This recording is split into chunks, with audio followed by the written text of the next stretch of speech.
The story begins in a magnificent, splendid shrine. A pair of feet are striding on the red carpet. Up on the altar, the groom is already waiting. The priest's voice rings out, "Edith, rise or hop." The bride monologues to herself. With such a solemn scene, I know this is a perfect and heartfelt wedding for the ducal family. All right, there's nothing to worry about, but I can still see the looks of hatred, loathing, and contempt in the guests' eyes, or the indecent, lustful gazes. This wedding was not born from true love, no matter how many times I close my eyes and imagine that happy prospect. At this moment, the priest begins to read the declaration. All things in this world are blessing you too. Today, under the embrace of the Creator, the bride is not happy to hear these words. She silently says, "I'm sorry, Father, but..." The priest continues, "To form a happy home." Her gaze lowers, looking thoughtful. "Nothing you mention will come true. Today, I will marry a man who hates me to the bone." The priest continues his speech. "May this beautiful couple be blessed." The bride is still immersed in her thoughts. "Unfortunate things keep happening to me, just like how they came to harm me in my past life. Hey, give me all the money you have." "Yes, brother, please don't tell me you've been gambling again." Her brother angrily yells in her face, "You talk too much. Who do you think helped you when you were in trouble?" She retorts, "Since when have you been using that as an excuse? Tell me, since when? Do you know how much money you've borrowed from me? You can't even afford to pay it back." The heartless brother shoves his sister hard, cursing at the same time, "You damn bitch." Her eyes become panicked. She realizes in her heart, "That's right, those are the stairs. What awaits me after my miserable death is..." And then the scene shifts to a royal world. She dazedly wonders, "What the hell is this?" Looking at herself in the mirror, she can't help but wonder, who is this? No way. Reincarnation, a cliché motif often seen in web novels. And the door opens with a servant's voice. "Lady Edith, have you forgotten what day it is?" "Today." She is silently astonished. "She called me Edith. I read a romance novel called Freed from Possession all night last night. Bright, pure, and beautiful like the goddess of spring. The illegitimate child of Count Reiser."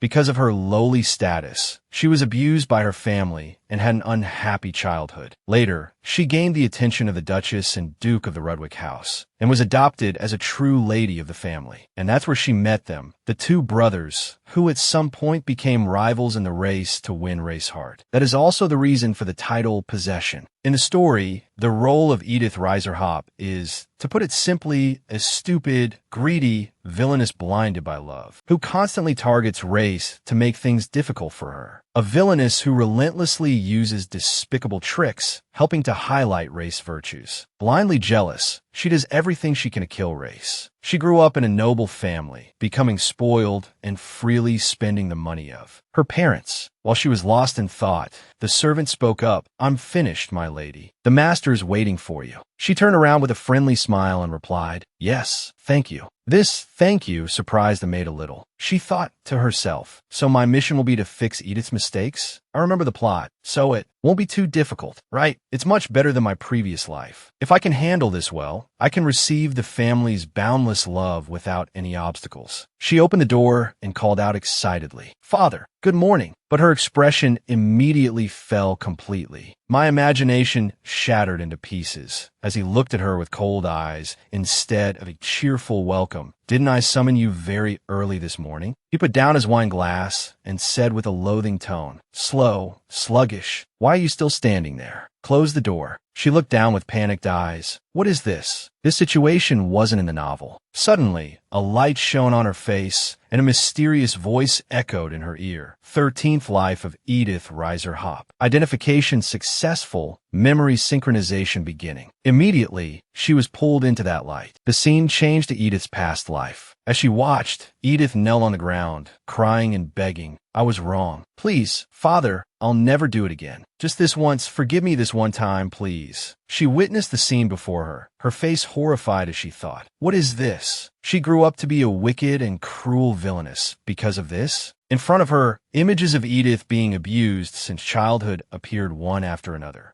A glamorous appearance, with luxurious dresses and splendid jewelry. But she was a victim of abuse by her family, and was treated terribly by the servants. the most precious doll of Count Reiserhop. At this moment, she came face to face with Edith. She answered timidly, "I am my—" Just then, the father's piercing scream rang out. Edith Reiserhop, along with an angry slam on the table, "You're too distracted today," making Edith jump in fear. He gritted his teeth and threatened, "You must not make any mistakes on your trip to the Rudwick house today." Her face turned pale, not daring to say a word. He began to lay out his plan. "You remember the script, don't you? Request to bring 3 personal maids and a butler. That's the only way to proceed to the next step." Her face darkened as she reluctantly replied, "Yes, father." In her heart, she felt resentful, whether it's my old life or new. Why is my family like this? Scene change. Outside the palace, Edith stood with her arms crossed, her head bowed in thought, trying to recall the information. Duke Rudwick and Count Reiserhop have had a feud since Edith was a child. At that time, the prestige of the two families was almost equal. Lord Rudwick became a duke after achieving great merits in the war, and Count Reiserhop always believed that the ducal title was stolen from him by the Rudwick house. So he forced Edith to marry in order to spy for more information and bring down the duke. She reassured herself, "Don't cry. It's okay. I can turn this into a good opportunity. Perhaps a tragic fate was destined for me, so I will surely find a way to survive in this harsh life." In every reincarnation novel, before the main event begins, there are always small events that serve as stepping stones to create conflict. Today, what I need to do is not act like the original Edith. The carriage stopped, and Edith was helped down gently by her father. She looked up ahead. A huge mansion appeared. She thought it was like a palace. The mansion looked very luxurious. I wonder if Count Reiserhop is also impressed by it. At this moment, her brother spoke up. "Well, still as big and flashy as ever." The Count sneered. "It's just the exterior. I know very well how rotten it is on the inside." The butler came out to welcome them. "Welcome to the Rudwick mansion. The Duke and Duchess are waiting for you inside. I will lead the way. Please come this way." The Count turned with a fake smile. "Haha, of course. Let's go, my dear Edith." Edith smiled and replied, "Yes, father." She thought to herself. His attitude changed in a flash. "It's fine. No harm done. The two of them won't be here for long." The main setting of the story is the Rudwick ducal mansion. I'd better find a way to survive quickly. Count Reiserhop, the heir, and Lady Edith Reiserhop have arrived. Edith silently exclaimed, "Wow, seeing characters I thought only existed in my imagination is really amazing. Welcome. Thank you for coming. Is everyone hungry? The meal will be served shortly." These people are Axel Rudwick and his wife, Jocelyn Rudwick. The male lead, Clip, as expected, very handsome with a lady killer look. Just looking into those golden eyes is enough to make me melt. That must be Race, the female lead. Wow, her beauty is truly breathtaking. And the person next to her must be the man I'm about to marry. Suddenly, her chest pounded like a drum. Her eyes reddened. Isn't this too unfair? Why, at this point, did the author make my heart pound like this? He has a high, straight nose with an angular jawline, giving him an overwhelming beauty. Broad shoulders, a firm waist, and muscular thighs. Does someone like that really exist? No, I need to get a grip. It seems like no one here has a good impression of me. Exquisite dishes were placed on the table. Edith cut a piece of meat and brought it to her mouth, silently cheering. "Oh my God, is aristocratic food this delicious?" The meat melts right in my mouth. Suddenly, the Count spoke up. For a father like me to say it doesn't break my heart would be a lie. Edith paused, thinking it's starting. He placed his hand on Edith's shoulder and continued. "So I'd like to ask, can my daughter bring a few of her own servants with her? Since they have been with us for a long time, they will understand the thoughts and needs of Edith." The Duke and Duchess were a bit surprised to hear this. Jocelyn quickly replied, "We are confident that we also have capable servants." The Count frowned and asked, "Rudwick, is it true that the Duchess didn't bring any servants with her when she married you?" As soon as the question was asked, they exchanged a glance. The atmosphere in the room turned gloomy. Edith thought this was an offer they couldn't refuse because he had given a very reasonable excuse. "But don't worry, Duchess," she said with a smile. "Father, I'll be fine. Please forget what my father said, Your Grace. He is just worried because I'm still naive." Later, on the way back, the Count yelled and cursed at Edith. "Are you crazy? Not only are you useless, but you also ruined my plans." She told herself, "From now on, I just need to be myself. Father, didn't you see the Duke's expression? Do you know how my heart was pounding when you made such a blunt request? I could see they noticed the way you kept insisting on bringing servants for me, and that will only add to the suspicion surrounding this wedding. If they become more guarded, what's the point of having servants? But what can you do when you're all alone? Think carefully, Father. Now I can go alone. As you said, what can I do? If I just live quietly like this, they will also let their guard down. Her brother paid no attention to this conversation. He muttered to himself, I think her name is Race. Edith continued confidently. Our primary goal is to make them lower their guard. After I've gained their trust, I will feign illness to visit you and bring one of our servants back with me. He snorted doubtfully. Trust me, Father. Starting from that day, for a week, I felt like I was walking on a knife's edge. After settling everything, today is finally the day I stand in the wedding hall. The priest's voice still boomed. And above all, these children of the Creator have decided to form a new home. Edith suddenly felt relieved because now she didn't have to go back to that house anymore. Please God, bless the rings that this young couple is about to place on each other's hands. Once we exchange rings, it will put an end to the days I have to live under the name Edith Reiser Hop. Watching the two children walk into the hall, she silently praised, so cute. Suddenly, she glanced over at Killian, only to be met with his murderous frown. She silently said, Yes, Killian, I know what you mean. So let's get this over with quickly. She held her hand out in front of her. Killian quickly and carelessly put the ring on her hand. He even hated touching my hand. So childish. What surprised her more was that Killian put the ring on his own hand. The original Edith's loud laughter echoed in her ear. Ha ha ha. Do you see that? Ha ha. She pulled her hand back, thinking, what did I expect? Besides, I have no intention of changing his heart. With that thought, she bent down and patted the child's head. You two did a great job. Then she stood next to Killian without even looking at him. Killian glanced over and then quickly looked away. A new, comfortable life without the fear of being beaten by my father or brother. Since I've been given a chance to live again, just let me do what I like. After the wedding was over, she sat down on the soft bed and sighed. It's so comfortable after changing. The dress was tight and the heels were too high. Well, I guess that's Edith's taste. Just then, a knock was heard at the door. Yes, come in, Lady Edith. She turned in surprise and replied, Oh, Lady Race, is something the matter?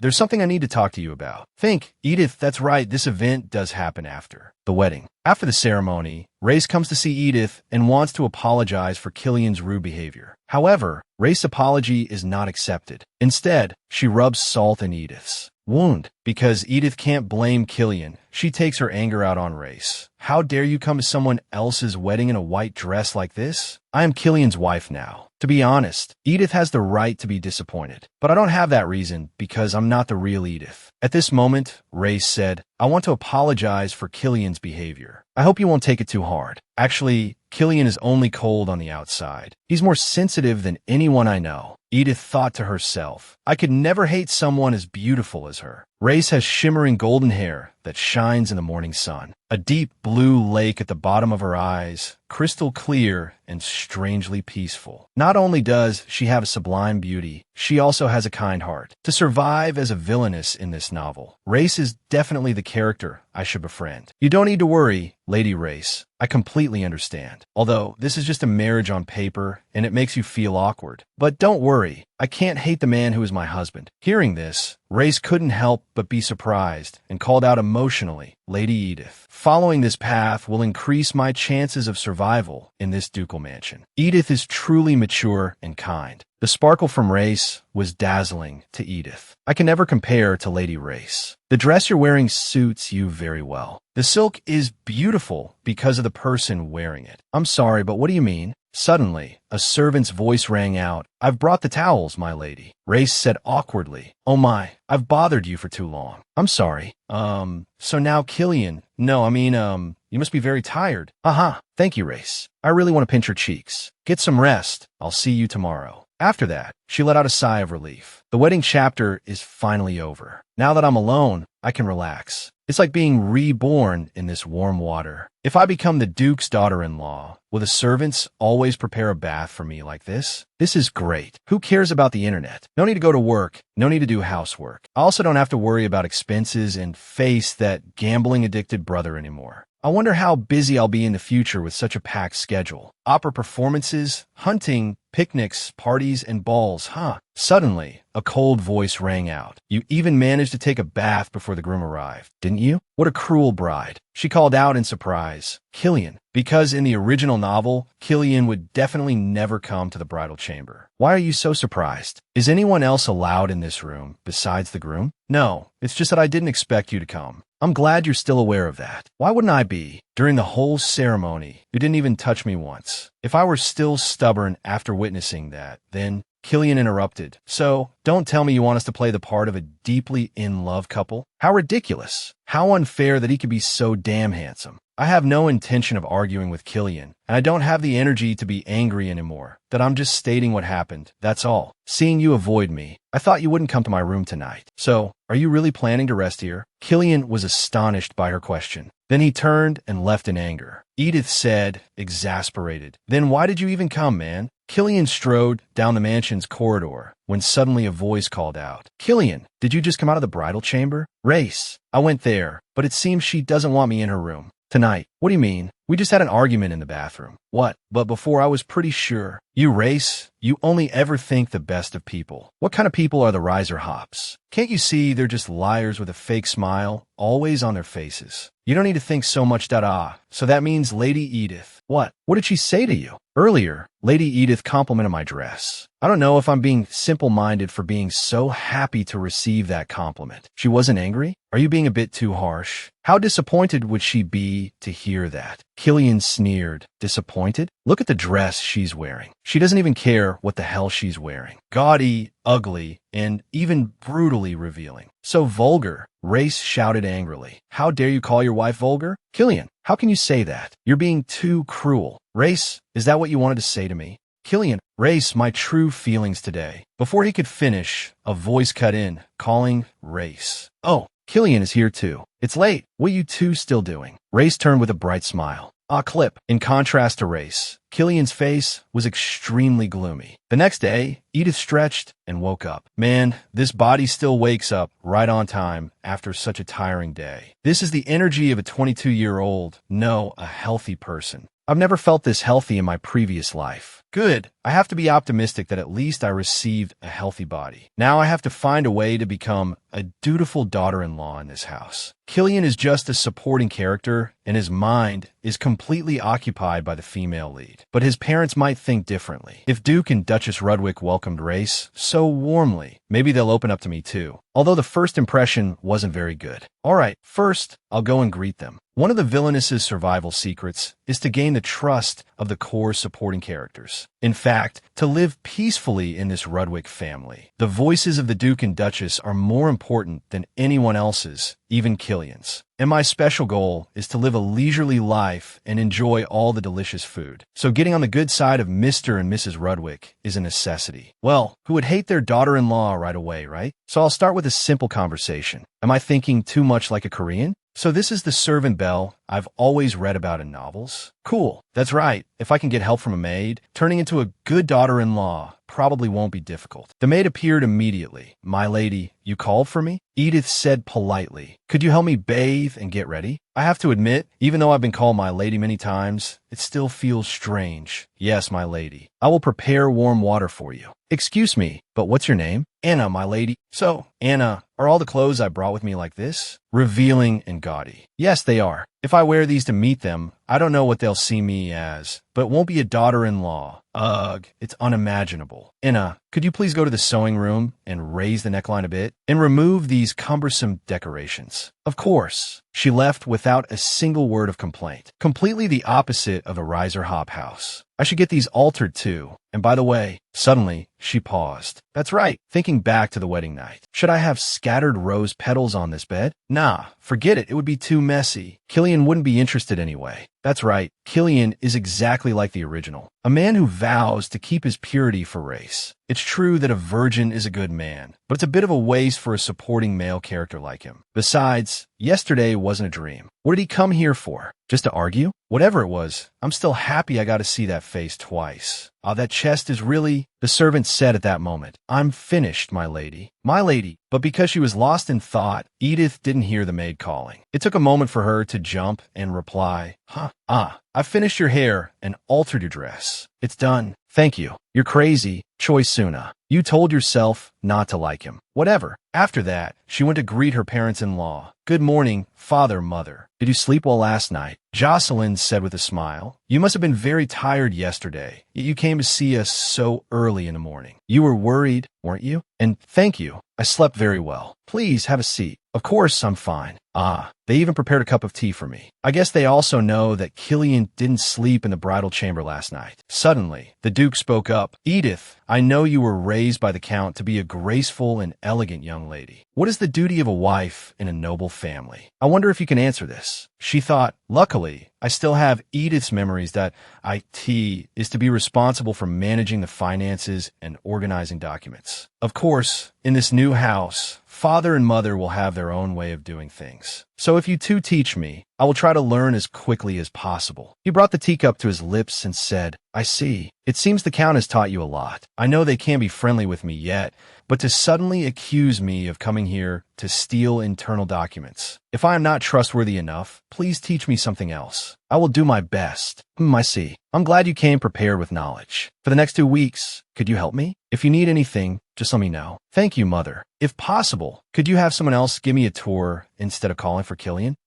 If that's the case, just let him be. She thought to herself, but your precious son just abandoned me on our wedding night. All right, let me find someone suitable for you. Then I'll take my leave, father, mother. Very well. I thought I was going to die. Suddenly, she bumped into someone. "Are you all right?" Yes, I'm sorry. I think I was just a bit nervous. You're Viscount Venom, correct? It's a pleasure to meet you. I'll be in your care. The Duke's confidant, Viscount Venom, was assigned to teach me everything related to the Ludwig estate. In the novel, Venom was described as someone who had the Duke's trust, responsible for most of the documents, and managing this estate whenever the Duke was away. Just like Anna, my personal maid, he was not a character mentioned much in the original story. This made me quite anxious because there was so little information about him. Are you having trouble walking? I had gradually accepted this place as my reality, no longer just pages in a book. The Viscount spoke again. "I still have work to do, so I don't want to waste time." Yes, I'm sorry. I'll follow right behind you." She thought to herself, do all side characters have this kind of personality? After that, the Viscount introduced, "This is the jewelry gallery. The important jewels of the estate are kept here, and on important occasions, you will be allowed to use them. This is the armory, usually used by the Duke and the 2 young masters." Wow, that's cool. "And this is the heart of the estate, the Grand Library. Countless rare books are collected and displayed here." Edith asked, "Can I come here anytime I want, or do I have to ask for permission?" If you're a member of the Ludwig family, you have free access. The same applies to the Sistine Hall, where artworks are displayed. That's great. In my past life, no matter how much I liked an art exhibition, I couldn't go because the tickets were so expensive. But this place has a whole art museum at home, and this is the Sistine Hall. Edith exclaimed in excitement. Wow. The room was filled with many statues that looked incredibly sparkling. Since the estate is quite large, I'll end today's tour here for now. Thank you so much, Venom. It's wonderful to live in such a beautiful place. Thanks to Venom's very captivating and expressive voice, I didn't realize time flew by so quickly. Hearing this, the Viscount said with some surprise, "I was just doing what I was assigned. If you agree, I will show you the rest tomorrow."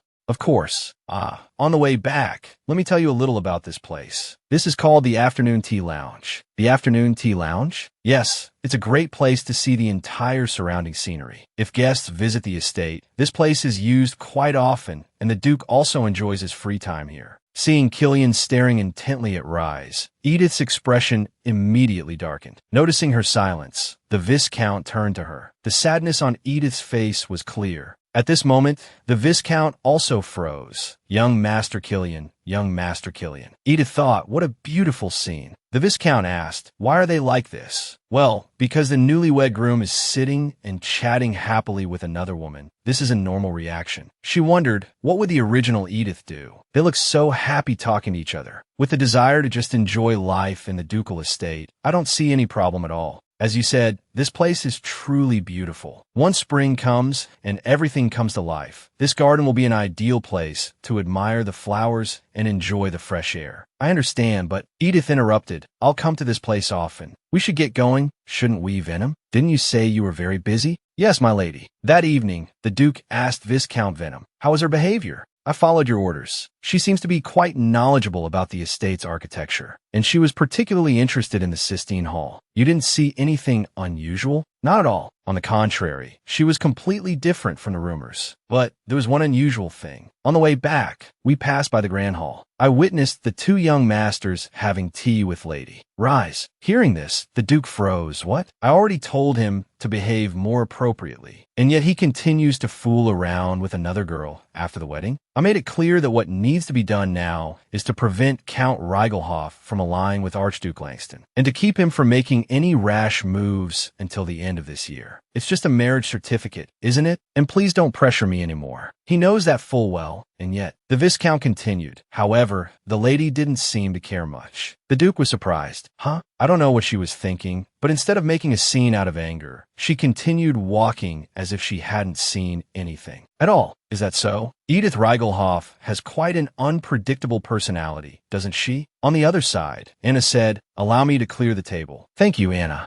In my past life, I didn't have much money to eat so lavishly, so I'm still a bit unused to it. Ah, Anna, you've worked hard all morning. Have you had lunch yet? Go eat before you come back. I'll call if I need anything. Anna thought for a moment, then replied, yes, thank you, my lady. Seeing the maid's reaction, Edith thought, goodness, is it strange for me to talk like that? It can't be helped. It's a good thing I made a good impression on the Duchess and the Duke. Otherwise, nothing could have saved me. The remaining task is to sort things out with Rise Sinclair, the heroine of this world. But her life before moving to the Ludwig estate was very unfortunate. Rise's siblings tormented her just because she was an illegitimate child. They treated her like an object to vent their anger on and to insult. And on occasion where she tried to save the Duchess's life, Rise successfully captured the attention of the couple. The Ludwig family was furious that the small, innocent Rise had to endure domestic violence for so long and decided to buy Rise from the Sinclair family for a huge sum of money. The Sinclair family quickly severed their blood ties with her and, of course, missed the chance to become in-laws with the ducal family. And they have regretted it to this day. If I analyze the plot clearly, I can see that she has a luckier fate than anyone else. She's completely different from me. Whether as Edith Reigelhoff or Choi Suna, I still had to go through so many ups and downs in life. At the company, despite trying my best, I was still bullied and discriminated against by my colleagues. After work, I sent a breakup message to my long-term boyfriend because he had cheated on me behind my back. As soon as I got home, I planned to read a few more novels to unwind. But who would have thought that would be the end of my life? How did my brother feel after I fell down the stairs and died? Father, Mother, did you cry? They must have been more worried about my brother. Right, I should care about myself first. She looked out the window. It was Rise. Instead of sitting here with these random thoughts, should I go and befriend her? Suddenly she froze. It was Killian. He walked over and asked, what are you reading, Rise? Ah, it's a book about the history of the royal family. I haven't learned these things yet. I'm afraid I'll become a laughingstock in the family just because of my limited knowledge. All right, just do what makes you happy. Just tell me what you need, and I'll do my best to help. What a typical line for a second male lead. If this were a Clip, he would surely tell her not to worry too much and just be herself. Cliff would give Rise everything, so she would only pay attention to him and not Killian. According to the logic of a romance novel, Killian would never be able to win against Cliff, even though I prefer Killian. Well, now I can't approach her anymore, so I guess I'll have to eavesdrop. But Killian, where's Edith? Are you alone?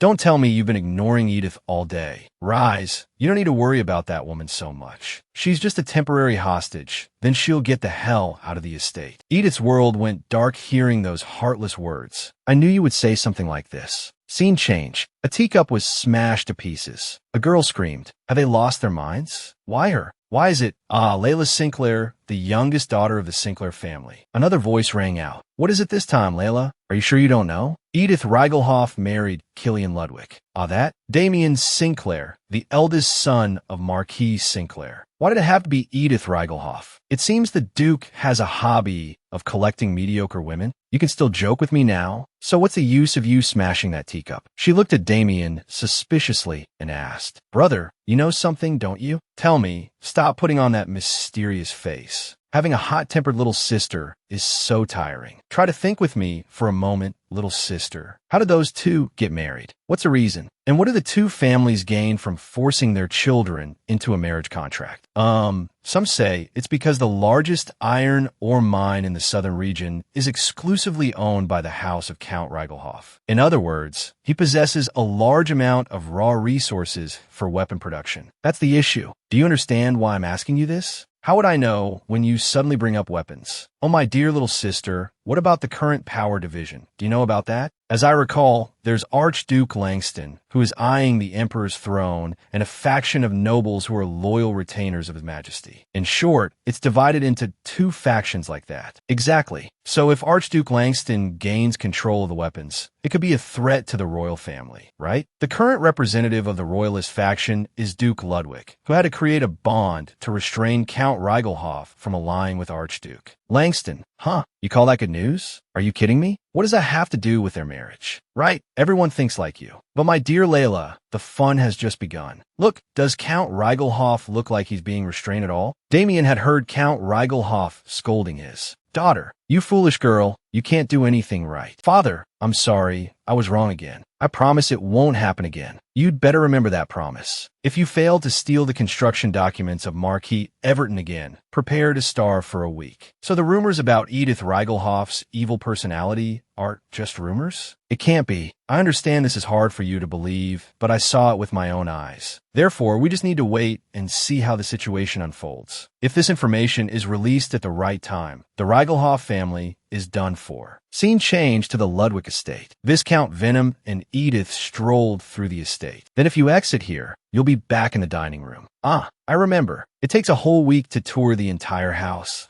What should I do when it's over? The Viscount looked at her and said, You don't have to worry. Starting today, you will be given work to do. Her eyes sparkled as she asked, Really? You have no idea how bored I've been just eating and sleeping. Her excitement surprised the Viscount. My mother's study is near here, right? Just go down the stairs, and it's the third room from the left, isn't it? Thanks to you, I've memorized all the locations. Thanks, Venom. I didn't know you were such a dedicated person. The Viscount was just stunned. It would be strange if you forgot after I've been showing you around for a whole week.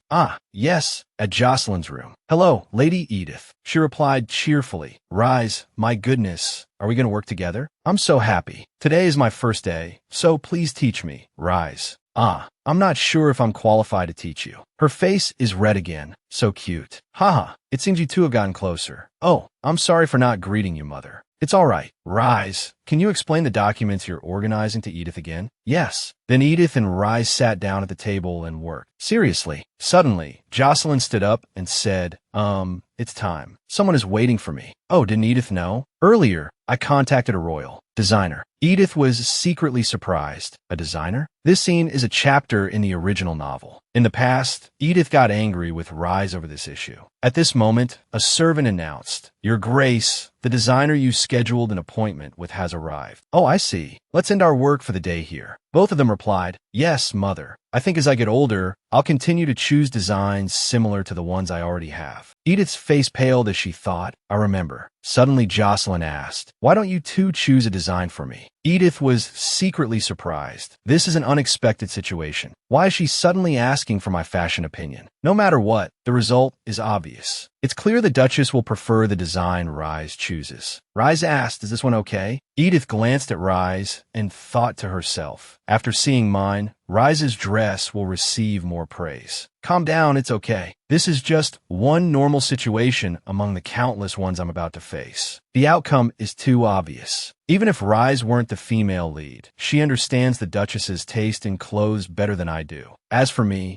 I've only seen these kinds of dresses in the novel. I've never actually worn one. Suddenly Rise asked, What do you think of this one, Mother? Edith couldn't help but be surprised. She's already chosen one. She said the dress Rise chose is very beautiful. It's hard to find a design comparable to it. However, if Mother wants to try something groundbreaking, then you should take a look at this one. After looking at it, Duchess Jocelyn exclaimed, "Goodness, this one. They're all beautiful. Edith, come on. You choose a design you like too." "Ah, I don't need one. Do you do dress alterations, miss?" "Yes, of course. But how would you like it altered, my lady?" "That's great. I have a few pieces I'd like to ask you to work on." With that, Edith called for Anna. She thought that another survival rule in a reincarnation novel is to completely change the villainous image the author had built. Please remove all the gaudy jewelry and sew the bust area a little higher and don't make it too tight. Ho ho, your fashion sense seems to have changed a lot from before. I suppose so. Please also alter this part and this one for me. The Duchess and Rise looked surprised upon hearing this. Phew, finally done. Now, if I were to sell all the jewels attached to those dresses, I wonder how much money I'd get. I'm also trying to get closer to the Duchess. If I keep this up, then... Suddenly, she froze when she saw Killian. "Why is he standing in front of my room?" She spoke up and asked, "Why are you?" Before she could finish, Killian said, "Follow me." Then he walked past her. "Rise invited you out for tea." Wait, was this scene in the original novel? Whatever, I'll only know if I go. As she followed behind Killian, she thought, Rise must have told him to come get me. But he's so handsome, even from behind, isn't he? Those shoulders are so broad and sturdy. Broad shoulders, slim waist. This is the first time I've seen a man this attractive. But don't worry, old Rise. I'm just looking, not taking what's yours. Suddenly he turned around, making Edith silently scream. "Oh my God, you scared me." Don't tell me he knew I was looking at him. Killian said in a cold voice, "I'm warning you." She thought to herself, why are you so tense over a little look? He continued, "You'd better watch your mouth in front of Rise. Rise is like a member of my family. She's more important to me than you are, understand? Oh, so that's how it is." She looked down and asked, "Why do you have to say such things to hurt me? What's wrong with you? I'm a human being too." "A human being? I thought you were a venomous snake. Speak with some class." "Killian, do you think Rise would like you behaving like this? You're also the son of a duke. I know you want to ruin my mood today and make me look uglier in your eyes and everyone else's. But unfortunately, I'm not the type to be so easily swayed." "What? We'll see. Just try to hurt me and see what happens to you." With that, she strode away. A while later, "Hello, Lady Edith, thank you for inviting me." Then Edith sat down at the table awkwardly. Cliff spoke up, "It seems you're adapting quite well to this place." "Lady Edith, don't you think you're working too hard? A newlywed couple not planning to travel together." Edith silently realized he was trying to get her to take Killian away so he could be alone with Rise. She replied, "Well, I don't know, but it seems Killian is very busy." "Brother Cliff, aren't you about to go and take inventory of the assets? After all, winter has just passed." Yes, Rise. "Do you want to go with me? You wanted to see how that work is done for a long time." "Me?" Killian quickly asked. "Why are you putting Rise in such a difficult position?" "Rise, you don't need to pay attention to what he says. You're right. If you're away from home, Rise will have more trouble because of you, Killian." Edith thought to herself, that's right. Right now, the three of them are together, so they're still playing their roles as loving siblings. But I just need to remove Cliff from this picture. Killian and Rise will immediately look like a couple. However, I can't blame Rise. Since she's the main character, her way of thinking is surely different from mine. Suddenly Cliff asked, "What do you think, Lady Edith?" "Huh? What are you asking me about? I'll be the only one away from home?" "Rise, Killian, and you are the one staying." Wait, what kind of ridiculous thing did he just say? Even though he knows full well that Killian doesn't like me, who gave him the right to make me a laughingstock? It's quite something that the Duke and Duchess gave birth to two ill-mannered noble sons. She lifted her teacup and said, "I don't mind." He asked in surprise, "What? That's the task you were assigned. So if you have to go, feel free. I don't have the right to have an opinion on what you should do I?" "No, that's not what I meant, but about taking Lady Rise along. To be honest, you're being too much. Traveling long distances is difficult and tiring. Rise isn't even your wife, so I completely disagree. Aren't you being a bit pushy with her?" Rise raised her hand to her mouth and giggled with amusement. Edith glanced over at her, probing. Then Rise spoke seriously. "Brother Cliff, when do you have to go for the inventory check?" Seeing her excited look, Edith wondered, what's with that expression? Did I see wrong? But in this matter, I'm not the one treating her unfairly. Cliff said, "No, I was just saying. It seems my sister-in-law is quite mature in her thinking." Edith looked at him and thought, more like the ill-mannered male lead of this novel. That night at the state. Killian was taking a walk on the terrace. His eyes were full of thought. Why did she say that? It seems my sister-in-law is quite mature in her thinking. Yes, I'm trying to be more amicable with everyone. Even at this moment, a voice suddenly rang out. Killian. He turned around in surprise as Rise asked, "Why are you alone on the terrace at this hour? Did something happen?" "No, nothing.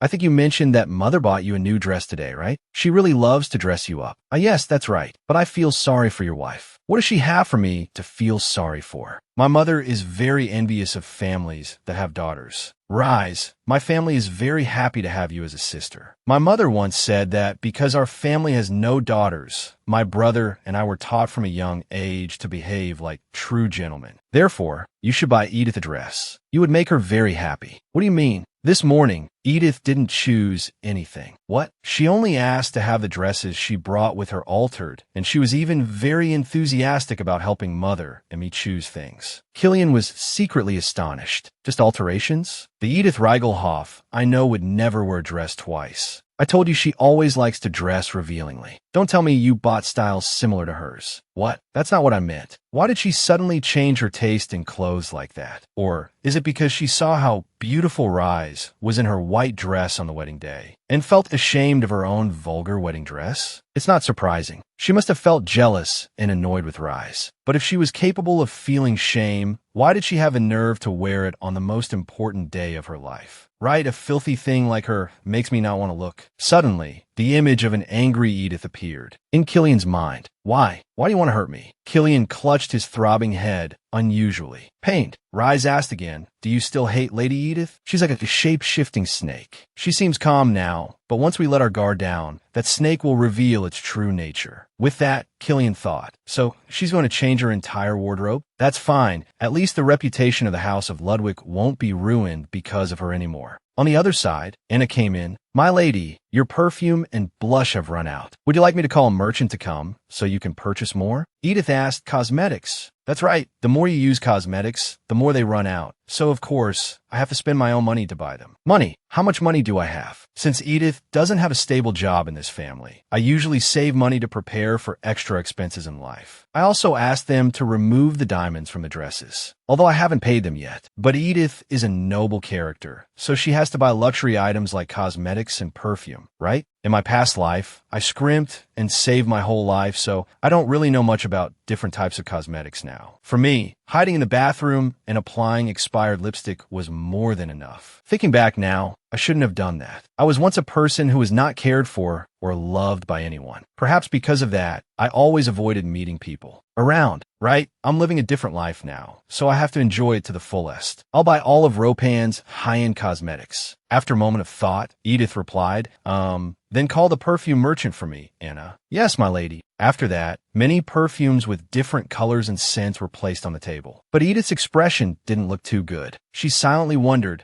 what did he say? What was I hearing just a moment ago? "This is a perfume extracted from the finest rose petals, Lady Edith. It's always favored by noble ladies, with a main note of mossly rose. In addition, its ingredients include raspberry and ambergris." "Ambergris. But I can create a different sample for you if you wish. Is there a scent you like?" For the scent you just described, how much would it be?" "Perhaps, for a bottle of this size, it's about 90,000. It was the price that made her face turn pale. 90,000 for a bottle of perfume. That's double my food budget for a month in my past life." Anna asked, "What about the other perfumes?" "Perhaps. It was the price that made her face turn pale. 90,000 for a bottle of perfume, double my food budget for a month in my past life." Anna asked, "What about the other perfumes?" The most commonly used rose is the Titania rose. When one speaks of roses, it's the first variety that comes to mind, but its scent is quite mature for a young lady like Lady Edith. I also have the Atlee rose that you are currently using, and I suggest you try a blend of Thali rose and the high-end Nathaniel rose. Hearing his enthusiastic introduction reminded Edith of how friendly salespeople were in her past life. That why, dear customer, what would you like to buy? He continued talking non-stop. "I have a 200-year-old secret formula for that one. It smells very luxurious even more fragrant than Atli. Good heavens, just by hearing about it, I can tell how ridiculously expensive it must be. I think I'll just buy the old one. I don't really like changing my scent. Anna asked, my lady, how about we try a combination of Nathaniel and Atli? Your old scent is still wonderful, but now that you're married, we should use something that exudes more elegance. More. That's a good idea. I can make that scent for 130,000. Could you lower the price to 120,000? What? Goodness, at that price, I'd be eating dirt, my lady. Then how about 125,000? Because I don't want outsiders to gossip that I'm being wasteful right after getting married. Instead, I will definitely contact you when I finish this bottle. Well, it seems the Duke is very fortunate to have found such a frugal daughter-in-law, isn't he? In that case, I'll accept that price. All right, please wait a while, and I will bring it to you once it's finished. Thank you. She thought, I don't even know if haggling is appropriate in this world. Anna said, I'll take my leave to rearrange the cosmetics shelf with your new purchases. All right, thank you, Anna. Just for a bit of perfume, blush, and brushes. Especially that 125,000 bottle of perfume. What a waste of money. I didn't even get to buy what I really liked. To be honest, the feeling of spending money that doesn't belong to me is very uncomfortable. Uncomfortable. Even though I have a lot of money now, I don't dare to use it. Am I being too contradictory? But my brother took so much from me. In my past life, I always dreamed of living a full, prosperous life. So with this sudden, drastic change, I really haven't been able to adapt. No, from now on, I have to enjoy these luxuries. No need to be frugal, Edith. With this new status, besides money, I will definitely experience other special things if I have the chance. Because there are other joys that money absolutely cannot buy. Anna, I'm going to visit the Sistine Hall for a bit. Okay, yes, my lady. Edith admired the statues and exclaimed, oh, it's like stepping into an art museum, isn't it? Were those expensive perfume bottles compared to these true luxuries? So diverse, distinctive, and unique. Goodness, look how detailed this painting is. How could they paint such a beautiful masterpiece? It's like a work by Monet or Klimt from the 21st century. The colors, the perspective, everything is suspiciously perfect. I still can't believe I have the chance to see it this up close. She slowly approached a rather large painting. Wow, it's so magnificent. Edith sat down, leaning her back against the wall, admiring it with delight. Delight. Suddenly, a voice rang out. Seeing you admire the artworks here is quite strange. She turned around in surprise and called out, Killian, what are you doing here? Is it strange for me to walk around my own house? Ah, you're right. Well, I just thought no one from the Reigelhof house knew how to appreciate art. It's surprising that one such person exists. Why did he suddenly come here to pick a fight with me? You're probably right. It's just that I feel overwhelmed looking at this work and wonder how a painting can contain so much emotion. It vividly portrays the tragedy and cruelty of war, while also showing the determination to end that tragedy on the face of the person on horseback. But on that same face, I see no sign of joy and victory. And I think that perhaps war is something that cannot bring anyone happiness, no matter how great a victory they achieve. Either. Hearing this, Killian seemed surprised. This work was painted to commemorate my grandfather, who led the war against another kingdom, and also to honor his achievements. Ah, so he was the model for this god of war? You really didn't know? No, not at all. I've also never heard that you enjoy appreciating art. Why are you here? Ah, as people mature, their interests change. So, do you have a favorite artist? Unfortunately, I've only recently taken an interest in paintings, so I haven't looked deeply into any artist yet. None, she silently said to herself. Of course, I don't know anyone in this world. At all. Yes, and I don't think it has anything to do with you or the Ludwig family, does it? Her words made Killian freeze in his tracks. Suddenly, Edith paused at, wait a minute, the little boy here is... Killian replied, flustered. That was when I was little. Father asked me to be a model for him. She thought to herself, who asked you anything? Why are you so flustered? Why do you keep staring at it? What's wrong with just looking? What do you mean? It's nothing for you to worry about. It's just, why does it look so small? Killian was stunned for a moment, then scowled and explained, of course I only model for the face. That body isn't mine. I guess so. Isn't it obvious? As the young master of a ducal house, why would I be naked in front of an artist? Who even asked you, geez? Yes, I believe you. Killian gritted his teeth in anger. Damn it, it's impossible to talk to you. Haha. With that, Killian left in a huff. Yes, young master. If I don't joke around, my life would be terribly dull. Edith thought for a moment, then turned back to the painting again, but must surely be much bigger than this. What's bigger, Grandma Edith? The next day, another cat and mouse game. Edith strolled along and exclaimed, "Oh, the weather is so beautiful. It would be great if I could live like this forever." It's been 2 months since I possessed Edith's body, and I never thought the life of a noble could be this blissful. The brilliant sunshine, the cool breeze, the air is also very fresh. It would be nice if every day was like today. I've adapted faster than I thought. Having an art hall I can visit anytime, along with countless high-end cosmetics and a dining table full of delicacies that I get to enjoy every day. Although there are still hateful gazes directed at me, I'm lucky that Anna, my personal maid and the person I see most often, always treats me very kindly. As she was thinking this, she stopped when she saw someone.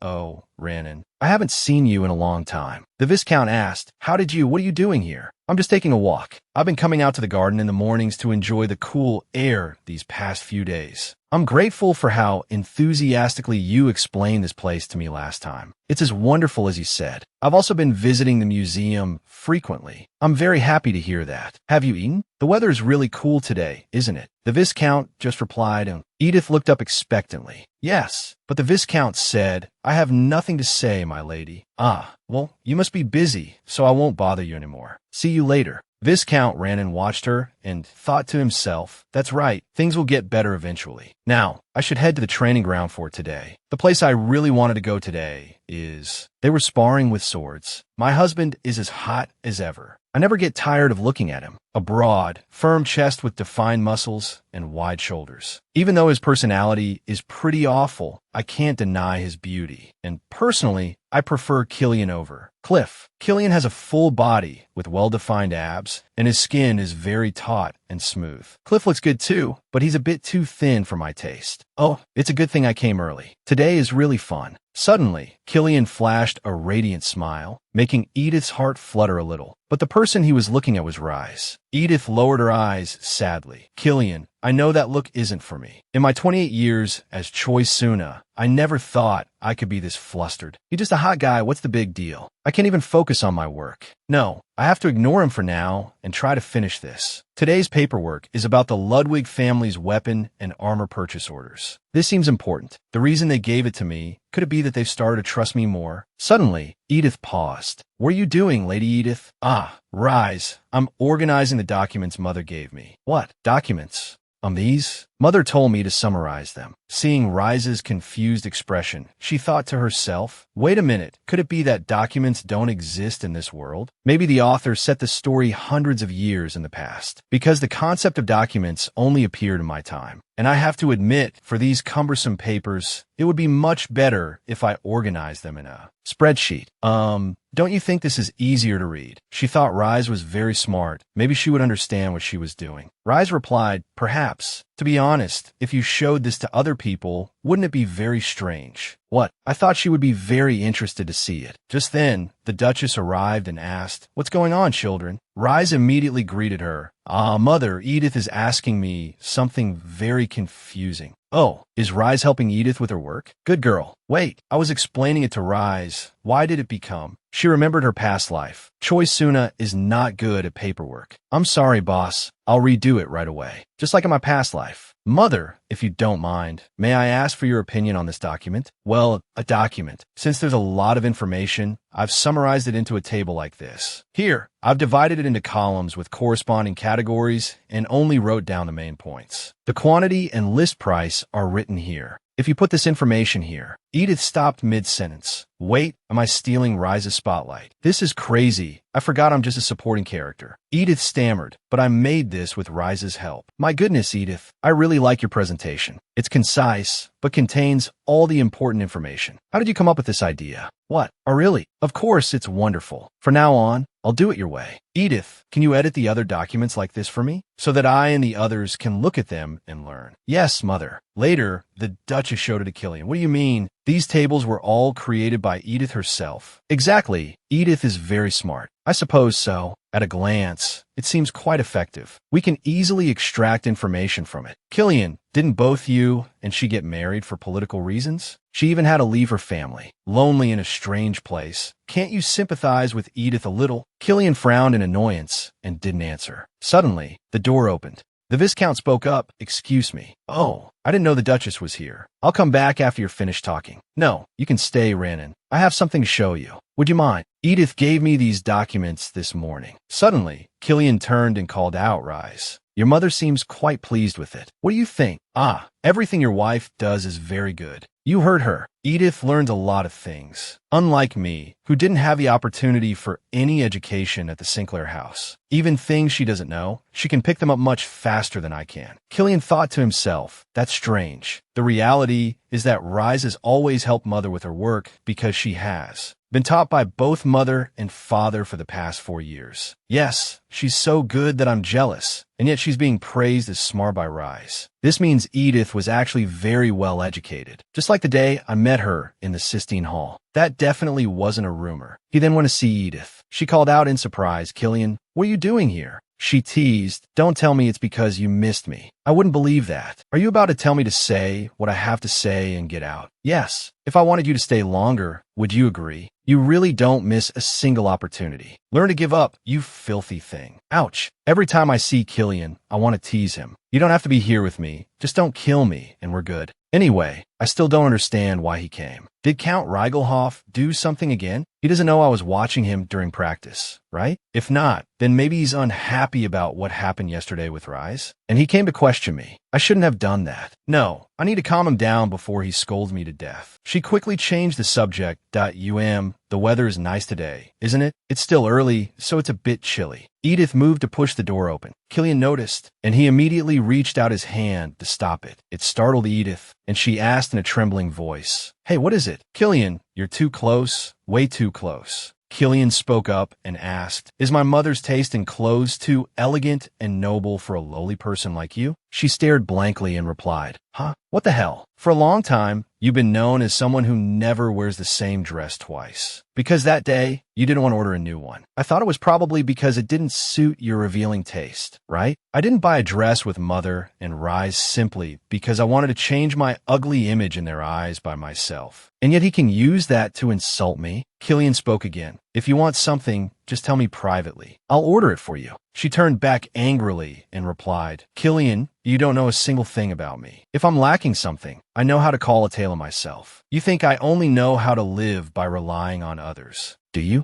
You're just looking for more excuses to hate me. Anything bad is my fault. It's all my fault. I just wanted to get closer to everyone. Killian asked in surprise, What? I've known since this wedding took place. You always blame everything on me. You just want to satisfy your own ego. You act as if you're the only victim. A coward. Nothing more, nothing less. Killian was silent for a moment, then laughed. Oh, are you aware of your position right now? Why do you have to yell at me and the Ludwig family like that? She immediately shot back. Who's the one threatening others here? Fine then. Do you dare to be sure that you have nothing to do with the Reigelhoff house anymore? I get it. To everyone here, I'm just someone with the last name Reigelhoff. She lowered her head dejectedly and replied, Killian, you really don't understand anything about me. Not even a little. He scowled and turned his face away. I heard you help my mother a lot. Don't do anything to arouse more suspicion from them. That's the best advice I can give you. After Killian left, Edith slumped to the ground and mumbled, It's always like this, right? I'm not capable or resilient enough to stay here. I'll find a way to escape this place. Killian went outside and thought, What am I doing? Maybe it's because of the strong scent of roses all over the room. I don't even know what I was saying. You really don't know anything about me, Killian. Not even a little. I'm sure I didn't say anything too harsh. From the very beginning, I only saw her as the daughter of Count Reigelhoff. What the hell is she talking about? Not knowing anything. What I said is information that everyone knows. Why has my head been hurting like? It's being split open lately? Suddenly, a voice rang out, Killian, good morning. With that, Rise flashed a radiant smile, but it immediately vanished. Killian, what's wrong with your face? He thought to himself, a delicate scent of lily of the valley, as fresh and pure as the wildflowers in a meadow. Rise touched his forehead and said, "You don't have a fever." "Ah, of course not. It's nothing, Rise. The cloying scent of roses is disgusting. It must be because I saw that woman this morning that my head hurts like this." "Killian, why are you talking about Edith?" Killian cut her off and asked, "Have you eaten yet, Rise?" He clenched his fist and thought to himself, "She's just a spy planted by Count Reigelhoff, so I don't need to think too much about it." "Over here." Anna came in. "You called for me, my lady?" "Anna, why don't we go out together?" In my past life, whenever I felt sad, I would drink a large Americano and then go for a walk. Anna replied, "I will help you prepare after I inform the Duchess." "Yes, thank you.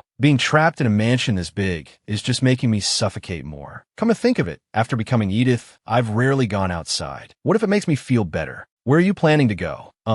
Actually, that's the question I wanted to ask you, Anna. To be honest, I've never been to the city center by myself. Where would be fun to go? Well, I guess it would depend on what you want to do. If you want to buy clothes, accessories, or go eat and other things, Belmary Street is the right place. As for cultural establishments like exhibition galleries, the Opera House, as well as banks and other service shops, they are concentrated on Deso Street. One of the most popular sweets in the capital, Peridot, is also sold on Desos like strawberry cake and other famous items that are hard to buy and always sold out. You know so much. In that case, can you suggest a jewelry store for me? I want to do a little shopping.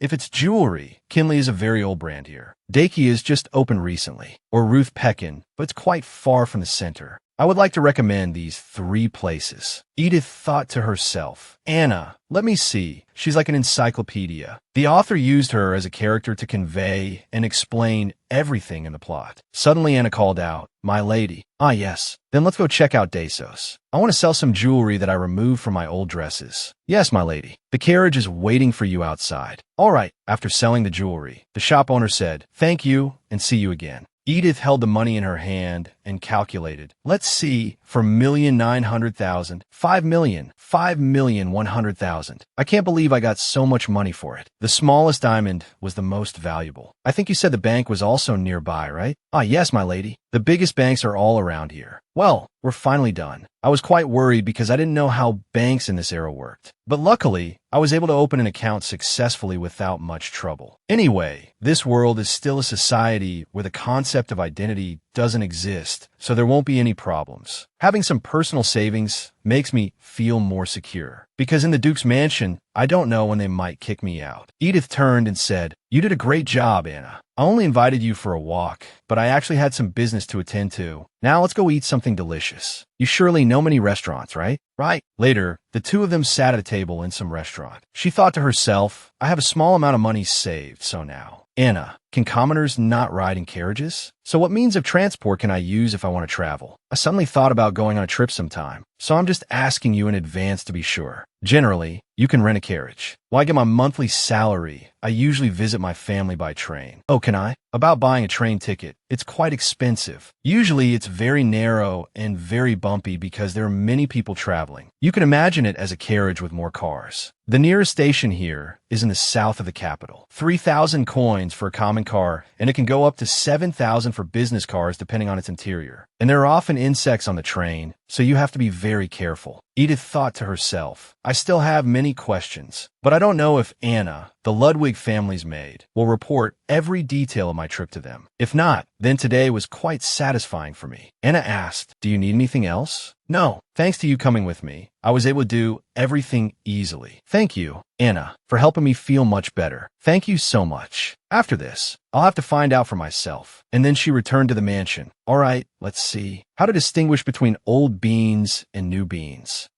But even if I research these things, I'm not sure I can survive outside. It's already taken me several days to read this book. Suddenly she paused. Oh, what is Anna doing here? The Duchess is looking for you, my lady. The Duchess said the jeweler has arrived. The jeweler? Could be. What day is it today? It's the day Edith gets humiliated in the original story. The jeweler Ipat, who is frequently summoned to the Ludwig ducal mansion. This is also Edith's first official conflict in this married life. And as usual, everyone is surrounding Rise. But ironically, The female lead, Rice, noticed Edith sitting alone opposite her. Wait a minute, wouldn't that suit Edith well? Rice had suggested a necklace to Edith, but at that moment, Edith gave a faint smile and asked, why did you choose this design for me? Is it because you don't like it, so you're pushing it onto me? Don't tell me you look down on me that much. Rice replied awkwardly, that's not true, I just wanted to, but the other designs are all very beautiful. Please give me everything, except for that ugly necklace. Immediately, the male lead, Cliff, quickly swooped in and bought all the jewelry the jeweler had brought for Rice, leaving only the necklace Rice had chosen for Edith. At that moment, the Duchess called to Rice. This blue color really suits your eyes, doesn't it, Rice? Yes, mother. It would be perfect with a light color dress. What about this pearl necklace? Hearing this, Edith thought to herself, the Duchess invited me here, but the Duchess then smiled and said, Rice doesn't have this one yet. How about I get the cream colored one for you? This diamond-studded one too. Normally, I would join them and suggest things for Rice. Rice exclaimed, goodness, diamonds? Everyone already bought so many for you last time. Edith frowned, continuing her train of thought. But the truth is today, I didn't want to come here at all because I hate running into Killian. He told her to just take it, Rice, because everyone can see it suits you. Edith is always the character left behind like this. Look at all these splendid gemstones. How much could all of this be worth? Rice said to wait. Edith, did she notice I've been quiet all this time? Edith, I think this necklace is very beautiful. Edith looked at the necklace, her eyes lighting up. This is so sparkly. Wow, so beautiful. Is it a ruby? The young lady has a good eye. That is our finest ruby. Besides the ruby, the chain is also made of gold and crafted by the best artisans we have. The Duchess told her to try it on, Edith. May I? But just as Edith reached out to take it, she was stopped by Killian. She turned to him in confusion, calling his name Killian. He took the necklace and said,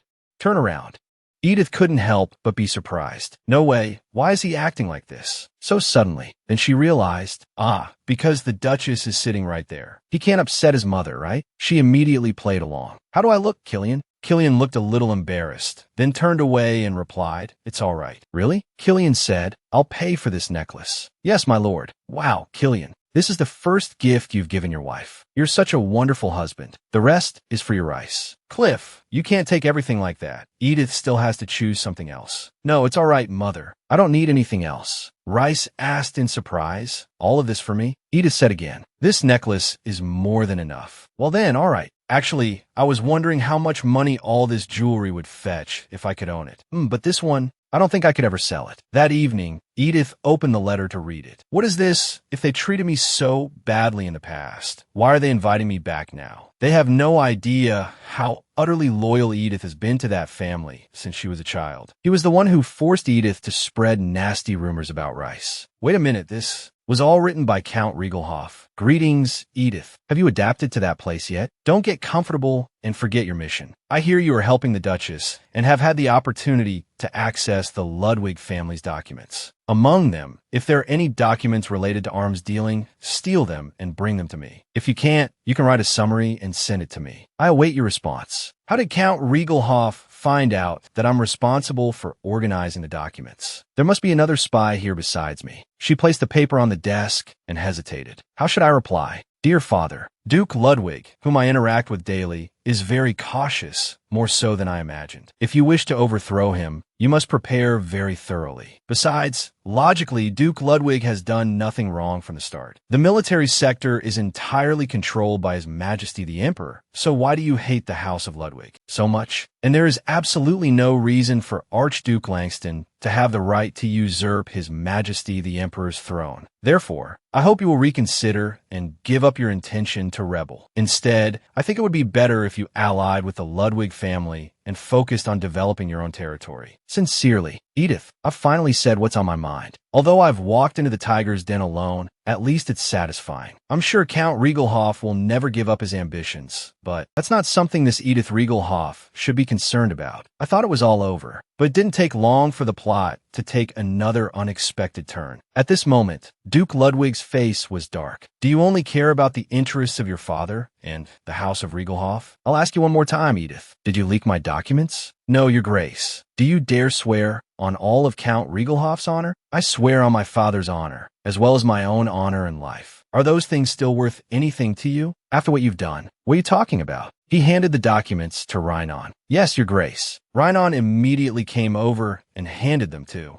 Edith, isn't this the document you entrusted to me? Correct. Rhinon compiled this and gave it to you, and it is a fake document. Coincidentally, your father found out about the items listed in that stack of papers and was beautifully tricked by me. My father? Forgive me, but I'm not clear on what you're saying, Your Grace the Duke. I know there were other reasons you gave me this fake document, but whatever they were, I still followed your request exactly and did not leak anything. You're still very calm in this situation, aren't you? So, how did information that only you knew get into Riegelhoff's hands? Information that only I knew? Do you mean that only I knew about this stack of papers? What about Rhinon, who compiled the documents, as well as the others in his office? And the Duchess and Lady Rice also saw it. Are you trying to blame the Ludwig family, Edith Riegelhoff? Just like in the original novel, Edith was never considered a part of the Ludwig family, even after getting married. You were the one who forced me to marry that son of a bitch. Anyway, she asked again, so what is Miss Rice's name? Rice Ludwig? The Duke threatened angrily. Watch your words. I will repeat myself one more time. The Duchess was there when I held this stack of documents, and Lady Rice knew about it too. I can't believe that when this happened, I was the first one to be accused. If you didn't trust me from the beginning, you shouldn't have faked it, and you shouldn't have entrusted me with paperwork in the first place. Right? I could have blackmailed Count Riegelhoff to take me home after stealing the documents. Hearing her say that, everyone was astonished. She thought to herself, this is so tiring. It's obvious I didn't do anything. How did it get into the Count's hands? I'm a little disappointed that Rhinon, whom I thought I could trust, deceived me. But honestly, I don't think Rhinon is the culprit, and it's even less likely to be Rice. So is there really a Riegelhoff spy in this mansion? But if there was someone capable enough to swap such important documents, he would have no reason to bring me here as a commodity. What arranged marriage? In the original novel, this was obviously Edith's doing. As soon as Edith got the documents, she quickly copied them and gave them a Count Riegelhoff, and the information in it was completely false. So the Ludwig family suffered no damage, and Edith was later found out and placed under house arrest. Officially no longer considered a daughter-in-law of the House of Ludwig. From then until now, no matter how I act, the main events don't change. Me, the one given the role of Edith, isn't this a sign that I can't go against the flow of the original story? No matter what I do, I will only sink deeper and deeper into sin, until I die at the hands of my husband, Killian. Suddenly, Killian turned to look at Edith with a startled expression as tears of frustration unknowingly fell from her eyes. She told herself, come on, don't cry here. Didn't I already tell you? Your Grace, I swear on my own life. If you guarantee that I did those things, then just behead me right now. Killian said, startled, what? Cliff quickly said, Father, don't you think we should gather more information? And of course, you need to ensure the suspects don't get out. Fine, Edith will be confined during this time. If you are truly innocent, you'd better pray that I find out the truth. She thought she would still be judged just like in the original novel. The Duke said, you'll be under Rhinon's supervision. Killian immediately said, let me do it. He immediately pulled Edith's hand and left. Killian, wait, follow me. Seeing Killian's actions surprised everyone. The Duke let out a sigh. Well, get out. Killian yelled, are you crazy? Edith replied calmly, I wish I were crazy right now. Do you know what you just said? And do you know what? Duke Axel Ludwig's name on the battlefield is the Merciless Executioner. Wow, what a great nickname, huh? You just asked my father to behead you, knowing full well he's someone who wouldn't hesitate to do it, even if it means cutting down his own allies. Now, what do you want to say? I said if I'm guilty, then execute me, didn't I? That's right. Criminals must pay the price for their actions. However, the truth will come to light soon. So what's the point? They don't believe me. You don't believe me. No matter how innocent the first am, they'll still find a way to blame me. What? Isn't that right? Let's say you were the one who gave me that fake document, and you were also the one who leaked it to the Riegelhoff family. Naturally, you would be my accomplice, with an even heavier crime than mine, since I only organized the documents. But then what? I'm the only one who gets accused and criticized in every way by the Duke. Killian was stunned for a moment, then clenched his fist and looked at her, speaking in a firm voice. I will not be biased towards anyone in this investigation. I promise to conduct an investigation with all my honor. I promise to be as fair as possible. I won't let you be wronged. You just stay here. I will keep you informed of everything that's happening outside. I'm not forcing you to do something you don't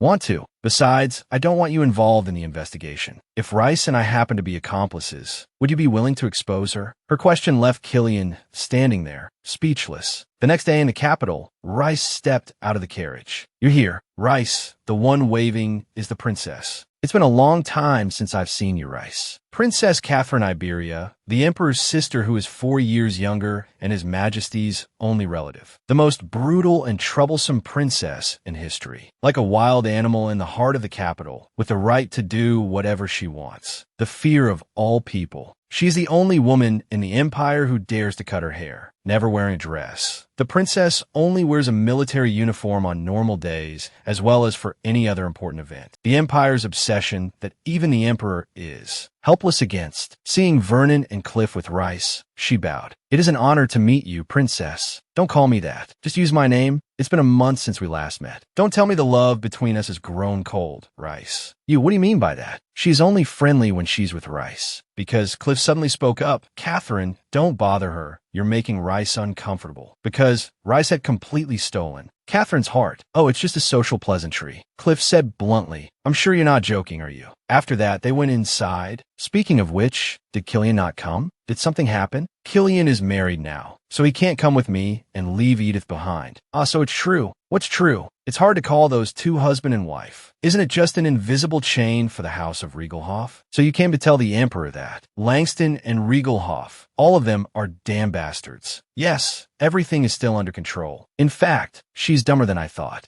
She has a rather seductive body. I don't remember what she was like, but it doesn't matter. I don't care much for politics anyway. At that moment, someone came to report. His Majesty the Emperor is waiting for you. Cliff said again, as a member of the royal family, how can you not care about politics? His Majesty would surely be surprised to hear what the princess said. Why do you want to argue with me every time you come? You're a scary person. I do pay attention, but the situation of the empire so far. Suddenly, the princess put her arm around Rice's shoulder and continued, is still what you'd call stable. I'm going to hang out with Rice for a bit. You go and talk about all that troublesome stuff with my brother. Oh, and send my congratulations to Killian. All right, Rice, I'll take you to see the new horse I bought. Cliff looked at the two of them and said, how interesting. Remembering earlier, hey, did you escort your wife to the right place? Killian replied, don't talk about it. I have a headache. With your mood this bad, can you even come to the palace with me? What? Why are you suddenly going there? Why not? Nothing has been cleared up yet, and you already want to report to the Emperor? I forgot to tell him that Father is still continuing the investigation, but answer me. I'm going with Vernon. This is the first time I've seen Killian react like this after what Father did to her. The scene changes to a hospital somewhere when Suna was little. She groaned in pain. Ugh, it hurts, sob. Suddenly someone asked, does it hurt a lot? Suna turned around and realized, oh, it's the older sister from the next bed. I'm sorry. Did I wake you up? No, I used to cry a lot just like you. Are you afraid of dying? I'm very scared, but I wish I could just die right now. Why, my parents said I'm sick. What? Otherwise my child will really die. My brother is my marrow donor, but he doesn't really want to. Her brother refused, saying no, it will hurt a lot. At that time, Suna's father tried to persuade him. It will only hurt a little, son. But the brother cruelly said, Mom, you can just let her die. So if I die, things don't go the way I want them to, do they? I'm still very jealous of you. At least you have someone who's a match for you. As for me, I want to celebrate my 20th birthday, grow my hair long again and tie it up, put on a little lipstick and powder, and walk among a sea of people. I want to see how the world really works. Suna turned to look at the older sister beside her, the thin sister with countless bandages on her arms. It was just a dream. When I felt bad, she was always the one who patiently comforted me. If I had that chance, I think I would do whatever I liked. At this, Edith woke with a start. Tears had been falling from her eyes without her knowing. You said you were afraid of death, but why did you go into the operating room and leave without a word of goodbye? That's why I can't give up on my life so easily. Yes, as long as I'm still breathing, I'll do everything I can. A person's life becomes easier if their outlook is positive. My punishment was to be put on probation, but to me, it felt like a period of rest, a place where I could enjoy some rare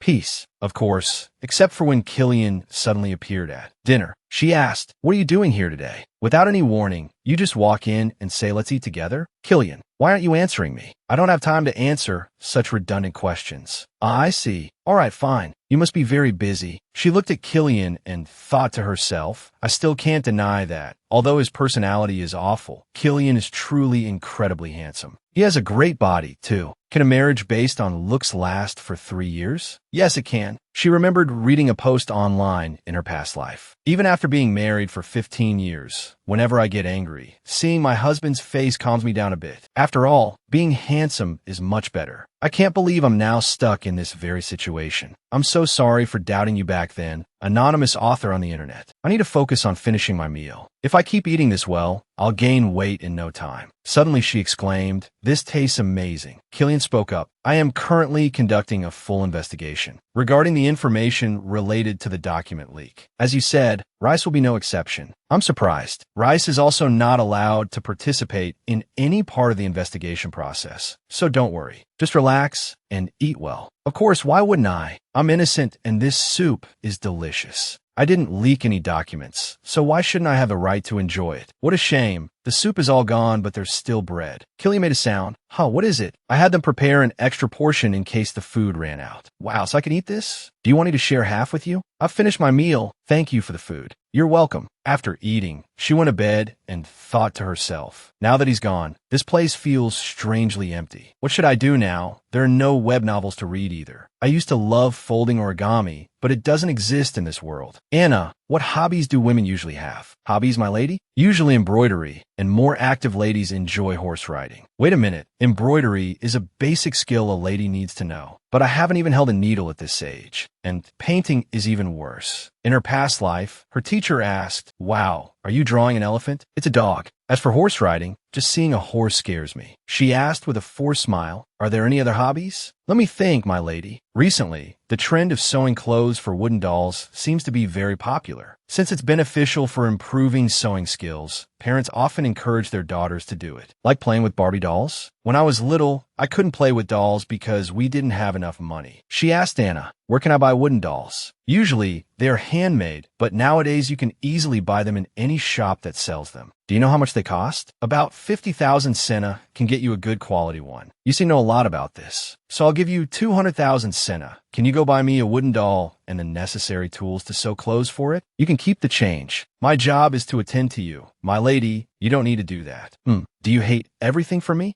Anna was startled. What? No, that's not it. I didn't mean that. Calm down. I didn't mean to startle you like that. I knew from the beginning that Anna was assigned by the Ludwig family to monitor and report on my daily activities. But despite that, just like Vernon, they're one of the few people who treat me very well, even though I know they gain nothing from doing so. Honestly, I'm not using that money to try and bribe you or anything. I just need you to treat me normally as you always have, with all your sincerity. You don't want to accept it? Anna looked down and replied, "Thank you, my lady." After that, Edith sat and sewed attentively.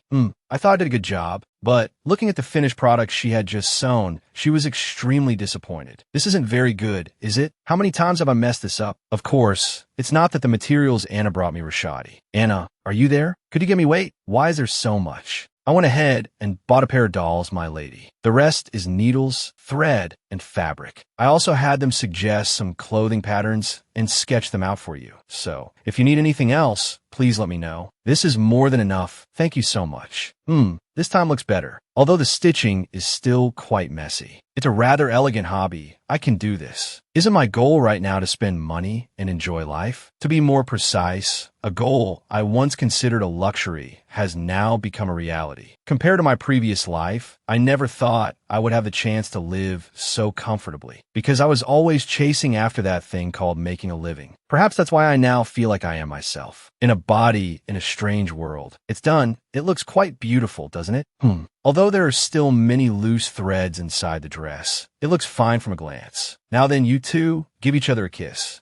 What should I do next? I've finally learned how to embroider. The scene changes to the Sinclair Marquis. Ha, what a surprise. Layla asked, what did she do to be put under probation right after getting married? Damien replied, I heard she stole the Duke's family's internal documents. Unbelievable. Well, they must be in a hurry. I think Count Riegelhoff is planning to overthrow the Duke this year. First, he uses Edith as a source of data, regardless of whether she is treated well by the Duke or not. But she must complete the mission her father gave her as soon as possible. Wait, if that's true, how did the Count get secret information about? The Duke? Layla, think about it. Would the Duke really give her such an important document? I don't think so at all. So those documents were fake, and they were trying to set her up. Exactly. Damien thought to himself. There's also information that Killian has been taking care of Edith recently. I find it quite strange, but brother, so after this, should we tell the Duke that Edith is indeed a spy? We have to take this opportunity to eliminate her. No, Edith will destroy herself, so don't you worry. Rather, that girl Rise is the problem. Since Killian is already married, the possibility of Rise and Cliff becoming husband and wife has increased greatly. Are you crazy? No, it can't be that bastard child, can it? Will she become the Duchess of the Ludwig house? So now we need to find a way to deal with this. At this rate, once Rise has Cliff completely under her control, the arranged marriage between Edith and Killian will go to its end. So what about using Edith Herzog? What do you mean? If Killian is already one-sidedly in love with Rise, I think she must hate Rise a lot too. If we get a hold on both of those women, won't the animosity between them become more intense? And we'll get rid of both of them at the same time. Back to Edith at this moment. Suddenly, the door burst open with a loud shout. Edith, she was startled, causing the needle to prick her hand. Goodness, Killian, why did you come in without knocking? They just found a document written in your handwriting. My father will have you summoned. How do you plan to explain this? Edith, blowing on her finger, replied, Explain? Well, I'll say I'm very grateful to him for relentlessly blaming me for something I didn't even do. Are you crazy? Do you think I'm joking? Or does Duke Ludwig look that ridiculous in your eyes? She replied calmly, Right? I still have many things I want to do. In the original novel, although Edith was really the culprit, the Duke didn't punish her at all. What the hell are you thinking? Why do I find him cute when he makes this expression? Suddenly, a voice came from outside the door. I apologize for interrupting. The Duke wishes to speak with you, Edith. She looked at Xaden and thought to herself, Does he think I'm a culprit? Come now, Killian, shouldn't you be gloating now that evidence to convict me has been found? Let's go, Xaden. This is a document recording all the weapon items that Count Herzog has received. In your handwriting, well, what a skillful copy, isn't it? Edith, in any case, the Count's side has already suffered great losses, and it is your father's fault. So to be honest, I will not punish you. Your Grace, I don't care whether my head rolls or not. Didn't I tell you this concerns my honor? Please compare the two versions directly. Compared to the documents I made myself, these papers suspected to be evidence are very crudely made. This is just a copy made by someone with poor knowledge of my method for creating tables. You could have also intentionally made it worse. Why? If I wanted to do that, I would have faked a different handwriting style from the beginning. She turned to Xaden and said, If you look closely, the handwriting seems a bit different. Could you go to my room and get my diary to bring here for comparison? Only with the Duke's order did Xaden agree. Get it? Yes, Your Grace. Edith said, You can ask Anna. Then Xaden turned and left. Edith pondered to herself. The table is drawn very carelessly, but at a glance, you can tell the person who drew it is not completely ignorant of this method.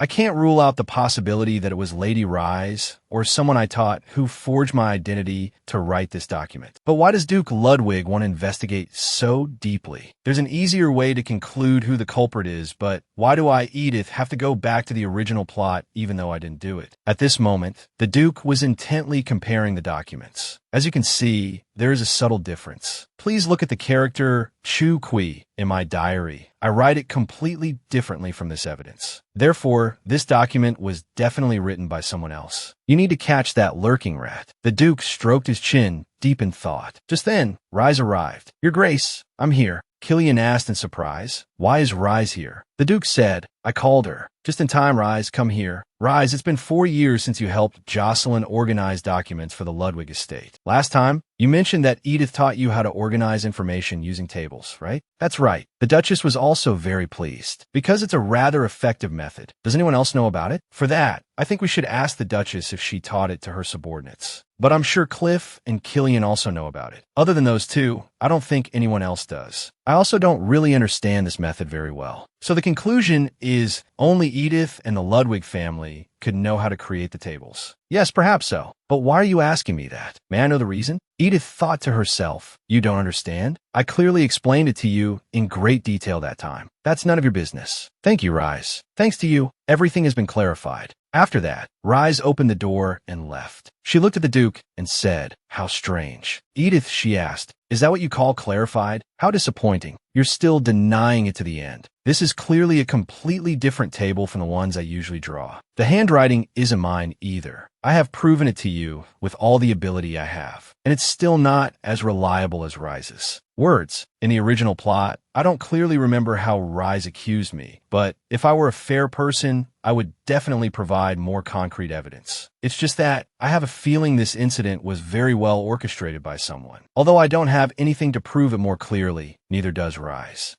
Wait a minute, my diary. She turned to look at Killian. Good heavens, I can't believe you're brazenly reading someone else's diary. I really can't be gentle with you for a moment. No, I was just... Suddenly the Duke called. "Edith, you're right. I don't have clear evidence to convict you. I will temporarily suspend the investigation into this matter and withdraw your house arrest order." Once outside, Killian said, "I still can't trust you. I know. It has always been that way and will always be that way. But it's not like we suspect you for no reason. You are from the Herzog family. Do you remember how many times I've said I'm no longer involved with them? I still see a problem. How can I believe you're not involved in your father's schemes?" What? At that moment, many scenes suddenly flashed through my mind. Of course, Edith is someone willing to seduce other men to steal information. In the original plot, she ruined so many parties the Ludwig family hosted, causing the marriages of many other noble families to fall apart. That also explains why. Suddenly Killian said, "I'll take you back to your room." A while later, they arrived. She entered the room and closed the door. So many things happened, although somehow I feel relieved. As expected, I'm still not as important as Rise. Suddenly, Rise's voice came from outside. "Killian, why are you here? What happened just now? Can I know?" Edith. She was suspected of stealing internal documents of the Ludwig family. You mean the documents on the Duke's desk? But Edith would never do that. I wish I could believe her too, but there's no reliable evidence. It's a bit confusing for me. Oh my God, I obviously don't need to eavesdrop to know what Killian is thinking. Rise spoke again. What I said made Edith get accused, didn't it? But I was just explaining to the Duke what I knew. Don't do that anymore. What? But anyway, your family decided to let it go, so don't talk to me about this matter anymore. I don't want you to get involved. Okay. With that, Killian quickly ran off. In his mind, he recalled the lines from Edith's diary. "This morning, I hid behind a tree and watched Killian. His face and body are so radiant. Thinking back on it makes my heart flutter. I clearly like Killian more than Cliff." But that's not all. When Rise walked by, Killian saw her and smiled at her. I thought I had gone blind. I don't understand why he never smiles at me like that. Killian gritted his teeth and muttered, "What good would it do if I smiled at her?" Killian ran to find his brother. "Cliff, I need to clarify this." He looked at Killian and said with a smile, "Oh, why does my little brother look so angry? Is my dear little brother still having a headache? Stop talking and follow me." The next morning, Edith stood before the Duchess's room. She raised her hand to knock on the door. "Come in. I've been waiting for you, Edith. I heard a big incident happened yesterday." Your spirit must be in a lot of pain right now, right? Your Grace, I never stole the documents. I know you'll never believe me. I'll endure house arrest again if you force me to. I will risk my life to prove that I really will." Suddenly, the Duchess took her hand and said, "I believe you. I know it's been difficult for you, but I believe in you, Edith. I've seen how much effort you've put in to help me. I've seen how much effort you've put in to change people's prejudices about you. How could I not empathize? I've been through this before too. No matter who committed this unforgivable act, I, as your mother, know very well that it certainly wasn't you. My dear." Hearing her words, Edith was moved and burst into sobs. She replied through her sobs, "Yes, mother. The truth is that in the Riegelhoff family." As she said this, her mind suddenly became dizzy, a pain like being stabbed by shards of glass. She cried out silently. Why? Outside on the training grounds, someone announced, "Lord Cliff, Lord Killian. Lady Edith has fainted." What? What did you say? I heard she suddenly collapsed while talking to the Duchess in her office. At that time, the lady had. Killian let out a huff, then quickly put on his shirt and left. Inside the room, the doctor said it seems the lady fainted from exhaustion. Has Lady Edith shown any mental signs like fatigue or lack of vitality recently? There's no serious problem, Your Grace. We just need to wait for her to wake up. For now, the lady needs to rest to recover her strength. Killian sat looking at Edith, lost in thought. Even when she had to stand before Father, she was still resilient and fiercely refuted him at all costs. But how much must Edith have cried for her eyes to be so swollen? Edith Riegelhoff, who always held her head high with pride, cried to the point of fainting? Then Anna led the doctor away. "This way, ma'am." Killian spoke up and asked the Duchess, "What did you and she talk about?" I know you won't believe her, but she kept insisting to me that she never leaked that document. She told me that before as well. So I said, I will always believe in her. "What?" the Duchess repeated. I said, "I will always believe in Edith." As soon as I finished speaking, the girl burst into tears. The feeling of not being trusted by anyone and saying, "Thank you, mother." That's what Edith said to me. Killian recalled Edith's earlier words. "I can't trust you. I know all too well it has always been that way and will always be that way." His face darkened. I feel like Edith, the Duchess asked in alarm. "Killian, what's wrong with you?" "Good heavens, Anna, come here." Killian propped himself up with his hands.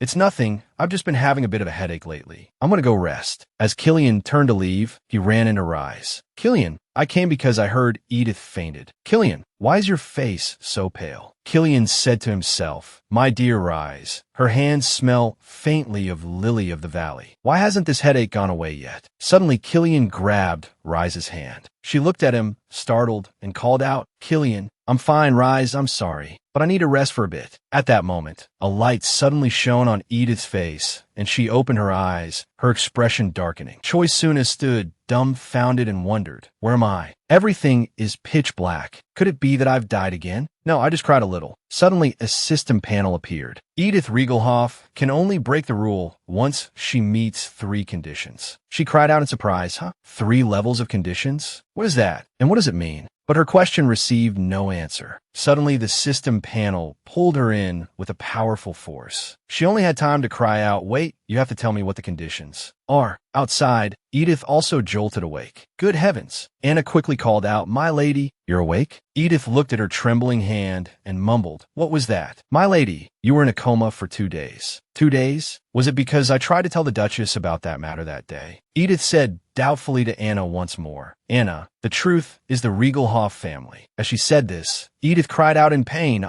"My lady, I'm sorry, my throat is a little sore. Could you bring me a glass of water?" "Yes, my lady." "Oh, and maybe no, it's nothing." When I first woke up in Edith's body, I thought that even though I was playing the role of the villainess, I could still have a happy love story of my own. I tried to behave kindly and properly. Unlike the usual novel tropes, I wanted to build a small family with my husband and become soulmates with the original female lead. I thought I would win his heart, but no. After my dreams were shattered, I decided to have a new life. I was determined to give up on the path of conquering Killian's love and live peacefully as a daughter-in-law on paper to the ducal family. However, contrary to my wishes, the flow of the original plot continued steadily. And no matter how I tried to change it, the outcome I received was still the same as in the original work, as if some force had intervened and fixed that flow in place. Edith Riegelhoff can only break the rule once she meets 3 conditions. From the very beginning, I was the only one who was delusional. I cannot and will never be able to change the situation, because Edith and we are not the main characters in this story. Edith Riegelhoff is a villainess, just a supporting character, without much screen time in the novel. Just a supporting character with a predetermined fate of being executed by her own husband. For Edith, the problem now is only a matter of time. What is the next event? Yes, that's it, let's go. The novel says that Edith, after being questioned about daring to leak internal documents, that night, she went into Killian's bedroom to try to seduce him and sneak a kiss on his lips while he was sleeping. A fake love. Ever since we were forced to marry, he has never stopped resenting me, because Killian always clearly shows his disgust whenever he's around me. I know, and I've always regretted it. He sleeps peacefully like a god in slumber. My favorite character in this novel is actually sleeping in front of me and is also the man I fell in love with. So, after tonight, he will surely despise me much more. That's fine too. That way I won't have any more lingering attachments to this person. And then she leaned down and gently kissed Killian's forehead. Now, when Killian wakes up, I'll be met with a look of contempt. Suddenly, Killian grabbed her hand. Don't pretend to be so surprised. This is not the time for acting. Are you that desperate for affection? No, I was just. Still try to play the part to the end? Killian pulled her forcefully onto the bed. Then tonight, the venomous snake of the Riegelhoff house, you must try to satisfy me. Maybe I'll change my mind about you. Wait a minute, Killian. If it were me, Would you accept it? Killian immediately froze. She's not Rise. I swore to always give my whole heart to Rise. And now I'm getting involved with this woman. Even though this is just an arranged marriage, from the very beginning, I really didn't expect anything from my husband. Killian lifted her chin. That's not what I wanted to talk about since you provoked me first. Who's the one who snuck into my room in the middle of the night? Killian gently kissed her lips. In a room with just the two of them, he uttered words of contempt. My wife must have been very thirsty every time she peeked at it, right? He took her hand and pressed it against his firm chest. Take this opportunity to touch it with your own hands.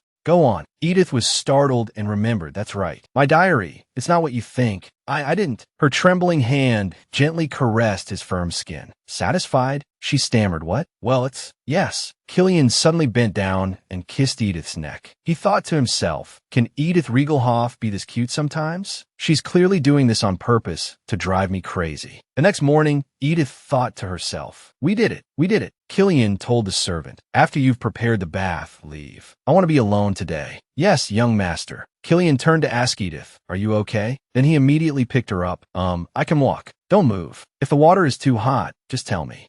Dizzy's fine. The first night I met you, it seems you dozed off in the bathtub, didn't you? It seems you really like to soak. Aha, I guess so. Seriously, about what happened yesterday. Even though it might have been an unintended incident that arose from Killian's anger, I thought he would regret it immediately upon seeing my face this morning. Not only his first kiss, but also the chastity he always saved for Rise was taken by me in a moment when we were both tempted by desire. No, from the beginning, Killian didn't seem like he was seduced by me at all. Is he pitying me? Or maybe at this point, Killian realized Rise's feelings have completely leaned towards Cliff and sees me as a substitute. Suddenly Killian said, it's been a long time since I've felt this way, so I'm sorry for being quite rough and exhausting you. You'd best rest for the next few days. Instead of a cold look like on our wedding night, his eyes and voice were now so gentle that I couldn't have imagined it even in my wildest dreams. I don't know if I could try to win his affection one more time. Killian, who held me endlessly and called my name so passionately. Really, after that, she went back to her room and continuously pressed her hands to her face. Noticing Anna watching, she gave a sheepish laugh and said, it's nothing, Anna. I need to pull myself together and think. After last night, I had a dream. The first condition to break the barrier has been met. With each condition fulfilled, the author's power will be diminished. The first condition is broken. Is it related to the 3 conditions I saw when I fainted the other day? Oh well, even if I ask, no one will answer. Me. Was the first condition, anyway? Suddenly, a sound rang out. Ding. Edit asked in surprise. What is this sound? Lines of text from the system appeared. It is the first exception condition, accomplishing something the original Edith could not do. Edith's eyes immediately widened in shock. This system clearly knows that I'm someone who transmigrated into the novel, and that the duty of people like me is to absolutely not follow in the original character's footsteps. Acting contrary to the original, isn't this very difficult? She hypothesized there are some strange things about this. Because I met the first condition, the system said the author's power has been reduced. Power, the ability to increase or decrease a person's authority to affect something. In other words, it means there is an entity holding power in this world. Edith wondered to herself, is it God or the first person born here? Thinking this, Edith shook her head and thought, too vague. I can't conclude anything with this little information. When was this novel even finished? So what's the benefit of the author's power being reduced? If it's a reduction in power, in what aspect was I reduced, and by how much? From the first day I was reborn, what factor has affected me the most? The story chapters, my personality, or the flow of the plot? It could be all of those factors. Where's the one holding power, really? She told herself, but luckily, I've also figured out something quite important. I've realized that I can go in a different direction from the original. It's still too early to give up on this life, isn't it? Sunlight streamed into the room, and Edith thought, I don't know how Killian will behave in the next chapter. First, I have to check. Edith immediately went to find Jocelyn. She knocked on her office door. Mother, it's me, Edith. Jocelyn was very surprised by her appearance. She ran over and grasped her hand tightly. worried. "Oh, Edith, are you feeling better?" On the surface, Edith smiled politely and replied, "I'm fine now, Mother. I'm sorry for making you worry." But in her head, she thought, "Actually, I still have quite a headache about one thing." The Duchess and Duke Ludwig recently visited the royal palace. It was probably to discuss the next move of Duke Langston and the Regelhoff family. "I'd better not mention this issue." Jocelyn sighed. "The Duke was also very worried about you. I think he was a bit too harsh on you this time. Please understand. After all, my husband has long been accustomed to fighting on the battlefield, so his tone is a bit rough." But he questioned Rise so gently. Then she said, "A case as serious as this for the Ludwig family. It's impossible not to be angry, Mother. I understand that very well, so you don't need to worry about it." Jocelyn let out a sigh. "Thank you for letting it go." Then the two sat down at the table. Jocelyn asked her curiously, "So what do you plan to do in the future? You don't have to help me organize documents anymore if you don't want to." Edith bit her lip, thinking to herself, "Of course, if I continue to do it, there will surely be whispers and gossip about me." A daughter-in-law, in name only, no longer trusted by her husband's family, but still has the nerve to touch confidential documents. "Actually, I don't care much because I don't like sitting around doing nothing." After considering it back and forth, she smiled and said, "If Mother's okay with it, I would also like to continue helping the Ludwig family in some way. However, with this situation, it's possible that the person who framed me will do the same thing again. Could you possibly assign a trustworthy person to supervise me?" As she finished her sentence, she paid attention to her expression. "Ah, Mother doesn't look too well." "Well then," Jocelyn shook her head, I understand you want to work in a place safe enough to no longer be misunderstood. To be honest, I've been thinking about this too. Coincidentally, Rhinon Fitch is in need of an assistant." Edith was a little surprised. If it was Rhinon, aside from the Rudwick family, he was the only one who knew about the document theft. "The documents I received were also prepared by him. Along with Anna, Rhinon was one of the few people who treated me without any prejudice. I don't think I should think badly of him." Suddenly Jocelyn asked, "You've interacted with Rhinon many times, haven't you? What's your opinion of him?" "Yes, he's very good, Mother." She wondered, what was Rhinon's expression the last time I saw him? Suddenly, she stared blankly at the man in front of her. Rhinon sat silently with a thick stack of documents on his desk. "That you're here." Edith glanced at him furtively and thought, "Right, such an emotionless person. Would he want to work with me?" With that, she approached and gave him an awkward smile. "Starting today, I'll be helping you, Rhinon." Rhinon said nothing and slowly stood up. "What can I do for you?" Rhinon brought a box full of messy papers and placed it in front of her. "First, I want you to sort these receipts by year." Edith obediently took it and picked one up to examine. "A receipt? But why is it like this?" Rhinon, though angry, calmly explained, "This is the aftermath left by my former assistant. He claimed he felt disrespected by me, so he threw these receipts on the floor and quit." Her face showed astonishment, and Edith's voice couldn't help but exclaim in surprise. He dared to do that with the Rudwick family's important documents. Rhinon shrugged. Yes, and surprisingly, he wasn't punished at all. After saying that, Rhinon suddenly narrowed his eyes and stared at her intently. Seeing Edith's naivety, he admitted bluntly, "Don't expect me to be kind to you either. Working with me will make you regret it right away." Edith didn't reply, silently encouraging herself, "Let's get to work, Edith." A while later, Rhinon was busy writing in a ledger. On the other side, Edith was not idle either. She examined the paper in her hand, but didn't forget to glance around the room. Why is it so quiet around here?" Occasionally, there was only the sound of a quill pen scratching on paper. The rustling sound each time Rhinon turned to a new page. The gentle afternoon sunlight shone into the room, a feeling of true peace and serenity. Rhinon suddenly stood up, startling her. Rhinon stood before her desk. "We'll stop here for today." "Goodness, is it that late already?" "Wait a moment, let me just mark what I've sorted." A few minutes later, Edith handed the box of papers back to him. "Thank you for your help." He nodded, seemingly satisfied, and said, "You also did very well, my lady." Rhinon, "Actually, I don't require you to treat me with kindness." She herself had thought about what happened before in my past life. I was always ostracized and shunned by my superiors and colleagues. They paid no attention to someone like me. I was seen as a woman with no social skills, just because my work ability was rated very low. I only have two things to ask of you, Rhinon: transparency and fairness. And to me, you've always had both of those things, haven't you? With that, she winked and smiled at him. Then Rhinon took the box of papers from her hand. Edith turned to leave, waving goodbye.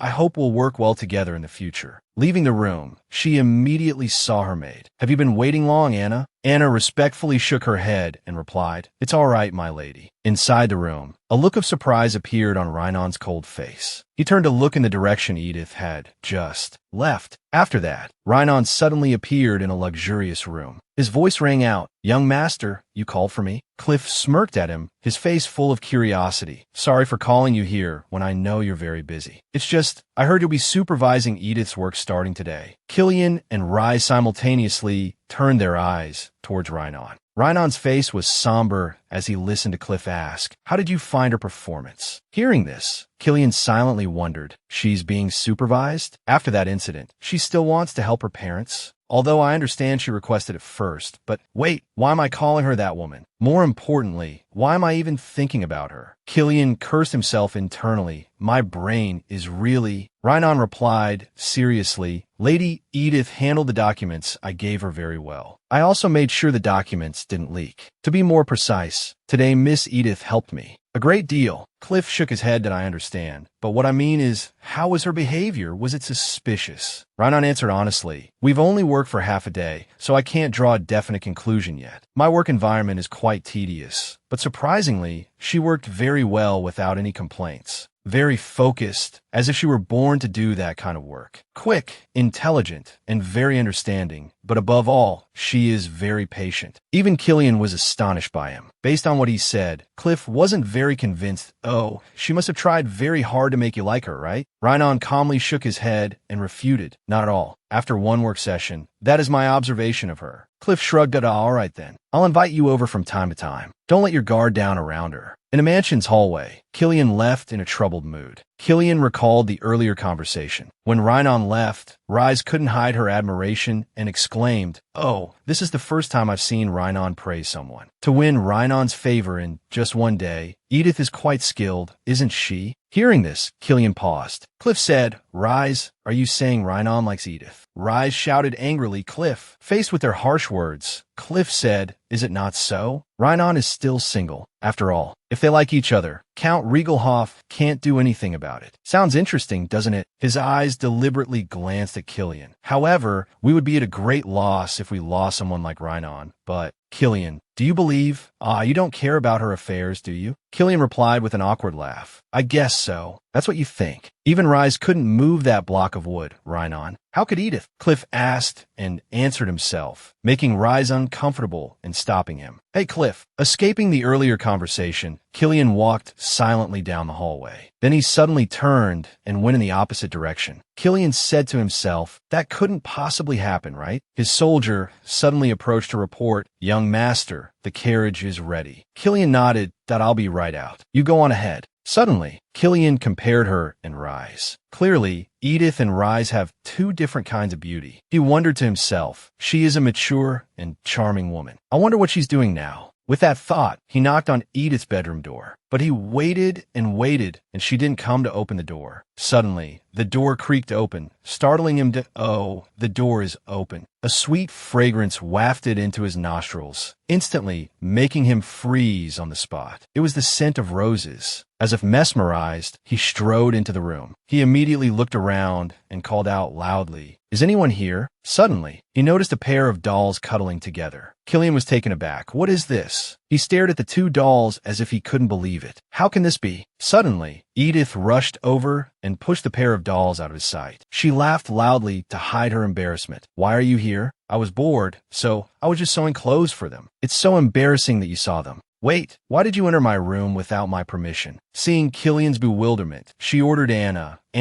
put it away, quickly. After that, the room became quiet again. The two sat silently facing each other. "How have you been lately?" Edith spoke up, breaking the gloomy atmosphere. But Killian was thinking, "I'm sitting on her bed." He calmed down a bit before asking her, "Have you been well lately?" She scratched her head. Edith racked her brain, find a topic of conversation, then smiled and said casually, "Thanks to Mother, I'm her assistant now." She thought about her busy work, then felt helplessly like crying without tears. Brother Rhinon, you know him too? She thought, of course he must know. He's the Duke's closest confidant. Killian said, yes, the Fitch family has always been vassals of the Duke. At first, Viscount Fitch worked for my father. After my father handed over authority to us, his son, Viscount Rhinon, took his place and worked at the mansion. Rhinon and I grew up together since we were young. Rhinon would sit against a tree reading a book, while Killian and Cliff would be sparring enthusiastically. At that time, Killian was constantly defeated by his older brother. Cliff turned away and said, "You should practice more." Killian turned to ask Rhinon, "Aren't you going to practice swordsmanship? Sitting and reading all day, don't you get bored? If you want, I'll practice with you. He's like a friend to me." Edith thought to herself, so that's the kind of person Rhinon is. Clearly, Rhinon is a minor character I never met in the novel, yet he plays such an important role to my husband. So this world has more characters than the novel. It seems to have more depth. But since that day, Killian hasn't come to see me. But why did he suddenly appear and say these things to me? It seems you're wondering why I'm here, aren't you? I'm about to go on an inspection tour in the Ryson region. Edith thought to herself, it's Ryson. Ryson is a northern region very far from the capital, requiring several days' journey by horse. It's one of Duke Ludwig's estates. This territory was given to Killian, the second son who cannot inherit the ducal title of the Ludwig house. Suddenly Killian asked, "I'll be away from home for a while. Would you like to come with me?" Hearing Killian's question, Edith replied blankly, "Me, go with you to Ryson?" Afterward, Killian went outside, recalling Edith's words. Haha, what a joke. Even if it's just an empty platitude, thank you. Travel safely. Killian said to himself, I must be crazy. Young master, the Duke is waiting outside. I know, I'm going. At this moment, Edith was sorting documents again. Phew, that's enough for today. Suddenly, she asked in surprise, "Why are you looking at me like that?" "Rhinon, it's nothing. More importantly, the Duchess said to come find her after you finish work today." "Huh, thanks. I'll be going then." As soon as Edith left, Rhinon stood up. He walked over to Edith's desk, picked up a document, opened it, and couldn't help but be surprised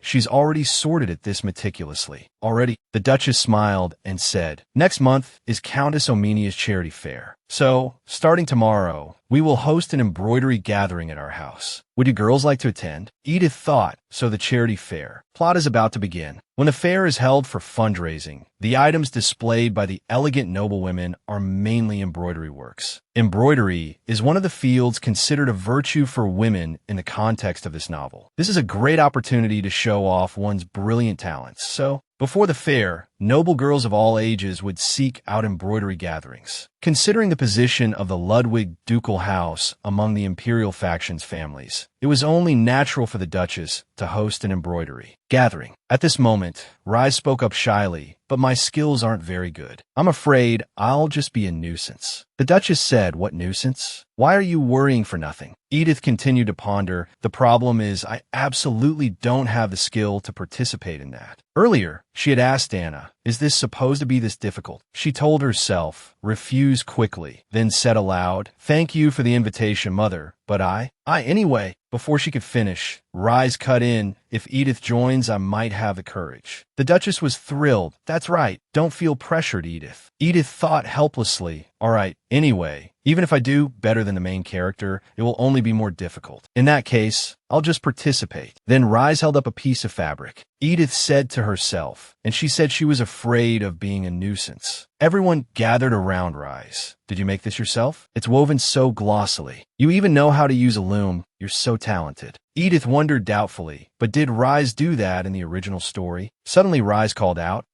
Edith, what are you planning to make?" I was thinking of making a handkerchief." She thought in the end, "I'm the only one who doesn't know how to embroider." Then Edith sat, carefully looking at the design, hesitating over the color choices. "For the body, I'll use this color." Then Rise suggested, "How about this color? If you make the body pink and the wings yellow, it would probably be very cute." So she came over because she pitied me for being alone. What should I say? A lady walked by and exclaimed, "Oh my, this is a similar design to what my niece made last year. It will surely be beautiful when it's finished." That's right, I remember that handkerchief too. How old is Lady Lalisa this year? She's 16, already a young lady. In that case, she made that handkerchief when she was 14, right? She was just a little girl, and now time has passed so quickly. Edith was speechless. Now they're treating it as a design that little kids make. So childish. She said, "Thank you for the advice. Rise, but this. I was thinking of Killian when I made it. It's true that Killian's eyes have a very beautiful color. Isn't it because his eyes resemble the Duke's? Oh my, I'm so embarrassed. So please don't tell Killian, mother. The honeymoon period is truly wonderful. Ho ho. The scene shifts to the Ryson region. What do you think, Killian? Although it's a bit far from the capital, the Duke said it's rare to find a territory with such great potential for development. Actually, a 10-day carriage ride isn't that far. If you go by horse, it takes less than a week. Killian thought to himself, it's indeed a better domain than I thought. If it's given to me, it will no longer be the property of the ducal house. So I was worried about where I would be sent. The castle is also in decent condition because it was entrusted to a manager for a long time. The interior decoration is rough, lacking luxury items, but when I return to the capital, I must first find a skilled interior decorator. That's right, since she comes from the regal hofs, where there's nothing but money, she probably won't be able to stand an old castle. Since she was born and raised in the capital, that's probably not the only problem. With that thought, Killian asked, how much colder does it get in the winter? A little colder than the capital. The problem is that it snows more than the temperature drops. However, there has never been an avalanche or the domain being isolated. Then that's fine. The Duke looked at Killian and said, you seem very satisfied. Yes, it's quite good. There are many young people, so it would be good to develop industries other than agriculture. If a road is built across the Philia mountain range, it could become a hub for merchants traveling throughout the empire. That's what I mean. Are you satisfied with this? Killian hesitated. What if I'm not satisfied? Should I ask for more territories? Or a higher title? Or should I ask you, father, for my brother's position? The Duke was stunned and called out to Killian. Killian continued, should I ask you to make me the heir and the next Duke? Until now. What is the reason you're only asking me this question now? Even though I've done everything according to your will, what is this? Marriage? What do you mean by that? Your Grace, the first and last thing I ever wanted, you trampled on it mercilessly. What a fanciful illusion. I am very satisfied. You don't need to worry about me. If you have granted me the title, I will come down here and start managing the domain immediately. If I intend to turn this place into a commercial hub, I probably need to strengthen the territory's security first. If people from other regions are pushed out, crime will also increase. Yes, Your Grace. The scene shifts to the fair. A person shouts loudly, submit items for the charity fair on this side. Rise said, it's really large scale. You can see there are many diverse items. That's right. Doesn't it smell like baked goods over there? Edith, look over there. It seems our works are over there. Edith was secretly dejected. What do you mean it'll be fine? Anna, you gentle liar. Oh my, it seems someone has already claimed this one. It has a ribbon on it. It's already sold? Today's charity fair seems very competitive, doesn't it? Edith thought to herself, that's right, and besides, her male lead is just waiting for the chance to claim her work. Let's see, should I make way for him then? Rise, let's go look at the other items over there. Should we do that? Well, feel free to claim Rise's work. Killian, it's absolutely not because I'm embarrassed to see my handkerchief among masterpieces. Edith asked Rise, do you like any of the baked goods? I'll buy them for you. Suddenly, there was a murmur of conversation behind the two that it's been a long time since I've been to the capital, but I really can't get used to the high society these days. Oh my goodness, what era are we in that an illegitimate child can disrupt a charity fair? Oh my, even so, you should be careful with your words. She is now the illegitimate child, living as a guest of the Ludwig ducal house. She is loved by everyone inside and outside the ducal house. You know, Edith thought to herself, whether in my past life or here, there are shameless people everywhere. She intentionally spoke so that everyone could hear. They continued to whisper, if it's the Duke and Duchess Ludwig, they are indeed very noble people. Aren't they just raising her like a pet? Suddenly Edith spoke up, I really can't get used to high society these days. Rise, this word startled Rise. Edith continued, I mean the country bumpkins from the countryside, who are disrupting the fair without any tact. I don't know how far they came from the countryside. I don't even recognize their faces. If you've reached the point where you can't recognize Countess Brynn, shouldn't you re-examine your education and knowledge? Miss Edith Regelhoff. The person right there just changed my last name. You'd better check your own knowledge before blaming others. The way you pick a fight with someone who is minding their own business shows your basic manners. The Countess frowned and said, although I heard rumors that the ducal family has a new, unloved daughter-in-law, I didn't expect it to be this bad. Looking at it now, that illegitimate child looks better. At least she seems to know her place. What is it like to be in a position where you have to be mindful of a woman who is not even as good as that illegitimate child? If this matter gets to young Master Killian's ears now, who knows what will happen to the Bryn family? She said sarcastically, Sir Killian is truly pitiful. Edith thought, go on and be arrogant. Suddenly Rise pulled on Edith's sleeve and whispered, I'm so sorry, Edith. Is she an acquaintance of yours? Yes, she's a friend of Countess Sinclair. Because of me, even Edith had to hear such harsh words. Don't mind it, Rise. I don't see myself as inferior to them, so I just said what I thought. Thinking back at this point, when the original story is past the 4th volume, suddenly, people surrounded Rise that, oh my, Lady Rise, you get more beautiful every time I see you. I saw your work at the fair earlier. How can you be so skillful? This is the moment when Rise's reputation splits into two extremes. Edith sat alone, feeling very bored. Rise chatted happily with everyone. My skills are still very lacking. Lacking? It seems the Duchess was already treating Lady Rise like a daughter-in-law. Just now, wasn't she? It seems they don't even see me, the real daughter-in-law. It's fine even if I'm looked down upon. Suddenly Rise exclaimed, Killian, you're back? Yes, I just got back. Edith wondered, if I greet him, will he ignore me? But if I don't, there will be more rumors. Suddenly Killian frowned at her. She quickly went over, oh, you're back. I almost said I missed him. Seeing Killian staring without replying, she asked, why are you looking at me like that, Killian? Yes, I'm back. Has anything happened while I was away? What do you mean, has anything happened? I was just a little bored. Why? Could it be because I wasn't here? Huh, really? Aren't you being a bit too conceited? Actually, I've been very busy with embroidery with these lacking skills of mine. Killian said, it seems so. What's that? Ah, wait a moment. Excuse me while I go fix my makeup and come back. I drank some iced tea earlier because I was bored. I'll be right back.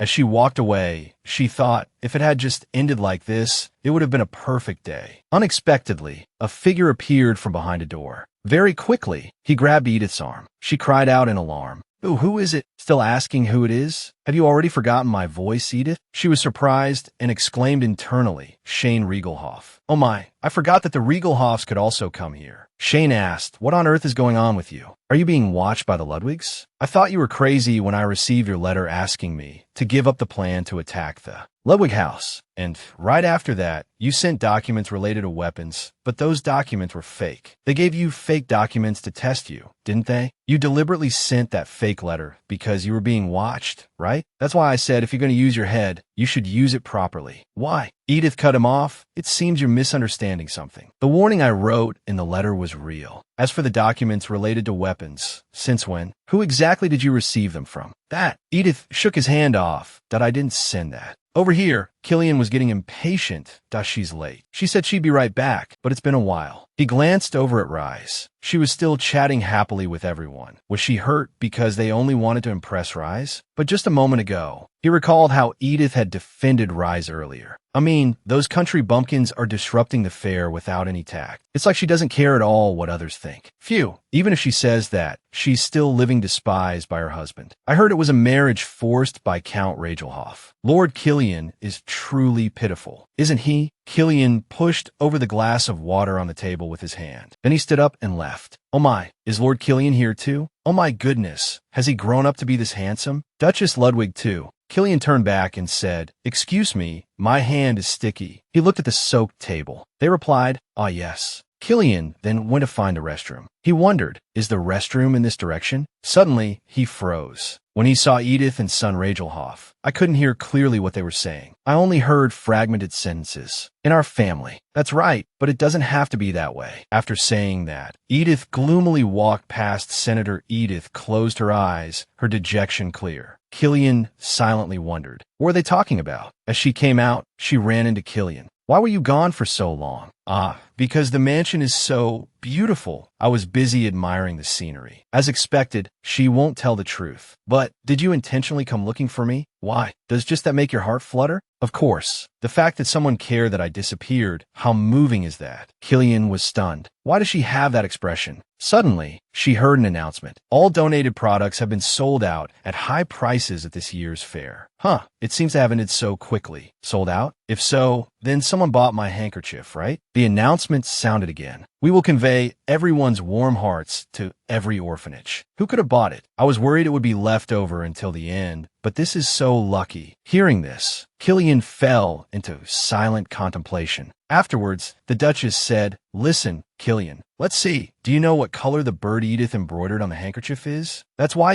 it's the color of your eyes." Killian was surprised. The child said she was thinking of you while embroidering the handkerchief, and even told me not to tell you. How cute. Killian clutched the handkerchief in his pocket and thought, it's just a trick to show off in front of Mother. Because if an item from the house of Ruthwick was left over until the end, it would be very shameful. That's right. That's why I bought this handkerchief. Afterwards, when Edith returned to the mansion, she heard a piercing scream. My lady, Edith asked in bewilderment, "What on earth is this?" Seeing how furious he was when I said the letter was real, I knew this wouldn't be the end, but the maid cried pitifully, calling out incessantly, "My lady." She spoke up and asked, "No, what is suddenly happening without any warning?" Sim put on an apologetic look. "I'm terribly sorry for causing such a commotion, but after Edith married into this house, the Count's family couldn't stop worrying about her. Sophia, Edith's personal maid, was very worried about her. I heard she is under pressure at the ducal house and can't even attend the tea parties of her friends." Edith silently said, "I rejected all the invitations because I was afraid of causing trouble. And yet he interprets it like this." She immediately retorted, "Pre-pressure? What are you talking about?" Outwardly, he feigned concern, "My poor little sister." But inwardly, he was cursing, "You fool. Just because you said you're at the house of Ruthwick, you think I have no way to tighten your leash?" Edith was extremely worried, when suddenly Killian said, "If that's the case, then leave that maid here and go. I will let her be Edith's personal maid." Edith turned to look at him and called, "Killian." He said again, "If it's someone who has been by her side since she was young, the Count's family will worry less, won't they?" "Killian, why all of a sudden no if it goes on like this?" She screamed, "It's not like that." Suddenly, she felt dizzy. The maid hurriedly ran to support her. "My lady, what's wrong? What's happening?" Then she whispered in her ear, "Long time no see. Please support me from now on, my lady." Then the maid helped Edith into the room. Killian stood there, watching them. Then he also turned and left. "Anna, prepare a uniform and a room for that maid." "Yes, Duchess. When I heard Lordson talk about you, my lady, I thought it was impossible, but it seems you've really been living peacefully lately, haven't you?" Edith thought, this is also because of the flow of the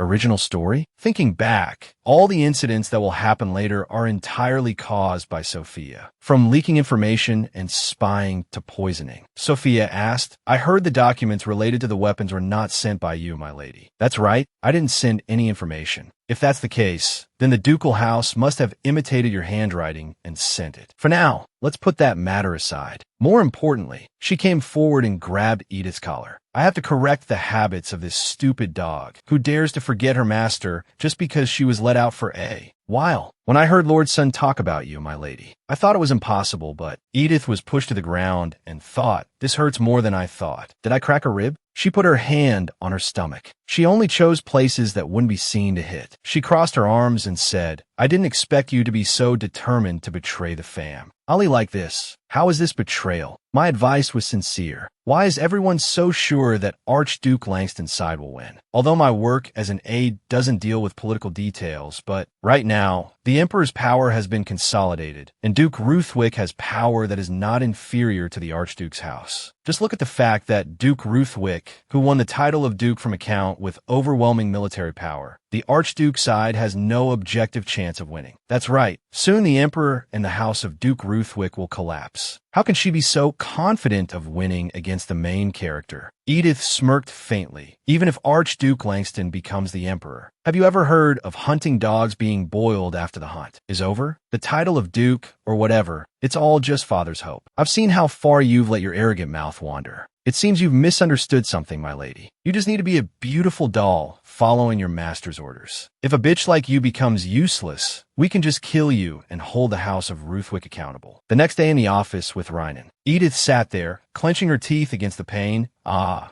don't want to leave work. Sophia, you've robbed me of my freedom ever since you entered the ducal mansion. Not only did she monitor and assault me, she also started starving me. If you want to eat, you have to prove your use. Full. Edith, her body covered in bruises, said, "You treat a person like an animal. If it were an animal, it would have learned to obey after being beaten this much. But you, my lady, seem to be worse than an animal. Hearing my father's dog say that is truly ridiculous." She slammed the table and came forward to grab Edith's hair. "What has really happened all this time? You weren't this stupid, were you? Constantly talking back, word for word, without even waiting for me to finish eating. Or did you get hit in the head somewhere? Even so, combining my past life and this one, I never thought I'd have enough courage to face violence like this." But just thinking about the original Edith, who had always endured such punishments since she was a child and didn't even have the thought to resist, unconsciously, she stood up and silently resolved, "I absolutely do not want to submit." Just then, Rynan spoke up. "It seems the cake suits your taste today, doesn't it?" She quickly looked down at the cake plate. "What, you mean? Huh, I ate this whole plate? Ha. Yes, that's right. It's especially delicious today. Are you having some too? There's only one piece left. You can have it all. I'm not very fond of sweets to begin with."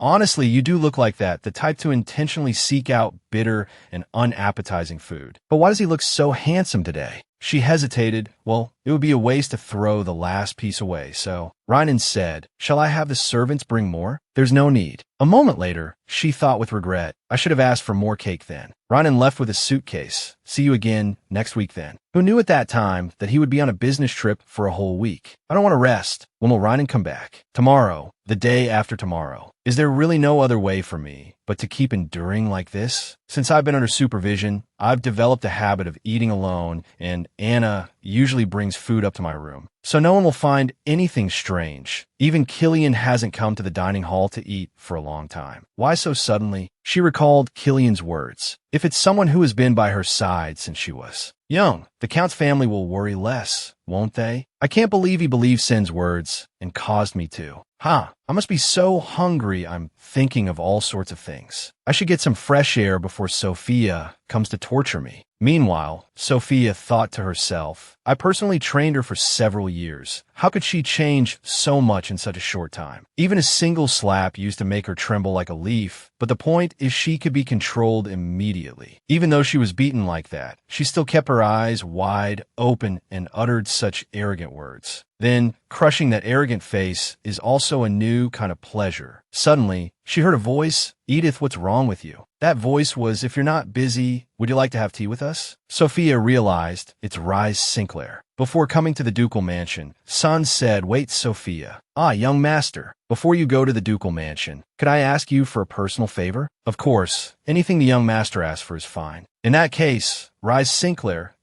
how does she live in the ducal mansion? That's right, what is she like? Find out if there's anything special about her and send me a private letter. Don't mention this to my father, you understand? Back in the present, Sophia clenched her teeth and thought, I don't dare to be greedy for the position of a young master's wife. I'm content just to be by his side and help him. But do you think I'll stand by and let that illegitimate child, whose mother was a maid, bewitch the young master with that innocent face? A while later, Edith returned with a haggard face. Because I haven't eaten anything, my mind is gradually becoming hazy. Even if I go out to eat something, Sophia will surely force me to throw it up. I went out for a walk and even stared at someone else's cake. Killian would surely look at me with contempt. Wouldn't he? She covered her face. So embarrassing. Suddenly, she froze when she saw Sophia enter. She looked at the cake on the tray. That's the peach cake from earlier. She spoke up. It's from Lady Rise. Well, if I just let you starve like this, someone will surely get suspicious, so eat it before I change my mind. Oh, okay. Seeing her dark expression, Edith thought with suspicion. From the delicious peach cake to the hot black tea, it's surprising that Sophia would prepare a meal for me like this, but I don't know. Anyway, I have to survive first. With that thought, she brought it to her mouth to enjoy. but she froze immediately. A mouthful of blood spurted out. Ah, this is... Edith collapsed to the ground, crying out in pain. Ah, she thought, could this be Edith's poisoning act? But I didn't put any poison in it. Sophia pretended to scream. There, my lady. Then she gave a vicious smile. Pull yourself together, my lady. Edith silently realized. Damn it, if that's the case then. Sophia quickly shifted the blame to Rise. No, I didn't do anything. I just saw that Edith seemed to like that dish, so I... Yes, it's true my lady likes it very much. When she heard that Lady Rise had sent that cake, she was so happy. It's a perfect scene, just like in the original story. This is the scene where Edith directly puts a stomachache-inducing poison into the cake Rise gave her and tries to frame Rise as the culprit. Edith turned and called out. Sophia immediately froze. Killian is here too? My lady, you're awake. Sob, sob. My poor lady, my lady. Don't try to force yourself to speak. She means for me to shut up, doesn't she? Don't be so noisy, Sophia. I'm sorry, Rise. Because of me, you had to hear such rude words. I just have a little indigestion. You mean I was poisoned to the point of vomiting blood? If so, maybe I suddenly developed an allergy. To peaches. Cliff said, how ridiculous. Search this entire room. Ah, Sophia feigned shock. What were you doing, sir?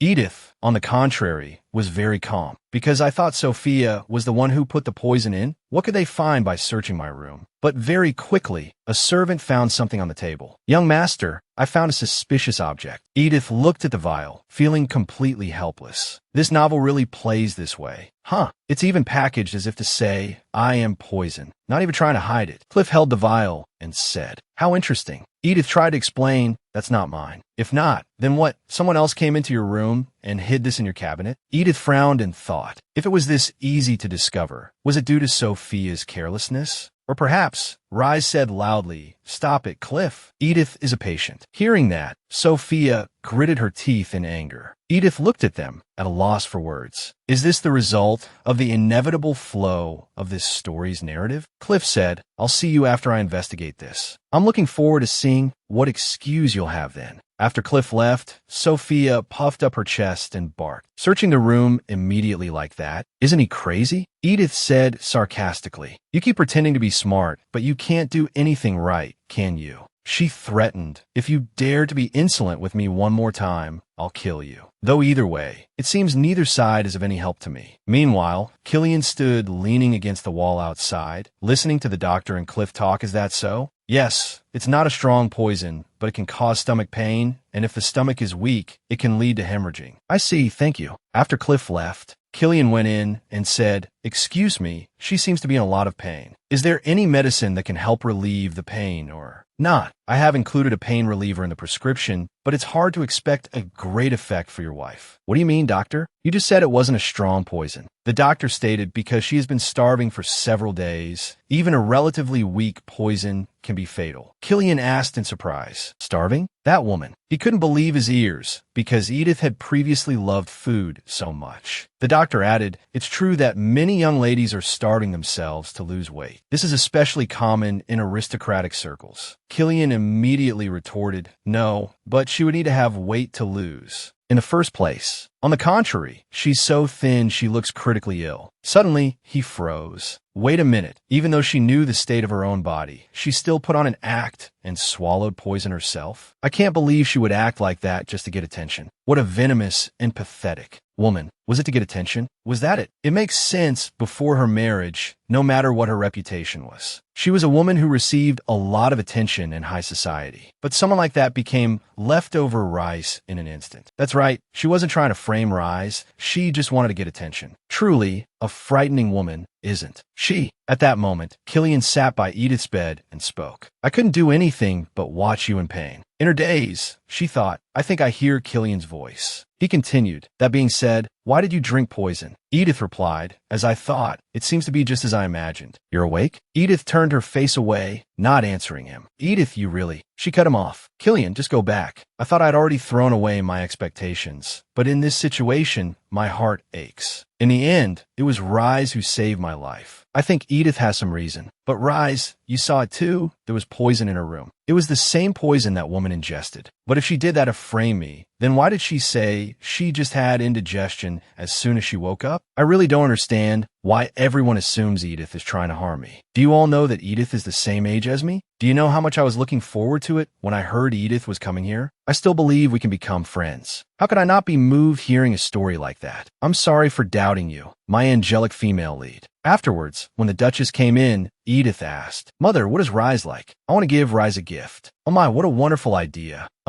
Rise loves to read and embroider. Choosing a book is a bit difficult. How about choosing something related to embroidery? Yes, thank you, Mother. I express my gratitude to Rise with a gift of high-quality silk. And when my body had recovered to a certain extent, finally, today, Edith's room, about a week later, she was so moved she shed tears. How long has it been since I got to go to work? Behind her was Sophia's gloomy face. It sent a chill down Edith's spine, but unexpectedly, a shout rang out from outside. Edith drew a breath, and the door burst open. What on earth did you do? This time, are you going to say you didn't do it again? No, you have to explain before I can answer. What on earth is going on? Rise has lost consciousness. After embroidering with the silk thread you gave her, she was poisoned. That's impossible. What's going on? As soon as the artisan merchant wrapped the gift, I immediately brought it to Rise. During that time, no one could have touched it. Actually, at this point in the original story, there was also a case of Rise being poisoned. It was before Edith applied the poison prepared by Sophia to the embroidery needle and gave it to Rise. I thought I could prevent that by changing the gift and keeping it out of Sophia's reach. Could it be? Even though I tried so hard, the flow of the original story would still change a normal thread into a poison one. Killian angrily grabbed her shoulders and questioned her. So am I not asking you? What on earth did you do? No, it can't be.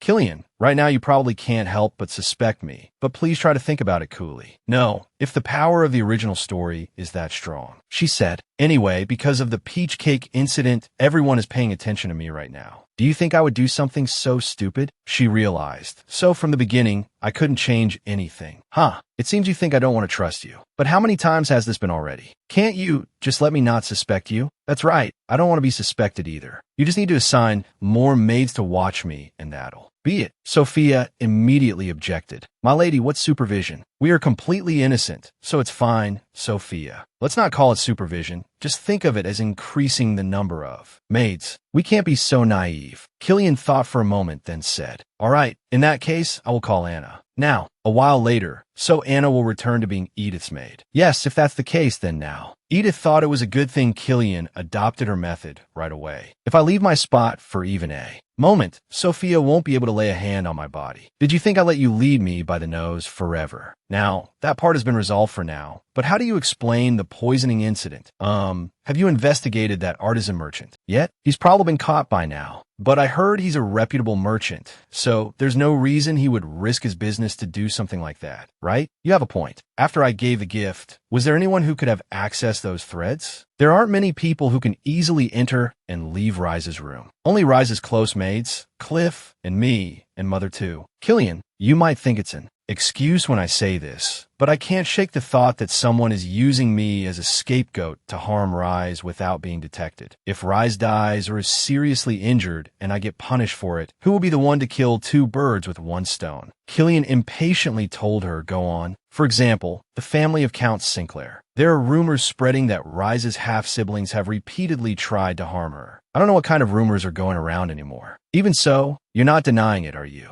To be honest, among the many servants in this mansion, you can't be sure that a spy from the house of Count Sinclair isn't mixed in, right? Though it sounds like there could be a spy from the house of Regalhoff, too. The house of Ruthwick is the same. Don't think I don't know about that. It's a blow to my pride. To be honest, at first I suspected if the ducal house was framing me to disgrace the house of Regalhoff. How could our family do something so despicable? I swear on my honor, there's absolutely no such thing. So, you feel wronged after being suspected just a little, don't you? As for me, my very life has been at stake, yet no one believes me. Hearing that, Killian froze. Edith continued, I don't intend to criticize you. Don't worry, I don't think that way anymore. Thinking about it carefully, I don't think it's worth my effort. Like that. You're objectifying yourself more than I expected. Hey you, that's not the word to use in time like this. Although this is a fairly reasonable speculation, I don't know if father or my brother will accept it. Edith thought. Even so, this time he's not pretending to believe me. With the peach cake incident, he acted like he didn't believe me. I understand. Since we're being honest, I'll just say it. I don't want to be recognized as innocent by those people, because I don't want to be suspected by Rise. Well, it's not just Rise, but there's no need to be that honest. Rise, who is still cared for by the people in the ducal house, supported me to the point of going against their decisions. If the gift I sent to thank her was to poison her, she would be so disappointed. Killian asked in surprise, You don't hate Rise? What? Why would I? Because everyone was only praising Giles and didn't care about her. Edith let out a faint, sarcastic laugh. Aha.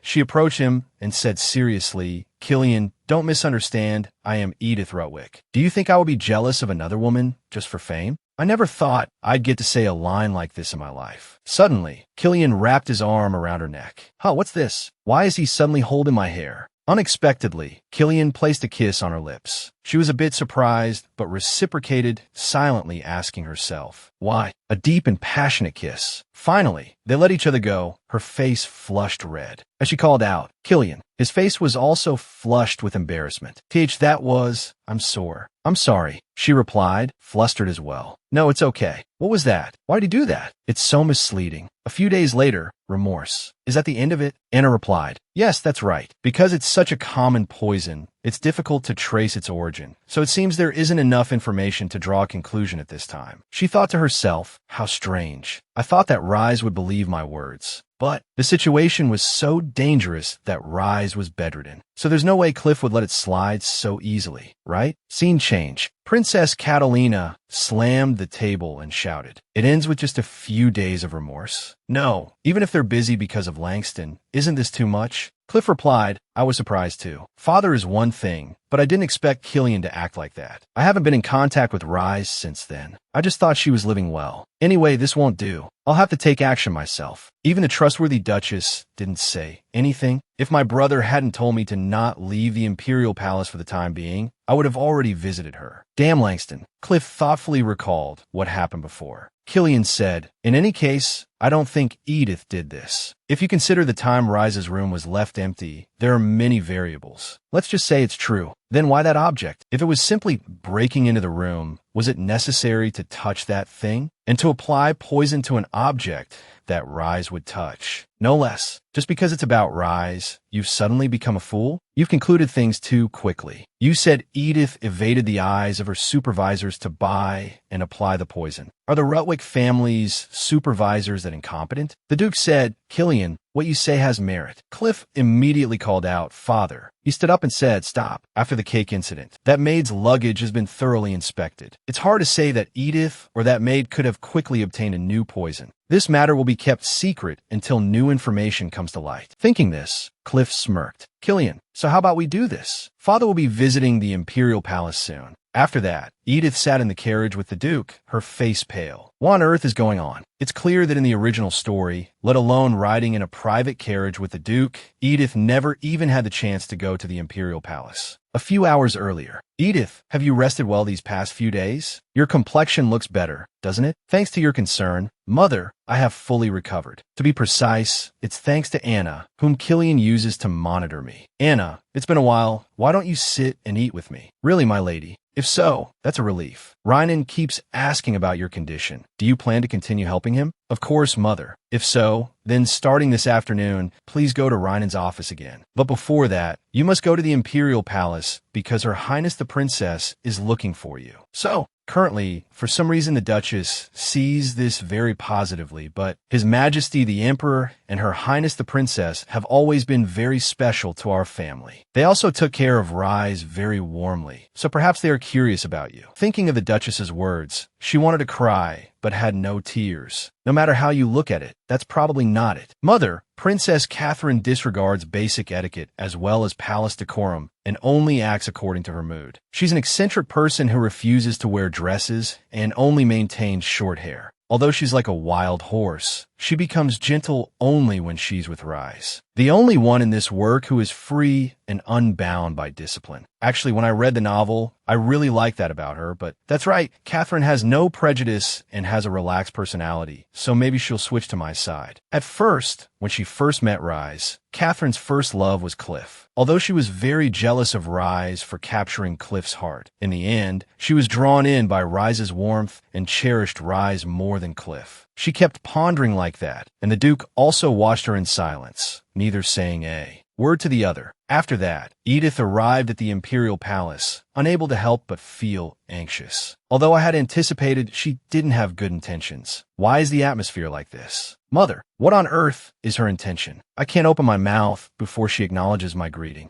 At this moment, the princess glanced over and asked, "You're the daughter of the Regalhoff house, aren't you?" "I am Edith Rutwick, Your Highness." "Let's just go with that." "Ah, please forgive me for not offering tea. It's because there are many rumors that you like to use poison." Edith was startled and cried out internally. "Ah, so Cliff used this method." She calmly replied, "I have never used poison, but it's true that my past behavior was not wise, so even if Your Highness has heard rumors and misunderstands me, I have nothing to say. It seems you're aware of it, aren't you?" "How could I not know? I heard the marriage was also an unreasonable demand from Regalhoff, right? Only Killian is suffering because of that cowardly scheme. That was my maternal family's decision, but I truly have no face to show for it." "Do you really think so? What about your loyalty later on? Want to be just like those people who aim for my and my brother's positions and are experts at speaking flowery words?" "That's right, Edith Regalhoff, the most brilliant flower of high society. To you, isn't this appearance of mine very laughable?" "How could that be? I greatly respect the princess." In the latter half of the original story, after Grand Duke Langston's rebellion ended, there was a scene where Rise and Catherine strolled together on the streets of Reverbury. Catherine wore a wig to hide her identity and went to a clothing store with Rise. And for the first time, she got to try on a dress. With Rise's help, she hosted a tea party at the Imperial Palace, and she matured, shouldering the duties of the royal family and leading high society. But I prefer the princess who, no matter what others say, always follows the path she believes is right and protects her own freedom. With that thought, Edith replied, "Therefore, as the princess said, I will not be swayed by the vulgar words of the nobility. I only hope that Your Highness will look at me with the wise judgment that you yourself make." The princess fell silent upon hearing this, and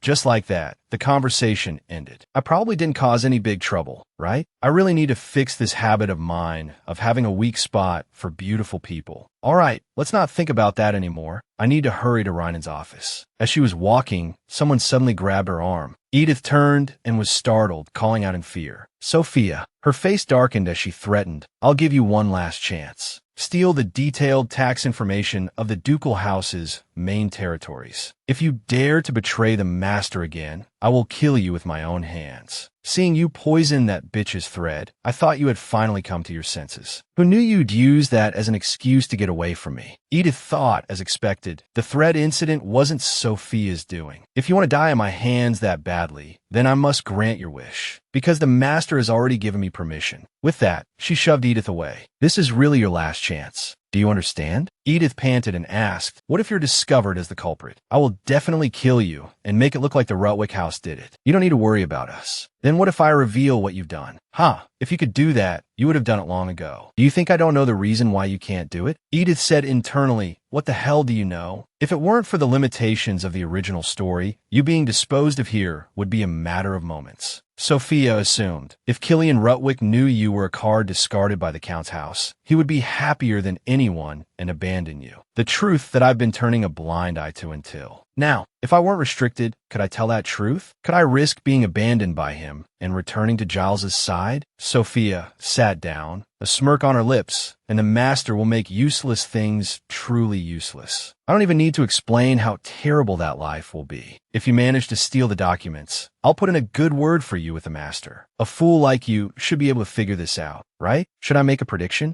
No matter what you people do, the house of Count Regalhoff will surely be destroyed. Edith's words made her freeze. Even my brother, whom you love so dearly. Later at the office, Rhinan turned to look as the door opened. Edith said apologetically, "Excuse me." "Sorry, Rhinan. Am I very late?" "Fixing my clothes took longer than I thought." Rhinan must have heard the rumors about the embroidery thread. Could it be that Rhinan also... But he unexpectedly said, "It's fine. We can start working now. A lot has piled up, so it will take some time." "Don't rush. Just take your time." Edith was a little surprised. "Thank you, Rhinan. I'll start right away." I was worried for nothing. The familiar smell of paper, the slightly chilly air, except for the sound of the quill pen, and the rustling of documents. There was only silence. How long has it been since I've felt this peaceful? There were no sharp gazes trying to find fault with my attitude in everything I did. No need to try and figure out someone's psychology. She approached and handed a stack of documents to Reinen. I've organized this much for now. Edith thought, this is the safest space I've ever experienced in my life. At that moment, Reinen said, I've thought about this before, but your ability to concentrate is very good, and your hands are nimble. She froze, stunned. Reinen praised me. She replied, embarrassed, no, it's just simple work. If everyone worked with the same mindset as you, my lady, I wouldn't have had to fire so many people. I always feel that you help me a great deal. Even though you say this is just simple work,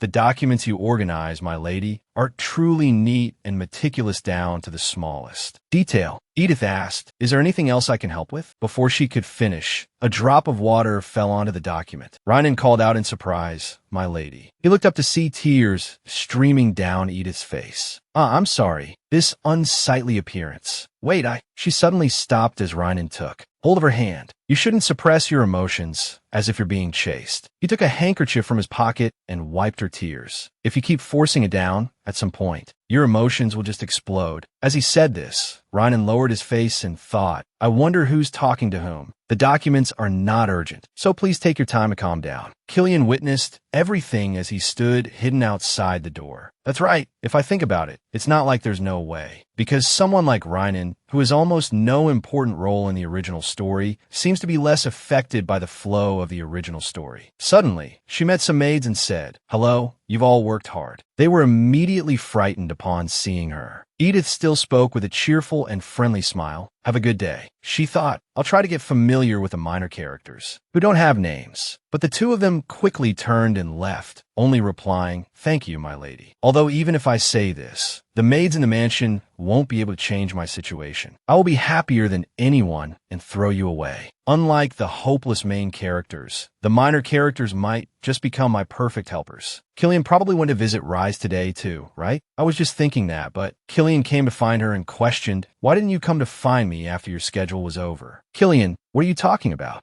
Isn't that your method? If not, then was it because I disappointed you last time? Edith wondered, what on earth is this about? I don't understand what you're talking about. Did I say I would come to your room? Isn't that your method? When you want to assert your innocence and feel insecure, you use your body to seduce me. How did it turn into that? Well, I guess from Killian's perspective, he could see it that way. A woman who uses her seductive body to cover up her lies. Killian spoke again. It's even a very effective method, isn't it? Because I'm an idiot. Killian, have you been drinking? First of all, to point out the important thing, I have always been innocent. And that night, I had no intention of seducing you. To be serious, isn't it possible that you've misunderstood? Misunderstood? You entered your husband's bedroom in the middle of the night wearing sleepwear and even kissed me, and you called it a misunderstanding? No, the sleepwear was just what I had on. If you're going to say that much, then was it because I disappointed you last time? You tried to seduce me, but weren't satisfied. So this time you're planning to move on a different prey? What are you talking about now? I don't have any other prey. Is this man really drunk? Where else? You're such a hot topic among the young men. Even if I don't want to hear it, they always mention it. About how seductive you are.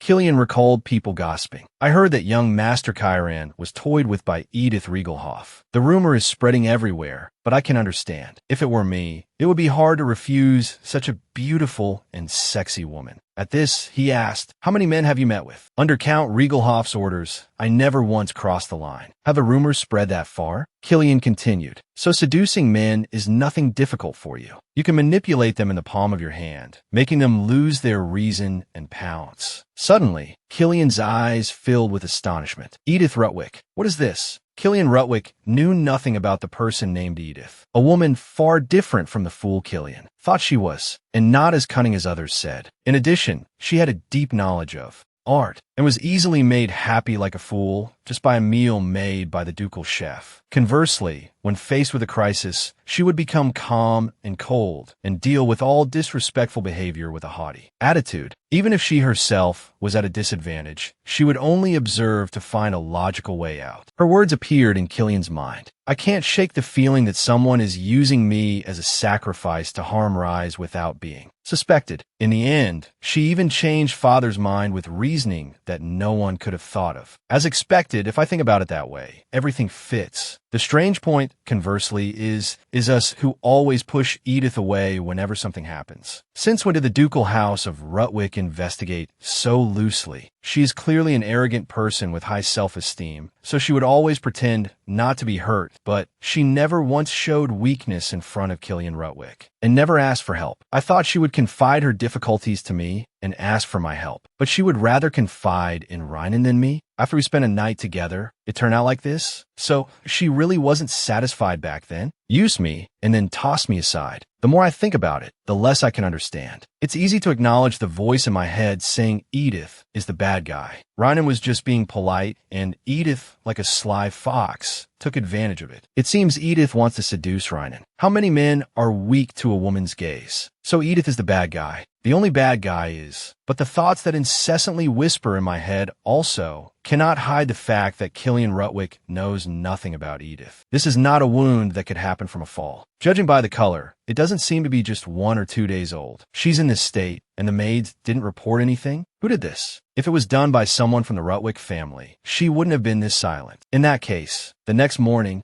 seeing Edith sitting listlessly, Anna asked, "My lady, were you unable to sleep?"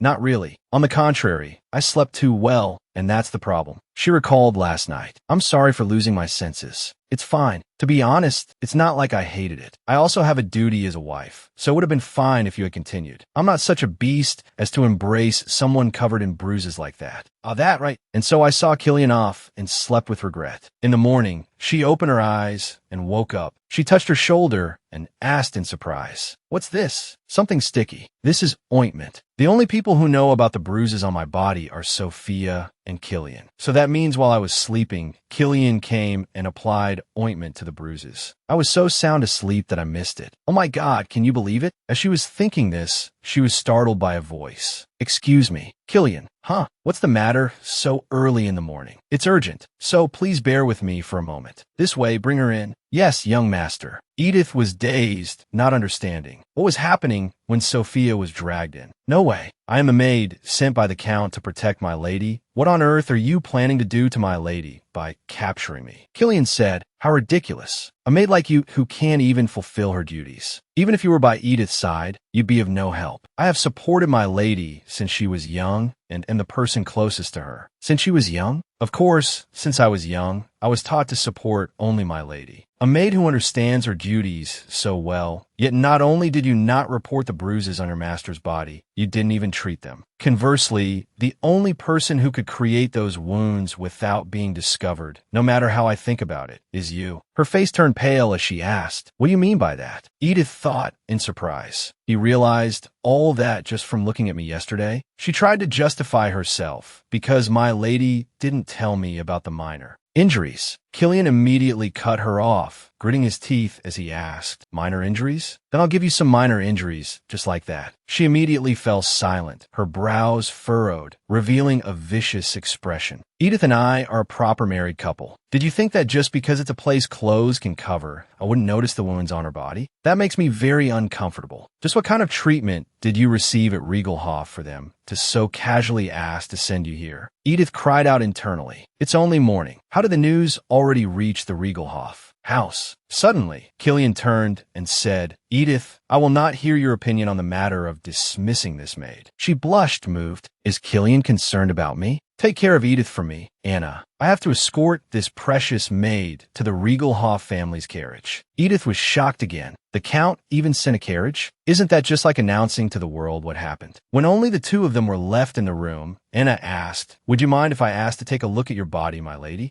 Of course." The moment the dress was pulled down from her body, Anna called out in a panicked, trembling voice, "My lady." "Yes, what is it, Anna? Why? Even when things came to light, why didn't you say a single word?" Edith thought, "Anna, she looks... I have been too talkative. I will apply the medicine for you, my lady." "Is she worried about me?" "Thank you, Anna. This isn't so bad, is it?" The scene changes to a space outside. A system panel appears with a notification. By the end of today, if the second exception condition is not established, a penalty will be incurred. A mysterious person said, "Really, what's the rush?" I know. He pressed his hand on the system panel. "It's very, very strange, isn't it? I've never been this nervous every time the first condition was broken. Come to think of it, it felt strange from the very beginning. Almost all the other Ediths behaved similarly, which was to act like a true, sheltered, noble lady. First, they would avoid the path of becoming a villainess and resolve to live a virtuous life. However, upon entering the ducal mansion, they would immediately fall for either Killian or Cliff. But that Edith tried to seduce the male leads despite being constantly ignored. They even wanted to change the flow of the original story. But once faced with the document leak incident, the Ediths would always panic and begin to fall into a deep pit of despair, rather than remaining calm to prove their innocence step by step. Not only that, she even pulled in minor characters who had no influence on the plot, as if she knew the author's power couldn't affect them, and they weren't shackled by the flow of the original story. But that's only truly useful if she finds the right character. Otherwise, it's useless. Just when I thought she had given up, she suddenly fulfilled the first exception condition in a very strange way. But no matter how the conditions are broken, the author's power will be reduced, and it only affects the minor characters. But why the main character, Killian? Thinking of this, he slammed his hand down with a bang, but he quickly regained his composure. Oh no, it's still fine for now. This is supposed to be an opportunity, a stepping stone to elevate the female lead, a spice to make the main course more perfect. I didn't expect that little spice to be trying to define me. Very fun, very interesting.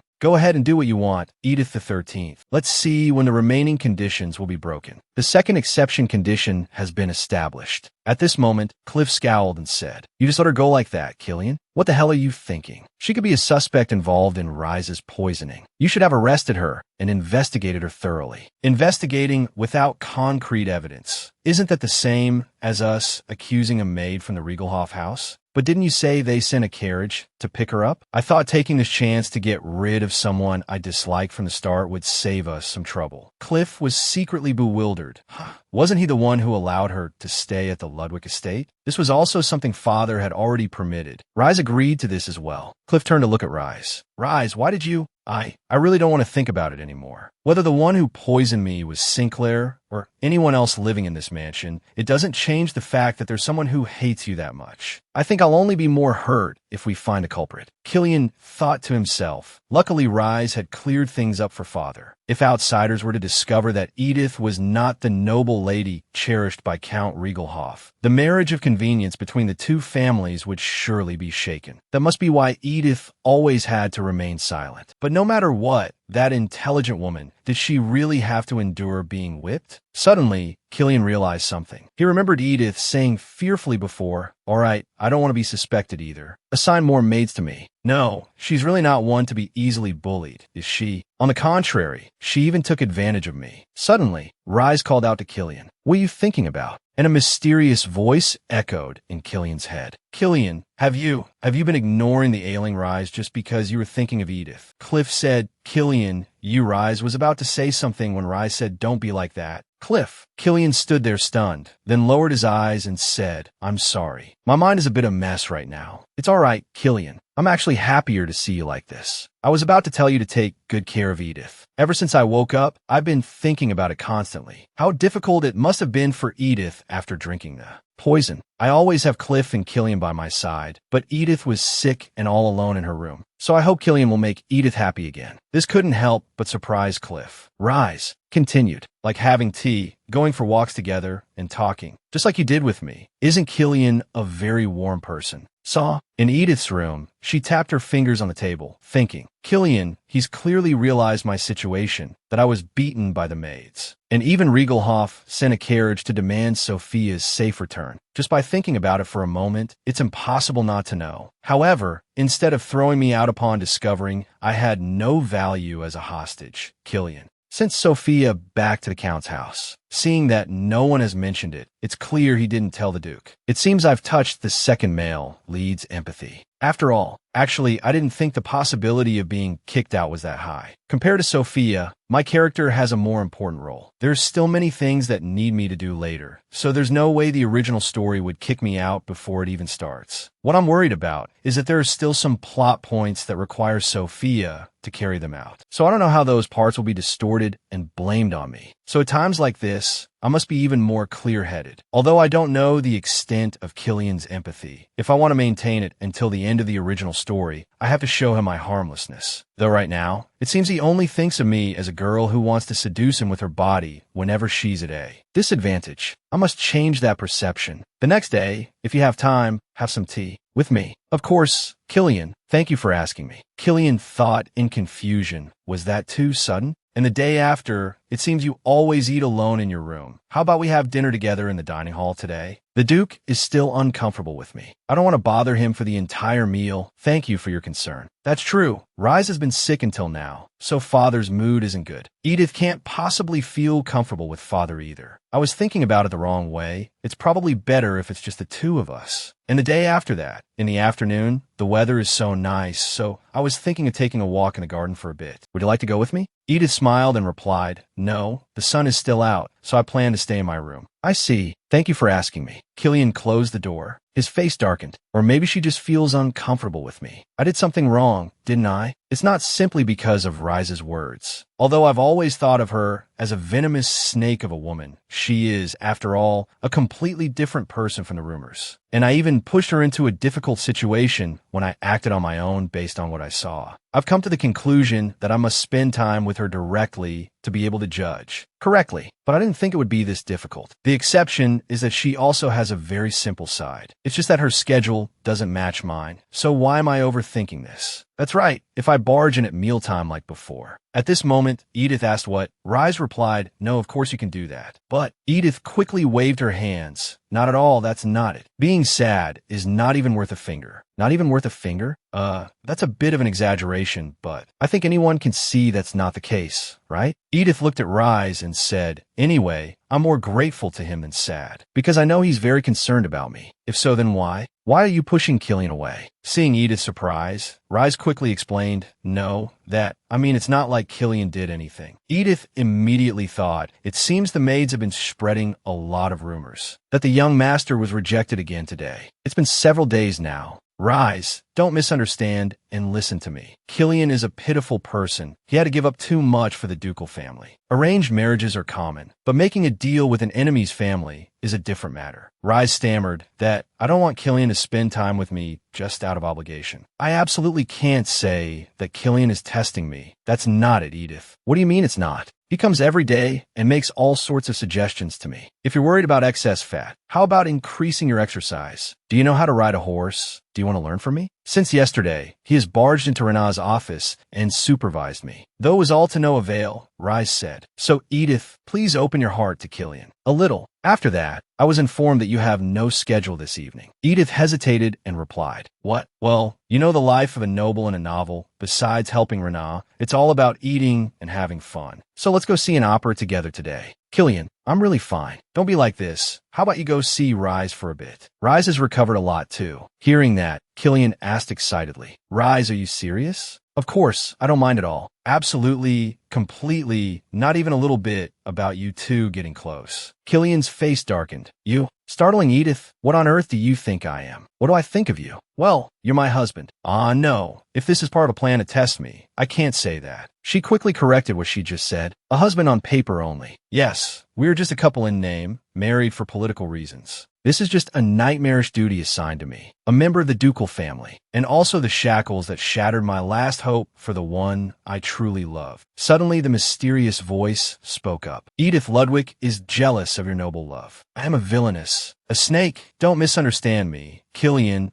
Edith Ludwig. Just because of those reputations, you think I'd bother being jealous of another woman? Right? She has no reason to be jealous. At this moment, he asked through gritted teeth, do you really not want to spend time with me? A woman is never moved by someone she doesn't like. Therefore, the one who is the stalker and the jealous one here is me, Killian. Or is it because you already have another man? Rena, is that it? Why bring up Rena all of a sudden? You think this is also a test? No, I don't think so. Killian, wait. His expression is as if he's being hurt. What you mean by a husband on paper is that I just need to fulfill my duty as a stud horse for you. Is that it? She cried out in confusion. What? All right. I apologize for being rude. No, the day before yesterday, Killian. Suddenly, he captured her lips in a kiss. I can't be like this. He'll misunderstand again. I'll become a promiscuous girl again. Just then, the system announced. The second exception condition has been met. The author's power has been reduced. She seemed to realize something. Ah, I get it. I know what's happening now. Every time I sleep with Killian, one condition will be broken. The system panel showed. Second exception condition. Reject Killian Ludwig's invitation 10 times. That's not it. This condition is a bit absurd, isn't it? Just as I predicted, is this thing toying with me? It knows what my feelings for Killian are, so it took advantage of that. If I hadn't been clear-headed then, it would have taken me until the next life to break this condition. Well, thanks to him, I get to talk to the god of this world again. How ridiculous is that? Outside, the author shouted angrily. Impossible. How so fast? How could she refuse the person she likes 10 times? Once you have feelings for someone, you tend to follow every request they make without hesitation or a second thought. In other words, it's natural to blindly obey every command given by the person you love. But how? I don't want Killian to have to spend time with me out of obligation. Why did she say that? Why? Was I wrong? She doesn't actually like Killian. If the second level condition is broken, although I've never experienced it,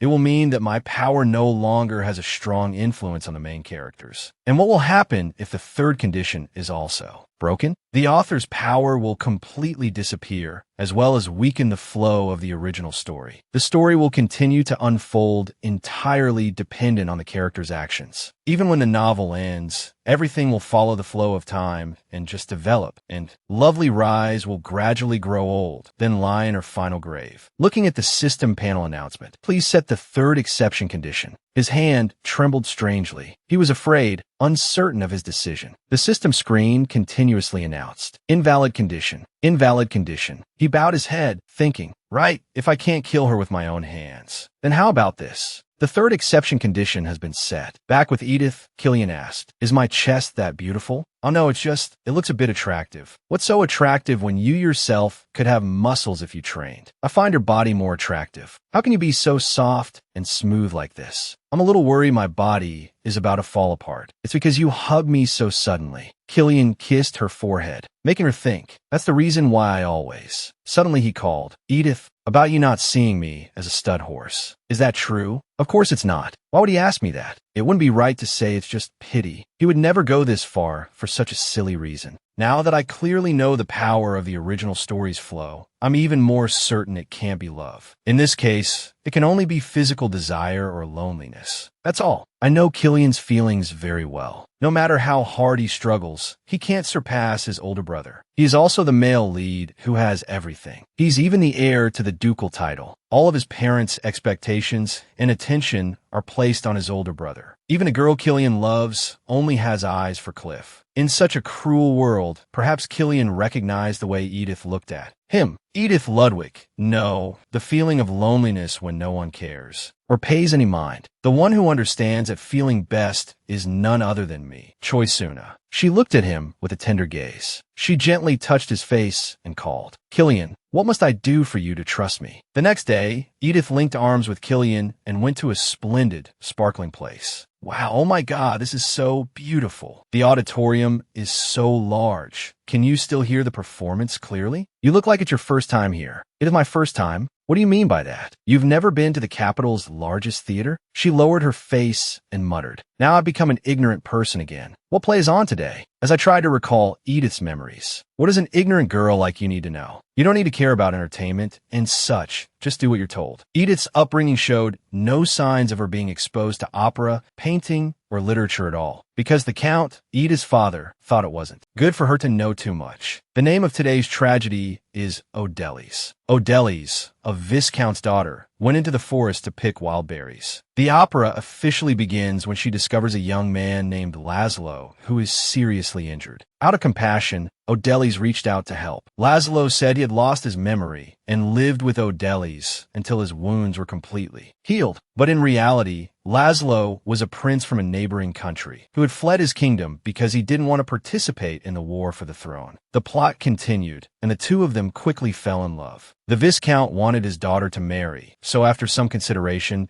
he decided to marry O'Delly's to Hubert, a wealthy baron from the neighboring land. Laszlo begged O'Delly's to abandon everything and run away with him. Even though Baron Hubert knew that O'Delys loved another man, he was still determined to entice her with money. At this moment, Edith used a handkerchief to wipe the tears from her face. The play was continuing. Oh heavens, what should I do? Please tell me. Should I choose between family or love? My love.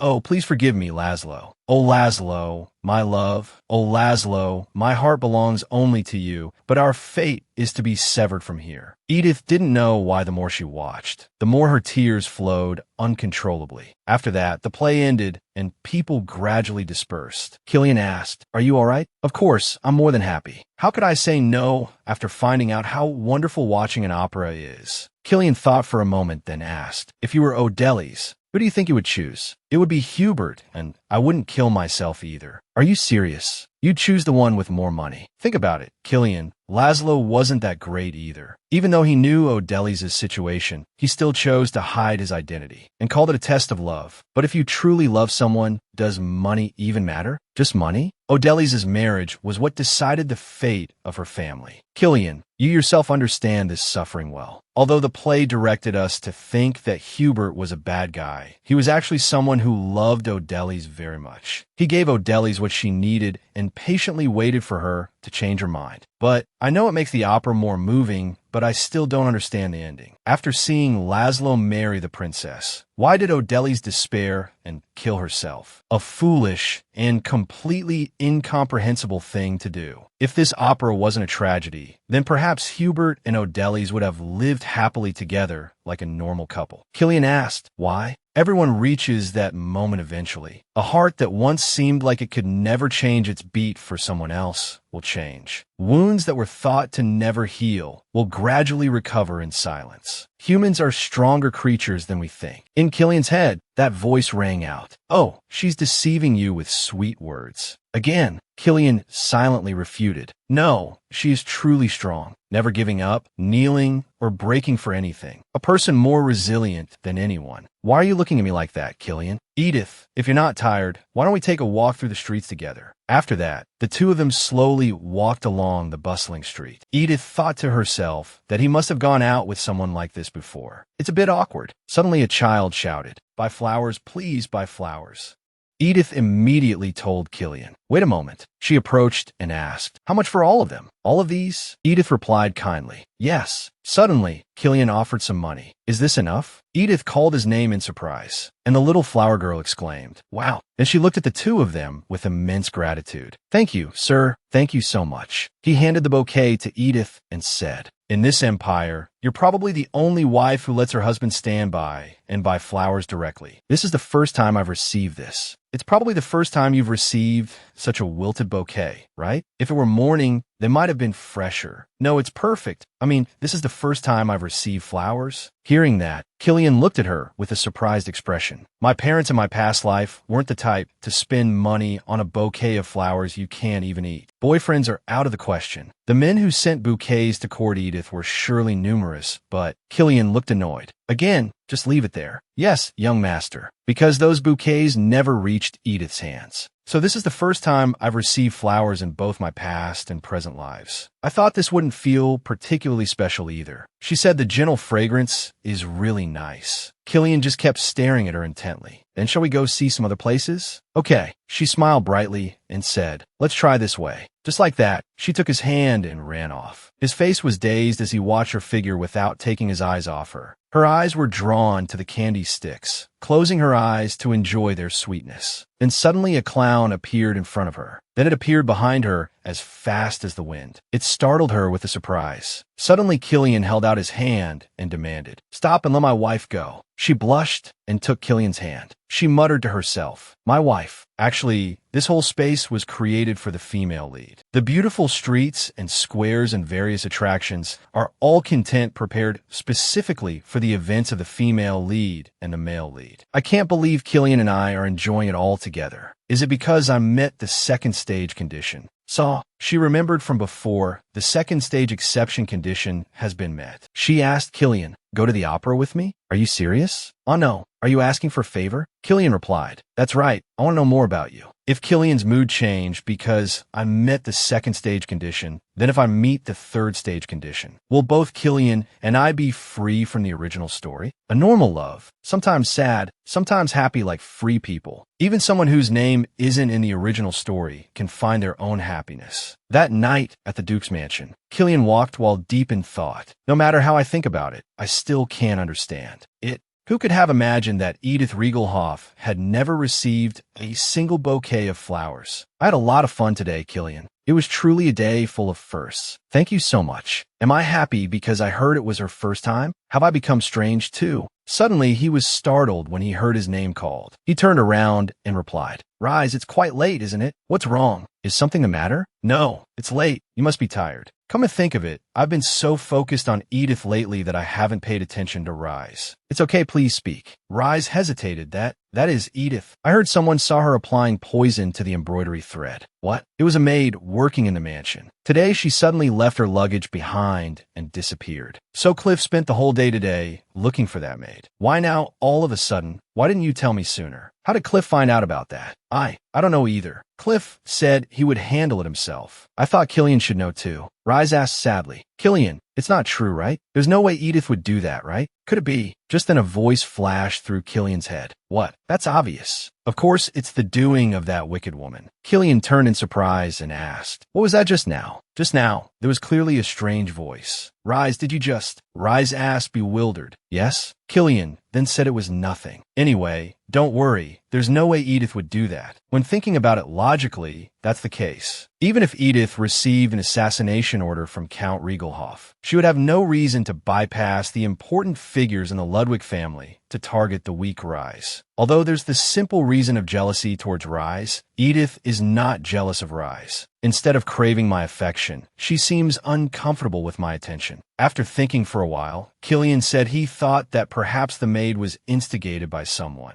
That means the real culprit is someone who can easily approach the people of the ducal family. I think we should investigate the other servants who were told about it. There's no need. I don't want to make a big deal out of this. Don't worry, Rise. It's late and getting cold. Remember to dress warmer when you go out. But if Cliff intends to handle matters related to Edith by himself again, can you meet me privately like this to let me know? Don't let Cliff find out, or he'll keep it a secret even from you. I will. Thank you, Rise. It's late, so I'll head back to my room too. Rise hesitantly called out, Killian. What is it, Rise? Oh, it's nothing. Good night, Killian. 3 days after our opera date, today, I bought a strawberry cream cake from Peridot. I've requested it for dessert, so I hope it's to your liking. Killian has been dining with me every single day. I thought I had already cleared up some of his doubts during our date. What on earth is he plotting? Killian, didn't you say you had something to do today? Oh, my greetings are late. I'm back, my lady. Edith thought to herself, that face is just illegal. I'm not kidding, Killian. Why are you suddenly acting like this? Like what? Today is the third day in a row we've had lunch and dinner together. We're a married couple. What's so strange about that? Killian thought to himself. That's right. So you've noticed it yourself. I was rude. What I said that night was sincere. Although it's late and I know I've done many things wrong, but if Edith, if you don't mind, from now on I want to get to know you. Although you're still the most likely suspect in the past incidents, I'm gradually leaning towards the culprit not being you. Edith thought in surprise. Is this the effect of meeting the second stage exception condition? The man who once put on his own wedding ring because he didn't want to touch me in the slightest has now let go of his prejudice against me, wants to get to know the real me, and has even changed enough to tell me that truth. He added, more than anything, I hope the culprit isn't you. She replied, moved. Thank you, Killian. Seeing her so sincere surprised him a little. This isn't something you need to thank me for, but something I need to apologize for. So is it okay? I want to spend more time with you. What? So there's more? He reached his hand closer to hers. If you want to get to know someone, don't you have to spend time together? I don't want to miss anything for what you like to what you hate. She silently realized. Oh, that's right. The theme of this novel is the battle of obsessive men for the female lead. Obsessive. He lifted her hand. Or even the smallest habits. Does this make you uncomfortable? She thought to herself, it's just getting to know someone. There's no need to be so obsessive. And so, the observation period begins. After that, the two of them had a meal together. she suddenly exclaimed with excitement. This is seriously to die for. Killian asked, bewildered. Where on earth did you learn that expression? Edith mused. Because I couldn't help but be conscious of Killian's judgment. I thought it would be very uncomfortable. Next, the two of them looked at a painting and discussed it. Killian talked about this part, considering the artist's background. Edith replied, "But if you look at it from an emotional perspective." Their conversation continued like that. She thought to herself again, but I feel more comfortable and natural than I thought. Next, they went for a walk to enjoy the scenery. Killian asked teasingly, "Do you still watch others train in the morning while on your walks these days?" Edith excitedly pointed ahead. The roses over there are blooming so beautifully. Her train of thought continued, as if a dividing wall had been destroyed. Then she said, "You should bring something to wear, just in case. It's still late summer, Killian. It's because I'd be bothered if you caught a cold. Even if I catch a cold, I won't let it show, so don't worry. Don't say such absurd things. If you hide being sick one more time, I won't let it slide, so you remember that. But you said you'd be bothered. I misspoke. I'm sorry. Did I make you uncomfortable?" She replied, flustered. "No, it's just that." Suddenly, Rise approached. "Wow, look at you two. How lovely. Just like a real married couple." She quickly explained, "It's a misunderstanding, Rise." But then she remembered she was having tea with Rise. Hearing Rise say those words must have affected his mood. "TSK," Killian replied with a smile. "Is that so?" Which couldn't help but surprise Edith. "Isn't he upset? Today I prepared Martinez's strawberry black tea. I wonder if it suits Edith's taste. I already like it just from the smell." The scent of strawberries. Killian looked at her fondly and asked, "The strawberry tart from last time too. Do you like strawberries?" She thought shyly, "Is he going to keep being like this? Your perfume isn't strawberry scented, but rose scented, right? For a fragrance on my body, I prefer floral scents over food." "That's true. It's not too bad." Edith suddenly paused. "Wait a minute. Could this be? Is he trying to make Rise jealous? In that case, should I play along with him?" She replied, "Not bad. So you don't like it either?" Killian hesitated, flustered. At that moment, Cliff spoke up. "Killian, I know you and your sister-in-law have been getting along very well lately, but Rise has been waiting to talk to you. Don't you think you're being a bit much, my dear brother?" Rise reproached. "If you interrupt like that, what am I supposed to do, Cliff?" "It's all right, Rise, I'm sorry." "What is it?" Edith thought, "This is a little strange. In the original story, Cliff always obstructed the second male lead, Killian. So why?" Rise said with a smile, "It's nothing special. I received a call from the shop we visited last time that the shoes are ready." Rise continued speaking while Cliff's expression looked gloomy. "I remember Killian asking me to go with him before. Although it wasn't to buy anything major, there was a shop nearby that Killian liked." Meanwhile, Edith was lost in thought, pondering in a different direction. "TSK," Killian asked, "Edith, are you all right?" He called again, "Edith." "Ah, sorry. I was lost in thought about something else." "Did you call me?" "As I thought. You're not feeling well because of the cold, are you?" "I'm fine. Really. Anyone would think I'm frail. Isn't it easy to get sick like that?" Rise looked at the two of them gloomily and said, "It's nothing. Just pretend you didn't hear anything. I can go with Cliff." "What was that? What conversation did I miss?" "It's fine. I still have time for that. There are many shops on La Belle Marie Street, so if Edith comes along, the three of us can have a good time." "Wait, where would I go with Rise and Killian?" "I'm sorry, but that might be a little difficult, because your father, your wife, and I have to go to the Imperial Palace, so it's hard to go out." Edith silently felt that this was indeed strange. Not only did he not stop Killian and Rise from going on a date alone, he was creating an opportunity for them. Cliff said again, "It's a pity, but you and Rise will have to go to the shop, just the two of you." After that, she walked with Killian, wondering in her head, what did I miss? These are the shoes that Killian and Rise ordered together, but that was a plot point before Cliff solidified his position as the male lead. So shouldn't the jealous Cliff have gotten rid of the shoes related to Killian? And calling me to the Imperial Palace is also very suspicious. Come to think of it, Killian is strange too. She glanced over and asked, "Killian, just now, why?" Suddenly she froze. "Wait a minute. Why is that guy?" Damien, seeing the two of them, spoke up. "Long time no see, young Master Killian and Miss Edith Riegelhoff. Why is Damien Sinclair appearing at this time?" Killian told her to go back to her room first, then approached him coldly. "She is Edith Ludwig. My apologies." Later at the dinner table, Killian revealed that Count Sinclair's family intends to seize the distribution rights for iron ore in the South.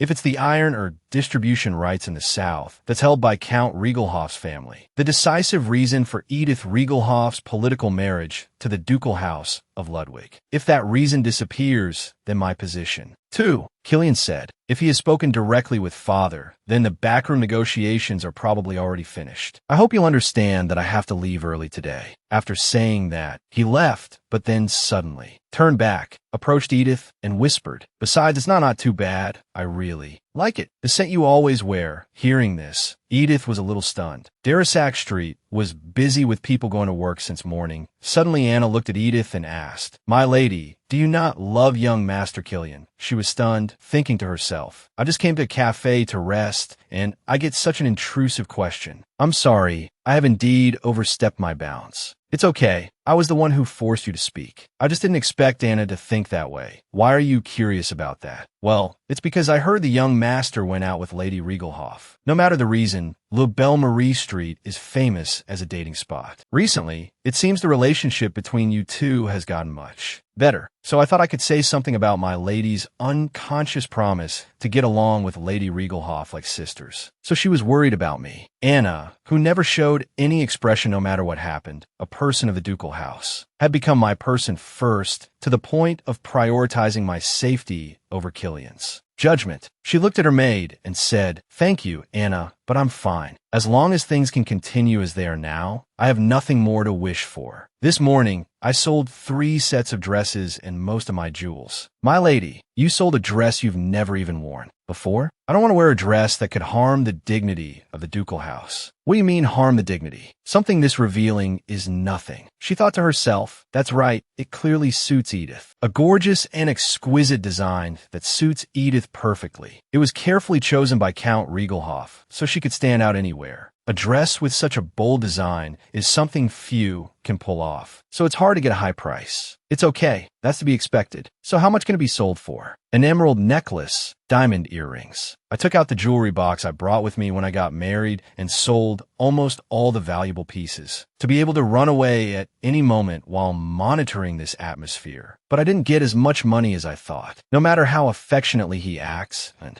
no matter how much I bask in that warmth, I can't rely on him. I must not rely on anyone. Memories of her past life flooded back. Damn it, there's no money in the house. The child has a strange illness. Even so, that's her younger sibling. I don't want to. Let him die. Okay, just finish this one last thing, and Mom will buy you a snack. I must not cry. Must not cry. If you ask for help, it's like being in debt. And if you complain about your pain, you'll only be reprimanded for seeking attention. Really? Really, Mom? Yes. Yes. I can only trust myself. Seeing her lost in thought, Anna spoke up hesitantly. My lady. Oh, Anna has lived as a servant for a noble family for over 10 years. The virtues required of an exemplary noble servant were very clear. When the masters are talking, you do not hear. When something happens to the masters, you do not see. Working silently like a shadow so that the masters are not aware of your existence, as if you have no mind to think, nor a heart to feel emotions. An existence only to be the limbs of the master. You will become Edith Riegelhoff's personal maid. Stay by her side at all times, watch her, and let me know of anything suspicious. Yes, my lord. Even if she does something wicked to you, you must report it. After meeting her like that, she was indeed just like the rumors. She caused many shameful incidents. Not to mention her relationship with her husband of political convenience. But Anna was not the kind of servant who felt pity for her master. Regardless of the servant's gossip, isn't Lady Edith truly wicked? Repaying kindness with malice has its limits.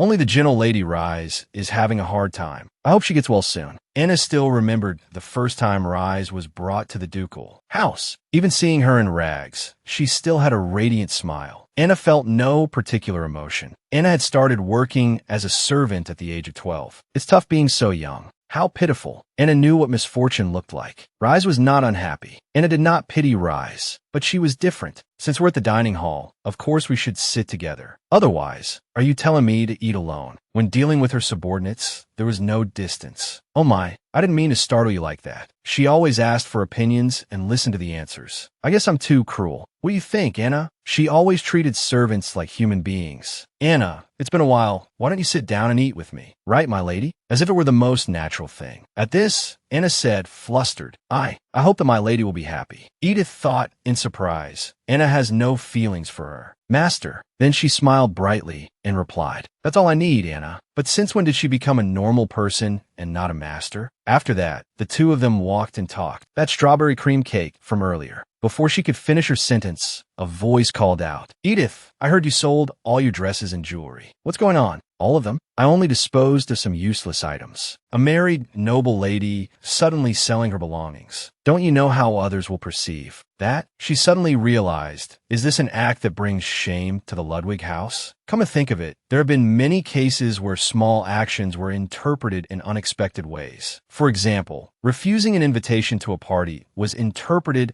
as being due to pressure from the Ludwig family. Even if I bow my head to avoid being noticed. Edith Riegelhoff, the flower of high society and the seal of the ducal house. So it's inevitable that I stand out in everything I do. She lowered her head and said, "I'm sorry, I didn't think that far. Besides the money I brought when I married, I don't have enough cash on hand. What have you been doing that the monthly allowance I give you isn't enough? The cost of maintaining the dignity of the ducal house is immense." Edith asked blankly, "The monthly allowance you give me?" An hour later, the carriage rattled along the road. Edith sat in the carriage, worrying to herself, "I almost missed the appointment at the Imperial Palace." She recalled Killian's angry question from earlier. "Why didn't you tell me you weren't receiving a monthly allowance?" "No, I didn't even know there was such a thing." "Wait, aren't you supposed to be going out with Rise now? I also have to prepare to go to the Imperial Palace. Is that important right now? Is it not important?" Killian hurriedly pulled her along. "Killian, slow down." Suddenly he stopped. "Why didn't you say anything? You're always like this, whether it's what your family's servants do to you, or whether you're struggling after drinking poison on an empty stomach. Don't tell me you think I can't protect you." He gently touched her face. Edith gloomily recalled Sophia's words. Being abandoned by this place is only a matter of time. If he finds out you're a card discarded by the Count's family, Killian Ludwig will be happier than anyone to throw you away. She took his hand. "Of course there are things that can't be said. Killian, I still can't just rely on the words that come out of your mouth. I'll have to accept that. I'll buy back everything you sold. There's no need. Those were really things I no longer needed. If they were items you had to bring to the ducal house, they can't possibly be useless. Why on earth did you do that?" Hearing her say it was a waste of money, he sighed. "Just tell Rannon, and he can process the monthly allowance documents. Please forgive me, no, it's not that. You can check it as soon as you get back from the Imperial Palace." She thought to herself, "All right, he's giving me the money anyway. I shouldn't bring it up again. What's more important now?" She looked at Cliff sitting opposite her and told herself, "I have to figure out what Cliff is thinking." Outside, the carriage continued to rattle along, but the atmosphere inside the carriage was strangely quiet. Suddenly, Killian looked up at her and spoke. "If you keep looking at me with such a suspicious gaze, even I will feel a little tense."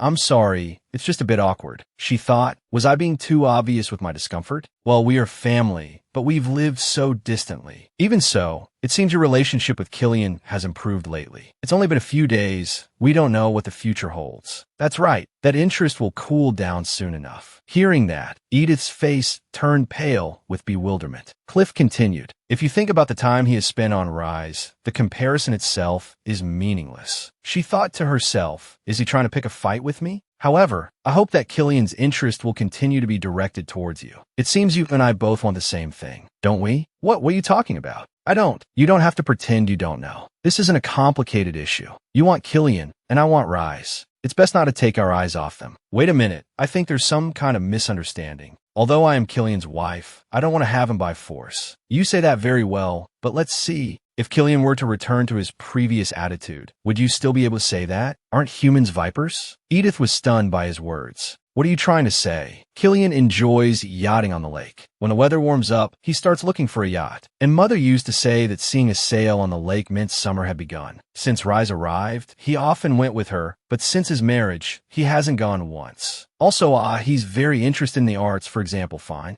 Art, whatever you do, if you praise him a lot, it will probably have a good effect, because he's always had an inferiority complex about being behind me. Your reaction is interesting, Edith thought to herself. Is their relationship not good enough that they can say such things so casually? Although they are fiercely competing for the heroine's heart, they're still blood brothers. So I thought that even if they weren't close, there would still be some level of brotherly affection. Anyway, if you make good use of what I've told you, then neither Killian nor you will have anything to lose. He stepped down and offered his hand. You should give it a thought. Edith placed her hand on Cliff's to get out of the carriage. That's right. Do you know a maid named Sabina? Sabina, who is that? Brown hair, freckles, and a bit thin. It's nothing. If you don't know, then there's nothing to be done. But it will be better if you did. It was a pleasure talking. I hope you have a useful time with the princess. Wait a minute, what do you mean? Just then, a servant approached. Excuse me, Lady Edith. I will guide you to where the princess is. Edith turned and replied, Yes, let's go now. Over here. The princess was stroking a horse. Seeing Edith arrive, she turned and said, You're finally ready, aren't you? Edith replied respectfully, Edith Ludwig pays her respects to your highness the princess. She thought, as soon as I entered the palace, I was suddenly asked to change my clothes, so I just did as I was told first. But I don't understand what's going on. The princess looked Edith up and down and said, I heard you have no experience with horse riding, but you seem quite comfortable in pants, don't you? Edith broke into a cold sweat. That's because I wore them every day in my past life. This is truly a situation where my body is comfortable, but my mind is not. The princess opened the stable door. Well, all right, follow me. I will teach you myself. Look straight ahead with dignity, straighten your back. Shoulders straight too. Support yourself firmly with your knees. The horse's power follows its rider. A fearful attitude is the surest path to an accident. Edith thought because I acted arrogantly last time. Is she getting her revenge on me? So as the princess said, I only hope that your highness will judge me based on your own assessment and not be influenced by the gossip of the nobility. She lectured me back then, so she pay me back now. Edith imagined a gloomy princess saying, Have a taste of your own medicine. She cried without tears, Just kill me. Unexpectedly, the princess frowned and said, This was a request from Killian. Edith asked in surprise, Killian? At first, I also wondered if I had misheard. But with Killian's personality, there's no way he would joke about such things. I was wondering what you were going to ask of me, that you didn't want the Duke and my brother to know. So it was to ask me to teach Edith Riegelhoff how to ride a horse? Are you kidding me? She's a Ludwig now, no longer a Riegelhoff. And that is precisely it. As you know, the territory we are about to move to is not a bustling place like the capital. Even for the lady of the domain, relying solely on a carriage might prove difficult when it snows. I had originally thought of teaching her myself, but she seems uncomfortable learning with me. Earlier, Killian had said, If you're afraid of gaining weight, why don't you exercise more? Do you know how to ride a horse? Not really. Then do you want me to teach you? But Edith flatly refused, never. Therefore, the only person I can trust is you. I don't understand at all. Why are you doing this? Even if I don't care about politics, Riegelhoff is always a name that comes up whenever the Duke and my brother meet. Wasn't this a reluctant marriage because both sides needed some kind of agreement? Once the current unstable situation is resolved, you should just get rid of that temporary wife of yours. Get rid of temporary wife. Did my father say that? Or was it Cliff? Killian said darkly. If it wasn't them, then could it be that nonsense from society? I'm disappointed, Catherine. I thought that if it was the princess, you would never believe in such rumors. What? You sound exactly like that woman. Isn't that the same as judging others? Just a month ago, she was still a member of the Riegelhoff family. Are you trying to deny the despicable actions of the Riegelhoff house? Or do you want to prove to others that she has nothing to do with Railhop? I know it's a bit hard to believe, but the goals that the Railhop family and Edit are pursuing are completely different. I can't explain the details yet. Therefore, I won't force the princess to believe my words unconditionally. But if Edit has said something similar to what I just said, then Catherine, shouldn't you be the one to judge Edit for yourself and decide what you should do next? Edit's face flushed as she listened to the princess's story. Yes, damn it, you and Killian were right. Seeing you being suddenly summoned by me and forced onto a horse's back, I've come to realize how ridiculous this society is for baselessly calling you a venomous snake or the villainess of the century. Then the princess turned and said, I'm sorry. I thought you were so cowardly as to push Killian into a difficult situation. I also heard that Rail had a hard time because of you. To dare say such harsh words to someone I hadn't even gotten to know properly. I have truly treated you poorly, you who respected me so much.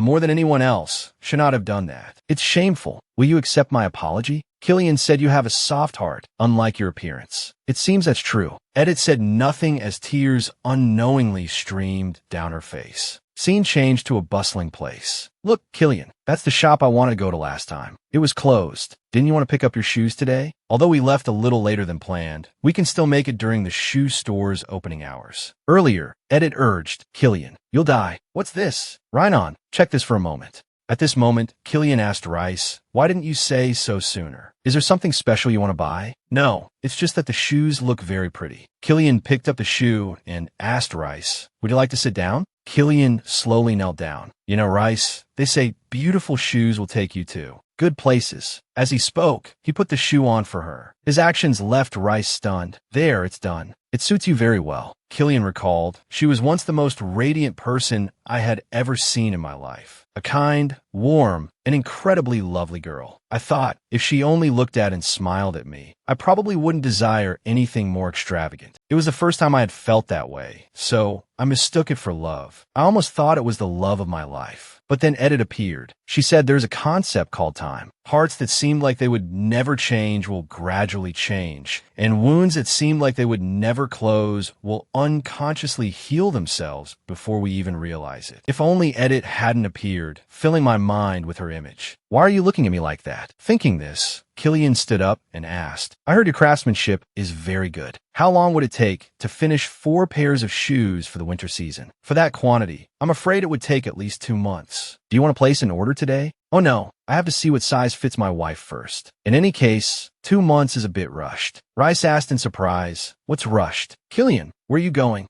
I'm about to be ennobled. I'll have to move to the new territory very soon. Will Edith be going with you too? Killian asked in astonishment. Why do you ask that? Rice remained silent. Killian also looked at Rice pensively. No, it's just that it feels so sudden. Edith is one of my few friends. That's right. It's true that Rice doesn't have many friends her age. When she was young, she couldn't meet many people because of Count Sinclair. And even after being brought to the ducal house, because she was always under the protection of the people in the ducal house, she had few opportunities to meet people her own age. After that, the two left the shop. See you again, your ladyship. Take care on your way back. Come to think of it, the Daw Street I once walked with Edith had a very different atmosphere from this place. A street with a cheap candy seller, a girl selling wildflowers, a clown who performed all day but only earned a few cents. It seemed she didn't mind being in the same place as commoners. But nothing was left of the things we bought then. Lost in thought, Killian suddenly glanced down at Rice's hand holding his arm. You spoke up, Rice. Why all of a sudden?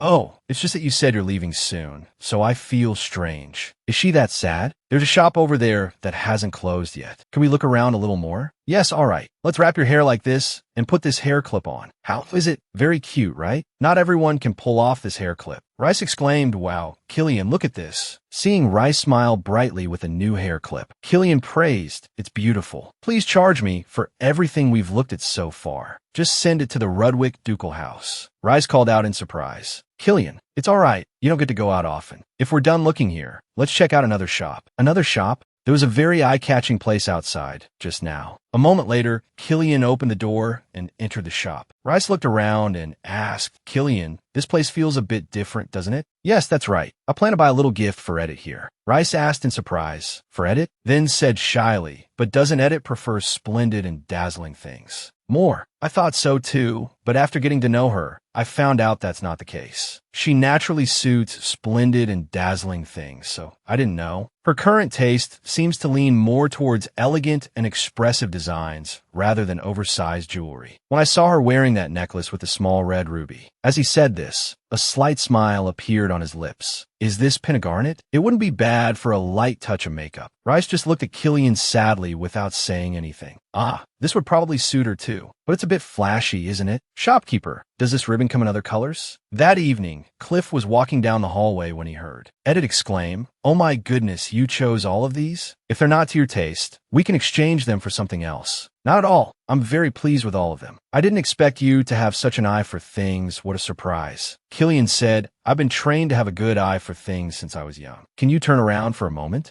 Edith immediately turned around. Killian began to tie the ribbon in her hair. After tying it, Edith turned around, smiled, and asked, how is it? Killian stood stunned for a moment, then said shyly, it suits you very well, doesn't it? Even if I had chosen it myself, I couldn't have picked something this beautiful. If I had known you'd like it this much, I would have bought more. No, that's not what I meant. It's just... Cliff, who was eavesdropping intently, smiled faintly, then went to Rice's room. Oh my, I heard you came back early because you weren't feeling well. It seems Killian also tried very hard to please you today. didn't he? Rice replied timidly. That's not it. Killian is still completely devoted. It seems I've troubled him. Cliff glanced down at the pile of gifts and spoke. Rice, do you care for Killian that much? Rice was startled to hear that. She looked up and replied, I've always cared for both Killian and you, Cliff. Of course, even though I can't do anything for either of you. I know that's not what you mean. Your one and only can't be me, can it? I just wish you would completely trust and rely on me alone. Right now, you seem disappointed in Killian, don't you? Disappointed? Me, why would I be? Cliff, I'm perfectly fine. I'm just a little tired from walking around more than I thought I would today. Oh no, what did you do today? Are you curious about what I did today? Of course, I'm always thinking of you. I would have rather gone out with you.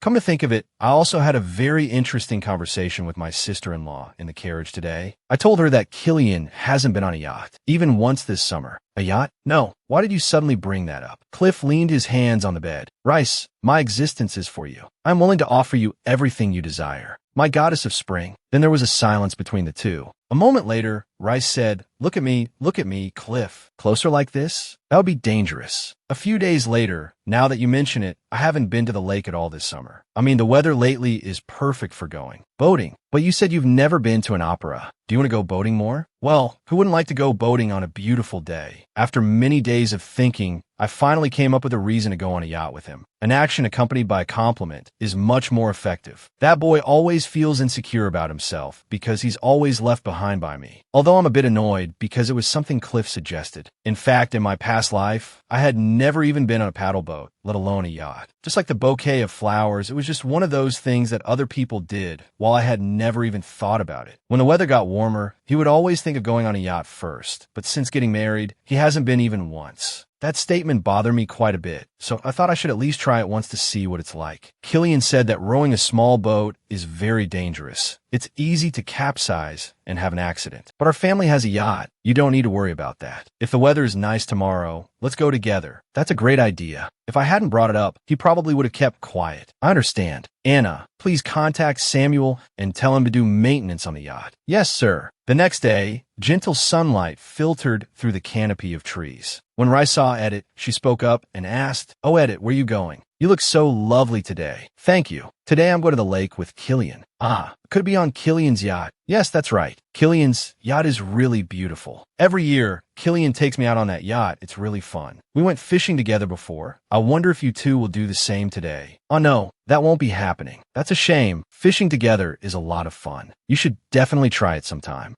Wait a minute, could it be? Rice is interested in the second male lead. I'm really looking forward to it, Edith. The image of Killian and Edith together is so beautiful. Somehow, Edith gave a forced smile and said to herself, of course she's interested. Just then, Killian arrived. Sorry to have kept you waiting. Shall we go? He was surprised to see Rice. Oh, Rice, I just came out for some fresh air and happened to run into her. Have a great time. Killian looked at Edith and asked, So, shall we get going? He then extended his hand forward. Edith thought that everything was gradually changing. Then Edith exclaimed excitedly, Oh my goodness, Killian, look at the lake. And just like that, we started talking.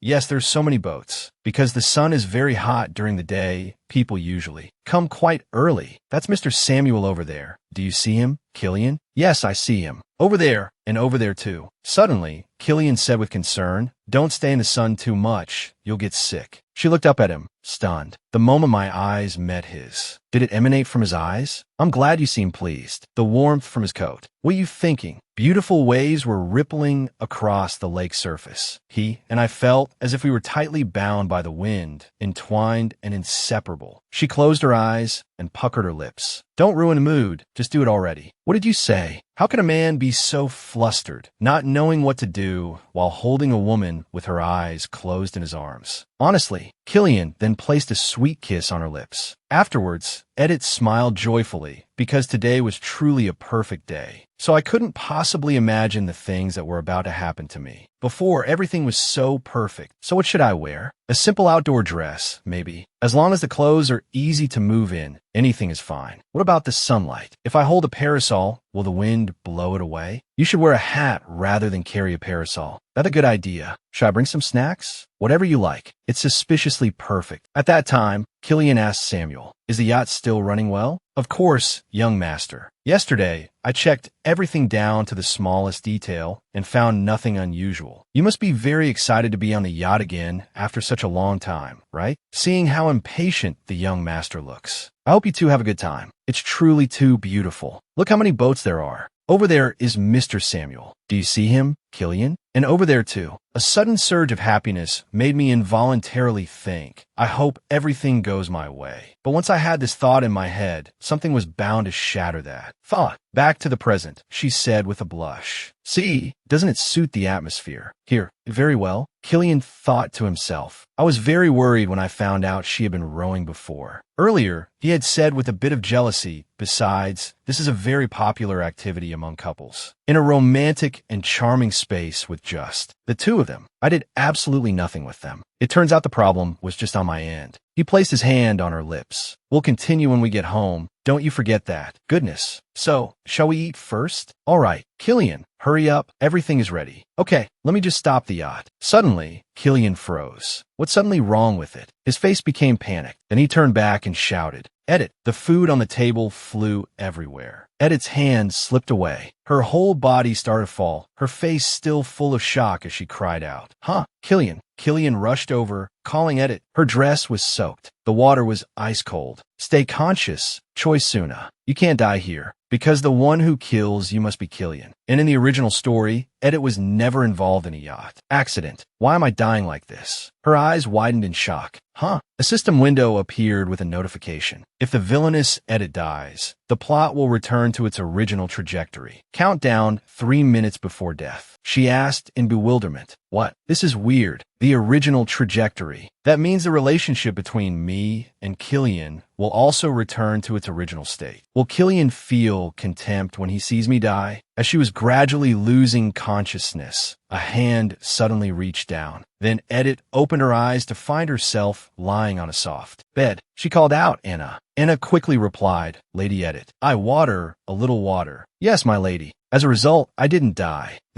How should I take this? I already knew the original author was hostile towards me. Exception condition stage 1. Accomplish something the original Edith failed to do. She chose and set conditions that I wouldn't do to prevent me from escaping the flow of the original story. Exception condition stage 2. Reject Killian's offer to withdraw 10 times. However, to me, the flow of the original story is a much bigger obstacle than that nameless author. The framework of the original story always restricts everything, from the character's feelings towards me to the events surrounding me. Even my actions are restricted by it. However, I didn't think that an event completely unrelated to the original story would threaten my life like this. I truly never imagined it. No, don't think so negatively. According to the information from the system, I saw a while. Unconscious. Choi Suna was coughing. What is this now? The system window appeared. Due to excessive interference with the original story, a part of the original story has been destroyed. The author's power is diminishing. At least the flow of the original story and the original author are not on the same side. It turns out the author is also restricted. Back to the present. Suddenly, she thought of Killian. She asked where Killian was. Anna hesitated for a moment, then replied, You're asking about the young master? That is, the young master is interrogating Mr. Samuel. She asked again in shock, What?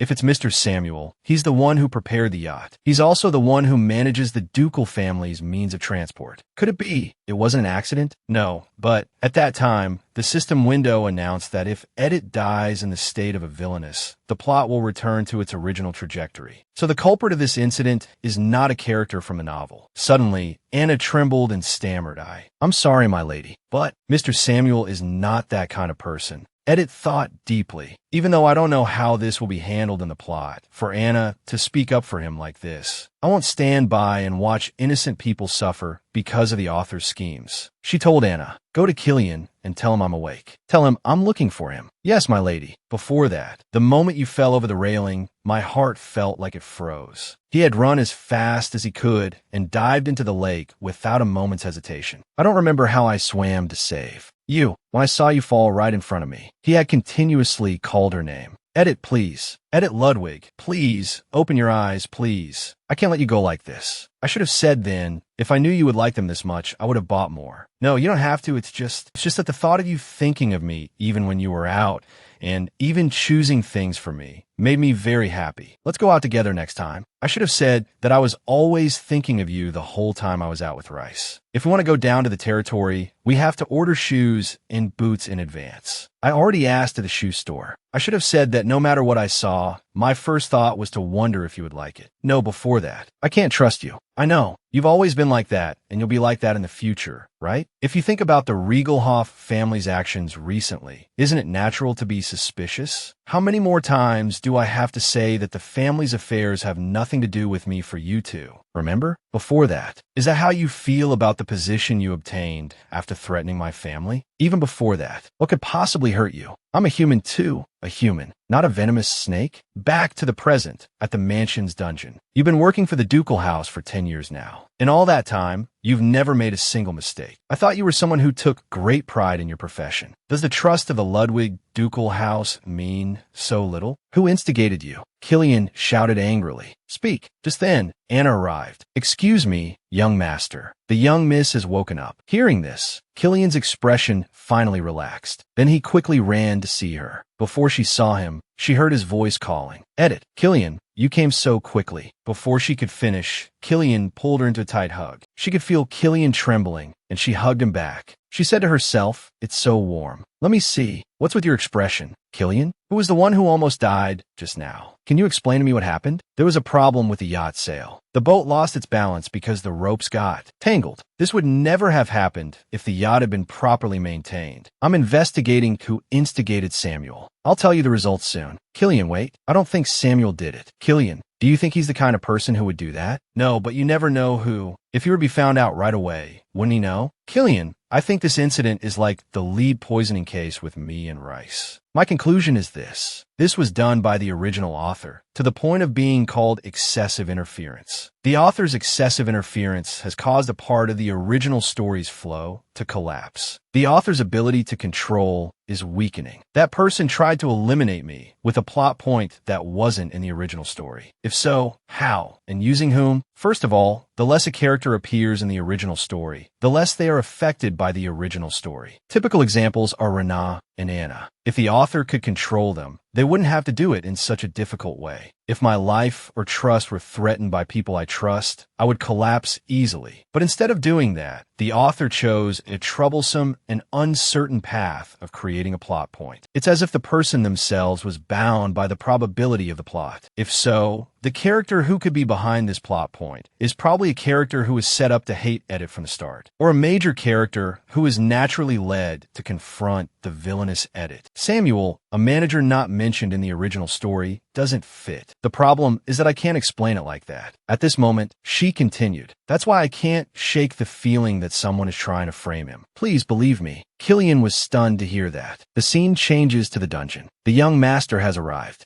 Yes, release Samuel. Are you going to fire him, sir? No, since there's no evidence, he won't be punished either. Killian said, if you need a rest because of what happened today, I'll give you a day off. Samuel called out in surprise. Young master, Edith believes that you did not intentionally do anything wrong or were bribed by anyone. I have also decided to trust her words, so I hope that in your future work for the ducal house, you will not betray her trust. Before that, Killian had thought, but managing the yacht is his responsibility. An accident like that happened. If we just let it go without any punishment, Edith interrupted him. Killian, so just for that reason, you're going to punish someone who isn't the real culprit? Why are you so calm? Even comparing it to my case is ridiculous. Back then, I was only reprimanded in the Duke's office and had to reflect in my room, whereas Mr. Samuel was interrogated in the basement for hours. It's not fair. Killian was at a loss for words with her. I understand. I'll do as you wish. Thank you, Killian. I'll go take care of it, so you get some rest. As Killian walked to the door, he mused, your face, drained of all color, still lingers before my eyes. Back to the present. Killian slammed his hand on the table with a thud. Snap out of it. First, I have to find the culprit. Most people who are in danger during boating accidents are women. Even if they wear light clothing, it's fundamentally difficult to swim if you fall into the water while wearing a dress. So this was a crime targeting Edith, not me. If so, could this be Rachel Hopp's revenge? The ones who sent that damn aid? If not, then it's the house of Count Sinclair, who was a suspect before. Thinking about it, the culprits in the previous incidents still haven't been found. The culprit. I've missed something important. Suddenly, Killian's train of thought was interrupted by a knock on the door. "Young master, Mr. Samuel requests to see you." "Let him in." Samuel entered timidly and bowed before Killian. He said, "Have a seat." "No, sir. I'll dirty this precious chair." "Do you have anything else to say?" "I swear the yacht incident was not my doing. I checked it again the night before, and there were no problems at that time. However, if someone did tamper with the yacht, I can point out one thing. Before the young master arrived, at dawn, after I'd taken the yacht out, I was absent for a short while, because young Master Cliff appeared and asked me to find something of Lady Rise's. So I helped young Master Cliff search on his boat, though it wasn't for long. But if something happened during that time, then it is indeed my fault. What is the reason you're only telling me this now? If you had just kept quiet when I let you go, this matter would have been dropped. Shouldn't he be caught? The one who wants to harm the young lady is still lurking out there. If I keep my mouth shut just to protect myself and let that person go uncaught, what would happen? Who would want to harm someone so friendly and benevolent? Killian thought in silent astonishment. Edith's trust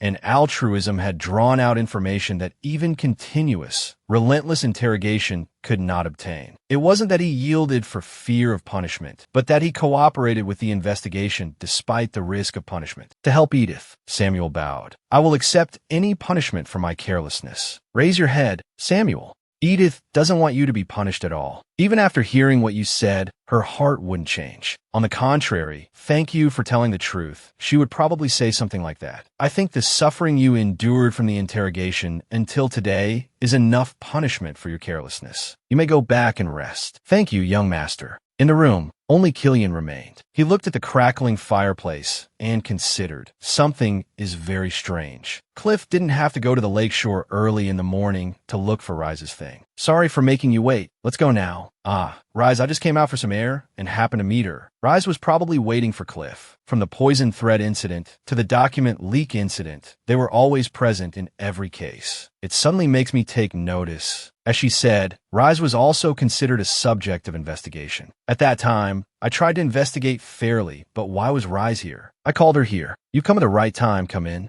Even if I presented all this evidence, it wouldn't compare to a single word from Rise, because it was clarified that it was the mistake of a single person. So I never investigated Cliff and Rise thoroughly. This means I can't be sure they are innocent. First, I must find out who was at the lakeshore. Early in the morning, suddenly, Killian's head throbbed. I have to start looking there first. If there are no clues there, I'll have to find a way to investigate my brother, the heir to the duchy, and his lover. The next day, Killian was feeding Edith. She sighed inwardly. "This is so delicious." Suddenly, Killian said, "I'm glad it suits your taste." Killian must have been so panicked because of my accident. Killian has finally changed and is willing to feed Edith. He's changed. Last night, Samuel came to see me and said he would be away for a while. He asked me to send his apologies to you. Also, I've gathered more information about the circumstances of this incident. It's all thanks to you. She blushed and thought, look at what he's saying. Thank you, Killian. I should be the one saying that. Let's continue eating. Suddenly, the sound of the door opening was heard. TSK, perhaps I just interrupted an intimate moment between you and Killian. My apologies, but I think you were injured because of me, so I'm quite worried. What do you mean, injured because of you? It's nothing much. I'm just being a bit meddlesome. Actually, I was the one who suggested the yacht trip for Lady Edith. Now that I recall, that's right. To start a plot point that wasn't in the original work. Using a character to initiate it is a given. The more important a character is in the original work, the more they are influenced by it. Therefore, if the power of the original author is similar to the influence of the original flow, then, at this moment, Killian told Anna, help me put the flowers in the vase. Yes, young master. I heard you also went to the lake early that morning, didn't you? That's right. I forgot something on the yacht. Edith was still lost in thought. Only main characters like Rise, Cliff, or Duke Goodwin could have meddled with it. Could it be? A look of suspicion arose in her eyes. Killian asked, so you want to look for it this morning? Seeing Edith clutching the blanket tightly, Rise asked, you don't look well. I was very worried because you refused to see the doctor yesterday. Edith asked blankly, refused to see the doctor? Killian immediately said, didn't the doctor tell you last time that you should focus entirely on recuperating?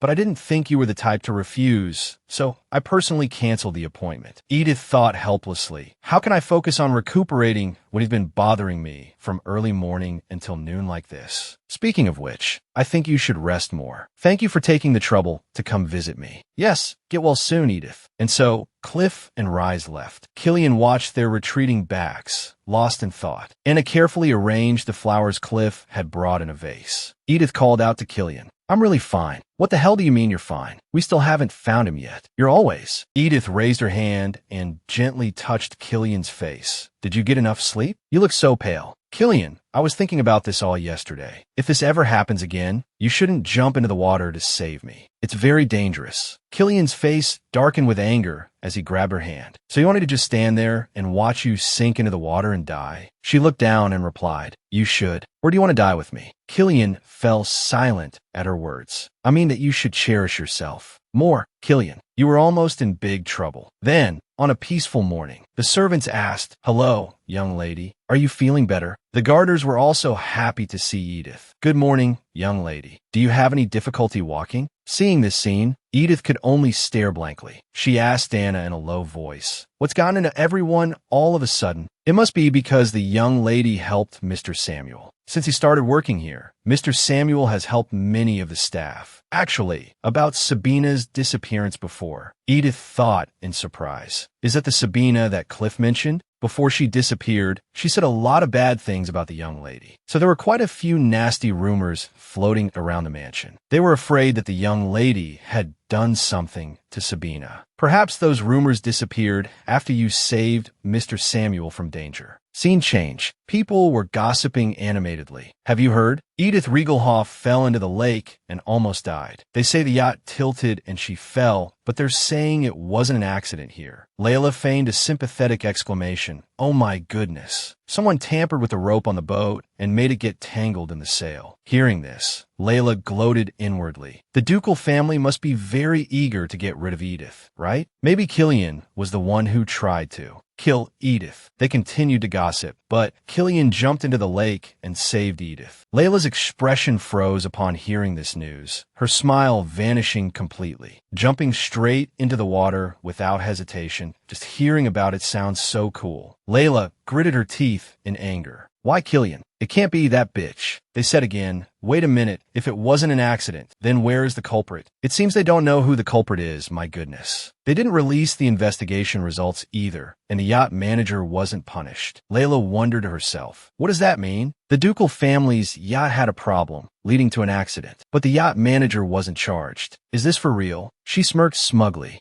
So it seems Lady Edith's position in the duchy is still the same, isn't it? The others immediately agreed. It seems so. The Duke's only daughter-in-law almost drowned, yet no one was punished. That's right, the rumors about their discordant relationship were so intense. No wonder I felt something was a bit strange. Although, I don't know who wants to kill her. This means that within the ducal family, there exists someone who has no intention of letting Edith stay alive in this world. If this continues, who knows when she'll die. I must quickly find a way to capture Killian's heart. Back at the Ludwig ducal mansion. Why is the mansion so lively today? Young Master Cliff has called for a designer. Is the designer the lady from last time? No, ma'am. They came to design special formal wear for use in the palace. Lady Rise is also having a formal dress made for the National Foundation Day. What kind of formal dress would the young lady like to wear?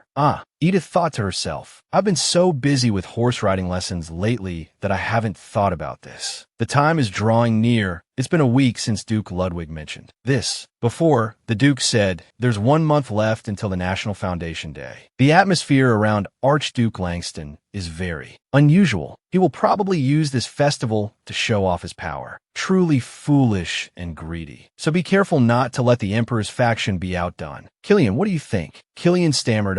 Edith beside him mused. That's right, for the ducal family, this festival is more like a political activity, because the Archduke might show his contempt for the Emperor's authority. If the Archduke appears at the National Foundation Day, then I must be in the 4th chapter. The original Edith was under confinement, so she probably wouldn't attend the ceremony. And that plot point would make it seem like Edith was at home plotting with Sophia. Back to reality, because the novel only revolves around Rise, I can't clearly remember what happened to Edith. Seeing Edith lost in thought, Anna called, young lady. She awkwardly said, sorry for being distracted. About the formal wear, I'm fine with wearing what I already have. Killian bought so many last time. Anna looked surprised to hear that, although Edith Riegelhoff would never wear a dress twice. But to me, a reincarnated person. These are all brand new clothes. Speaking of which one should I wear today? Young lady, please excuse me. Later at the library. Ah, you're here. You want us to go to the fashion boutique together? Why the sudden invitation? You seem busy. No, I was waiting to go with you. I don't want to wear new clothes. This is the first event you're attending with me since we got married. To quell all the rumors of discord out there, I think you should also dress appropriately. Ah, or do you not want things to be clarified? What? How could that be? She muttered to herself, of all the things to be rumored about. Now, I'm like a celebrity. But can we go without an appointment? I made one a few days ago. What? Why didn't you tell me? If I told you, wouldn't you just say I'm wasting money? Why do I feel like I was just being teased? Rhinon looked at the two of them, as if he wanted to say something. But he chose to remain silent, holding a book in his hand. A study of curses, manipulation and control, curses, and brainwashing. Meanwhile, the carriage had stopped in front of the fashion boutique. Edith was quite surprised by the splendor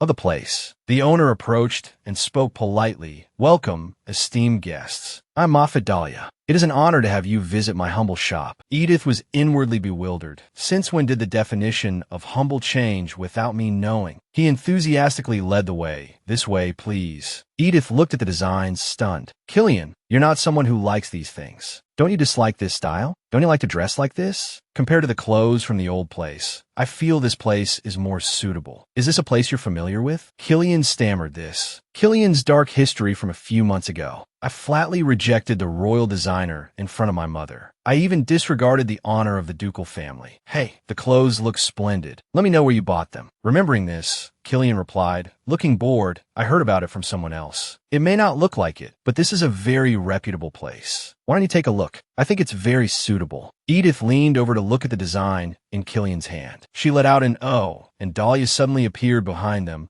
An absolutely wonderful choice. Edith thought to herself, you scared me. From the moment I saw you, I associated you with this outfit, so I prepared a long time ago. What do you say, madam? Would you like to try it on? Oh, is that all right? This dress has finally found its owner. Edith was involuntarily reminded of the last time she bought jewelry. She felt they pitched their products the same way, that it's no exaggeration. But there are truly many people who want to wear this dress. Honestly, everyone who tried it on made me feel like they were being swallowed by the dress. So I always had to suggest a different one for them. A moment later, Edith was wearing that dress. She thought, Killian's hidden taste is really no joke. Dahlia couldn't stop exclaiming, Madam, you have brought out the elegant splendor of this dress. TSK, TSK. My mouth is being inappropriate again. Edith turned back to call Killian. She thought to herself, why am I suddenly so nervous? Then she stammered, this is a bit splendid. But does it look okay? The reason Killian suddenly took me to try on clothes couldn't be because of those rumors of discord. Killian's brother, the heir of the family, had called the royal designer to the mansion, and the lovely protagonist of this novel had chosen to go with him. How could I not know that? Killian was just trying to escape the reality where the beautiful scene of the two main characters was unfolding. It really could only be that. At this moment, Killian smiled and replied, It's beautiful. It suits you more than I thought. Edith's heart pounded. Why is he smiling like that? That's against the rules. Suddenly, Killian stood up and walked towards her. He gestured with his hand. If you style your hair like this, she asked flusteredly. Have you chosen what to wear yet? We want to coordinate our outfits in the same style.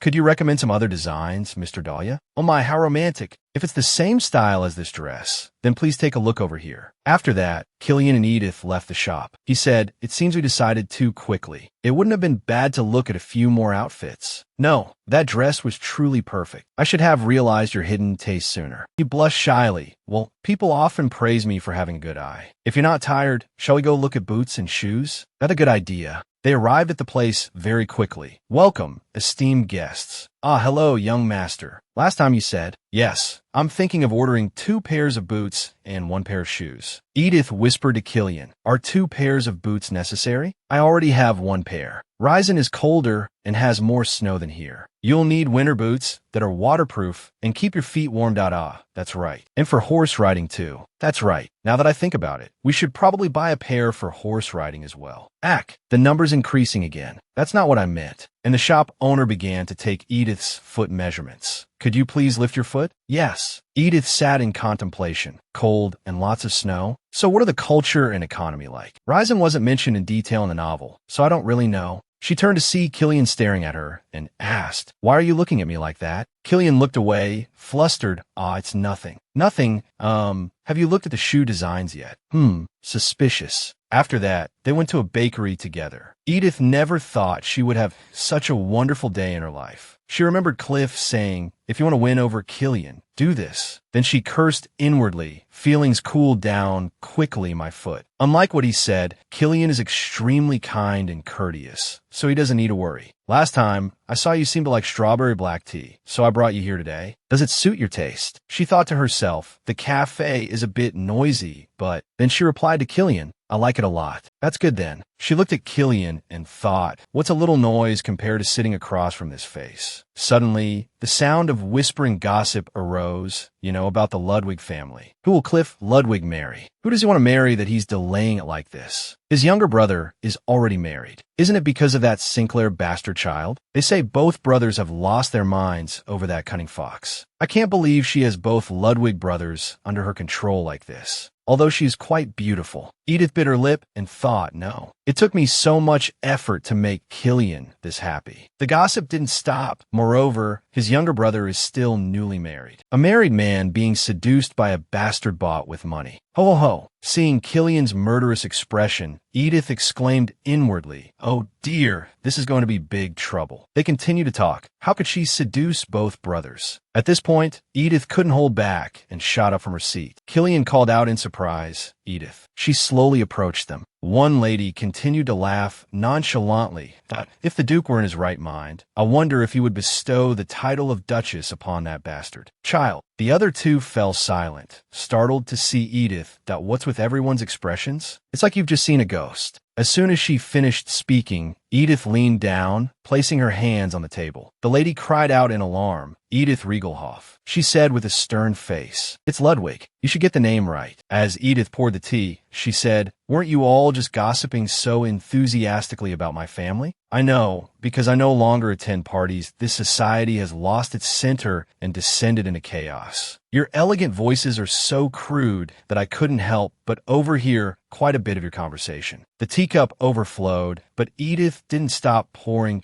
tea. "Oh, I look like someone who has to live under the same roof with my husband and the woman who seduced him. You, Edith, it's not like that. We just heard this from somewhere. There's no way we—" Edith glared with sharp eyes. They fell silent in fear. The tea flowed down, soaking the ladies' clothes. Edith said in a low, threatening voice, "Ladies." At the same time, she threw the teapot down. Unverified rumors should not be mentioned so casually. From now on, you'd better watch what you say. After speaking, Edith turned and left. They were so scared their faces turned pale. One said in a trembling voice, "What was that? Hurry up, clean up, and let's go home." Edith returned to her seat with a grim, unpleasant expression. Suddenly, she heard a chuckle. Killian covered his mouth with his hand, but he couldn't hold back and burst into a delighted laugh. Ha ha. Edith was bewildered, not understanding at all. She wondered, what's that? What's so funny? There's nothing funny at all. I think I just saw an incredibly handsome smile. Killian was still laughing uncontrollably. Cock, cock, cock. How long are you going to keep laughing? Killian let out one more laugh. Ha ha ha, you know what? The more I get to know you, the more I find you amazing. His voice became serious. You know what? The more I get to know you, the more amazing I find you. Me amazing? Didn't you get angry at those people on my behalf? On your behalf? Why would I get angry at someone I could talk to as comfortably as you?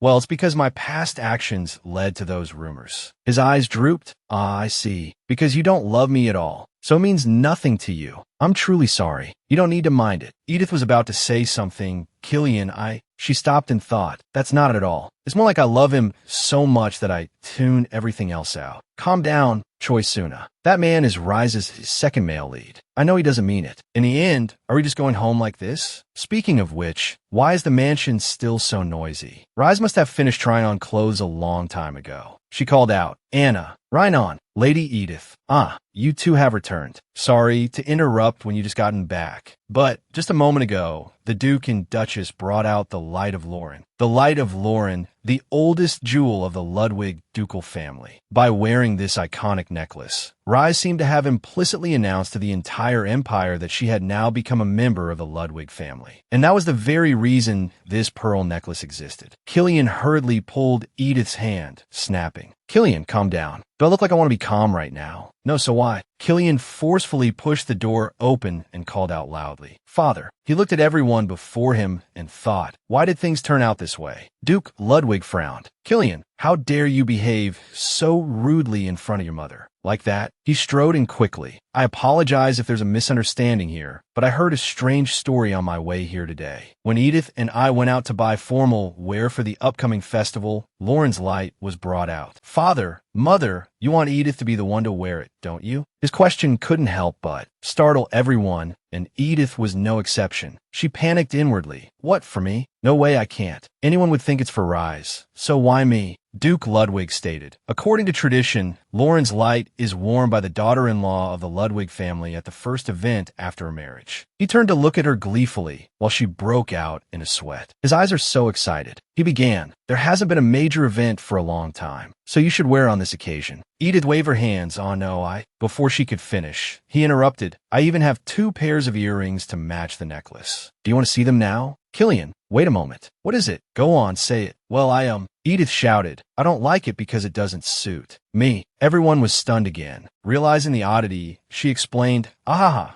mean my dress has gold embroidery on it. My hair, a red dress with gold embroidery, and then a blue necklace. That's all 3 primary colors. Just hearing it sounds like a disaster. Her hand pulled at his. Killian apologized quickly. Without waiting for Killian's reaction, she pushed him towards the door. We're tired, so we'll take our leave to rest now. Leaving a silent atmosphere in the room, Rise then spoke up. I'm sorry, Edith was wrong because of me. Jocelyn gave a placating smile. Not at all, Rise. It was our decision, not your responsibility. You two have also had a long day. Go and get some rest. Yes, my lady. Killian reassured. You don't have to worry, Rise, but you. The Duke and Duchess remained pensive. The Duke asked, Killian has this side to him? Jocelyn thought to herself, have I gone senile? In fact, if I had given it to Rise to wear first, Edith would have been in trouble during the National Foundation Day Festival. Why didn't I ever think of Edith? Not even once when making this decision. Once outside, Edith chided. Really, Killian, I thought you were going to open the door for me to enter, but instead you did something so rude in front of your parents. Why did you suddenly get so angry? Rise was standing right in front of you. Aren't you afraid you'll get into trouble? Receiving no answer, she turned back and asked, Say something, will you? Seeing his face darken, she called out, Killian. He looked up and asked, Aren't you angry? Aren't you angry that Rise, someone who doesn't even carry the Ludwig name, is wearing our family's jewelry while you've never been allowed to? Edith called out in astonishment. Killian, his hand. Even though my parents are well aware of this, even though you... Do you know what they've been saying about you these days? And come the National Foundation Day Festival, you'll be the subject of even more gossip. Edith feigned indifference. I already heard all sorts of things at the cafe the other day. Are there any new rumors? I'm used to being treated with extreme prejudice. Let's see. Isn't Edith Regelhoff an arrogant, vile, hot-tempered, promiscuous, extravagant, vain, and more snake-like than human person? Hearing the things she just listed,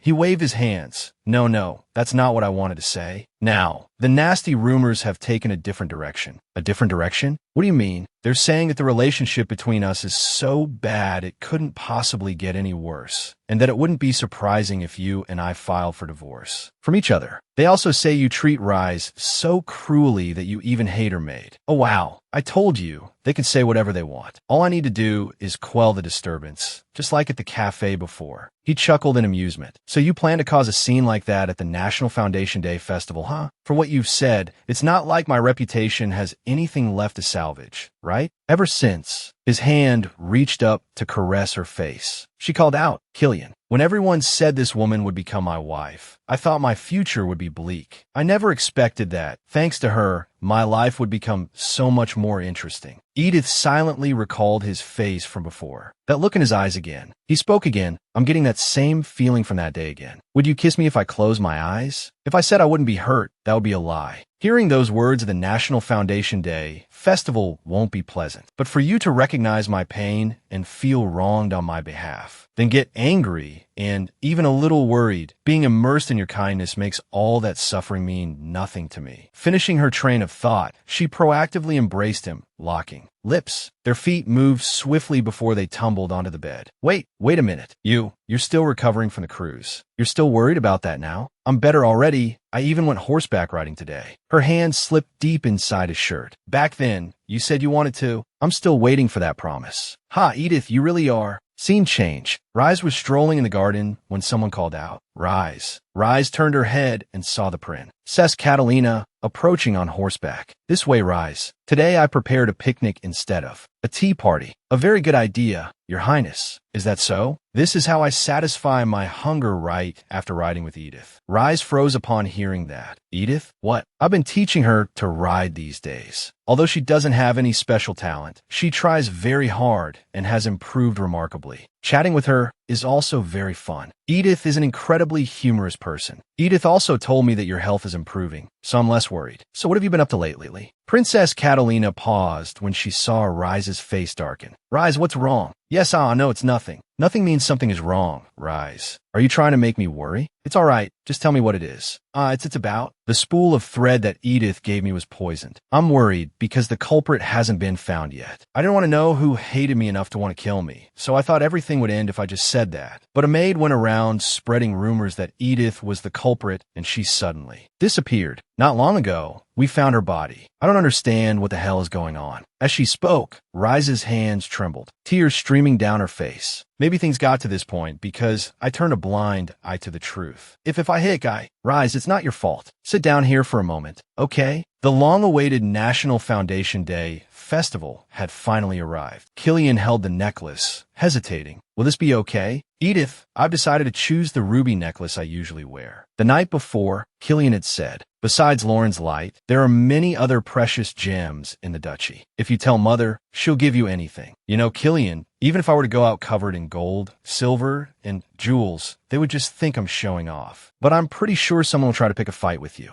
Wearing this necklace is like wearing a piece of my husband's heart around my neck, isn't it? Is there any treasure more precious than that? Can you say those things without feeling embarrassed? The first gift he gave me was also the first favor he ever granted me. Back to the present. I think everything is ready. Would you like to help me put on the necklace? He took the necklace and placed it around her neck. It suits you very well, but it's just a small gem. I didn't expect you to be such a modest person. I'm known as the woman who wants to possess Killian Ludwig. Isn't that greedy enough for you? He blushed and turned away. Really, there's nothing you won't say. Am I wrong? Ahem, it's getting late. Let's go. No matter what, the ones who attracted the most public attention were, of course, the main characters. At the Imperial Palace, oh my, it's Duke Ludwig. Good heavens, the young Duke's companion really is the Sinclair child. Wait a minute, could that necklace be? No way. So that Imperial child will be the future daughter-in-law of the Ducal House of Ludwig? Right, because this is a novel world. I get to enjoy their loud whispers. There will be a lot to see today. But for me, the person with the best outfit today is someone else. The person with the best fashion sense I've chosen for today is not Rise or Killian. It's the Duchess. Looking at the formal dress she was wearing, she silently exclaimed, "It really suits her." After all the dresses commissioned from the royal tailor were delivered, the Duchess always preferred to wear the ones Rise had chosen for her. And she never wore the dress I had chosen. Of course, I didn't think she disliked it, but I never imagined the Duchess would save it for such an important event. The ladies came over to chat. Oh my, this dress suits you so well, my lady. It was striking even from a distance. You are truly so elegant. Unlike me, I'm always afraid to try a new style. Hee, I was afraid too, but this is what my daughter-in-law, Edith, chose. You haven't greeted each other, have you? This is my daughter-in-law, Edith. She is married to my second son, Killian. Edith was astonished. I don't remember a scene like this in the original story. Edith glanced at Killian, and he encouraged her, "Go on, dear." Edith, this is Marquise Ethelman, and this is Viscountess Crows. Oh, it's a pleasure to meet you, my ladies. I am Edith Ludwig. Ho, ho, ho. Hello, Edith. I am Seja Ethelman, and I am Larissa Crows. It's a pleasure to meet you, Lady Edith. The music began to play, and the two of them came together to dance. Are you enjoying your first social gathering? Don't mention it. I can't even remember the names of the people I was just introduced to. The Western-style names of characters in romance novels are so hard to remember. Haha, those people won't mind. For now, you just need to remember the dance steps. What? Killian, are you worried I'm going to step on your feet? While you're dancing with Edith Ludwig, although I'm still quite clumsy with the knowledge of this fantasy romance world, Edith's body clearly remembers the skills she learned for dancing. And I just need to feel the melodious music. After a beautiful spin, she asked, "Are you still worried about your feet, Killian?" He blushed. How rude. Having danced with all sorts of men, your skills are quite good. And a jealous man like you is often less charming. Standing in a corner, Layla Sinclair trembled with rage. Her brother said, "What's going on, Layla? Isn't Killian Ludwig trying to kill Edith Riegelhoff?" She ground her teeth. "Shut up. That Rise girl walked in here with the Ludwig family heirloom around her neck, and she's even sticking close to Cliff Ludwig. How the hell did this happen?" Damien Sinclair calculated silently. "It's certainly strange. Edith, that woman, my impression of her has completely changed. In the past, her beauty held a dark and lonely part, but now she looks so much brighter. Right after a political marriage with her family's enemy?" Layla Sinclair ground her teeth. "Edith Riegelhoff, Killian is my man. How dare you? I will never forgive you." Over here, Killian and Edith finished their dance. "Killian, why are your ears so red? Are you having trouble keeping up with me? You can assume so. Then let's go rest for a bit." Suddenly, Edith's expression changed when she saw someone approaching. Seeing her lower her head to avoid them, Killian called out worriedly, "Edith." Her body began to tremble. At this moment, Killian also looked up and glanced at the person who was approaching. Count Riegelhoff said with a smile, "Edith, Killian, it's been a while. Oh my, I haven't seen you since the wedding. I'd like to speak with my daughter after such a long time. Would you mind leaving us for a moment, son-in-law Killian?" Edith worried inwardly. What should I do? Although I've used Edith's memories to become a good dancer, I still can't face Count Riegelhoff yet. The limitations of the original story are still there. Should I refuse? To anyone looking, he seems like a good father, but in this situation, suddenly, Killian took Edith's hand, startling her. His face hardened as he asked, "What do you intend to say without me here? I'm truly suspicious. Is this a conversation I shouldn't hear? What nonsense are you spouting?" "I said I want to resolve some issues with my beloved daughter. I am her father-in-law, and you dare? Then how did you deal with that maid? You were even more concerned about a maid than your own beloved daughter." Count Riegelhoff stammered, flustered. That matter. As you know, there are some unpleasant rumors about my daughter. Sophia was only tasked with correcting her behavior. I mean, that maid acted as a strict tutor." Edith's eyes never left Killian. "Is Killian on my side now? Or does he still suspect me? And is he trying to prevent me from contacting the Count? Fortunately, I can still say something to smooth this over. I'm living very well, so you don't need to worry about me, father." Killian shot a sideways glance at Count Riegelhoff, who immediately turned away. Fine,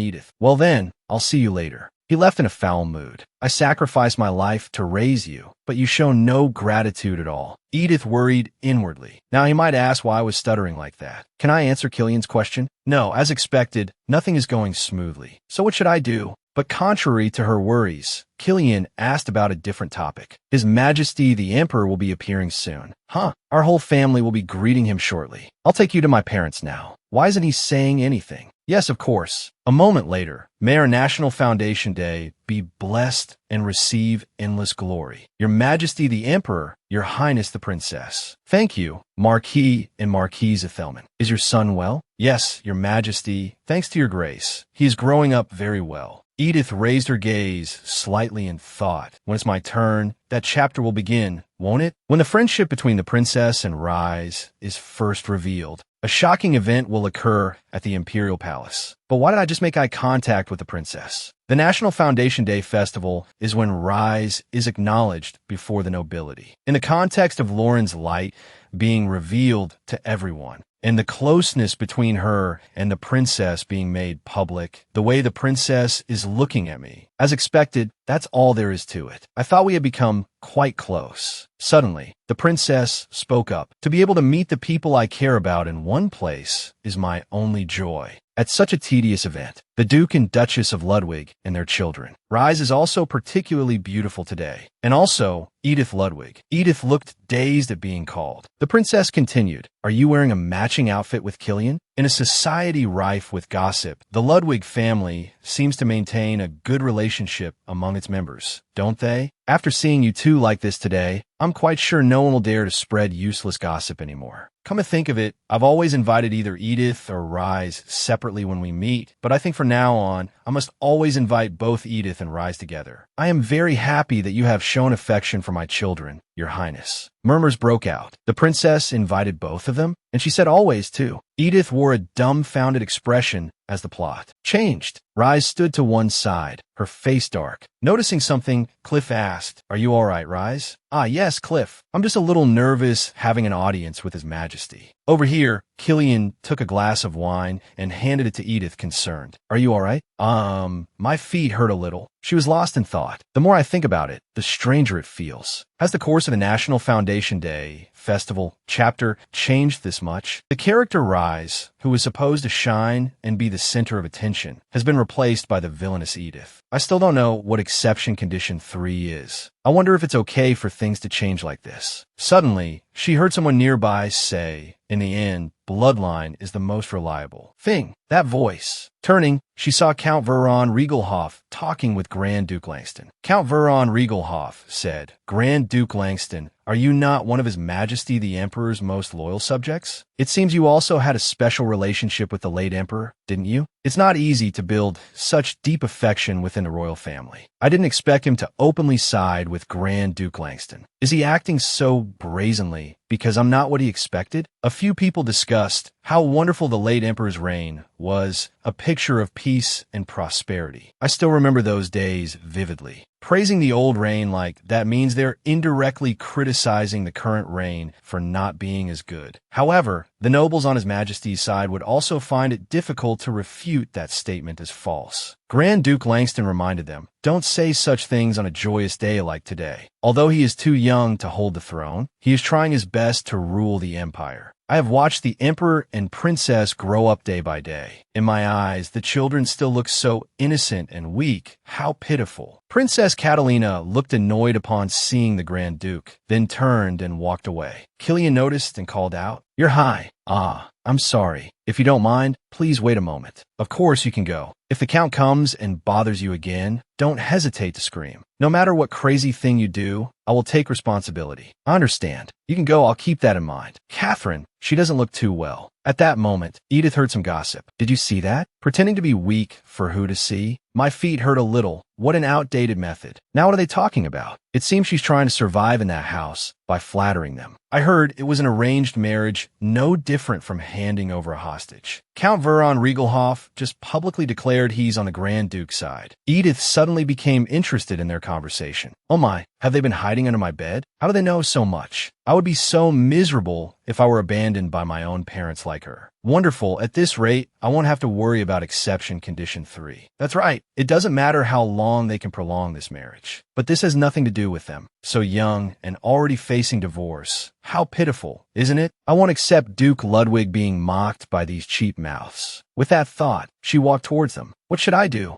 After all, I have become the legal wife of Killian Ludwig. Do you ladies know that if I get a divorce, I'll receive a huge alimony and a lovely little villa? I'll live a leisurely life there and spend that enormous sum of money for the rest of my life. I'll have money in this hot body. It wouldn't hurt to love a few more guys, right? Then if I feel like it, I can even remarry." Layla Sinclair frowned. "What is this? Like a leech clinging on to suck the Ludwig family's blood. Oh, is that not how everyone lives? Relying on your father before marriage and arrogantly relying on your husband after marriage. Do you think we're like you? Ah, of course we're completely different. I'm the woman you all aspire to be. A woman who married Killian Ludwig." Just then, Killian also returned. She glanced towards him and said coquettishly, "You know, Killian, do you think I'm flattering you?" "Flattering? You? No, someone said that I was flattering you. If you know how to flatter, then try flattering me a little. But you have to make sure you don't do this with anyone else but me." "How could I? There are plenty of people out there waiting to pounce on Killian Ludwig." Witnessing this lovey-dovey scene, they looked utterly resentful. Layla Sinclair couldn't watch anymore and left with a dark face. Her group of friends called after her, "Oh my." "Layla," Edith thought smugly. "It's just as they say, the more you play the villain, the more addicting it gets." Killian explained, "I'm just saying this as a precaution. But Princess Catherine and I are childhood friends, and that's all there is to it. Since birth, I have never once seen her as a woman, and in fact, the princess is more like a relative to me than Cliff is. I wasn't thinking anything, don't worry. Yeah, I'm sure you weren't. She chuckled to herself. Right.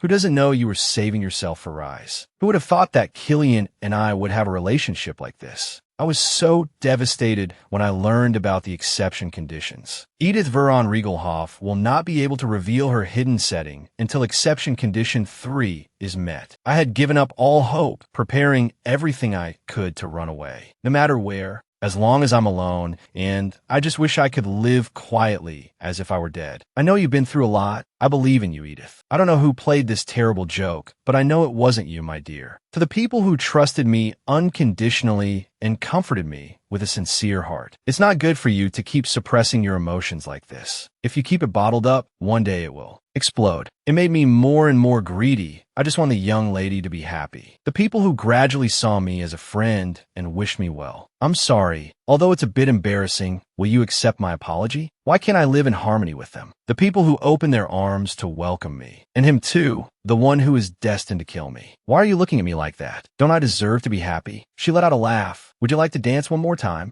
It will be my pleasure. That night, in a room with furniture thrown about in disarray, a glass window was shattered. A disheveled Layla Sinclair mumbled, "This can't be happening. Killian, my Killian, what should I do?" Suddenly, she noticed a letter. What's this? Layla Sinclair. Today, after seeing you vehemently criticize the leech clinging to the Rutwick family at the National Foundation Day ceremony, I think I have finally found someone brave enough to join me in a great mission. Please, join me in getting rid of Edith Riegelhoff. I hope you will come to the address below. I will be waiting for you. This is the right address written on the paper. But who would want to meet in a place like this? The servant reminded her, "My lady, perhaps we should go back first." Suddenly, someone opened the door, startling her into a cry. "There, I've been waiting for you." She hesitated a little. "Well, come in, Lady Sinclair." The crest of the Rutwick family. As expected, the Rutwick family also wants to get rid of her. Seeing her about to go inside, the servant tried to stop her. "My lady," but she raised her hand. "But it's fine. Lead the way." "Yes, my lady." The next day, Edith smiled brightly. "Good morning, Rynan. You're here. Oh, what is this? Is this what you were looking at with Killian last time?" This. Looking at the book, she wondered to herself, this novel doesn't have magic in it, does it? Suddenly, Count Riegelhoff slammed the book shut, startling her. The distance was too close. The two of them were like opposing currents, pushing each other away. Young master. "Oh no, it's all right. My curiosity made things awkward for you. I've really been too relaxed lately. I forgot my place. Did you have a good time at the National Foundation Day ceremony?" "Yes, I had a very enjoyable time. I heard you were tired and rested all day yesterday." "Oh, that." She recalled the scene of Killian carrying her to her room. "It's time for you to take responsibility for seducing me throughout the dance at the National Foundation Day ceremony. Killian, don't even think about getting out of bed tomorrow." The servants who saw it whispered to each other, "Oh my goodness. That's why I had to rest for a whole day after the National Foundation Day ceremony." She scratched her head in embarrassment. "I've been taking too many days off. I don't even have the face to see Rynan anymore." "Not at all. That is also an important duty as a noble lady." Although those words weren't wrong, it wasn't what Rynan was thinking. Edith was surprised to hear Count Riegelhoff say, "From today on, you only need to check the documents for the Jason territory. That is the place you will go to soon when the young master is ennobled. Although it is a territory far from the capital, it has great potential for development. I have prepared the documents related to taxes and goods there for the past 10 years. You, my lady, will rule this territory with the young master. So I think organizing the information about the territory will be helpful for you. Along with Killian, Cliff will become the next duke,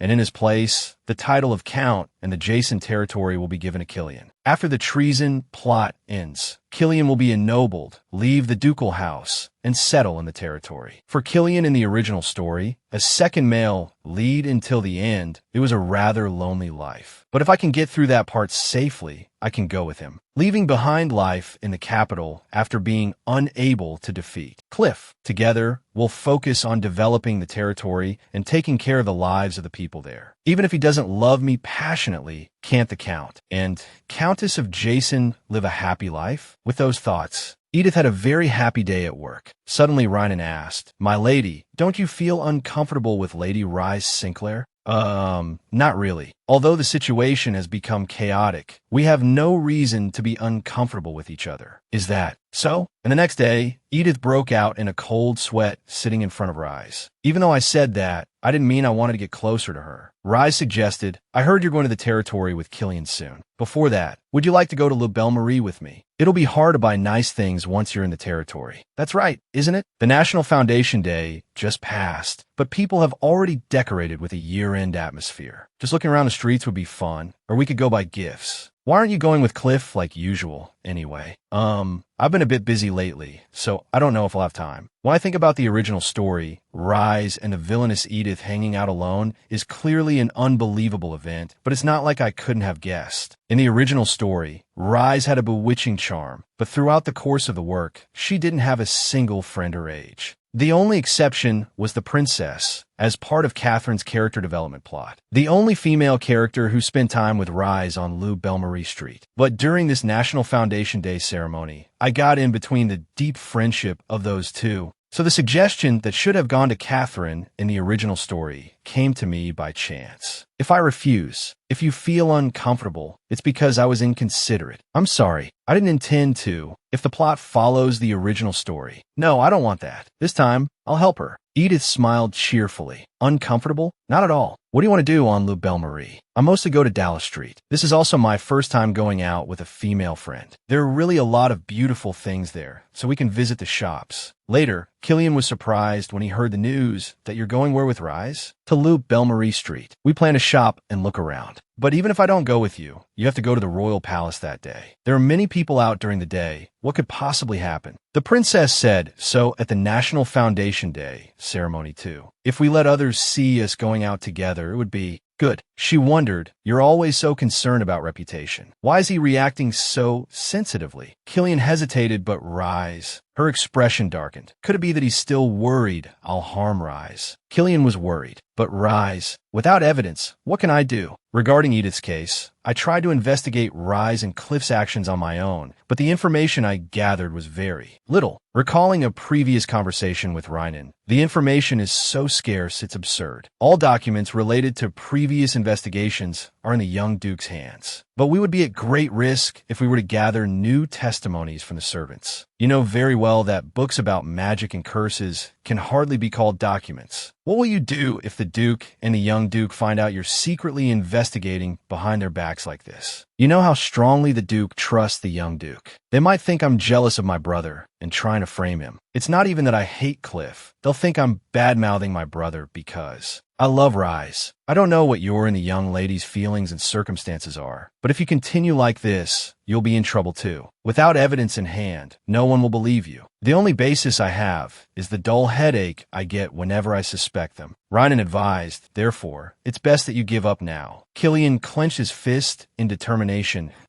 Oh, you really not hear it? Have you ever heard a strange voice criticizing Edith? Forgive me, but what if it's just a dirty excuse I created for what I did to Edith? What if it's just my own hallucination to relieve my guilt? Returning to the present, he said, it's nothing. I'll send a knight to accompany you. Go together and don't do anything unusual. Afterward, Rise chattered on. The Moonlight Bookstore over there sells romantic novels that are very popular with readers. Ah, that's Pien's, a place that sells very beautiful hats and parasols. They also sell accessories, but actually, the Pinkett shop specializes more in accessories and has more options. Seeing Edith's uninterested expression, Rise called out, Edith, you really do find this annoying, don't you? Edith jumped, huh? Not all. Sorry, I was just a little distracted for a moment. You know a lot about Rue Belle-Marie Street, don't you? Is it because you often go with Cliff? Ah, that's not it. You know the Rue Belle-Marie magazine, published quarterly, right? I like reading the advertisements for the shops in it. One day, when I had a friend of my own, I really wanted to go with them. Edith suddenly realized,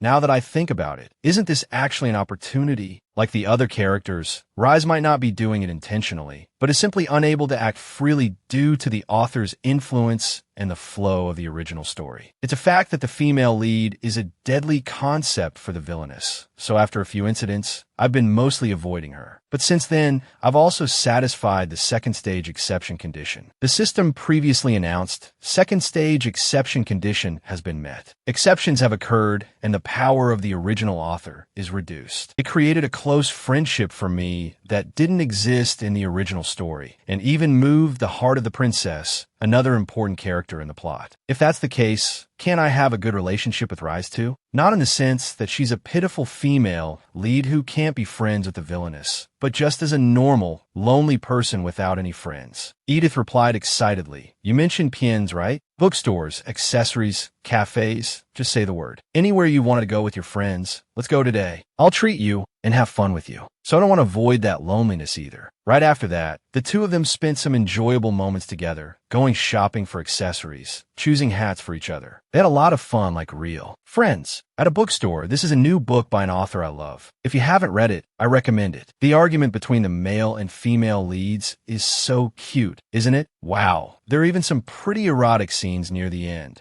That, as expected, teasing an innocent female lead is just as fun. Rise blushed and stammered. "Tichin, do you know The Secret Temptation of Lady Graham?" Anyone could tell what kind of genre that was. Edith was secretly amazed. There are 19+ romance novels in this world too. What have I been missing all this time? Edith asked quietly, Is it here too? It's not here, but there's a bookstore I know, and it's a place Cliff secretly visits. Edith went over and called, "Anna, I'm sorry, but I'm going to pretend to send you on some errands. Can you go with Rise's maid for a while?" Anna was worried. "Yes." "What is it?" "Rise is thinking of buying a certain type of book, but I think it'll be a problem if Cliff hears about it. We'll be back soon. If you wish, I can line up at the cafe in front and buy a tart for you." "Thank you so much," Rise said shyly. "Well then, let's each choose our own and meet up later." Edith chuckled to herself. I never thought the innocent and beautiful Rise would know about a place like this. As expected, what you see in the original story isn't everything, is it? A 19+ novel in a fantasy romance world. Edith was engrossed in reading a novel. A moment later, she closed it that I have to maintain my dignity, so I should stop here. I'll just buy 3 books and then go back with Anna. She started to look around. Where did Rise go? I can't call her name in a place like this. Edith noticed a closed door. Is she in there? Edith pushed the door open and called out softly, "Rise, are you in here?" As soon as she stepped through the door, she was shocked. "Huh? This path leads straight to the back alley? Does this mean I can leave without paying? But it's clearly written here that entry is forbidden. I have to go back before I'm mistaken for a thief." Just then, a hand reached out with a creepy voice, my. Is it really Edith Riegelhoff? 3 days earlier, on the night of the National Foundation Day, Layla entered an alley, complaining it's so dirty. Someone greeted her. "A pleasure to meet you, Miss Sinclair. First, I want you to reveal the identity of the person who sent me the letter." "Unfortunately, I can't go into detail, but you can probably guess." As he spoke, the person pointed to the crest on his coat. As expected. What I thought was right. The Duke's only daughter-in-law nearly drowned, but no one was punished. Even the Duchy wants to kick Edith Riegelhoff out. So what do you want from me? This is something only you can do. You've been invited to a tea party tomorrow at Count Cicely's residence, haven't you? Please spread this information there. I heard that Troublemaker is back, so I didn't really want to attend. What is it now? Edith plans to go to the Milan bookstore at noon next week. Is that all I have to do? Just pass on this information? I can help you people do something better. I have a lot of money, you know? Haha, you are very kind. But that doesn't mean we aren't capable of entrusting you with a great task. You just need to help with this, and everything will happen very naturally. Back in the present, Rise's maid pointed and said, "Please pack the green grape tarts separately, and the black tea as well." Standing behind her, Anna kept looking back worriedly. "Wait, Isabel. Lady Rise's personal night. Didn't he say he was just going to the restroom for a moment? Why isn't he back yet?" She smirked and replied, "Yes, I don't know either." At the same time, on Edith's side, only her hat was left lying in that alley. In a dilapidated room, Edith groggily woke up. "Where am I?" "Oh, you're awake. It's been a while, my Edith." Edith was shocked. What is this? The smell of blood. Who are you? Yes, you've probably forgotten me. I was, after all, just one of the many men who willingly knelt at your feet. I lost all my wealth, my reputation, my right of succession, all in exchange for providing you with information about the Amok Regional Railway line, and you don't even remember who this Fred Sicily is. I knew that before I was reincarnated. The number of men Edith seduced to steal information was not a small number. She attracted all the characters who played important roles, found out secret information, and gave it to Count Riegelhoff. There are so many memories of her destroying other people's families, far more than what was mentioned in the original story, so it's hard for me to recall every single one. Therefore, it's not surprising that even Fred Sicily was treated this way by Edith. But I'm sure that there was no chapter in the original story where Edith would be avenged in this way. So, this must be similar to the yacht incident, another plot set up by the original author to kill me. As expected, just like him, the system window appeared. If Edith Rutwick dies as the villainess, the story will return to its original track. Countdown to death. 3 hours, 0 minutes. Edith calmed herself. Calm down, it's not that bad. Before, even though the countdown started, Killian saved my life. So whether there's a countdown or not doesn't necessarily mean I'll die right after. Therefore, this time, let's try to overcome it by myself. Edith called out softly, "Ah, Fred." He snorted coldly. Humph, still pretending to remember at a time like this? We haven't seen each other in a whole year, but you kidnapped someone and even hold a knife? What happened to the gentle Fred in my memory? He frowned, hesitating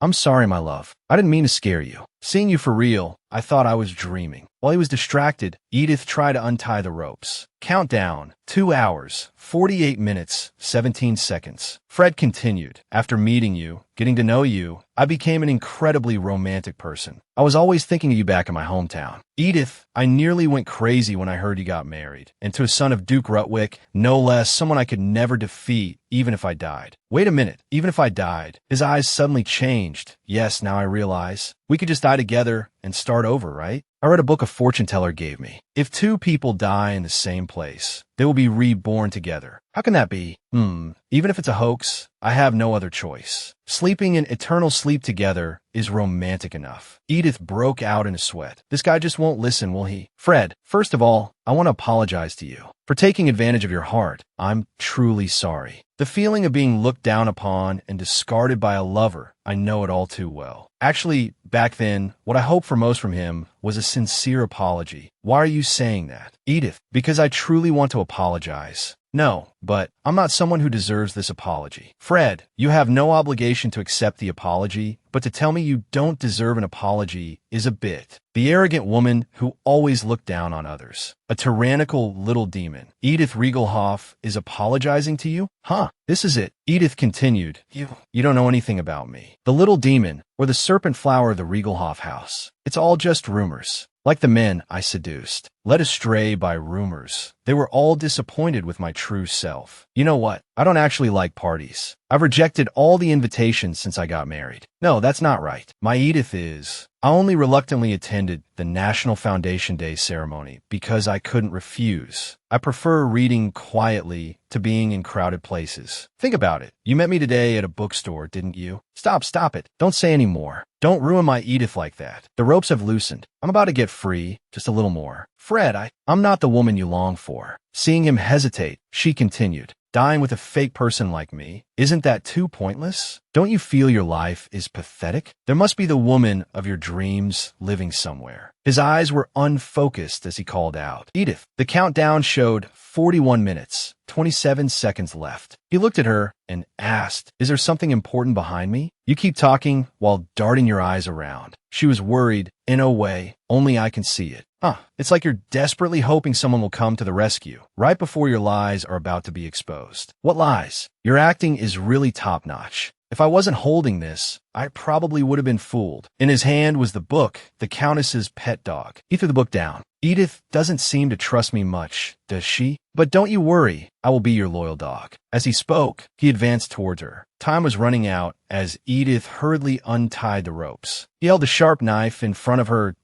So, please come with me. At that moment, she succeeded in untying the ropes. She replied loudly, I don't want to. Like a gust of wind, Edith leaned over and dodged the fatal knife thrust. Seeing his trembling hand trying to pull the knife out of the table, she suddenly realized the numbers representing her time of death had become meaningless at some point. He asked, When did you get the ropes off? But you can't escape the magic circle. Either. Edith bolted that I won't be surprised by anything from now on. I might die. The door is in a place I can't reach. Fred picked up the knife again and headed towards Edith. That it's okay. All you need to do is return to that spot before you stop breathing. If you hadn't struggled, it would have been over with with just one step, Edith pressed herself against the wall, full of anxiety. Suddenly, her eyes were drawn to a crack of light from a makeshift window nearby. Fred walked over and said, "It's your fault, Edith." Edith took off her shoe. "I'm not just going to stand here and wait for him. Wait if I can buy more time." Fred had barely gotten out half a sentence. "It's a little scary, but the pain is only fleeting," when her shoe hit him in the face. Seizing that slim opportunity, Edith dashed past him, quickly grabbed a wooden chair, and with all her might, smashed it against the nearby window with a plea, "Please, please work." With a loud crash, the window frame shattered. A light of hope flashed across her face. But at that very moment, Fred's hand reached out, pulling her back from behind. He didn't give up, grabbing her hair with one hand and the knife with the other, laughing sinisterly at her. At this point, Edith could only close her eyes, helplessly awaiting death. A second later, she felt drops of blood fall onto her face, making her open her eyes. It was Killian, his hand firmly gripping the blade of the knife in Fred's hand. Edith asked in shock, "Killian, why are you here?" He looked at her and replied, "I'm sorry. I'm sorry I was late." Somewhere the author screamed, "No way." The system announced, due to the original author's excessive interference, a part of the original story has collapsed. How? How did she survive that situation? Thinking it over, it was still a flawless scenario. It took so much effort to prepare it so meticulously. I even set up the incident to occur in places not in the original story, and even distracted that annoying maid. No, I have to eliminate her to be satisfied. The maid of a noble family went with a knight to report to Killian without any fear of being punished for daring to disobey her master's orders. Backtracking, Killian shouted when he heard the news from Anna. "What do you mean Edith disappeared?" "Young Master Killian, the young lady went out alone with Lady Rise, but I have a very bad feeling." Killian, who was supposed to be at the Imperial Palace, was somehow nearby. The lady was only supposed to go to 2 or 3 places, but she wasn't seen at any of them. "Tell me the address immediately." Information from the maid. The urgency of the second male lead, the intelligence of the villainess, all of these things combined. While searching, Killian heard the sound of a window breaking and recognized it, Edith. Killian ran in the direction of the sound and saved Edith in a picture-perfect way. In a fantasy world where such magical developments only happen to the female lead, it's best not to cause any more trouble. Yes, if I can't satisfy the stage 3 exception condition, everything will somehow return to the original story by the time the ending is reached. She would have no choice but to cling to that small amount of information. System notification. The author's power has been severely weakened. The original author is no longer able to intervene. Choi Suna gritted her teeth in anger. Weakened? Someone just escaped death, but it's only weakened? What kind of rule is this? If things continue this way, what am I supposed to do? If this situation continues, before I can even figure out the stage 3 condition to confront the original author, my life could be threatened again, anywhere and anytime by something not in the original story. And I could only tremble in fear. A sound from behind startled Suna. From behind, a door slowly opened. Choi Suna was bewildered. What is this place? The doors, could they lead me out of this world? As her hand touched the handle, she heard a voice from inside. "Please spare me. Just one more time, I won't do it again, please." "You mean you'll have another chance to do it again?" I'm sorry. You can't even act cute. I didn't ask you to sell your body. I heard that man really likes young girls. It was so hard for me to arrange it. You're useless. If you do this again, I'll make you starve. For a week." Witnessing this scene, Choi Suna was stunned. What is this? Could it be all of this is? She went to another door and saw a scene of Edith crying. "Please, it won't happen again next time." The master is furious. "Really, even if you refuse, you should do it gracefully. I can't believe you dared to offend a nobleman. Even a stupid dog like you will learn after being beaten to a pulp." At another door, "Lady Edith, you are truly beautiful. When will you recognize my sincere feelings? I really want to, with you, become closer. Oh my, if you keep talking like that, my father will scold me. And then what if he doesn't let me see you, young master?" Miss Edith. Choi Suna continuously moved through the doors, one after another. In one, a listless Edith sat looking outside. Her hand tightly gripped a letter. "Edith, listen. Before long, our family will declare war to seize territory from the Ludwigs. I have a plan to lure the Duke and his sons out and attack the Ludwig mansion. Therefore, on the day I give the signal, place a device at the back door of the mansion and draw their attention towards you. The scene after that. All right, retreat immediately. Please, don't do it. Edith, please save me, Edith. Edith walked slowly down the hallway. She stopped in front of the Duke's family portrait. Her gaze lowered. She reached out and touched the image of a young Killian. Witnessing this, Choi Suna lowered her head. What are you trying to convey? Why are you showing me these things? Although my survival is difficult right now, which is why I've been turning a blind eye, I can't help but ask. Here, the characters from the original story, although influenced by it, still exist, survive, and act on their own. So what about Edith? Where's the original Edith? The stage 3 exception condition. The traces of Edith in this space, it's as if they're silently telling me to complete stage 3 to find the answer. It's like she knows I can't keep avoiding her forever. So, back in the present, a hand touched Killian's head, waking him up. He murmured, Edith. She looked at him and smiled, Killian. He joyfully hugged her, Edith. After holding me for a long time, Killian explained everything that had happened while I was unconscious. He said he quickly finished his work at the Imperial Palace, went to La Belle-Marie Street, and met a knight who was desperately searching for me. Using Anna's information as a basis, he and the soldiers began to carefully search the area. In the end, he found me. He said, there are many suspicious points. It's hard to simply see it as Fred Sicily's solitary act. This was a premeditated crime. The nearby abandoned houses were all prepared to kidnap you and take you there. This could only be done if he knew in advance that you would be on La Belle-Marie Street that day. If Fred Sicily hadn't committed suicide while being transferred to the ducal estate, we would have been able to find out more. Even if you curse the Ludwig family for being incompetent, for not being able to handle a single criminal, I have no words to defend us. He did something that wasn't in the original story, so it's possible the chapter ended quickly before things got worse. But I can't explain that theory to Killian. Speaking of which, what happened to Rise? She disappeared from the bookstore for a while. Rise, her knight, also came to the bookstore, so she left in a hurry without buying any books. Did you really come here to find me? What about the maid? Young Master Cliff is looking for you. Yes, but today I'm with Edith. His expression didn't change at all. Rise understood. Ah, I see. Killian hesitated about something, then looked at Edith and asked, Edith, what do you think of Rise? Rise Sinclair is the master of this world. A lovely girl, the standard of beauty, with a good character and a righteous heart. Her words are the truth. The more of a main character one is, the more they are influenced by the novel. So Rise would be even more heavily affected than Killian and Cliff by the flow of the novel. A place where everyone is always encouraged to act according to their character settings. Rise Sinclair herself can only be the natural enemy of the villainous Edith. So, it's not my fault or hers. Such a scenario couldn't happen unless the original story no longer exists. So, I've decided not to blame any. 1. Killian asked again, Edith, what do you think of Rise? She thought to herself, yes, I know that to Killian, Rise is the top priority. But even in this situation, he still wants to confirm whether I suspect Rise or not. Remembering a scene from the past, Rise is like family to me. She's much more important than you. Do you understand? He tested me like that before, even when by chance, Rise and I were suspects at the same time.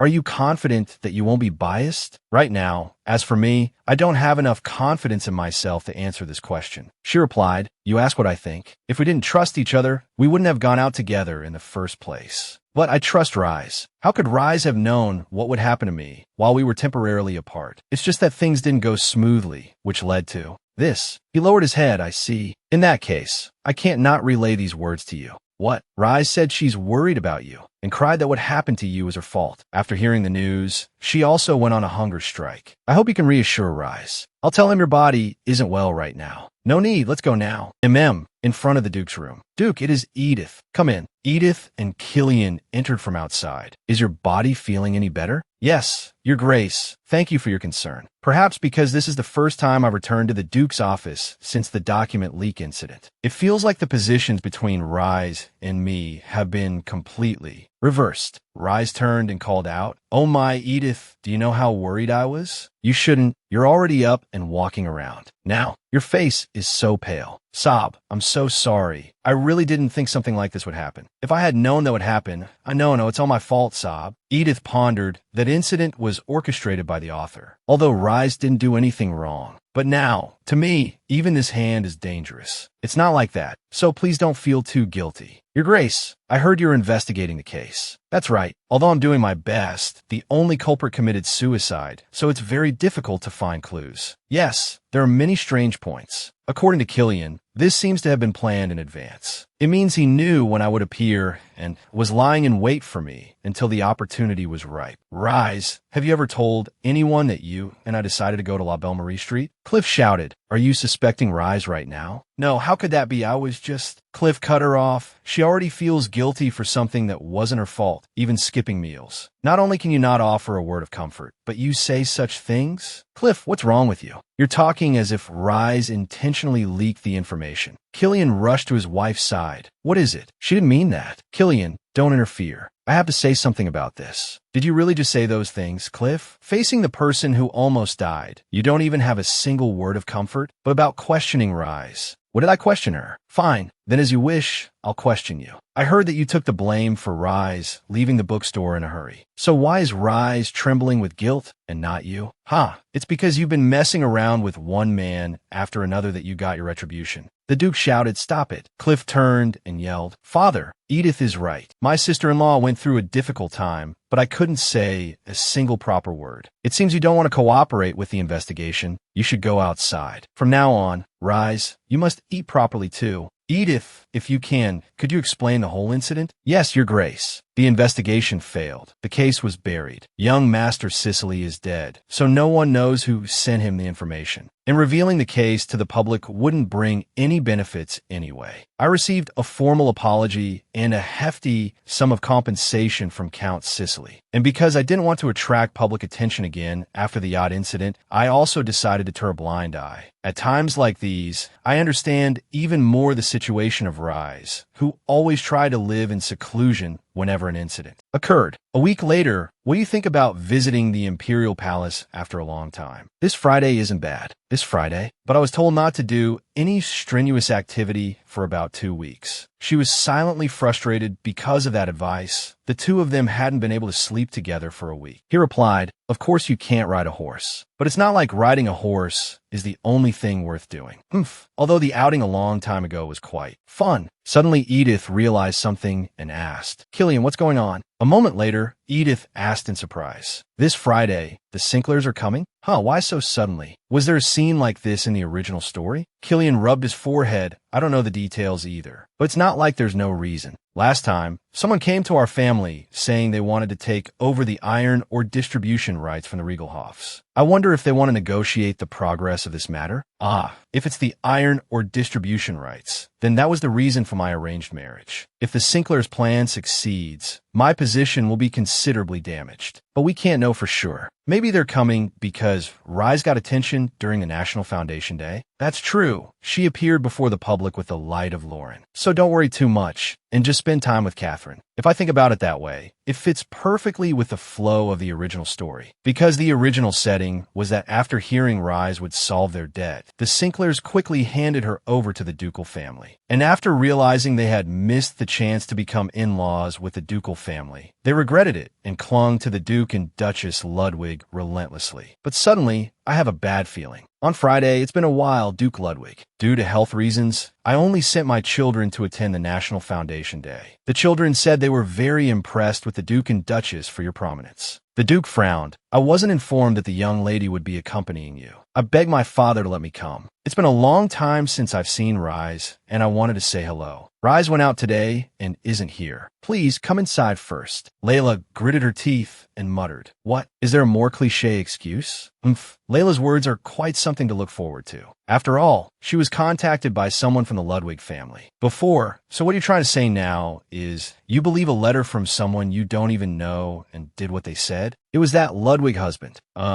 Although I don't know his real name, but anyway, I can't believe she survived this time. Are you in your right mind? What if it was just a trap to test you? From the letters that were sent to the people you met, nothing is certain. But the Ludwig family crest, that kind of thing can be easily forged. Good heavens, there's a limit to stupidity. If you're not careful, this family will be ruined because of you. You know that? What if it's a fake? So what? What have you ever done for me? You always treat me like an idiot. At least the information they gave was true. They knew where and when Edith Regalhoff would appear, so they asked me to do it during Viscount Cicely's tea party. I don't know exactly what happened, but Killian's Knights and the Ludwig family rushed to search for Edith. And the next day, Viscount Sicily announced that his son had died in an unfortunate accident. I don't know if the Duke intends to cover up the incident, but anyway, I'm sure she almost died because of what they had planned. That's really information that an outsider couldn't know unless they were part of the ducal family. But who could it be? There seems to be no reason for Cliff to care about Edith that much, and Killian seemed very infatuated with Edith at the National Foundation Day. So the remaining person is... Could it be that he realized Edith was just a worthless hostage? However, it wasn't until the National Foundation Day that Count Riegelhoff revealed his true colors, as if he had been preparing for it. No, maybe it was a marriage that was never intended to last from the beginning? Layla, yes, this time you should go to the ducal estate with Father and me. Back in the present, after the Duke looked through the documents, he asked, "So what do you want?"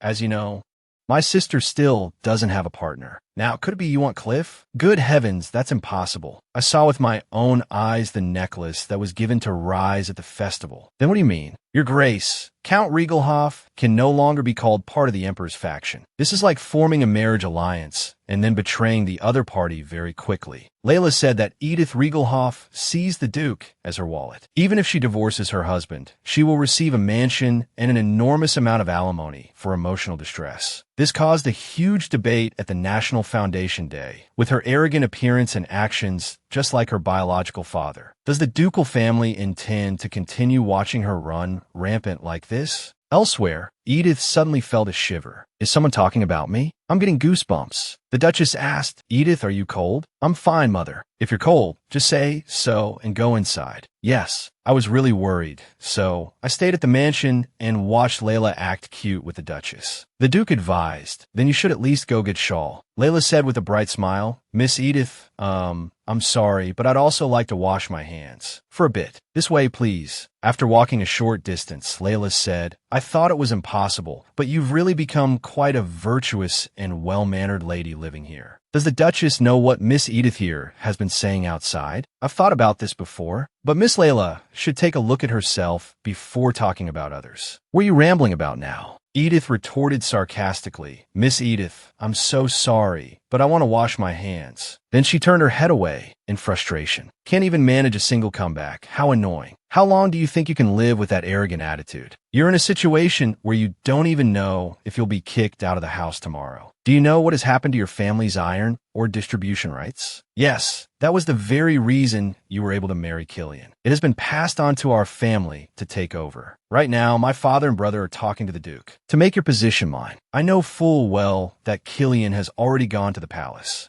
Why are you bringing up Killian? You should know better than anyone. So this time, will you still get to be the wife? Killian can only follow the Duke's decision. Edith gritted her teeth and thought, in the early days after our marriage, Killian really did act like that. Being traded like a commodity and ending up in a marital relationship this way, it must feel disgusting. The washroom is over there. You're not foolish enough to get lost on your way back, are you? Now what do you want to say? I understand, but I'm not interested at all. Killian would surely be happy to accept a divorce from you. Yes, I'm sure he would. But that doesn't mean he'll agree to marry you. You never know. If I treat Killian well and am gentle with him, then... No, I do know. People like you will definitely never win Killian's heart. Back in the study, Edith lamented, "I can't concentrate at all. If I had known, I would have gone to visit Catherine. If this is really just a marriage that will end sooner or later, then what's the meaning of all this? Just thinking about it feels very strange." In the original story, the Sinclair family were villains who mainly despised Rise, always using her to get their share. And in the end, they were trampled. And there wasn't a single detail mentioning any interest in Edith or anything similar. Although Rise isn't here, the purpose of their visit this time is entirely because of my position. Actually, that's quite logical. Instead of teasing Rise, who is cherished by the ducal family, they would have a higher chance of winning if they targeted me, who is not valued by either my biological parents or my parents-in-law. In that case, the original story no longer possesses absolute power, and we have reached a stage where events occur and develop according to the thoughts, desires, and personal choices of each character. I thought I just had to get through the original story, and that would be it.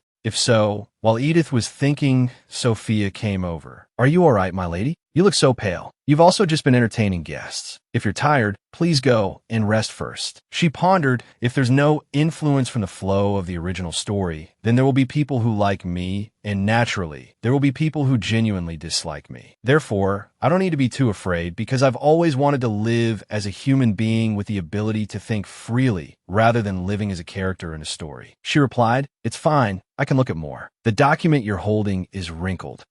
Then let's stop here. I'm off for the day. Actually, I was a bit concerned because this calculation part isn't very accurate. You mean the specialty tax? In the Duke's office. Come in. I'm back, Father. Has my brother not returned yet? No, the Sinklers have left, but he still has no intention of coming back. Then I will give my report now. The rebellious great families, including Archduke Langston, have been identified, but there is still no justifiable reason to proceed with a purge. Today, His Majesty the Emperor provided me with more documents. The Duke recalled an earlier time. You want to pass the palace visit to Killian? What do you mean? You already know, Father. Isn't tomorrow the day those beggars from the Sinclair house said they would visit? Yes, that's why I was letting you and Rise go to the palace. That was the original plan. But looking at Rise, I feel she doesn't really want to go to the palace. I want to let her go to the park on the outskirts of the capital to lift her spirits. Don't worry, Father. Killian will do just fine. Back in the present, Killian continued. Therefore, I think it's best we decide our next step based on the future attitude of the Margrave. Killian, can you? Suddenly, a loud noise came from outside the door. The Duke, realizing something was wrong, said, could it be? A knight also pushed the door open and called, Your Grace, Count Riegelhoff has declared a territorial war. The news spread quickly. The reason for declaring a territorial war is the transaction price of iron ore. I don't know what he's thinking. The fact that the Count's family directly set and proposed the price should be clearly written on paper. Standing by the window, Edith thought, Riegelhoff has declared a territorial war? Although in the original story, he did indeed declare a senseless war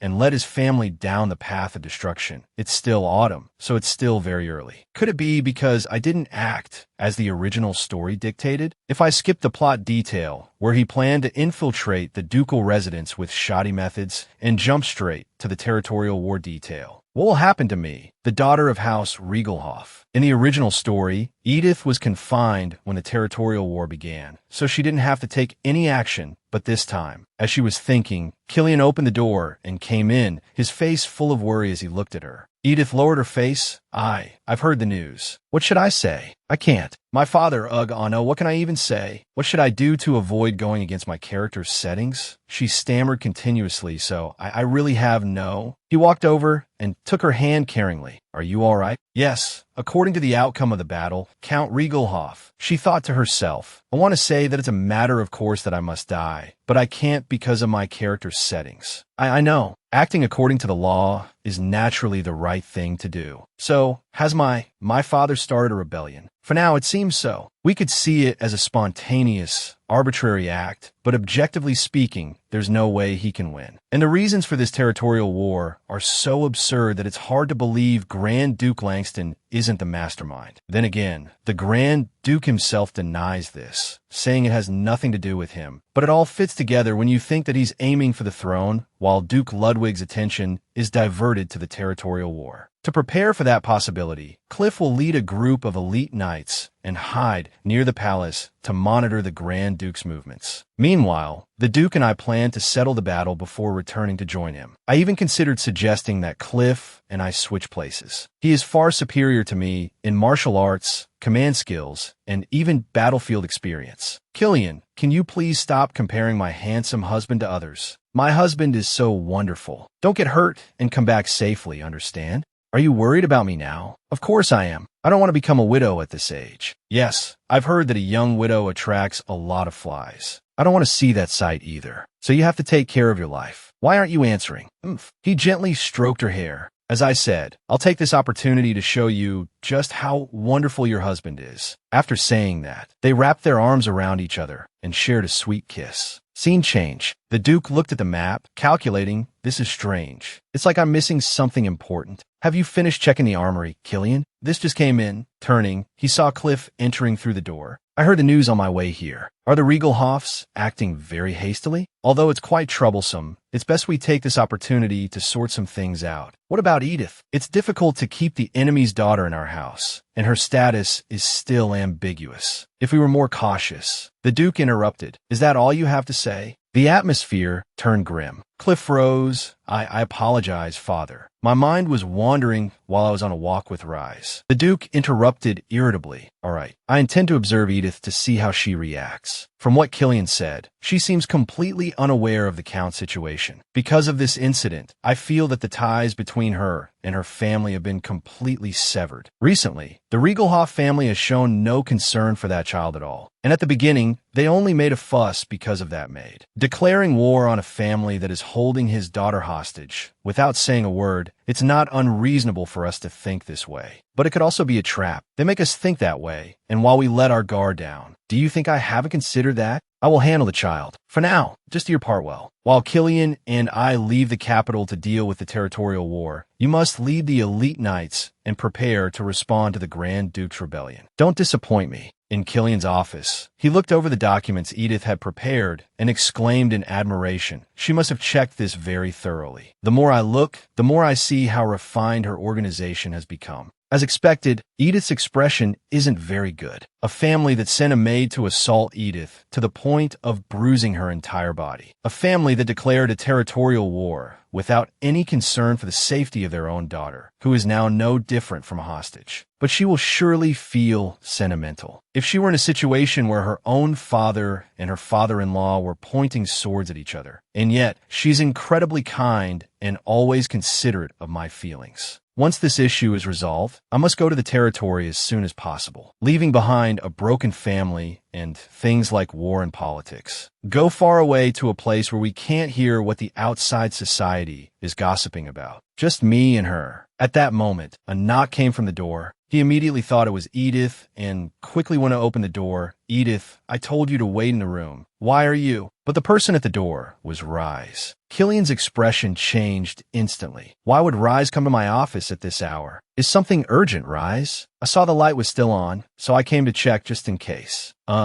Because I had gone to the suburbs to rest, I only just received the news of everyone's deployment. Rise lowered her face. Killian, would things be different if I weren't an illegitimate child? Killian was stunned by Rise's question. It had been quite a while since Cliff and Rise were made suspects and the investigation began. Although the recent event also involved Rise and Cliff, and there were more than one or two suspicious points, it was also true that the investigation focused mainly on Cliff, not Rise, who was considered unlikely to have any political power. Instead of offering words of comfort, is that all she can say? Cliff, why are you like that? Cliff even behaved very rudely towards Edith. However, a woman as venomous as a snake. If you trust her, you will surely regret it. Do you know when she might turn her back and betray the Ludwig house as easily as flipping her hand? A voice that constantly cursed Edith whenever it had the chance. The scent of lily of the valley. Rise is as beautiful and lovely as a lily of the valley flower, able to shine brightly even at night. Why praise her like that? Killian, do you remember that time?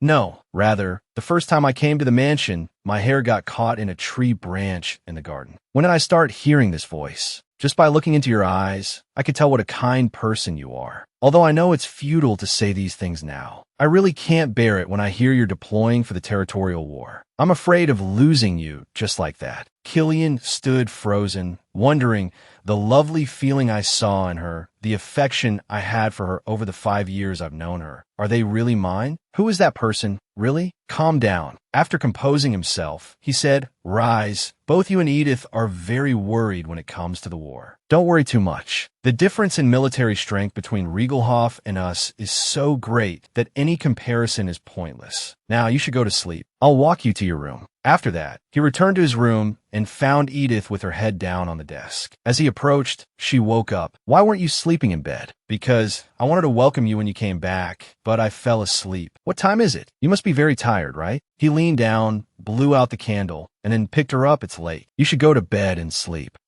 Sleep with me. Of course. Even if you try to chase me away, I wouldn't go anywhere. After the deployment begins, only my mother, Rise, and Edith will be left in the mansion. And, although I don't know why, Edith completely trusts Rise. He worried, what should I do? How can I protect her from Rise? Elsewhere, Cliff wondered what on earth happened. Come to think of it, it was the same not long ago. That kid sided with her instead of me and Rise. That's never happened before. As Cliff was walking, he turned back, arriving in front of Rise's room. Cliff smirked, thinking, yes, what does any of that matter? As long as I have her, that's all I need. Cliff entered and asked, have you been waiting long? Not long. Oh, Rise, why are you trembling like this? It's just because I'm worried. You don't need to worry. Father and Killian will deploy to the territory. I'm just pretending to go with them while protecting the capital not far from here. After saying that, Cliff leaned down and kissed Rise. Don't forget, Rise, I would do anything for you. The next morning, after a night of 7 ins, 3 outs, and 49 rounds that lasted all night, Edith's eyes were wide as she called out, Killian, the sun is rising. He glanced at the window. Da-da. She worried. Didn't he say he was tired and wanted to sleep? Killian leaned down. I'm sorry, did I overdo it? No, the problem isn't me. It's that you're about to deploy to the battlefield. I'm still fine. Yes, romance novel supporting male leads have very good stamina. Are you worried about me now? How could I not be? You have to be careful not to get shot in the eye with an arrow. You have to be careful too. The capital is not a safe place. The Grand Duke is one thing, but I naturally have to be wary of Rise. He instructed, you should try not to go out and not write letters to others until the situation is sorted out. Although I've personally instructed Rian and Anna, their status isn't high enough to deal with Rise, so there will be quite a few limitations. The only one with influence among those remaining in the ducal residence is, he recalled, it's not that Mother hasn't thought about the child, but what's done is done, and it's hard to erase. Although Mother has been thinking a lot since last year. For some reason, she didn't think of Edith then. Now Mother is very ashamed to stand before you and Edith. If the child wants any other jewels, please tell her that Mother is willing to give her anything. As the one who personally brought Rise here, my mother won't be able to side with Edith when she has to choose between Rise and Edith. He instructed Edith never, ever trust anyone. Edith lowered her face. Does he mean I shouldn't trust him either? That's right. After the territorial war chapter will be. Suddenly he asked, do you want to go for another round? Edith jumped. Sorry what? He teased, you don't have to be sorry. Don't we still have time? There's no time left. If you keep this up, you'll be late. But don't move. I have something for you.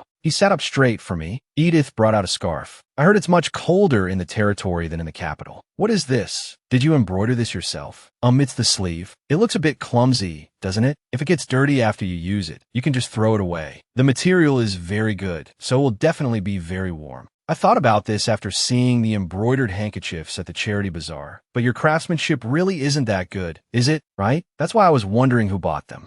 Could have been you. I was worried that no one would buy them by the time the bazaar ended. That was actually the very reason Killian bought them. I will use it well, because looking at it will make me think of you, even though I don't want to think about it. The flow of the original story keeps swirling in my head. You should get ready quickly. The territorial war won't last long. The army of Duke Ludwig, who earned his knightly title through military might, annihilated House Riegelhof in a truly tragic manner, and all related families, including Grand Duke Langston, were executed due to evidence of treason found during the battle. After she finished dressing him properly, she said, there, you're all set. The members of House Riegelhof, too, they will be executed one by one. Killian still clung to Edith, reluctant to leave. Edith pushed him away. If you keep this up, you'll be late. He hugged her and laughed.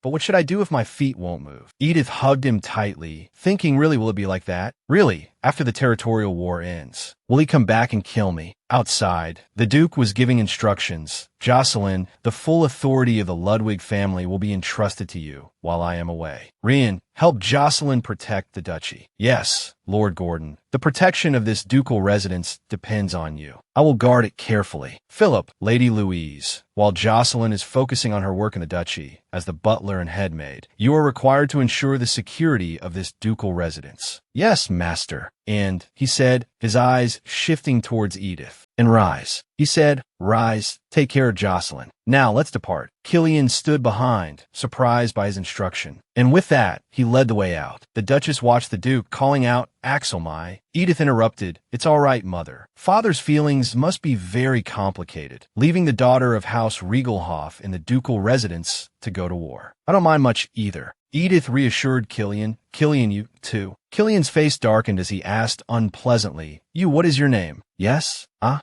Ijichi. It's Edith Ludwig. That's right. Don't you ever forget that." Edith looked at him, her heart full of thoughts. Yes, the original story has changed. It has changed and changed so much that not even my hand nor the original authors can turn it back anymore. The story has progressed to this point. Unless forced, it's impossible for a plot identical to the original to appear. She took his hand. "Don't overexert yourself and come back safely. I will always remember you saying that you would prove to me how wonderful you are." He lifted her hand to his lips. "It would be my pleasure." A week later, the cause of the territorial war was House Ludwig exerting undue pressure on iron or prices, an internal family quarrel, or the beginning of a rebellion. A report from the residents of the Chizia region on the current situation of the territory. The royal family remains silent. What is His Majesty the Emperor thinking now? Even in the newspapers, I can clearly feel the disparity between the royalist faction and the Grand Duke's faction. The reason the royal family is so silent is probably because they don't want to be seen as recklessly siding with the Duke. The royal family remains silent. What is His Majesty the Emperor thinking now? More accurately, they want to use this opportunity to see who is on which side. Although both the royal family and Grand Duke Langston are keeping quiet, there is no one who doesn't know the meaning of this territorial war. I wonder how Catherine is doing these days. She seemed quite surprised by Grand Duke Langston's actions during the recent National Foundation Day ceremony. While the Emperor continues to receive counsel from Duke Ludwig regarding the Grand Duke, Langston, the princess in the original story, was always mentioned as a character uninterested in politics and was described as someone who abandoned her royal responsibilities, leaving everything to her brother, regardless of her uncle constantly making things difficult. Besides that,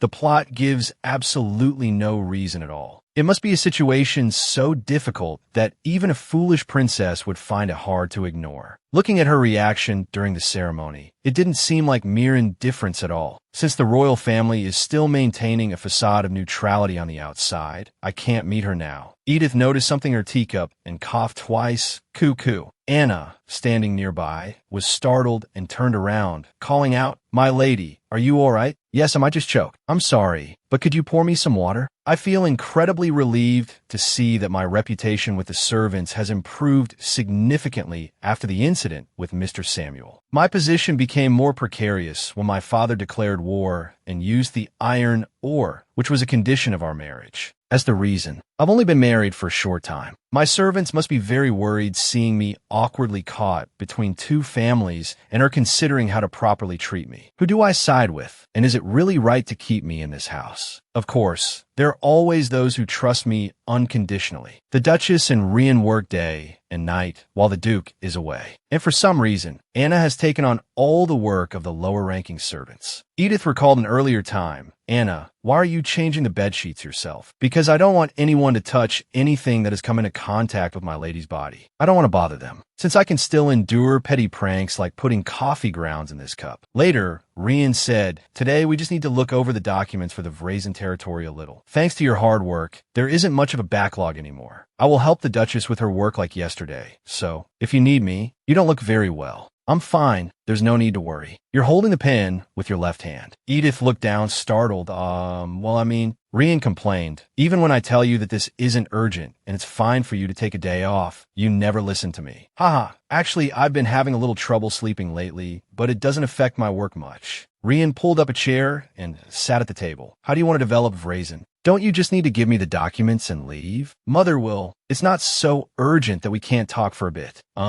I'll have to discuss this with Killian, but from my perspective, I want to develop it into a commercial and resort city." "But isn't Vrazen a rather isolated place?" "Everyone thinks so because of the Filiak mountain range. Of course, it looks that way on the map, but when I looked at the actual data, there are quite a few places with flat terrain. If the Lord directly supports and builds a road connecting to the city on the other side of the mountains, paves the road well enough for carriages to pass, and manages it strictly, Vrazen will become the closest region to the port city of Draven. If the facilities are provided well enough, merchants will automatically gather there. And if we build villas for nobles near the mountains and forests, people will come there for vacation and to enjoy nature. In 10 years, it will be a completely different city. Rian thinks so too, right? I want to go to the territory quickly and see it with my own eyes. I was planning to discuss this with Killian soon, but I missed the timing because of the territorial war. Due to the huge disparity in military strength and tactics, this war won't last very long. Killian told me the same thing, but I can't help but worry. I hope everything will be over soon, somewhere on the battlefield. In the end, we can't do anything right. Damn it, how could they hide so much military force? That old Axel Ludwig doesn't seem to have changed at all from his peak days of roaming the battlefield. We were so busy worrying about the eldest son, the one they call a monster, only for the second son to be the one fighting, not the heir. Yes, I'm dying to stomp on that cliff. The one who will be stomped on is you, my son. This is a big problem. If we want to hold Ludwig back, as we promised the Grand Duke, we must find some way to turn the situation around. How on earth do we do that? From outside, a voice called in, "Don't worry, my Lord Count and young master. I'm here now. Sophia, is there good news? I have received information on Duchess Ludwig's itinerary. This information was sent by that anonymous helper. Didn't you say that person's identity was unknown? That's right, but the Ludwig family has many enemies. That person must be one of them. She has provided us with useful information, so I trust her very much. She provided incredibly detailed information, like the times and methods for using the servants' entrance and the schedules of the knights and servants. This information completely matches what I saw during my short time working at the Ludwig household. Is there still no contact from Edith's side? Yes. There's a limit to biting the hand that feeds you.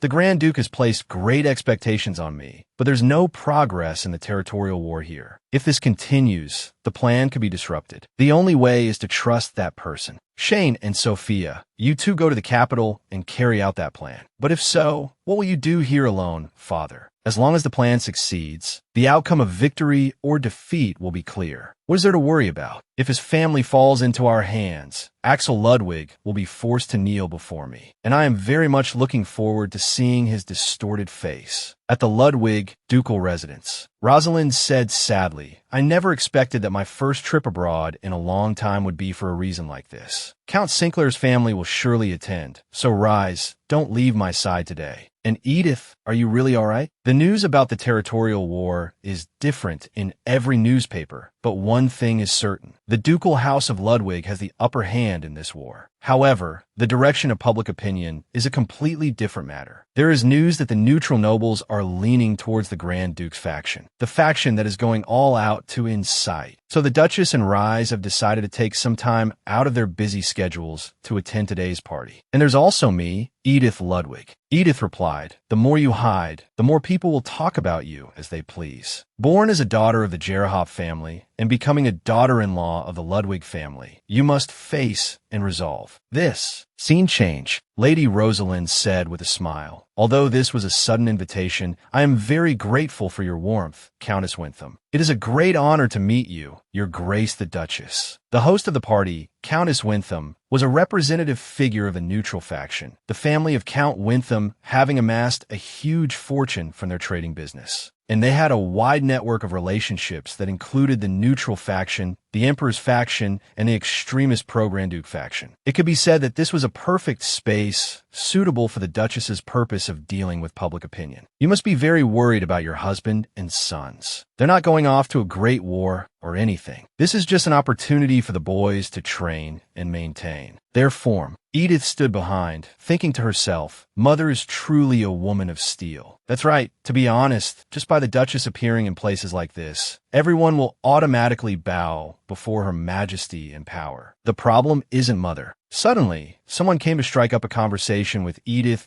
"Oh my, long time no see, Miss Edith. Why haven't you been attending parties lately? Although I sent invitations, they were all refused. Anyone would think you were living in confinement." Edith turned and replied, "How could that be? When I married into the ducal family, I realized I still had many shortcomings. I've been busy learning, so I haven't had any free time. That's right. Now that you're the daughter-in-law of the Ludwig ducal family, you probably don't pay attention to ordinary people like us anymore, do you? Even so, it's been a long time since we've met. You should at least say hello to a few old friends, shouldn't you? Everyone is waiting for you, Edith. Edith thought to herself, what old friends? They're just a bunch of people who gather for their own benefit. No matter how many times I search my memory, I can only see the times they secretly belittled Edith whenever they had the chance. I was worried about how to start a conversation since we haven't been in touch for a long time. Thank you, Miss Clara, for taking the initiative to say hello. It's nothing. Everyone is... Edith interrupted. You probably already know, but this is my mother-in-law, the Duchess Ludwig. The Duchess turned and asked, is this a friend of Edith's? When I was single, I used to spend time with her, Miss Clara Sheldon.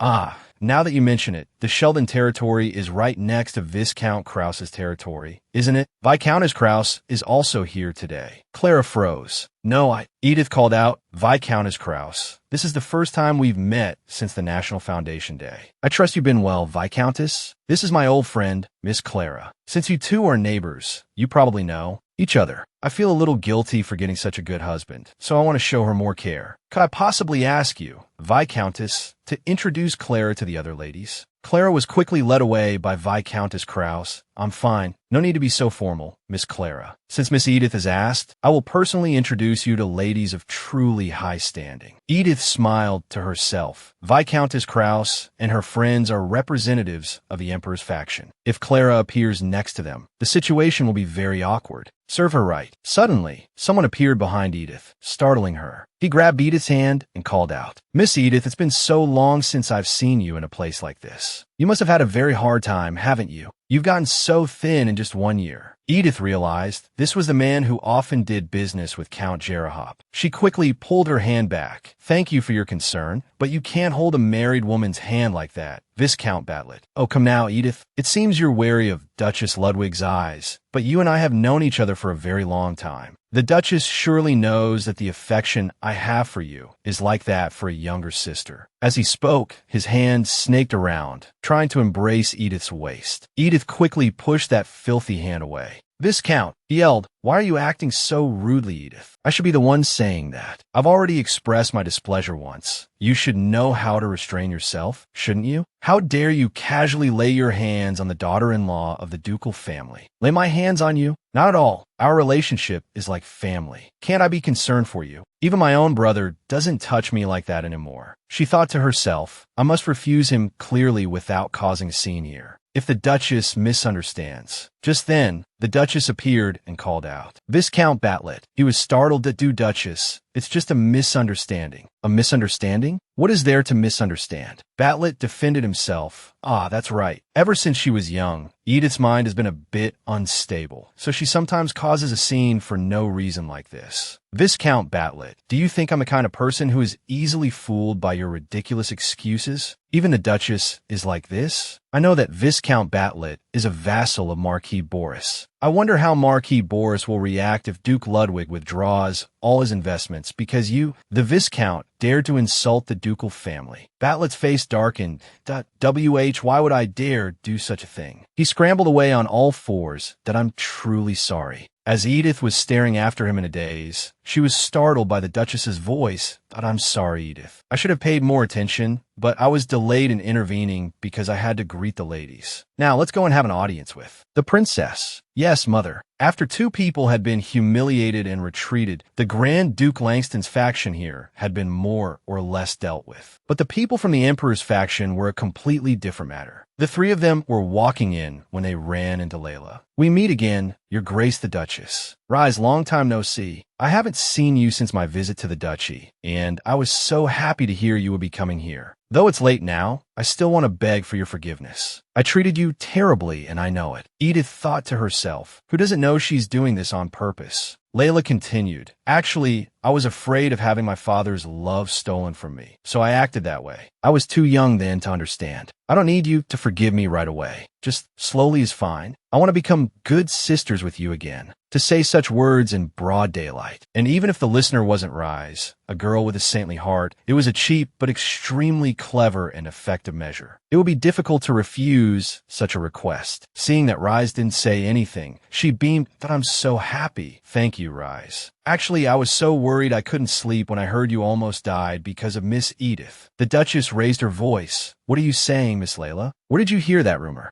Even if it's just a rumor, there have been more than one or two people saying the exact same thing. In a situation where her maternal family and her husband's family have declared war, although she can't just hide away in her house, to now brazenly show her face and attend a party here. A rumor like that isn't too unreasonable. At the Ludwig ducal territory, Killian was carefully wiping his sword when someone called out, "Killian." The Duke brought 2 glasses of hot milk. "You don't have to push yourself. Just rest well." "Thank you, Father." The father and son sat next to each other, enjoying the drinks without a word. Killian's heart was so full of longing for Edith that even looking at the glass of milk, he saw her beautiful face. He unconsciously smiled at it. The Duke clicked his tongue. Although the only things the Jerahop family possesses are money and more money, the results are not coming as quickly as we'd hoped because they are still squandering supplies like water. It's as if they're putting their faith in something. Putting their faith. Does that mean the Grand Duke is starting to make his move in the capital? It must be so, but my brother is waiting for orders in the capital, so you don't need to worry, Father. Killian, He looked at him and asked, "Edith, do you have feelings for that girl?" He revealed, "Edith has scolded me for my mistakes. She has comforted me in countless moments when I was weak and revealed my foolish actions." Killian, do you think he really did that? She illuminated me with her wisdom. How could I not love her? She knows how to come up with solutions on her own and is also extremely confident in the arguments she makes. So innocent, yet so strange. I failed to recognize that warm heart, and the moments that have passed in the past continuously linger in my eyes. If I could turn back time, I could truly do anything that I am capable of. Is this the tone of someone who wants to retreat? Do you really not know that you no longer have a chance? Now, a chance? What are you talking about, Father? The territorial war has already happened. A title alone is not enough. Perhaps the first step I took was wrong, but your marriage before Cliff's is still a fact. If we can now form an alliance with a family that can give you strength, yes, if you do it well, you could even surpass your brother. Killian interjected, "Father,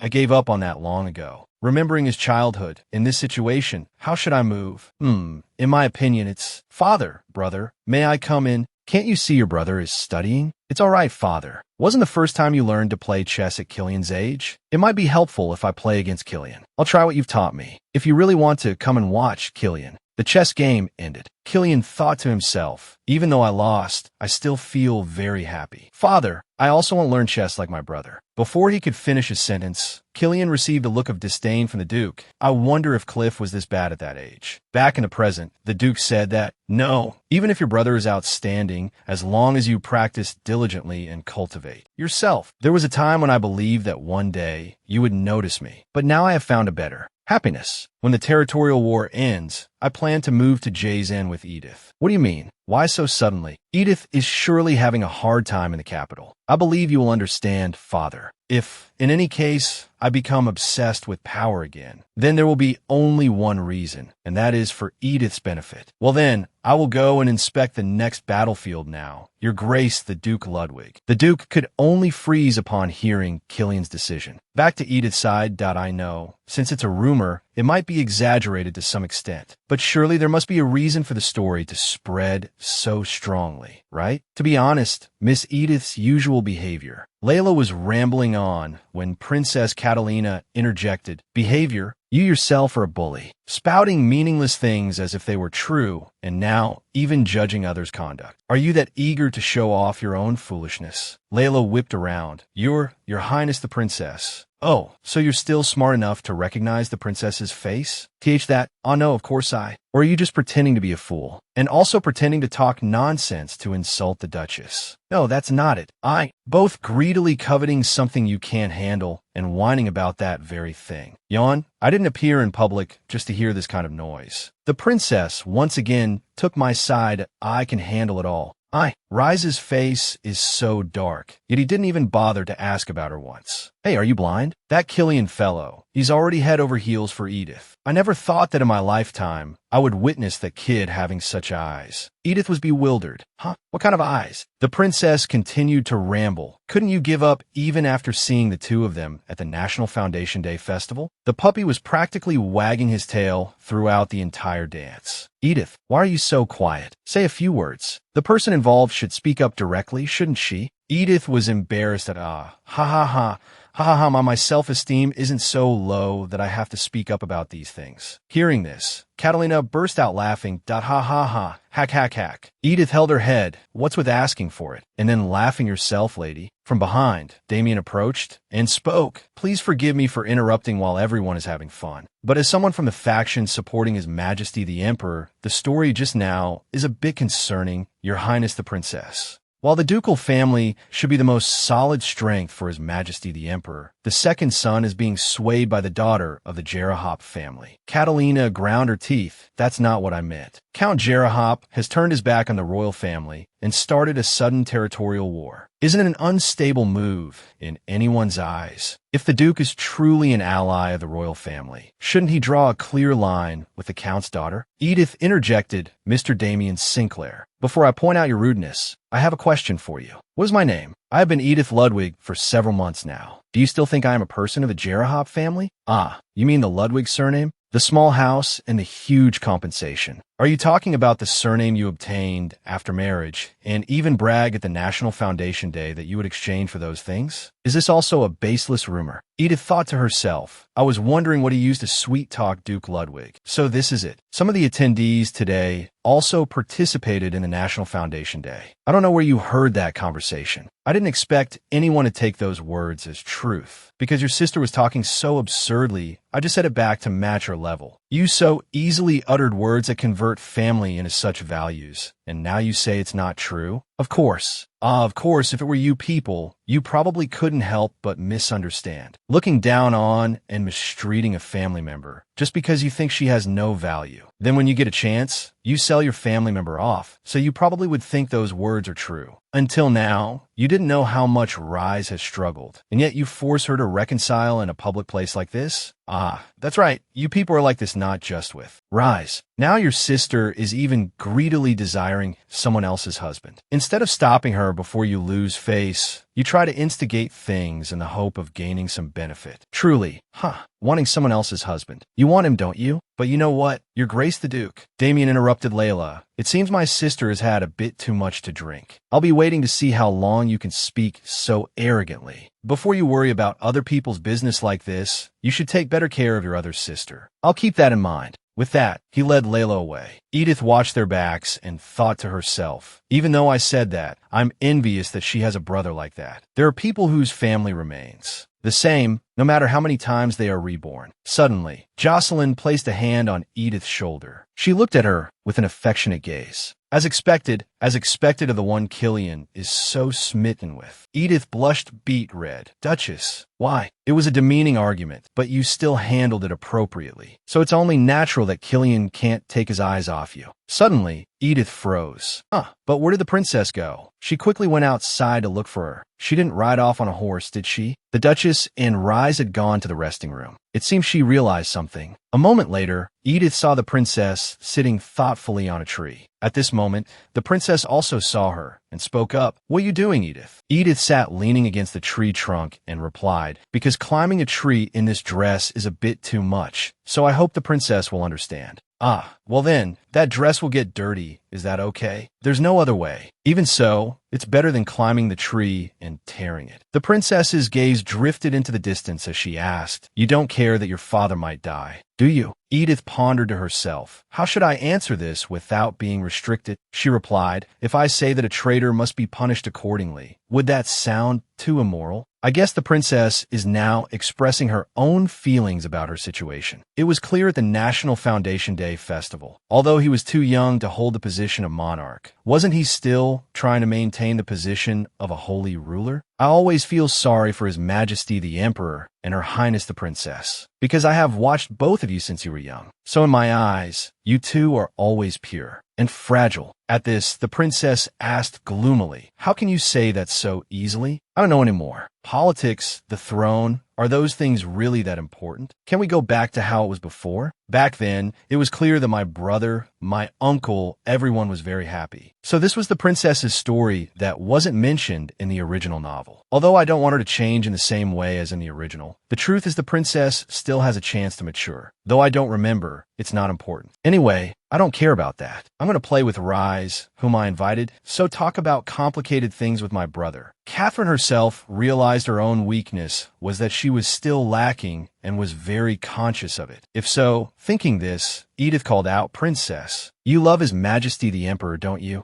A person who doesn't listen to anyone and always acts as she pleases like the princess. She wouldn't change so easily just because she became closer to Rise." Although I don't know the details of the princess's complex feelings for her uncle in the original, the reason Catherine changed was also because of the Emperor, her closest family member. It's not like I just want to hold my brother back. I try to integrate into the social world because I wanted to be able to help my brother. But if I say I'm going to learn etiquette now, I'll become a laughingstock no matter what. At that moment, Rise came and placed a long wig on the princess's head. "What is this? It's not difficult at all. Princess, I will help you." Even though she didn't give up on herself, at this moment the princess asked Edith again, "You ask if I love my brother? Why do you ask that? He is the one who always stands by my side, no matter how much everyone blames me. Of course, I love him more than anyone. Whenever I hesitate about my actions, or when I wonder what is right, I often think of Killian. When I think that it's enough as long as I endure it myself. Despite the gossip of the world, if I were abandoned by my own family, it would be truly heartbreaking. Anyway, it's a political marriage. How long can it last? Or when I can't refute it, because there's no solid reason. As a supporter of His Majesty the Emperor, the story just now is a bit concerning, Your Highness the Princess. If those actions could make the person I love most feel troubled, then I think I wouldn't be able to bear it. If I can't make the right choice and keep hesitating between the two sides, I might end up hurting the person I want to protect the most. The conversation between the two paused, and they returned to the party.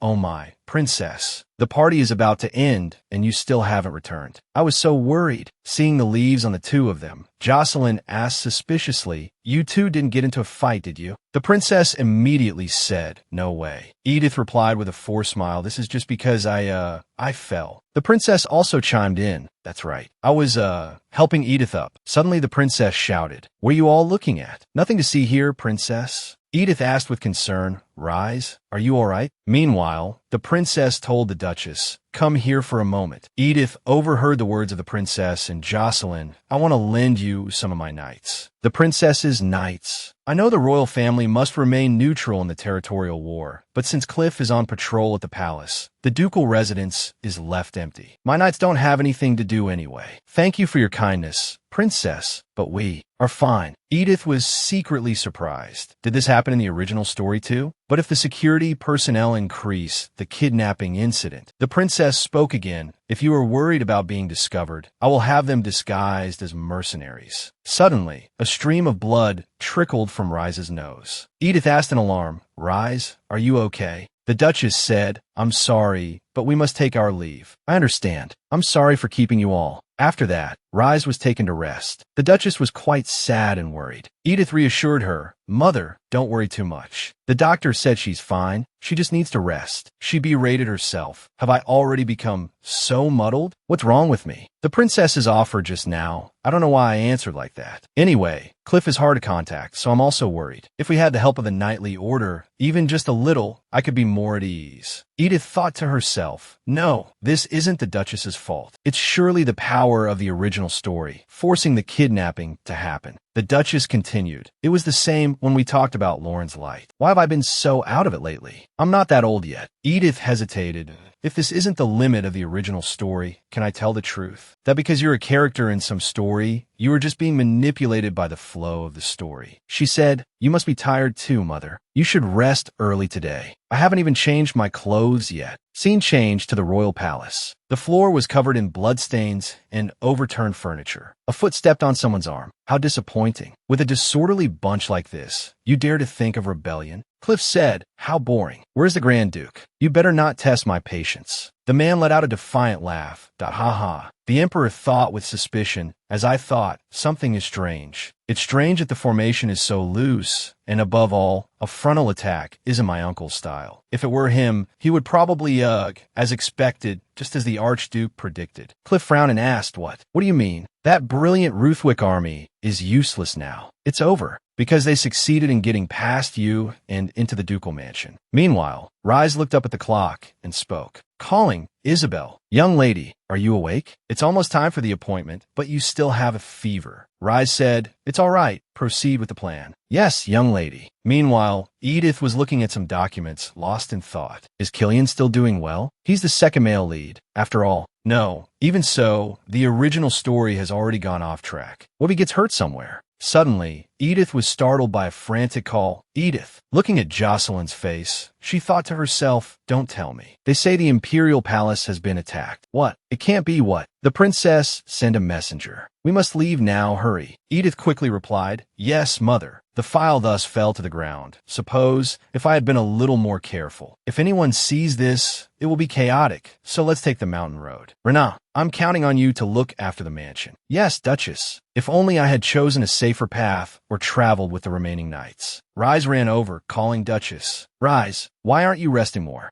I want to go too. I don't want to stay behind alone and worry. Duchess, please. Continuing Edith's train of thought, or if I hadn't brought Rise along. Would things have been different? For Catherine to ask for help, the situation must be, how bad? In the original story, they were annihilated and couldn't attack the Imperial Palace. Suddenly, the carriage screeched to a halt. They had been ambushed by Shane's group. Riegelhoff. They attacked, causing the carriage to flip over. The wheels in one place, the carriage in another. Everyone inside was thrown about. Edith called out in alarm, Mother, seeing the wound on her head, but she still held Edith, shielding her. Edith trembled in fear, crying out, no, please, Mother, wake up. Mother! Suddenly, a foot kicked the door, opened at it so hard just to see you once, my terrible little sister. Shane, why you?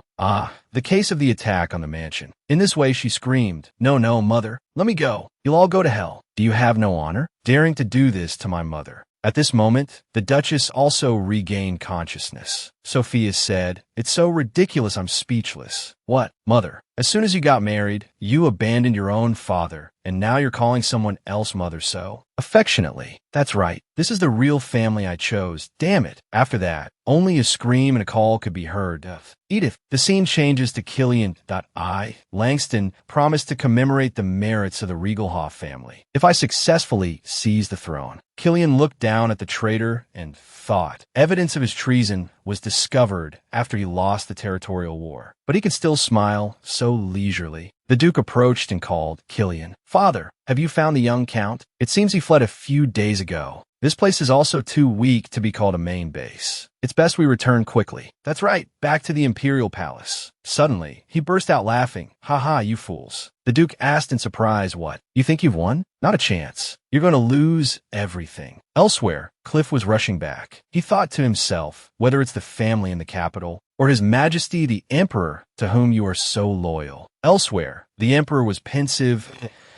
Why Uncle sent troops to feign an attack on the Imperial Palace, to distract Cliff while targeting the ducal house. The truth behind the attack still makes me feel uneasy. You will lose everything, all that you have tried to protect, Axel Ruthwick. Meanwhile, the princess was whispering to her horse that I know Bianca. Just a little longer here, then we'll go back. Just a moment. Suddenly, the princess froze when she saw Cliff gallop past. She called out loudly, Cliff, the Ruthwick army is lying in ambush around the Imperial Palace. So why are you going elsewhere? Wait, why are they heading in the opposite direction of the Imperial Palace? She thought that Cliff would know what to do on his own and handle it. There's no way he would leave his brother without any defense. Surely, even if I don't intervene. Suddenly, Edith's previous words appeared in the princess's mind, because that could hurt the person I want to protect the most. The princess immediately got on her horse and rode in the opposite direction of Cliff. At the Imperial Palace, the Imperial Knights lay scattered on the ground. The Emperor was also injured and slumped to the ground. Duke Langston said, They say the country should be ruled together. But why is my nephew all alone like this?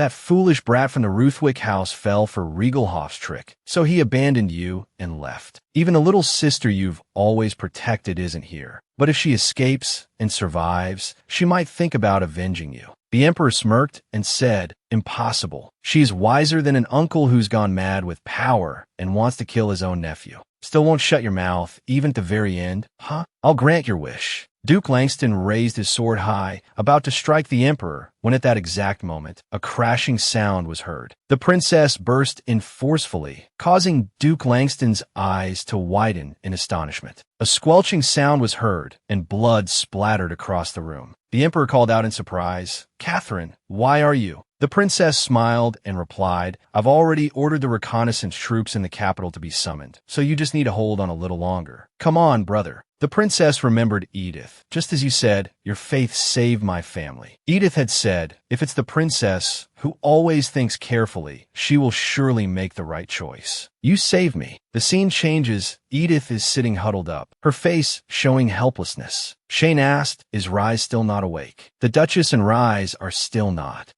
Sophia turned to look at Edith with a smirk, "But our little troublemaking lady. It seems she's awake." "Sophia, watch your words. How can you call that thing our lady? She's just a traitor." "Oh my, I was wrong. I apologize, young master. It's been a while. Go and teach her a lesson again." "Leave it to me. To what extent should I go?" Edith bit her lip in anger that they're even joking around. How much time has passed? According to the original story, Cliff should have come to save me by now. How much longer do I have to wait? In the flow of the original story, when the female lead is in a difficult situation, the male lead will definitely come to save her before anything serious happens. But now the original story has been changed quite seriously, so the location and manner of the incident cannot be predicted. Can I be sure that Cliff will arrive before it's too late? Shane ordered, "Lock the Duchess in the first room. She's a valuable hostage, so be careful not to let her get hurt." "What about this blonde young lady? Should we lock her up separately?" Rise is not a hostage, but my lovely prize. Edith thought to herself, "That guy, since when has he been targeting Rise?" The subordinate asked, "What about this woman?" Lock her in the basement, because she'll definitely scream while Sophia is teaching her a lesson." Immediately, the subordinate threw Edith over his shoulder and left. She thought to herself, "This place is colder than the capital. How far is this from the capital? A farm? No, this place looks more high-end. Maybe it's an old villa outside the capital. There's no one in sight. How can I find help?" Suddenly, the mercenary spoke up. "Hey, I know I shouldn't ask this, but what's your relationship with the client? From what I heard, it doesn't seem like you're strangers. I'm just asking because I feel uneasy. I joined because I thought this was a kidnapping for ransom from the family. But anyway, you don't have to answer." Edith replied, "He's my brother." "Brother? So your family?" "Yes." "No. How hateful could you be for it to come to this?" "That's right. I also don't know where it all went wrong. We were clearly a family living under one roof, but I never felt like I was living with them, so even though I don't know what it is, but I must have done something wrong." The mercenary brought her into the room and tied her to a chair. He said, "I'll tie it loosely so you can escape, so don't let on that the ropes are loose." Edith asked in astonishment, "What? Even if I let you go now, that woman from before will come here. So for now, just wait and find an opportunity. Because this is Wellesley, a suburb of the capital, so if you head south, you'll reach the city center." Edith asked, puzzled why. "I grew up in an orphanage. I work as a mercenary to support the children. Most of us aren't related by blood. To be honest, there are times I hate it. But no matter what trouble the kids cause, I don't think I would do this kind of thing to them. Good luck." Edith quickly called out, "Wait.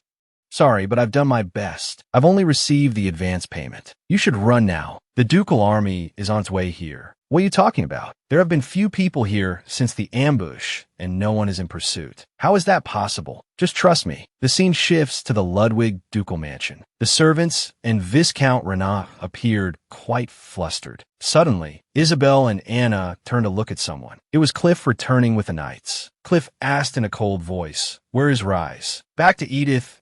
If you don't want to be killed by Cliff Ludwig." As soon as she finished speaking, the door suddenly opened. Sophia laughed smugly, finally. "This is a nice sight, seeing you act all high and mighty, relying on your in-laws. In the end, this is what you get. You should have taken the chance when the young master gave it to you, right?" She stopped talking, glancing over at the mercenary. "What are you doing here instead of going outside?" I'm sorry. TSK, a bunch of fools, all the same. Well, we're about to have one less of you. Since the young master said it's fine even if you're killed, Edith reassured herself, it's okay, it's not time yet. She had to try to stall for time, and then spoke up. Let me ask one thing. What's the reason? Why do you hate me so much? Honestly, try to think about it. Why are you hated despite having more luck than me? Because I took everything. That's right. You were lucky enough to survive and even became a noble. That's right. You probably don't know, do you? Your mother was the Count's dead sister. You should have been abandoned and died. But the Count raised you. Edith was secretly shocked. I'm not his daughter, but his niece. Sophia screamed, damn it. If only I were the Count's daughter. Edith had not yet recovered from the shock of not being his biological daughter. Everything Edith had to endure was just for that reason. Sophia continued to rave madly. If I had the same background as you. Edith cut her off. Poor Sophia. The fact that my brother didn't choose you has nothing to do with your bloodline. When I saw him whispering words of love to Rise, an illegitimate child. As Edith said this, Sophia swung her enraged arm. She immediately slapped Edith across the face like a bolt from the blue, so hard that Edith's nose started bleeding. What's wrong? Did I hit a nerve? If even a fool like me knows, how could you not?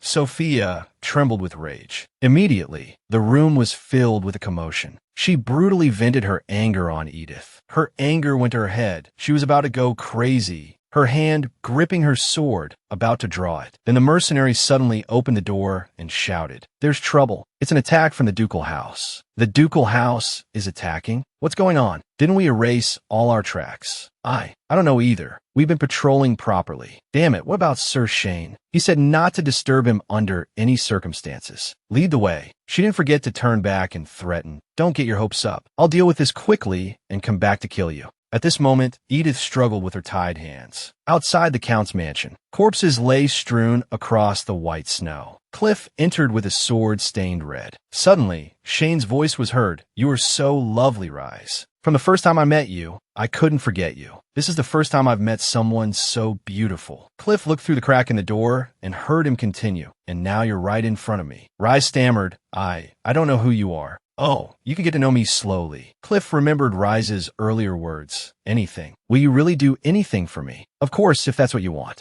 In that case, don't let William be my guard anymore. What? I've already drawn too much attention because of Edith. Just leave Isabel by my side. And who's the knight that usually accompanies you to the Imperial Palace? I think you should leave that person behind, but don't draw attention, so no one knows he's my person. What about your safety? I'll be careful. And if anything dangerous happens, Cliff will be there to save me. Dangerous? Cliff said to himself, my lovely Rise Sinclair, like a goddess of spring, with eyes different from usual. You don't care about my feelings and put yourself in danger. Shane whispered sweet words, if you want, and if I run to you as you wish. At this moment, Rise screamed, stop, don't come near me. Cliff, please help me. Cliff. Shane said, Cliff isn't coming, but I will love you more than he does. What do you know? Cliff is someone who, even knowing my ugliest side, will still love me. No one can replace my Cliff. Hearing Rise's words, Cliff, standing outside, smiled. Even if it's just for a moment, I can have you completely. Someone like a fairy like you, no matter how ugly you are. Before Shane could finish, a knock was heard at the door. He frowned and turned to ask, what is it? I said not to disturb me under any circumstances. Then a piercing scream was heard, so I won't regret anything for that moment. Rise looked up at Cliff. Well, is this what you wanted? Looking at Shane lying collapsed on the floor, Cliff asked, what should we do now? Should I kill him? Rise quickly said, don't kill him. Let's handle it according to the law. All right, I knew you'd say that. That's right. If you kill him recklessly here, it could be difficult for Cliff, and I don't want that.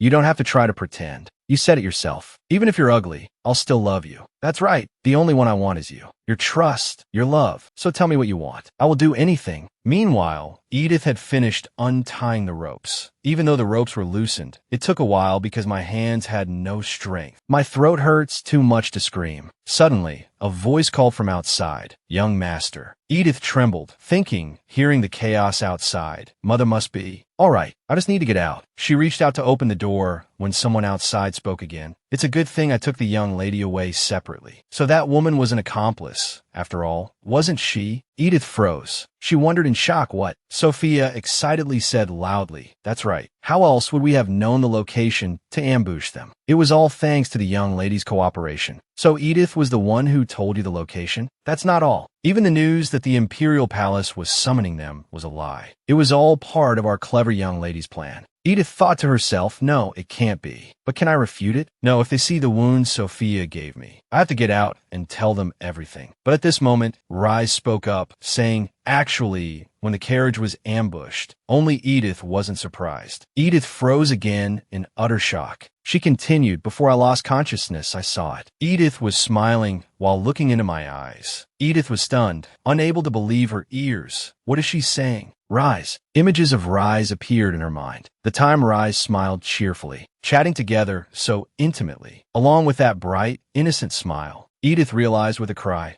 so it was you. You were the one behind everything. Meanwhile, the mercenary was trying his best to escape. He remembered his recent conversation with Edith. Escape? I've only received the deposit. If I go back like this, what about this month's living expenses? If that's the problem, I'll solve it for you. Come here and take my necklace. Remembering this, he stopped. Looking towards the snow-covered house, he said to himself, you have to survive. Edith now slumped in front of the door. Rise is the original author. I never stood a chance from the beginning. The protagonist of this story. Beautiful, righteous, know the truth. Anyone here will hear what she says as the correct answer and the truth, without exception. That is a very solid rule. Of course, it has always been that way. Even recently, Killian had asked her, Edith, what do you think of Rise? Edith was in utter despair. Yes, what will happen to me now? Do I have to return to the original story's trajectory like this? Will I be dragged to be executed with them? And Killian will kill me. Outside, Cliff said, it's safe for now. Let's go back. If that woman acts alone, reinforcements might arrive. First, the knights will escort Rise and Mother back to the ducal mansion. The rest will search for that woman's whereabouts. Yes, young Duke. Sophia screamed in helplessness. Let me go. Young master, young master. Edith wondered, are they leaving me behind? There's no way they don't know I'm here.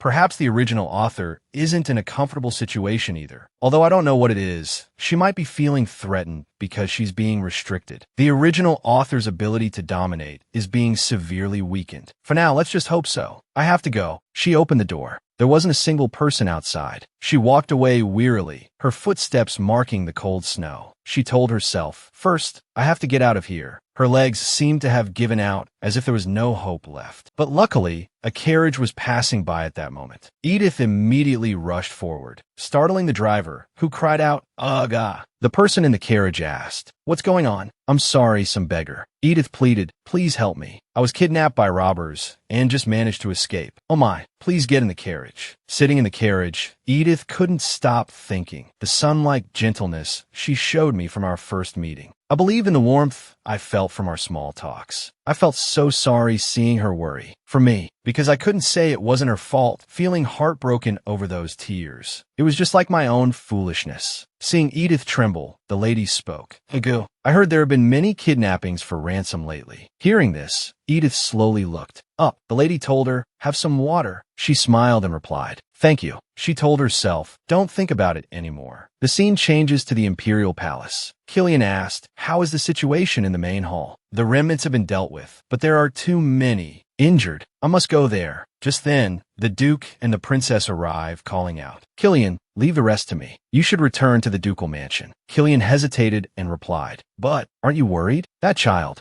Go back and check the situation at the ducal mansion, then report back to me. Killian thought of Edith and obeyed, yes. Watching Killian's retreating back, the Duke said, let's go, Your Highness. Sir Lance, please report on the condition of the injured. Yes. At the Rudwick ducal mansion, the Duchess had not yet woken up. Rise sat beside her, holding her hand. Cliff advised, don't worry too much, Rise. You're a patient too. You should get some rest. But the doctor said there's no problem. I'm worried because Mother hasn't woken up yet. Outside, Killian was running in a great hurry. He quickly pushed the door open, his face clearly showing his exhaustion. Rise called out, Killian, but he ignored her and walked past. How is Mother's condition? Rise's brow furrowed, her expression darkening. The doctor said there's no problem, just a mild concussion from the external wound, and Mother might wake up any moment now. Suddenly, Killian froze. All right, where is Edith? Rise looked guilty. It's all my fault. Ever since we left the ducal mansion, I felt something was strange, but I thought it was just a baseless suspicion. I asked where Edith is. Cliff spoke up. Didn't you come here after hearing from Rana? Why are you looking for the mastermind of the kidnapping here? I've already arrested her maid and her brother at the scene. Looking at the situation, then, it was probably caused by that woman. Killian shouted, "That's absurd. That damn maid has." Before he could finish, Killian felt a strange, sharp pain. Huh, why can't I speak? A system window appeared faintly. Killian clutched his head, stunned. Seriously, did you trust that woman that much? Well, the rumor that she's the venomous snake of Hyro Rigohoff wasn't just a baseless rumor. It's not like she's only harmed one or two people in our house, especially since her maid begged so pathetically. A clip replaying Sophia's earlier words. Our Lady, I beg you, please tell me where that place is. He found it suspicious and locked her up. But don't you worry too much. I've told the knights to search everywhere. Around the place where the kidnapping happened. They'll catch her and bring her back here soon. Killian stood frozen, stunned. He clenched his fists and thought to himself, Edith, I have to find Edith before Cliff. Rise glanced over, thinking to herself that it was fine. Edith has already run away. She absolutely cannot meet the third stage exception condition. Over here, Edith had gotten out of the carriage. Thank you so much. I don't know how I can repay this favor. This is only natural. Are you sure you don't need us to take you all the way home? Thank you, but I have something to take care of first. If that's the case, please be careful. Later at the bank, the clerk seemed surprised to see Edith. I'm here to withdraw money. Ma'am, do you need me to contact your family? No. Can't you tell by looking at my face now? I had a fight with my husband and left home. Why would I contact them? I'm sorry. I'll help you withdraw the money right away. Are you withdrawing everything? That's right. And it would be better if you could change it to banknotes. It's a good thing I used a fake name when I opened the private safe. If the Ludwig name were involved, the ducal house would have surely been notified. She looked up at the vast sky, the first snow of a season. I thought it was only cold on the outskirts of the capital. But it's true, the weather has gotten colder in just one day. She lowered her face and thought, first, I should use the money to buy some clothes, right? Winter, the season when Edith's story ends. I have to avoid this season, avoid being executed. To survive. At a shop, a clerk asked, are you looking for a map of the capital? Edith looked at him and thought, he feels like Reinen. No, a map of the entire empire. A map of the empire is a bit expensive. That's fine. Here you are. Thank you. After buying the map, Edith quickly left. While the author is occupying that body, I have to leave the capital. If I disappear, thinking this, she sent someone following her. She turned around, surprised. That person is. Over here, Killian was riding his horse like the wind. He suddenly stopped when he saw the secluded house ahead. He jumped off his horse and ran towards it, calling Edith. Answer me, Edith. The knights warned worriedly. Young master, it's dangerous. There might still be remnants here. Because of the Duchess's condition, we had to return early, so we haven't searched here yet. Protect the young master. At this moment, Killian opened the door and stood before that room. He looked around, scanning the area, when suddenly his eyes widened in shock, despite his subordinate repeatedly calling, young master, please. There's this building? Killian trembled as he held a strand of red hair. His face turned pale as he realized that she had been here. If Reinen's explanation is to be believed, the masterminds of the kidnapping were the young count and that maid. If she was here with that damn maid, what would she have endured? He shouted an order. Edith was in this place. Search the surroundings thoroughly. A while later, Killian said dejectedly, she's not here. On one hand, I was afraid of finding you, as if mocking my fear. She's not here. I can't find you anywhere. Suddenly, a subordinate called out, young master, we've caught this man loitering around here. It seems he's a mercenary who participated in this incident. Seeing Killian's ice-cold expression, the man stammered an explanation. That I'm not. He suddenly flinched. Killian moved closer and asked, have you seen my wife? I promised to return to her after the war ended, but it seems she ran into some danger during that time. She's a beautiful woman with red hair and brown eyes. Not just ordinarily smart. She's very confident in everything she does. She remains calm no matter the situation. If so, could I only watch you fall into the water and die? A person who is strangely unconcerned about her own safety. Isn't that right? I mean, you should cherish yourself more, Killian. A disaster almost happened, but I can't live without her. She is my everything. All my life, I've been looked down on as a shadow, my abilities measured and weighed. In the end, I could never be someone's first. I had given up. She grew up and was sold off in even more severe circumstances. For the first time, someone showed me me, such affection, such unconditional tenderness. Killian buried his face in his hands, pleading in agony. Please, please just say she's alive. Scene changed to the ducal mansion. Cliff laughed as a sword was pointed at his throat. If you put it that way, isn't Killian even more outrageous? Edith surely caused all of this, but he mobilized the resting knights from Wellesley to go save her. Father, you ignore Killian like that, but you scold me like this. When I saved Mother and Rise, like this. Because of you, the rebellion could have succeeded. A man who violated military law because he was infatuated with a woman, abandoned his duty, and put His Majesty the Emperor in danger. Give me one reason not to deal with you right. Now, Killian carried out my orders perfectly. Your younger brother completed his mission at the Imperial Palace, but he only left when I gave him permission, even if he was in a hurry to find Edith as you said. He didn't forget my instruction to send a report. Duke Rudolph thought to himself, thanks to that, I was able to grasp the situation before returning home. Earlier, he had asked Xenon, how are things? According to the message Her Highness the Princess sent, the princess was attacked. The princess asked in shock, wait, what did you say? I sent a message? I didn't contact the Duchess at all. The Duke immediately frowned and turned to look at Xenon. The messenger said it was a message from Catherine, a knight who usually accompanies her in the palace. A person loyal to the ducal house for decades. Completely an insider. Not only that, young master, don't be like this. Please eat at least a little. Although it's very vague now, that person said they would help us if there was a mistake. There's no way a knight would do that alone. First, we must find the person behind this who might still be in the mansion. I'll put this matter aside and investigate first. Suddenly, the Duke stopped because the Duchess gently touched his hand. The Duke said, the knights will take the young Duke to his room. Yes, Your Grace. Cliff immediately reacted, calling father. He shouted angrily, don't make me say it a second time. After that, only the two of them were in the room. The Duke said, all right, I've sent our son to his room. What did you want to talk about, my lady? Scene changed to Killian's side. The mercenary said, I have something to show you. Killian immediately asked, what is it? Seeing the item, Killian's eyes widened in shock. You're looking for the owner of this, right? It was a necklace with a red ruby pendant. Killian's voice trembled. This could it be? The man affirmed that she's definitely still alive and has escaped. I was ordered to take her to the warehouse, but I secretly tied the ropes loosely so she could escape when she had the chance. That's right, there was still an untied rope in the warehouse just now. I told her this place is in the northern outskirts of the capital, so she probably went south. Back to Edith's side, she realized with shock, that's Cliff's night. Didn't they let me go? I have to hurry.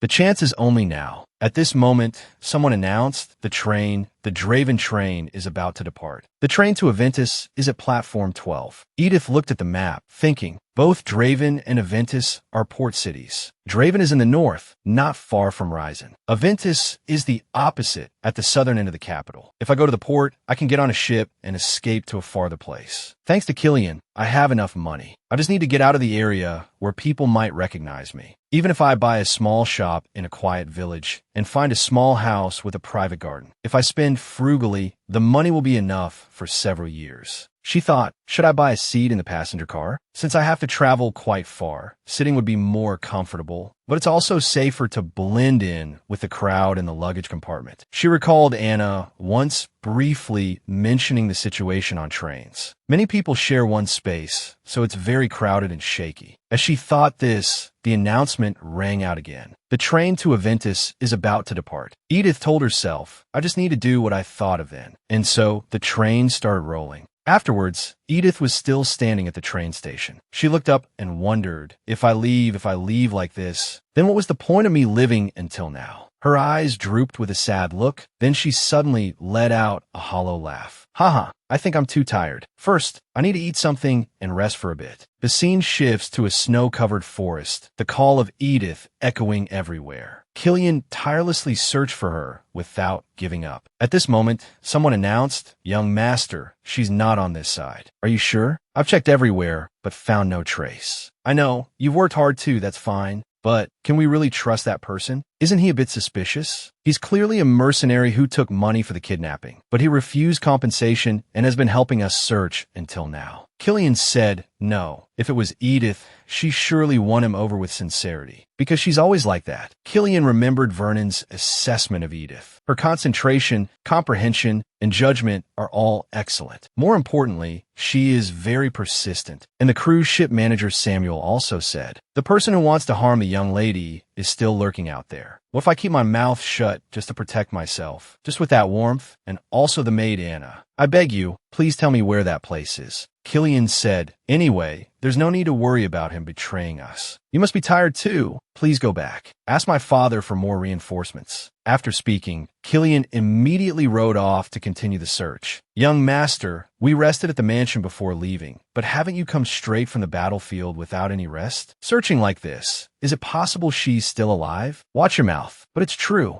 If she's walking alone in the mountains, she could be attacked by robbers. Even if she doesn't encounter robbers, how could she survive in this weather? But Killian was still very persistent. He shouted her name loudly, Edith. As for her, she was far away, having a simple meal to sate her hunger. Killian's men were still relentlessly asking around and searching for her. Zen and Sophia were imprisoned in the ducal dungeon. Cliff sat sulking in his room after being criticized by the Duke. The Duke and Duchess talked together. Night fell. Edith lay down, her eyelids heavy after many tiring days. A moment later, she woke with a start. I was dreaming. Choi Suna was standing in a theater. She turned and saw that play. This is Laszlo and the happy conversation between Killian and Edith. Actually, although the opera was very moving, I couldn't believe its ending. Seeing Laszlo marry the princess and then despairingly commit suicide. It was a foolish act and not worth it. How could he? There was still time. People are stronger than they think. Choi Suna clenched her teeth. No, then slumped down. I was wrong. Her tears just streamed down. Perhaps Odilis's choice of death wasn't just because Laszlo got married, but because when that moment passed, Laszlo's eyes would no longer look at her. Choi Suna mumbled,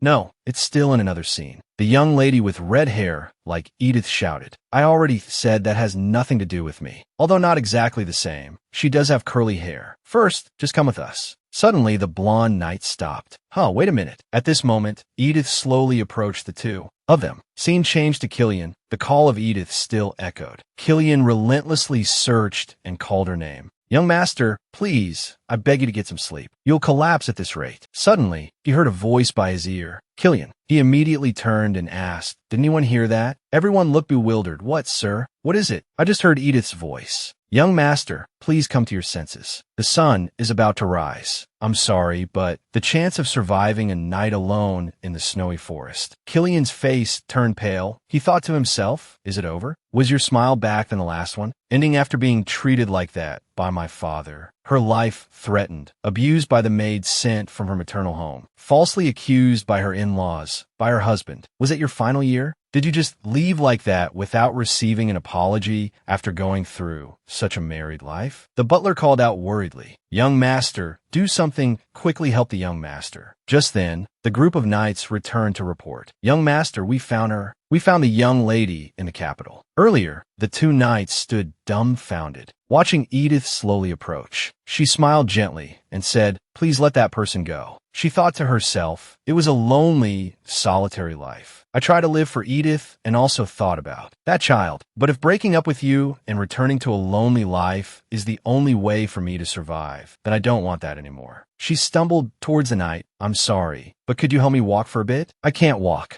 The two of them looked at each other, still surprised. Then they quickly helped Edith leave. I've already tried so hard. If I can see you again, if I can make those warm eyes hold me one more time. After that, maybe it doesn't matter what happens to me. To be honest, it's not bad. If you're the one who brings an end to my story, if I can be by your side until the very last moment. Scene changed to the Imperial Palace. Count Rigohoff, Zen Rigohoff, and Sophia were brought to the execution block with many people watching. On the highest and most powerful platform were the Emperor, Princess Catalina, and Duke Ludwig. At this moment, a knight came to report. "Your Grace, the young Duke's knights have gone to find him. After hearing the news, the young master will come straight to the execution site." The princess reminded, "Be careful not to cause a commotion." "I will do as you command, Your Highness." The emperor stood up and spoke. "The execution of the Rigohoff family and their close associates begins. Not only did you conspire in the Langston Rebellion, but you also kidnapped the ducal family during the territorial war. Even so, I will grant the right to handle this to Duke Ludwig for having resolved this situation smoothly." "Thank you, Your Majesty." The Duke turned and said,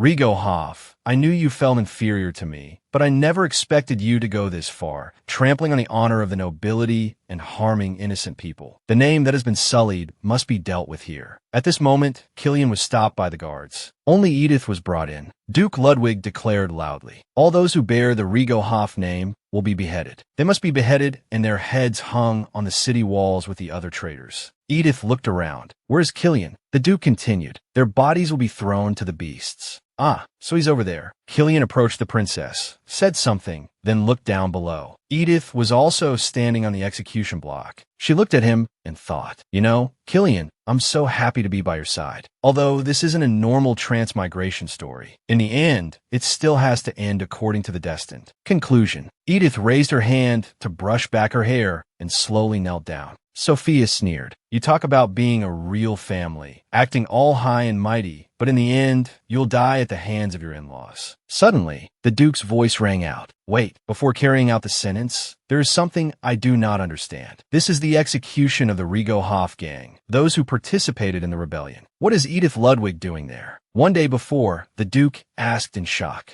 "Did Rise and Cliff really go that far?" The Duchess said in fear, "If I hadn't seen it with my own eyes, I wouldn't have believed it either. They thought I had fainted and blamed everything on that child. You've already arrested her maid and brother at the scene. Looking at the situation, it's certain she caused it." Edith, absolutely not. Right after getting married, she abandoned her own father, then affectionately called someone else mother. At that time, Edith had shouted, "That's right, this is the real family I have chosen." The Duke asked doubtfully, "But to be sure, shouldn't we investigate further? There's no time. Now is the last chance. We must fix this before it's too late." Back to the present, the Duke observed her. A straightforward gaze with no sign of subservience. Even in a situation where she sees hope of being saved, she doesn't act rashly. Actually, it's because she bears the Rigohoff name that. It's like this. A strong spirit with sharp reasoning. She's exactly the kind of talent that is always sought after. He shifted his gaze to Killian. "Perhaps what that boy needs is not my whip, but a child like her." The princess reassured in a low voice. "It's almost time, Killian," she thought. "If it's the Rigohoff people, then surely." Suddenly, Count Rigohoff and his son shouted, "If you're going to kill, you have to kill that thing too. How can you say she's not a Rigohoff?" That's right, Edith has always been on Rigohoff's side. Both the rebellion and the kidnapping were her doing. The princess angrily slammed the table. "Do you take the imperial family for fools? Edith has always introduced herself as a Ludwig from the first time she met me. Although I was suspicious at first, I can be certain when I see her steadfast and loyal image, worthy of the ducal house. She earned my trust over many months and finally led me to fulfill my duty as a member of the royal family. I declare, as the royal who suppressed this rebellion, Edith Ludwig is appointed a meritorious subject along with Axel Ludwig and Killian Ludwig, who annihilated the rebels. From now on, if there are any reckless statements about Edith related to Rigohoff, anyone who doubts her loyalty to the royal family." Edith maintained her expression, showing no reaction as she pondered. It's like a stage where every character, every line is planned. She made a dramatic declaration in front of everyone to spread the news throughout the empire, so that I cannot escape the royal family's punishment. No longer being called a Rigohoff. What on earth is happening?" The princess shouted. "What are you doing? Hurry up and get the meritorious subject out of the execution grounds." Killian immediately rushed over. Edith wondered, can the original plot change this much? Could it be that the third stage exception condition has been met? But when author? What about Rise? Where? Killian ran to her and pulled her into a tight embrace. He repeatedly called her name. "Edith, Edith, Edith." She was overcome with emotion. Tears just streamed down her face. She called out chokingly, "Killian." Witnessing everything, Rise stood there, utterly stunned and bewildered. The foolish villains are about to be punished. The solid support of the great heroes. And that daughter-in-law, a sentimental romance. Seeing his pale face, Edith asked, Killian, what's with your face? I should be asking you that. He then kissed her lips sweetly, making everyone very happy. The Duke and the Princess also had a slight smile on their lips. Everyone cheered for Killian and Edith. The two continued to share emotional kisses. She thought to herself, come to think of it, he doesn't believe I kidnapped Mother with Rise. But Rise clearly said so. She hesitantly called, Killian, you. Suddenly, he lifted her up. Now is not the time for this. You need to get treatment first. Killian asked politely, Father, may Edith and I leave first? All right, the doctor is still with your mother. Rise just stood there without saying a word. It's been a long time, so long I can't remember. There was a person named Ka. The beginning was interesting, so I started reading. But the more I read, the more I saw inconsistencies. Although a bit gloomy and immature, Ka was a normal high school student. I could write something like this too. The novel that started as a joke became a huge success, and Ka became an author. A major publisher made an offer to publish. It was a sweet success. The person named Ka scratched their head in frustration. Why can I only write this much? Until the second work failed miserably. Rise Sinclair was created with all my desires. Cliff Ludwig was created with my lusts and fantasies. Their beautiful world on the bookshelf. These are the characters I created, the stories I wrote. Why can't I be as happy as them? That's right, if only I were Rise. Just then, a system window appeared. Is it because I often stay up late? Now I'm even having hallucinations. But suddenly he was pulled into the system window by a strange force. Looking in the mirror, he exclaimed excitedly, I've really become Rise Sinclair.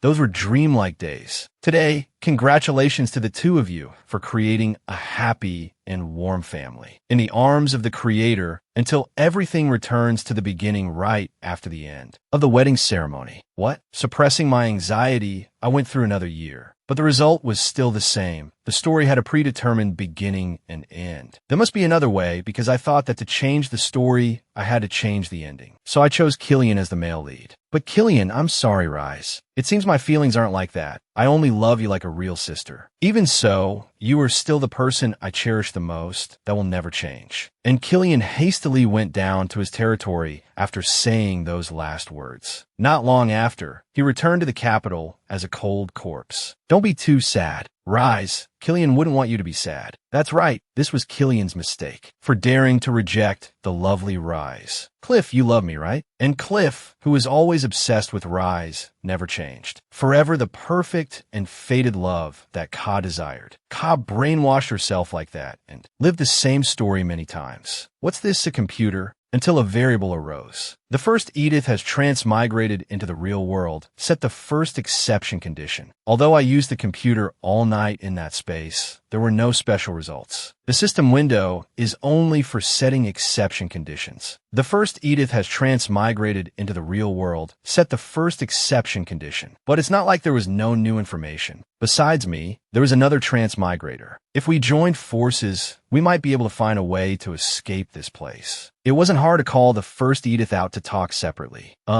Excuse me, but where's the restroom? Let me show you the way. So, you're the original author of this story? Yes, so I know the story's progression very well. It would be great if we could help each other later on. I don't know how you transmigrated. What kind of story did you write? Why did you write such unnecessary misfortunes for the villainess? Do you know how surprised I was when I was suddenly hit? Anyway, you're lucky you transmigrated into the main character. First, I need to get married quickly to escape that bastard count. Can you help me get close to Killian? But Killian is Rise's sub-male lead. What? But you're already in love with Cliff. Someone's life and death depends on it. Don't tell me you're planning to two-time him, even if you're not the real Rise. Thinking of this, Ka said with a headache. What was that reaction, anyway? Rise's story is perfect, my story. Do I look like this? Even if you're not the real Rise. No, I am Rise, and I will protect Rise's story. If the exception condition is not set, a penalty will be applied. All right, I get it. Exception condition stage 1 has been set. I have to try doing it my way once. No one can ruin Rise's perfect story. Until now. Finally, Choi Suna exclaimed excitedly. Exception condition stage 3 has been met. I finally did it. From now on, no matter how the original flow affects everyone, the original author's authority has been completely lost. The compulsory nature of the script that governs this world has been canceled. I don't have to worry about the original author threatening my life anymore. The rules related to the original flow have been changed. And maybe now the original Edith too. But I have to ask this first. What is exception condition stage 3? Suddenly, Choi Suna's eyes became panicked. What? Rise burst in and grabbed Edith's collar. Rise, no, what happened? I was clearly asleep while returning with Killian. Why is Rise in my room? She asked gloomily. Why? You struggled so much because you wanted to live? Why did you suddenly give up everything? What about you? Why do you want to kill me so badly? Exception condition stage 3. Accept the fate of having to die. How could you set such a condition? With that condition, even if I succeeded, if the Duke and Duchess hadn't helped me, wouldn't I have been executed? That's right. That's exactly it. How on earth did you do it? They were all people who were only warm to me. Rise. You stole them all. Edith silently wondered what happened. Is this person both the author and Rise? Anyway, it's very dangerous now. Just then, a shout was heard from outside. Who locked the door? Killian called out worriedly. Edith, don't go near the door. I'll break down the door. Suddenly, Edith froze. There's this, Edith. Rise shoved a knife into Edith's hand. Do you think if you kill me, Killian will still be on your side? With that, she pulled Edith towards her. Edith screamed in panic. No, before going to the execution ground, I couldn't stop thinking. Why is it like this? Why did she have to do that? If she's not just the original author, but also Rise at the same time. You're the one who has everything. Then why do you want to kill me? Just like a real married couple. So was everything you said to me really just a lie? Wait. I think this necklace really suits you, Edith. It was all just malicious intent. Was there ever a time she didn't have malicious intent towards me? I was such a fool to be deceived. Why couldn't she accept me as a companion? Every moment she smiled and talked with me, she was actually looking for a way to deal with me. If you wanted to see my death that desperately. Exception condition stage 3. Accept the fate of death. Perhaps there's no other way, is there? Back to the present. Edith was sitting on top of Rise, her hand holding the knife. Suddenly, Edith froze, looking worriedly towards the door. Killian and the others had entered. Edith looked at Rise and stammered an explanation. It's because Killian rushed her side. Edith, are you okay? Where did that knife come from? Did Rise bring it? Huh? Cha, how could you know? Rise screamed. What are you saying, Killian? Edith is holding the knife. Anyone can see that Edith was trying to. Killian immediately gave her an ice-cold glare, making her shrink back in fear. The Duchess spoke up. I clearly only saw your face at the execution, and as soon as we returned, I told you to be careful in your room. So what are you doing in Edith's room? She justified. I was just worried about Edith. Weren't there supposed to be knights supervising? The Rudwick Knights these days are a disgrace. That's enough. I will hear your answer after the investigation is complete. Take her to the dungeon in the basement. Yes, Your Grace the Duchess. Rise screamed. I've been framed. Your Grace the Duchess. Edith was still dazed, unable to catch up with everything happening so quickly. Suddenly Killian said, I'm sorry, Edith. I wanted to protect you from Rise, but... A huge question mark appeared in Edith's mind. What are you talking about? Thank you for returning safely. From now on, I won't leave your side even for a moment. Killian, that's not the issue right now. Who are you protecting from whom now? Don't be too shocked, and listen carefully, Edith. We suspect that the person behind the kidnapping is Rise. Since the investigation is still ongoing, it's difficult to explain the specifics to you. Now, even Rise's servants have been arrested and the truth will soon be revealed. It's possible that even the unsolved cases were her doing. It was my negligence. I was drawn in by the girl's energetic appearance from the first time I brought her here. It seems my judgment has declined. You've been through a lot, Edith. Sooner or later, I will uncover the truth and bring that girl to apologize to you properly. For now, you should get treatment with Killian and then rest.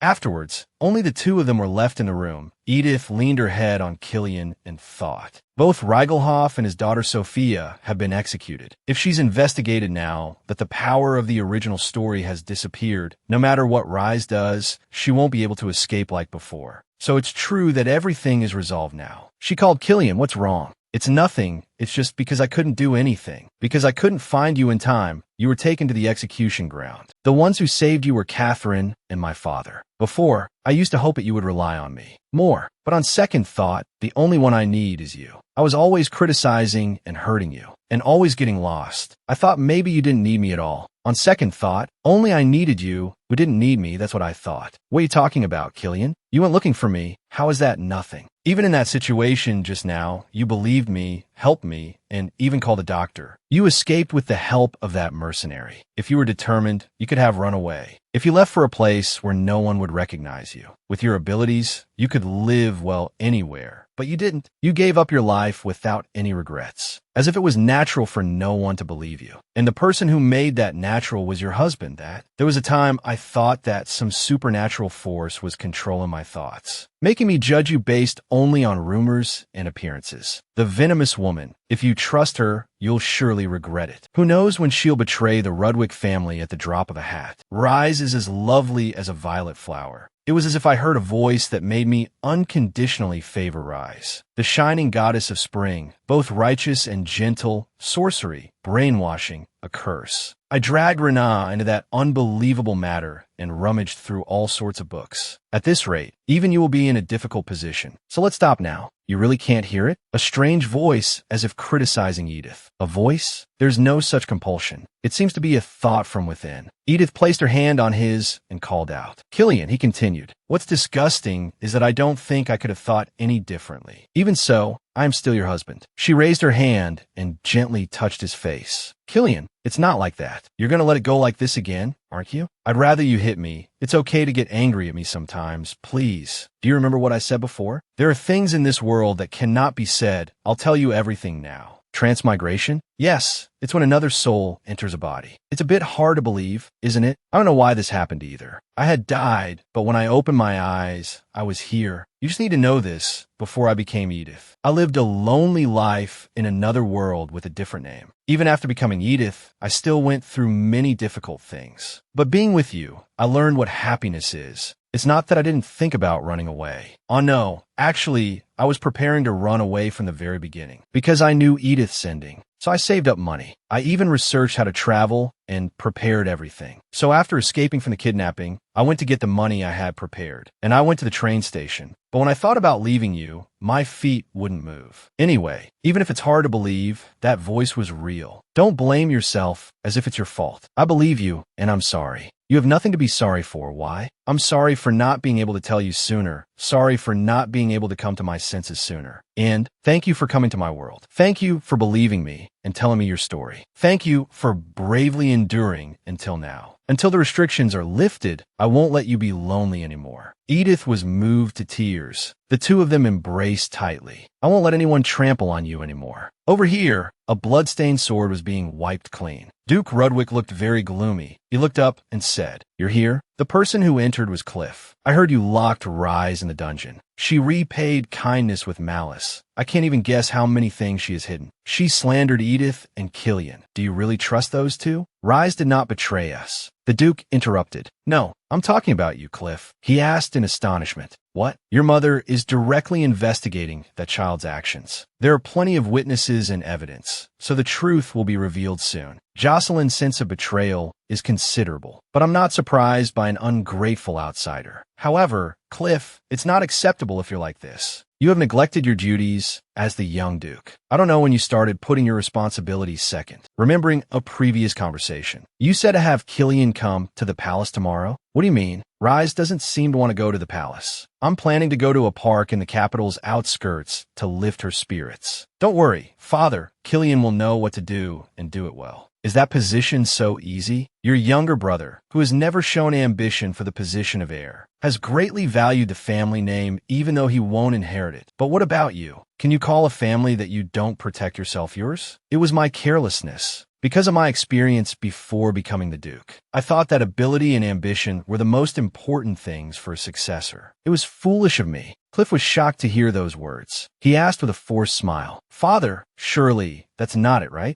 You don't need to make excuses. As of today, the position of the Duke's heir will be left vacant. Cliff gritted his teeth and asked, What? The Duke glanced over and asked, Are you feeling wronged? If so, then prove it. Cliff called out in shock. Father, a thud was heard. The tip of the sword stuck into the ground. Like your grandfather, like me, you will climb up from the bottom. This rebellion plot has been leaked abroad, so the western border is in an unusual state. I plan to entrust the task of eliminating the rebels to Sir Gordon, so you'll go with him as a knight. Achieve an overwhelming victory so that I can acknowledge you. This is your last chance to reclaim your position. After that, Cliff staggered outside. He wondered, what on earth is happening to me? I was always the first and the best. Meeting everyone's expectations was very Easy. Even if I did things moderately, I was twice as outstanding as others. With just a little attention, fame came very easily. The only thing I had to try my best at was love. I just needed to focus on winning you over. Thinking of this, Cliff remembered Rise. He immediately turned and asked, "Where's Rise? Is my mother still interrogating Rise? It should be over by now. I have to go. Don't follow me." "You can't, sir. The Duke ordered me to always accompany the young Duke." "Oh no," the young master. Cliff frowned and said, "Do it." He thought to himself, "It's not too late. Take me to where Rise is." "Yes, young master." The scene changes to Choi Suna.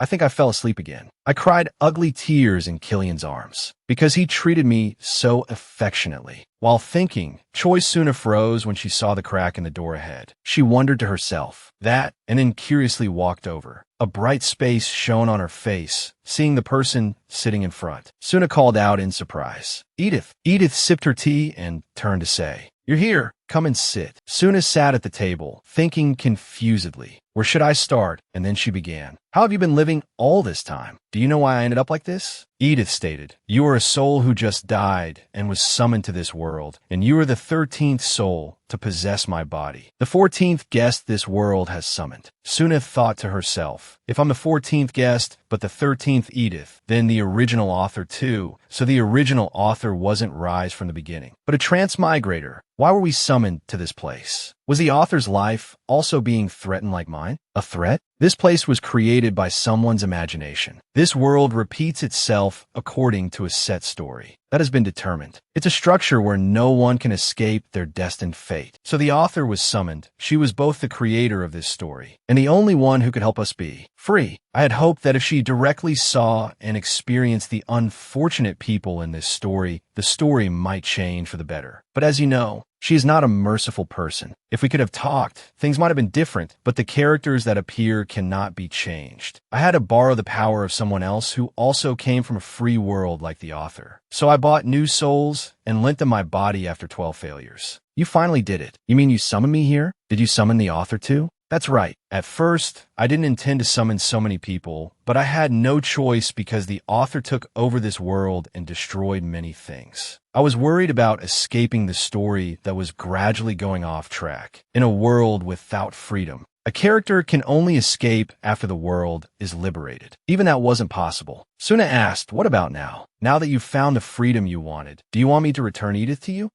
There's a limit to being absurd, whether it's you or that person. Suna thought suspiciously. That person? Edith said, "What about Killian? But this was originally your body." Watching what you did made me think. If I had known the original story beforehand, could I have done that? Sometimes dignified, sometimes generous and affectionate, because you're always mature and forgiving. You could hurt the person you wanted to protect the most. Could I live a life like yours where every minute and every second, that person is the top priority? Suna listened silently as Edith continued. "Thanks to you, I know. From the beginning, that was not a position I could covet. I only knew how to ruin things. Not only could I not comfort and help, but I also dragged him into darkness and despair. That's not true. You two know I can't do it." Edith put down her teacup, and I don't want to do it either. "Please forgive me for getting up first. The long-awaited meeting is right before my eyes. I will give you my body, so let's not meet again." Wait, Edith. But in response to Suna, Edith smiled and then slowly disappeared. Just then, Suna woke up, still in Edith's body. Killian called Edith and then touched her face. "Are you okay? It seems you had a nightmare." She sat up and hugged him tightly. She shyly said to herself, "Thank you, real Edith." At the prison, "Young master, you can't run like that." Young master, at that moment, Cliff was standing in front of Rise's cell. "Oh my, Rise, are you okay?" "I'm here." "Damn it, how could father and mother?" "Please, turn around and look at me, Rise." Actually, it's just because it was a situation I had never considered. Although he spoke a bit harshly, father is a very affectionate person. He never said he would give the position of heir to Killian. Achieve an overwhelming victory to the point where I cannot help but acknowledge you. This is your last chance to reclaim your position. Father even told me how to recover. I just need to achieve merits. My only worry is whether she can endure alone until I return. My mother, no, she's someone who won't easily forgive once a line has been. Crossed. So, should I take her to the battlefield with me? Although it might be dangerous. But I just need to protect her. I will definitely protect her at all costs. I just need to confirm that she's okay. Thinking this, Killian called again. Rise, but when she turned around, Cliff suddenly became astonished. The scene changes to somewhere else. Edith stepped out of spatial circle, and as soon as she arrived, she heard the author justifying. I told you people you got the wrong person.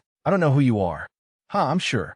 You didn't expect the Edith you toyed with would come back to hold you accountable. You must have had a lot of fun. Did you have to summon several people to kill to be satisfied? The author was still stubborn. Let's see, I already said it wasn't me. And Edith said, even if you pretend, it won't work. We have been waiting for this moment. And Edith recalled the past. A spatial circle appeared. She wondered in surprise. What? Isn't death the end? The system panel said. Failed to satisfy exception condition. Stage 3, you can escape like this and be reborn or wait in the system. Back to the present, she said. Because I chose to stay and study the system, I roughly knew how to create a similar world. I prepared it while gathering the victims. Well, there were some who left without regrets, but everyone who remained here has been waiting to repay the pain they suffered because of you. Aren't you looking forward to what story we've prepared for you? At this, she turned and asked, you want to do this together too? The original Edith, you also had many things you wanted to pay back, right? Edith didn't answer. She approached the author and sat down, saying, I'll just ask one thing. Why did you do it? Why did you write my childhood to be so unhappy? Why did you turn my family into such a state? Why was I always despised, hated, turning me into someone who couldn't love and couldn't be loved, solitarily, unhappily, forcing me to live a life that sank deeper and deeper? The author gritted her teeth and shouted, what do you know? It was all necessary for the main character, for Rise. That's right. There had to be a dark, twisted, and unhappy person next to her. So the happiness of a good and righteous person would shine even brighter. You don't know anything about Rise, do you? What? I've changed my mind. I want to take revenge. You all can do it yourselves. Well then, fine. The author called out to Edith. Wait, what do you mean? Hey, a system window appeared in front of Edith. The world has been freed, so the character can escape. From here, start a new life, any kind. It's not funny at all. My unhappiness and twistedness were so your happiness could shine brighter. If you saw me give up all happiness and destroy it for you, I absolutely couldn't have said those words. At this moment, Rise was in tears, looking at her hands and saying, no, even though everything has been destroyed like this, I have no regrets. Hearing her say that, Edith paused, then continued to watch her through the system. Rise turned to look at the clip and said, sorry, that's a lie. Give me back my Rise. Edith hesitated. Or should I wait a little longer? Then, Edith asked in surprise, Mother already sent Rise to the convent? This quickly? That's right. Mother was completely in charge of this investigation, so we didn't have a say. Say you said you could eat by yourself. Killian tried to insist. Come on, say good girl. Edith thought to herself. Perhaps because of the chaotic atmosphere, it's best to handle it quickly and quietly. Even though the author's power has disappeared, the main character is being dealt with like this? She looked at Killian and replied, I know. Is there something that's bothering you? Is it that the person you mentioned, the one you call the author, might return? That's probably not it, although I won't know without confirming it directly. According to the explanation from the real Edith I just met, the author won't be able to possess anyone anymore. And even if that weren't the case, the power of the original story and the author's authority have disappeared. There won't be any other changes either, because the system previously announced. The author's authority has completely disappeared. The compulsion according to the script will be canceled. The laws related to the flow of the original story have been changed. What's bothering me isn't that. Just like how the original Edith existed, if the real Rise returns, she'll be punished for things she didn't do. I'm wondering if I can help her. Killian put down the porridge spoon. Try talking to Mother about it once. The Duchess immediately objected. No, why? If Mother tells me which convent it is, I'll go there to talk. Absolutely not. That child has done so many things to harm you. Things have already come to this. Who knows what nonsense she'll spout at you. Although I have interrogated many people as the Duchess, that was the first time I saw someone speak so incoherently. She was once someone I considered family, so I couldn't imagine it. The funny thing is, it wasn't that unfamiliar. When she was young, that child also had moments like that. Even so, when she smiled, I thought I had misjudged and let it pass. That's why we were all played in the palm of that child's hand. Edith silently wondered. Actually, I've been wondering whether I should tell others the truth about the original story. She said to Killian, it feels like there's still something hidden. Of course, whether you tell the truth or not is up to you. So you don't have to say it like it's an obligation, because it might be difficult for some people to accept depending on the person. The Duchess gave a forced smile and said, in any case, I understand you must resent that child, but I hope you'll forget her. You're here? Edith called out in silent surprise. Duke Ludwig. Edith, how is your body? Edith stood up and replied, thank you for your concern. Please sit. But, sit. Yes. Suddenly the Duke said, I'm sorry. She asked blankly. What? The Duchess stood up and said, don't feel burdened, just listen. Since you married into this family, you have suffered a great deal. Our family's matters are not your responsibility either. Don't feel pressure to answer, just listen. We want to apologize properly to you both. After welcoming you into our home, I deeply regret only testing and pushing you without giving you a proper chance. As parents-in-law, we also failed to fulfill our duties. The matter of the necklace as well. Edith thought in a daze. This is an apology I never even received from my real family. The sadness grew day by day because of the favoritism, when I was bullied and isolated. Even when I was betrayed by the ex-boyfriend I trusted, all I wanted was an apology, even if it was just empty words. If they had just said one word of apology to me, it would have been enough. Those thoughtless words in front of me, the discriminatory insults. I desperately wanted someone to confirm that it wasn't natural for me to endure all of that. If no one apologized, it seemed like it was my fault for being hurt and sad. The Duke continued, and I saw your father in you. I assumed you would cause trouble and tested you. I didn't even investigate and concluded it was your fault, even giving you a confinement punishment first. Looking back at those things now, I even think I must have been possessed to act that way. If you weren't such a resilient child, perhaps we would still think it was your fault. Even now, I am sorry and truly thank you for not giving up later on. I will pay special attention. So if something upsets you again, please speak up directly like you did then. Afterwards, as Edith was lost in thought, a knight approached and asked, Are you all right, my lady? She looked up at them and replied, I'm fine, Henry, the mercenary who helped me during the kidnapping. He has become a knight of the Ludwig family and has been assigned to escort me. Earlier, Killian had said, because it would be difficult for him to continue working as a mercenary, I had him take the knight's test at the duchy. His skills are very good, so he could join the knight order immediately. Looking at Killian's expression, Edith silently realized, he's like a puppy wanting to be praised. She immediately patted Killian's head in praise. You did a good job, Killian. Just with words? Come here, I'll kiss you. Back to the present. Come to think of it, Henry, if it's not rude to ask, I wonder what happened to the ruby necklace I gave you then. Just then, Killian walked over and paused when he heard her ask about the necklace. Ah, you're here, Killian. You talked with father for longer than I thought. Earlier, the Duke had said, and Killian, your wife is awake. Now go take care of your piled up work. Cliff has gone to the border, so the work he left unfinished is also piling up. There are many things to explain, so stay here for a while. Killian pulled out a chair. I only heard about the urgent matters first. I'll have to learn slowly later. I'll probably be very busy. How long will I have to work? Cliff has gone to the border, so the remaining matters will be postponed. Aren't you forgiving them too easily? Edith smiled and replied, but I've truly forgiven them. It's been a long time since I've felt such a sincere apology. Perhaps it's like Killian and Her Highness the Princess. And they didn't just use words, right? Speaking of which, Catherine has contacted me, wanting to see you. Oh, really? Even if not, I wanted to thank her anyway. Could we go on a picnic? Let's see. First, she summoned you to her office. Her office? Later, at the office. The princess said, come in. It's me, Edith, your highness. Edith thought to herself, it really is an office. Not long ago, this place wasn't even used. The princess put down her documents, walked over, and happily took her hand, saying, long time no see, Edith. I'm glad you're looking better. I have something to ask of you. Ask of me? That's right. Edith, you must help me prepare for this meritorious subject conferment party. The meritorious subjects who contributed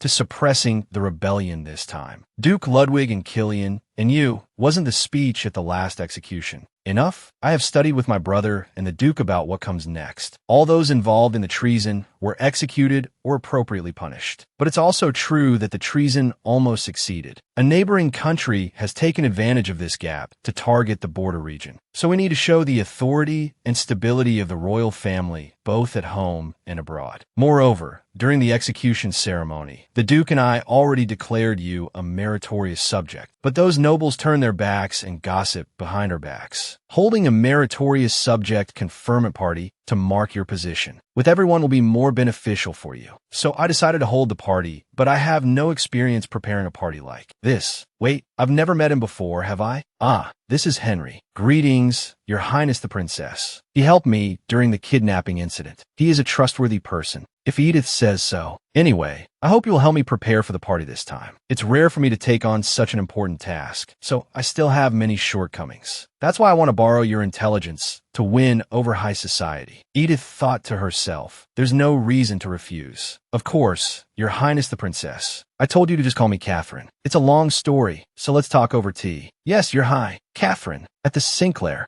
Count's residence. Phew. Luckily, His Majesty is fine, but what do we do now? The meritorious subjects who suppressed the rebellion are only the 3 from the Ludwig family. The Sinclair house is really done for now. Damien said, done for? Even the daughter of that Regal Hoff guy became a meritorious subject. Doesn't that mean Layla's engagement is also off? You were so confident back then. Damien frowned at his father and cursed silently. This old man can't do anything. He leaves all the work to me, wasting his life on drinking and gambling. Yet he acts so high and mighty. Well, thanks to that, I have the Count's house in my hands. Father, don't worry. The situation isn't that bad. I heard a meritorious subject conferment party is about to be held. It's probably to show off the empire's and the emperor's prosperity at home and abroad. If so, all delegations from allied nations will be invited. As you know, Duke Ludwig has accumulated achievements through large and small battles. So isn't his reputation abroad very good? Compared to him, our family's main strength is in deals and trade. So I'll take this opportunity to contact them and win support from abroad. The scale of the event is also worth looking forward to. Her Highness the Princess will lead the party preparations. I heard Edith will be helping.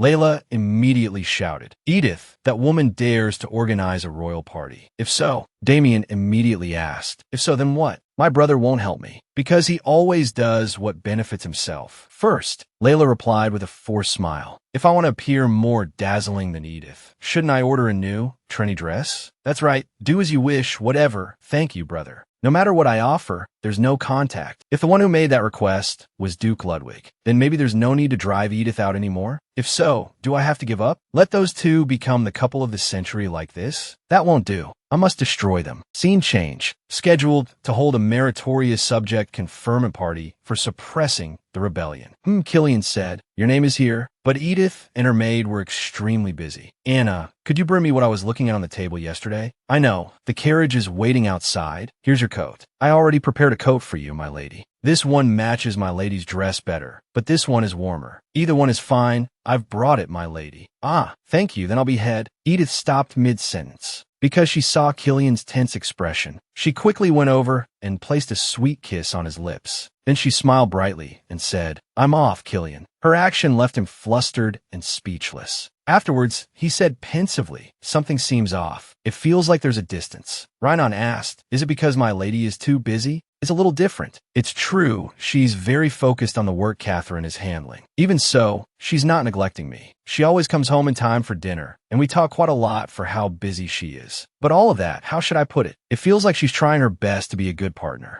Saying that doesn't mean she's keeping a distance. On the contrary, it's because she's being overly considerate, sir. I'm just asking, has she told you she loves you? Killian replied blankly. Huh? You? Don't tell me not even once. No, that can't be. Killian recalled, thank you for coming to my world. Thank you for bravely enduring it all alone. I will never make you lonely again. I won't let you carry anything alone anymore. Other than that, it seems we've done everything else. Anyway, that's different, isn't it? It is different. Killian covered his face. That's right. It's definitely different. I hope you resolve that issue as soon as possible. I have to do something when Edith gets back today. What time will she be home today? Scene change to the royal palace. Edith said, in that case, it seems the guest list has been tentatively decided. Next is the place for the foreign dignitaries who have accepted the invitation, and we have to arrange seating for these people at the official event. The princess said the meritorious subject conferment ceremony is planned to be held in the main hall, just like the founding ceremony. If so, there's enough space. The problem is how to assign positions for the domestic nobles and the envoys. We must create a good ceremony for the national representatives who have come a long way. Even so, we can't neglect the nobles here. No matter what we do, there will be a lot of talk. If it's that, I've already prepared information on what has happened at previous events hosted by the royal palace. First, this example, no, not this one.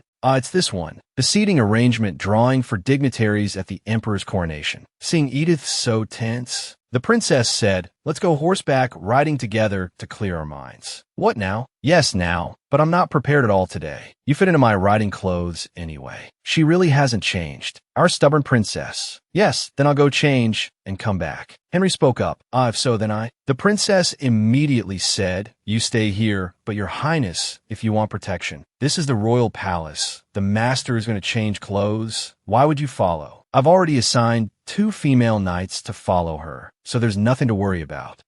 My apologies, your highness. You know that. All right. By the way, I'll ask you, why were you staring so intently when Edith and I were meeting? Is it because you're a commoner and don't know the knight's code? Or you're a foreigner? Later, Edith returned with a tired body. Phew, thank you. Anna, could you prepare a bath for me? Yes, my lady. A call for Edith was heard. Killian came down from upstairs. He said brightly, it seems you finished early today. Edith thought, he's shining today too. How did things go today? Are the necessary documents prepared? Phew, don't even talk about it. Killian lightly kissed her hair. Move away a little. Because the princess suddenly wanted to go riding, I'm all sweaty. Edith thought with a grim face. I don't understand why she's so erratic. Catherine, why are you going so fast right from start? Because someone made me angry. What? Ego, my whole body aches. Henry mumbled, how much have I saved since I started this job? I wonder how much the living expenses for the kids are. Living expenses? Doesn't Killian pay you enough? What? No, that's not it. So if you're short on money, no ma'am, it's a lot of money. Thinking of this, Edith said, I think I missed something. Killian spoke up. Before he could finish, Edith pushed him away. Anyway, please move away a bit. Do I smell? I'll go take a bath and come back. Killian said, disappointed, it's really not easy. Then he sat on the bed in a sad mood. After her bath, Edith came in. Have you been waiting long? Let me see my husband's face. It's not because I want to take a bath just now that you lost your mood, is it? Killian was pensive. Many things have changed, but some things are still the same. Thank you for asking me. No, those were really unnecessary items. Even though we've confessed our deepest secrets, Edith, you still don't want anything from me, Edith. Is there anything I can do for you? Let's see. Right now, I'm overflowing with happiness. You need me to only have you. It turns out you don't need me. That's what I thought. Edith asked in surprise. Killian, are you still anxious that I might leave? I told you, you don't need to worry. No, it's not that, but that's the place you've lived your whole life. To be honest, I don't really miss that place. Well, sometimes I miss the food there, but I don't miss anyone. Most importantly, you're here. I can't leave you and go anywhere. I love you, Killian. Killian blushed in confusion. More. I love you more, Edith. What? You don't have to feel burdened, Killian. Even if you don't say it, I mean it. But you and Rise, you mean the author brainwashed and controlled my family until now. Even so, it could be that you're confusing it with physical affection. It seems I'm too stupid to distinguish between lust and love. No, that's not it. Edith asked hesitantly. Really? Killian affirmed. I mean it. I love you more than my own life, Edith. You are my only light. I will say it until you believe me. I love you, Edith. I love you. I love you. I love. Edith said in embarrassment. Stop. So you believe me? She asked, since when? Let's see. Maybe I loved you even before I realized it. I will love you forever, Edith. Then the two of them embraced and shared sweet kiss. The next day, good morning, Catherine. Did something good happen? I found my important item again. It turns out the ruby necklace I gave to Henry at the villa. Killian had taken it back. I thought he didn't return it to me, because of a sense of betrayal. So I took the opportunity when he confessed to get it back. Is there anything else you want me to do for you? If so, could you find me a teacher for culture and etiquette? You mean a tutor? This time I prepared for the conferment ceremony to help Catherine, but I still have many gaps in my knowledge of this world. I can't just say I came from another world. Have some tea. No matter how arbitrary Edith is, if she doesn't study properly, something big will happen. Well, I'll of course find a tutor for you. But if you're still worried about preparing the party with Catherine, then maybe. Recalling this, Edith replied, Catherine, actually I'm not very confident in etiquette. So how about we get advice from someone who knows more about etiquette? Is that okay? I see, I understand, let's do that. Let's call for Lady Killian, who was in charge of preparing the founding ceremony. Yes, Your Highness. Edith thought it was that easy. Killian had said, if you're not confident, it's better to be honest. Since Catherine trusts you, she wants to prepare it with you. She doesn't want to pressure you either. Then what have I been worrying about for the past few days? Suddenly, the princess asked among the allied nations invited to the event. This time, the Hamas kingdom will be sending royalty. I'm planning to have them stay at the second detached palace. As someone from Hamas, I wanted to ask for your opinion. Edith asked in astonishment, who is from where? Henry replied,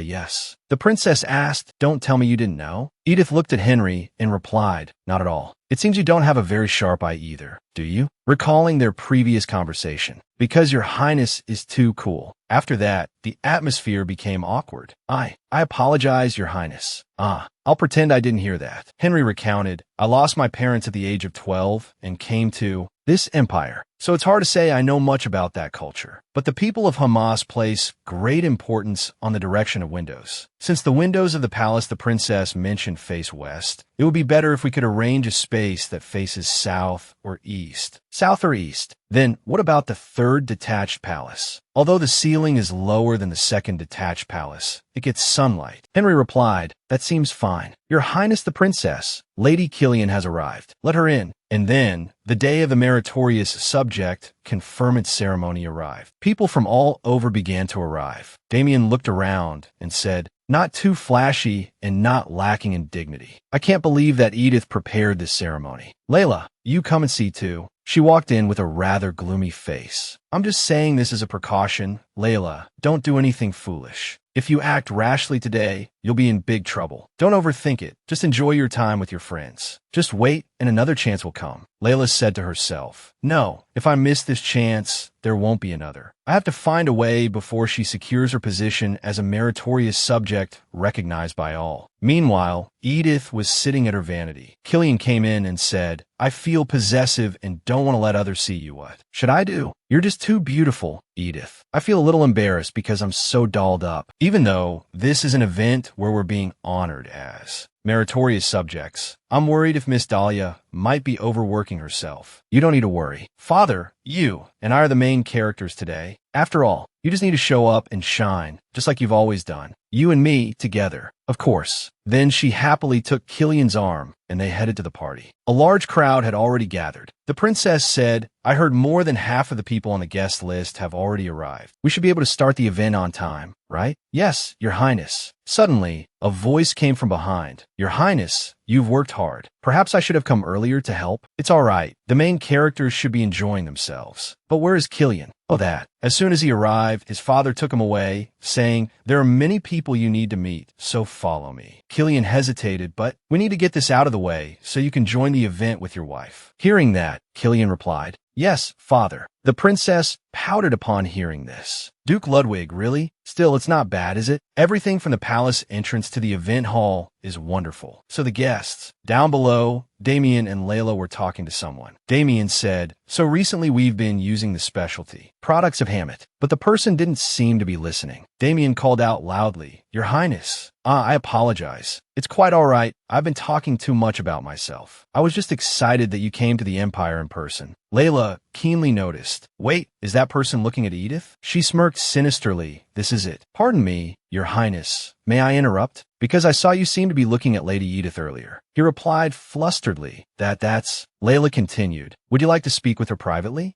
I will help you.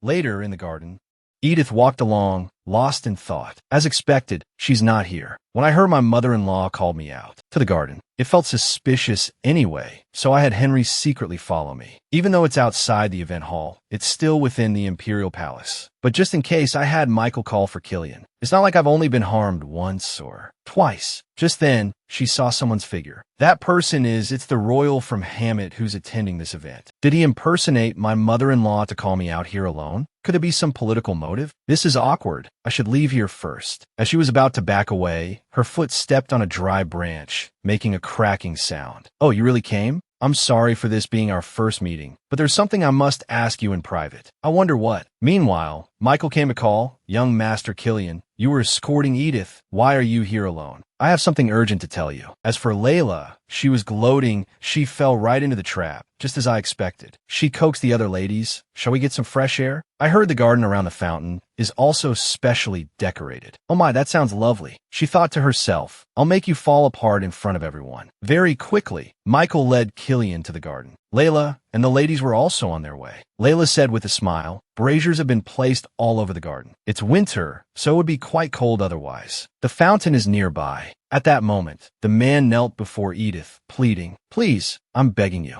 I know it's hard to believe, but it's the truth. I was certain from the first time I saw him. I can't go back like this. If that's really the case. A lady asked, Is someone already here? Lady Sinclair. She was inwardly thrilled, finally. She'll wait, Lady Brienne. Over there, Edith spoke up, but even if he is the lost royal grandson of Hammett, his current status is still a knight of the Ludwig family. Even if what you say is true, if he refuses to comply, he will still be protected as a knight of our family. Of course, we just want to confirm if he's alive or dead. Hearing this, Layla's face went blank.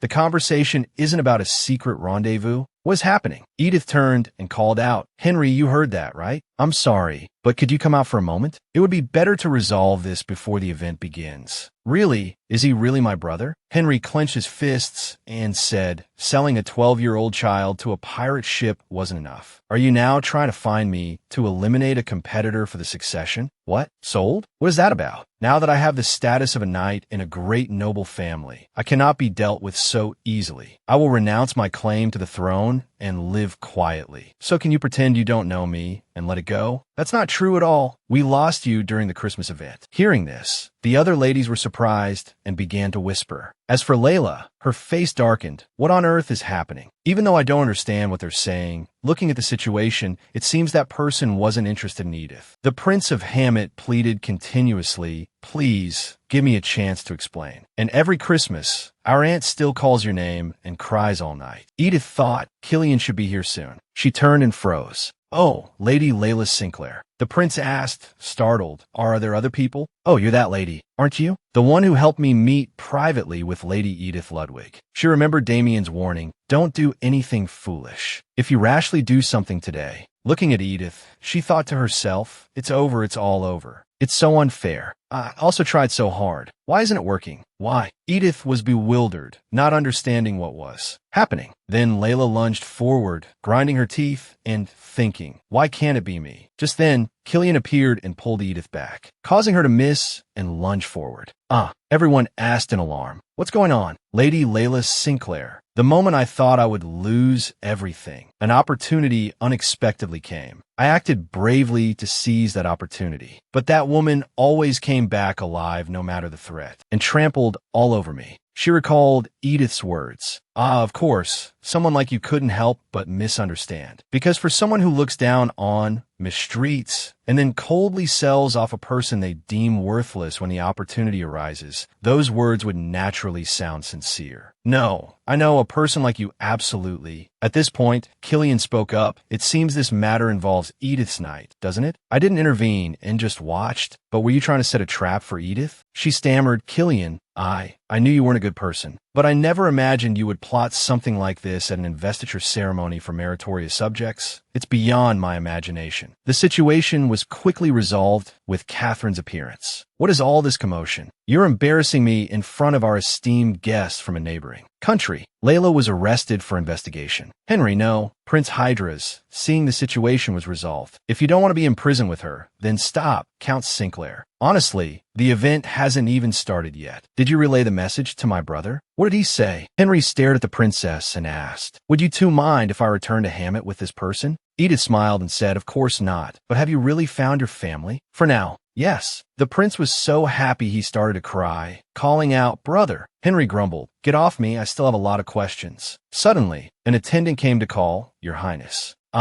All right, is the investiture ceremony for the meritorious subjects ready? Soon, the investiture began. Princess Catalina asked in a solemn voice, Edith Ludwig, will you pledge your eternal loyalty to this empire? I swear. Raise your head. I, Princess Catherine Iberia, acknowledge the contributions of Edith Ludwig, and I permit Edith to call me by my name. In this empire, you need only bow your head to the royal family. I will appoint Duke Axel Ludwig and Kilian Ludwig as the closest advisors to the royal family. Continue to guide me in the future, Edith. Anytime, Catherine. After that, the party also came to an end. In the carriage on the way back, seeing Edith looking pensive, Kilian asked, Edith, is something bothering you? It's just, I don't feel very good. What will happen to Layla? She didn't commit a serious crime, so she probably won't be punished severely, right? I suppose so. Although due to relations between allied nations, she can't go unpunished. But in any case, the outcome was good. However, it will be difficult for her to return to how she was before. Scheming like this is not uncommon. But if they fail, those who desire that power and position will bury them in high society when they see an opportunity. Layla in the original story wasn't that malicious. The matter of Henry, no, Prince Hydras, was also not mentioned in the original. Too many things are changing faster than I thought. Of course, it's fine if the changes are for the better, but looking at Layla, it doesn't seem to be the case. What if, because I've changed this world, even worse things happen? Kilian reached out and gently touched her face. Edith, don't blame yourself. You gave me and everyone else the freedom to choose. What happens after that is no longer your responsibility. If someone uses that freedom to make a bad choice, that is a result they brought upon themselves. Meanwhile, the Duke asked in astonishment, ran away. The Ludwig nightly orders base, the western border of the empire. The commander was walking when he suddenly stopped. He glanced at Cliff. Instead of trying to achieve results, he has been isolating himself like that for several days. At that moment, someone reported, Commander, supplies from the capital have arrived. What about the Duke's letter? Here it is. Hearing that, Cliff put down his soup bowl. Then he walked sadly in the pouring rain. The rain was pouring, getting heavier and heavier. Cliff stood lost in thought. Rise, my beloved goddess of spring. My twisted and selfish love finally took off that troublesome mask. Rise once said, my faith, my love. So tell me what you want. I will grant it all. I finally made you join in my schemes. All of this was plotted by Edith, from the kidnapping of the Duchess and you.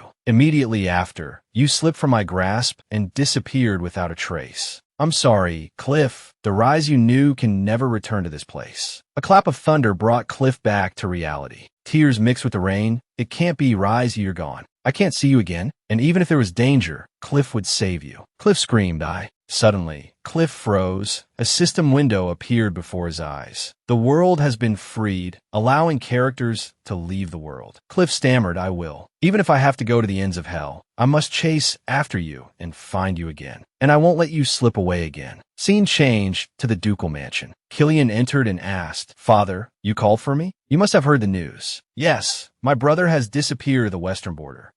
It seems I truly raised you boys the wrong way. I'm sorry. The documents are on the table. Kilian, you will inherit the duchy. A few minutes earlier, Kilian asked loudly in shock. Ran away? No what? Rhinon gestured. Shoo. To be honest, the situation is quite ambiguous. For now, the incident is officially being treated as a disappearance. Since there are no witnesses, it's uncertain which way he went. But because there are no signs of a struggle or resistance, we can only assume he left on his own. Earlier, a subordinate asked, should we form a search party? Commander, first, search the surrounding area. Send a messenger to the Duke. At this time, Edith speculated, Rise, perhaps you want to find Rise. The main characters who have the greatest influence on the original story. There have been changes, both big and small, as the constraints of the original plot were challenged. Duke Ludwig, the Duchess, and even Catherine have all had positive developments. All of them have completely deviated from the original plot. Layla and Damien are also no longer following the original story and have instead started targeting my my position, especially Killian, who has completely broken the framework of the original story. Edith, what do you think of Rise? You even suspected Rise before I did. What do I think? If I didn't trust her, I wouldn't have gone out with her in the first place. A failure in communication. At that time, I didn't realize it at all. But with Rise and Cliff, there haven't been any major changes. Since Rise is the author who possessed the body, that's understandable. But Cliff has always been obsessed with Rise and always put her first. It seems Rise is his very reason for existence, to the point where there wasn't even a chance for change. Mother-in-law won't say which convent it is. Rhinon, can you check for me?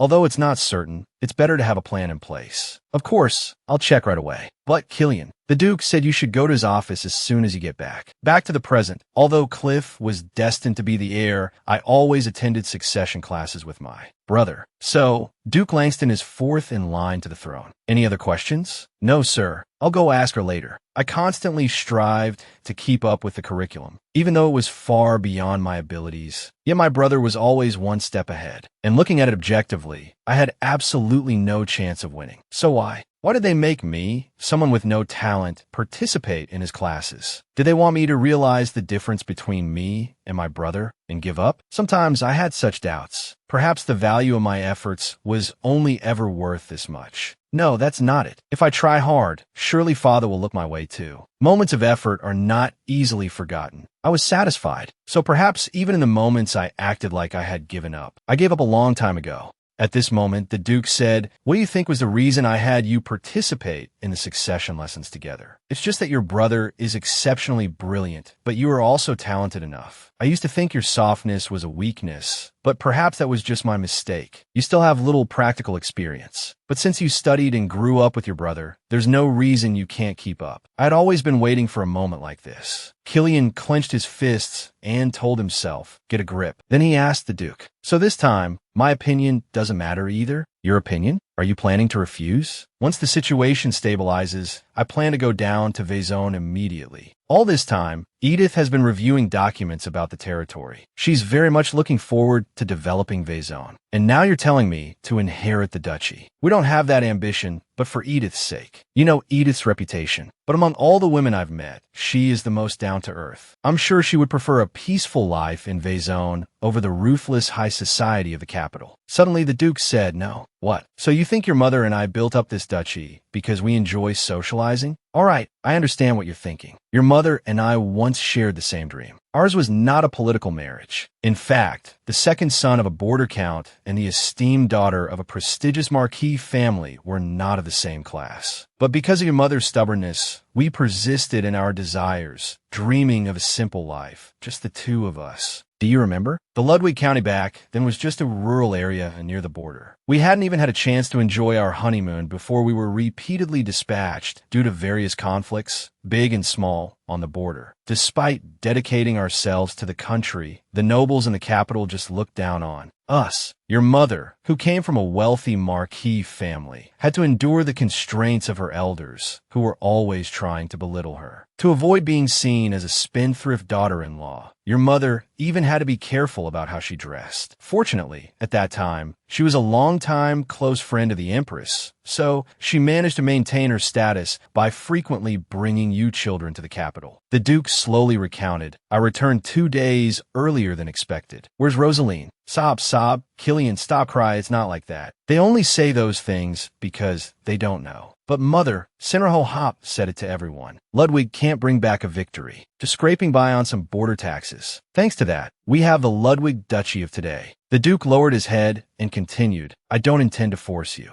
nor don't want to pressure you. But Killian, I hope you understand the weight of your own choice. I understand what Edith explained. This world is a story written by someone. There is some power that makes everything happen according to the plot written by the person she calls the author. That was probably the voice I heard. The venomous woman. If you trust her, you will surely regret it. Rise is as lovely as a solitary violet. Even in this dark night, she shines. Perhaps only I noticed it, while everyone else around was influenced by that voice, acting according to a predetermined story. Therefore, there's no need to be hurt by the discriminatory actions they've shown until now, just as Edith said. Someone as tolerant as you would not hesitate to forgive and accept this apology. But I can't. Was it really just because of that voice? If that voice didn't exist, could I have been loved like my brother? I can't erase that doubt. The Duke added, I know the position of Duke is not one to be enjoyed. It is not a power to rule or possess, but a responsibility to protect and care for. Your brother always did everything with ease, from politics to the battlefield, shouldering the heavy responsibilities of the family. Therefore, I thought it was reasonable to let him bear it all. As for you, who is easily satisfied with simple things, you could enjoy a lighter life under your brother's protection. At that time, I believe that was the best path for both of you to be happy. But thinking back now, Cliff showed long ago that he was not the right person for the role. I don't understand why I didn't realize it sooner. Your mother said the same thing. Perhaps giving this position to you and retiring is truly the right choice. Killian averted his gaze, but father, you know as well, I'm still too lacking to do that. No, you too. Killian interrupted. That's why I will need a lot of help. If from the beginning it wasn't about loving someone more, but simply about wanting to protect the family, then perhaps we are more alike than we think. Edith, now I think I understand your heart a little better. Killian said solemnly, please teach me everything I've missed all this time. Father, of course, Killian. Meanwhile, Edith asked in surprise, the convent Rise went to is this place? It's this far? Rhinon said the Duchess was very angry. Edith worried to herself, what should I do? If Cliff suddenly ran away, it's highly likely because of Rise. If this continues, the Rise from the original story who was sent to the convent will have to face Cliff unprepared. Oh no, they're lovers after all, so maybe it's a good thing. She held her head in confusion. I don't know anymore. In the end, I went to Rise's convent with Rhinon. Killian, due to urgent matters that arose after becoming the young Duke, sent the nightly order ahead and promised to come as soon as he was done. Thanks to that, I was able to enjoy some relaxing time with Anna after a long while. That was both the plan and the hope. My lady, are you all right? Yes, I'm fine. I can't believe I've never had motion sickness in my life, and now I suddenly do. This time, Killian was promoted from a Duke's son to the young Duke, and I also became the young Duchess. We've arrived, my lady. Looking at the convent ahead, Rhinon said, we have to walk from here?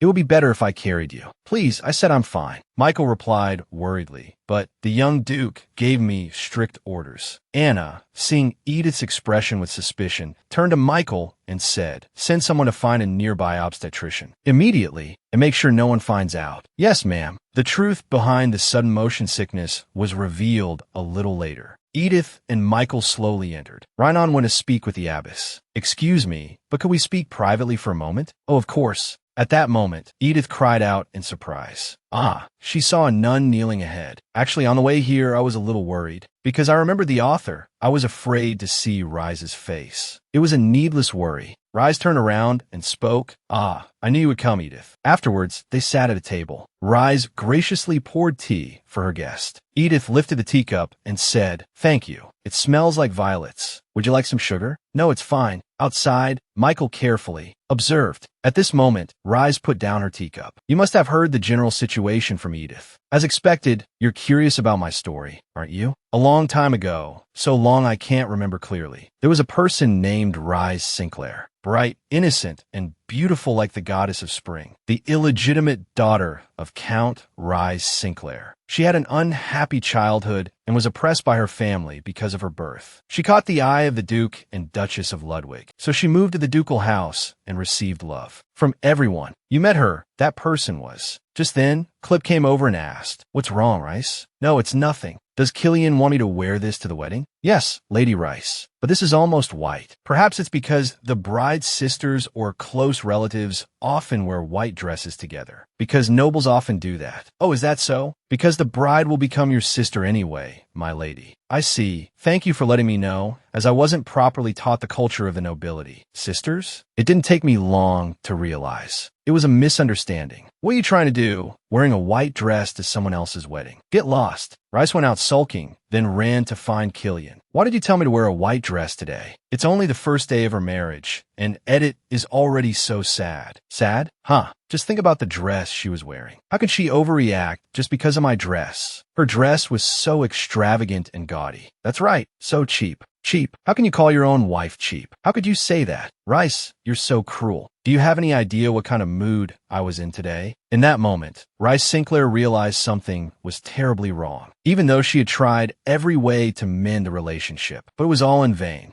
Wait, hold on. This doesn't it suit Edit well? Oh, so now you're saying that thing suits me? Don't tell me your secret taste is so bad that everyone has to help you pick things out? You're not being sarcastic with me, are you? No, that's not it. I was just... Take everything displayed here, except for that one. Who gave you the permission to decide? The problem lies with the Ludwig family. The gentle people of the duchy, who had once protected her, became mercilessly cruel whenever it involved Edith. All the documents that Rhinon had personally prepared for her were fake information. Her father had pre-purchased the items listed in the documents, and this was the clearest evidence that he had been deceived by false information. I don't know, Duchess, because of what I said, Edit. Don't worry too much, Rice. Thanks to you providing the decisive evidence, we prevented important documents of the duchy from being leaked. In another situation, Edit was standing moodily looking out the window when Rice came in and called, Edit, can we talk for a moment? Talk. Huh. I have nothing to say to you. If you want me to apologize, that's not it. Just for a moment. Just how foolish are you? You knew what would happen, yet you came here alone? Even if you have to suffer, you still wanted to see me? Sophia and I have done so many things to you. That's right. You were poisoned by the needle and thread that I gave you. As soon as you woke up, you came to talk to the person who tried to kill you? Edit, even before I came here, I wanted to meet Edit. Before the story began, at the Sinclair Count's residence, when Rice was relentlessly tormented by the Sinclair siblings, they smashed things and threw them everywhere. You insolent thing, clean this up all night. Oh, what's this? You're back. Oh my, what a mess. What is my lovely little sister angry about today? Don't mention it. Rice raised a hand to her mouth. It hurts. Damien called out again. Hey, you idiot. I saw something very interesting at the party today. No matter where you go, an illegitimate child is always treated the same, right? Edith Riegelhoff, the flower of high society. You know her too, right? Elsewhere, Edith was being scolded by the Count. You imbecile. I was wrong. Father, I absolutely won't make a mistake this time. If you can't dig up the exact information about the bridge construction contract from the young master of Count Everton, then you can prepare to starve for a week. That's right. Who could have imagined that her situation was actually no different from yours? Edith Riegelhoff, the flower of high society? She's really just like me. From then on, I always thought of you to keep trying, because I wanted to become as strong and beautiful as you. I believed that one day, when we met, we would both meet someone who could truly understand us. We would soothe each other's wounds and become true friends. Ha, soothe wounds? You and I true friends? You're too naive and foolish, Rice. Listen, since I was a child, I've only known how to hate and be hated. I can't receive love, nor can I give it to anyone. That's enough, just go. Please, don't be like this. Edit, please save me. Edit. Everything is too broken. In the end, I have no power at all. Everything that once made my life shine now wants to kill you. This can't be happening. Hosen, no. Anyone, please, if there's any God out there, you can take anything from me. Just please save Edit. At that moment, a system window appeared, leaving Rice stunned. Specific developments can only occur after the world is liberalized through the author's intervention. Developments? World liberalization? The author? Who is that? Transmigration. Edit sat and listened intently as Rice recounted. At this point, Rice said dejectedly, then I realized this place was that person's story. Using this body as a medium, I summoned the only person who could change. Fate, intentionally taking all the blame upon myself. I thought that if that person directly witnessed and experienced the misfortune of the people in this story, they would change it for the better. But no, that person was not benevolent. I couldn't communicate with them. No. With each loop, Edit, on the contrary, suffered even more than before. Please, don't be like this. It's my fault. It's all my fault. That's right. Can I possess Edit's body in her place? Take out Edit's soul. Edit can act as a medium for an outside soul to transmigrate, just like the original author, and can synchronize with this world. And so, the first Edit's transmigration took place. As for the real Edit, she was sent to the place where I used to be. Yes, it's truly hard to believe. Even though I understood the whole truth about this world, Rice's choice still surprised me. I never expected that the righteous Rice would be willing to do anything just to save me, pushing innocent souls into my predicament as the transmigrators failed time and time. Again, just leave things here to me. Don't you worry about anything. Edit, you must cross this boundary and find a new life. It was clearly one of the people who had transmigrated here. Someone had tried to pull me alone out of this world. A character can only leave after the world is freed. Then Rice asked why. The 9th time, the 10th time, the 11th time, the 12th time. No, it's impossible. Don't give up. No, why are you? No, it's my fault, I'm sorry. The transmigrators died one by one without being able to complete the second condition. TSK, how pitiful, Rice. You tried so hard to help me, only to end up regretting how everything turned out. This way. No, even though everything has collapsed like this, at least I don't regret it. Hey, do you still remember the ruby necklace I once helped you choose? The one that Edith rejected because she thought it was too small and insignificant. Unlike me, Edith suits larger, more magnificent jewels. But for some reason, I found that splendor too heavy for Edith's slender neck. So I just wanted to give you a small yet beautiful stone that wouldn't feel heavy when you wear it. Edith, I will definitely help you leave this place so you can learn to love and receive love. Returning to the present, Edith, your appearance is truly a great blessing for all of us. I'm not just talking about liberating this world. You used your tolerance and wisdom to protect everyone, helping them rediscover their inherent strength in ways I had never thought of, and always brought warmth even to the people at the very bottom of society. Thanks to you, I can finally leave in peace. Edith asked, Reinen, do you want to return with me? It's not your fault that you came here. I have a debt to pay in this place. The truth is that because of my choice, many people have had to suffer that cannot be changed. A kind and righteous girl, a protagonist in some story, a lovely spring goddess, as radiant as a violet flower. Thanks to you, I have been happier than I ever deserved. Thank you, Edith. In this dark, old kitchen, in a worn-out habit, she still shone brightly. Afterward, Edith came back outside, and Anna asked, is her body okay? I'm fine, what a relief. Did you two have a good talk? Where's Reinen? Just then, Reinen appeared with Killian. He raised his hand and called, Edith. Edith said to herself, this is the true, final stop of this story. We will all come to love in an ordinary way. She ran over and called out happily, Killian, sometimes sad, sometimes happy, everyone finds the freedom to pursue their own happiness. No longer forced by principles, no more conditions to meet, a perfect freedom. The series ends here. Thank you for following the story to the end. While waiting for a new series, please watch other series on the Q Muoi review channel to pass the time. Wishing you all happiness and energy. Hello, and see you again.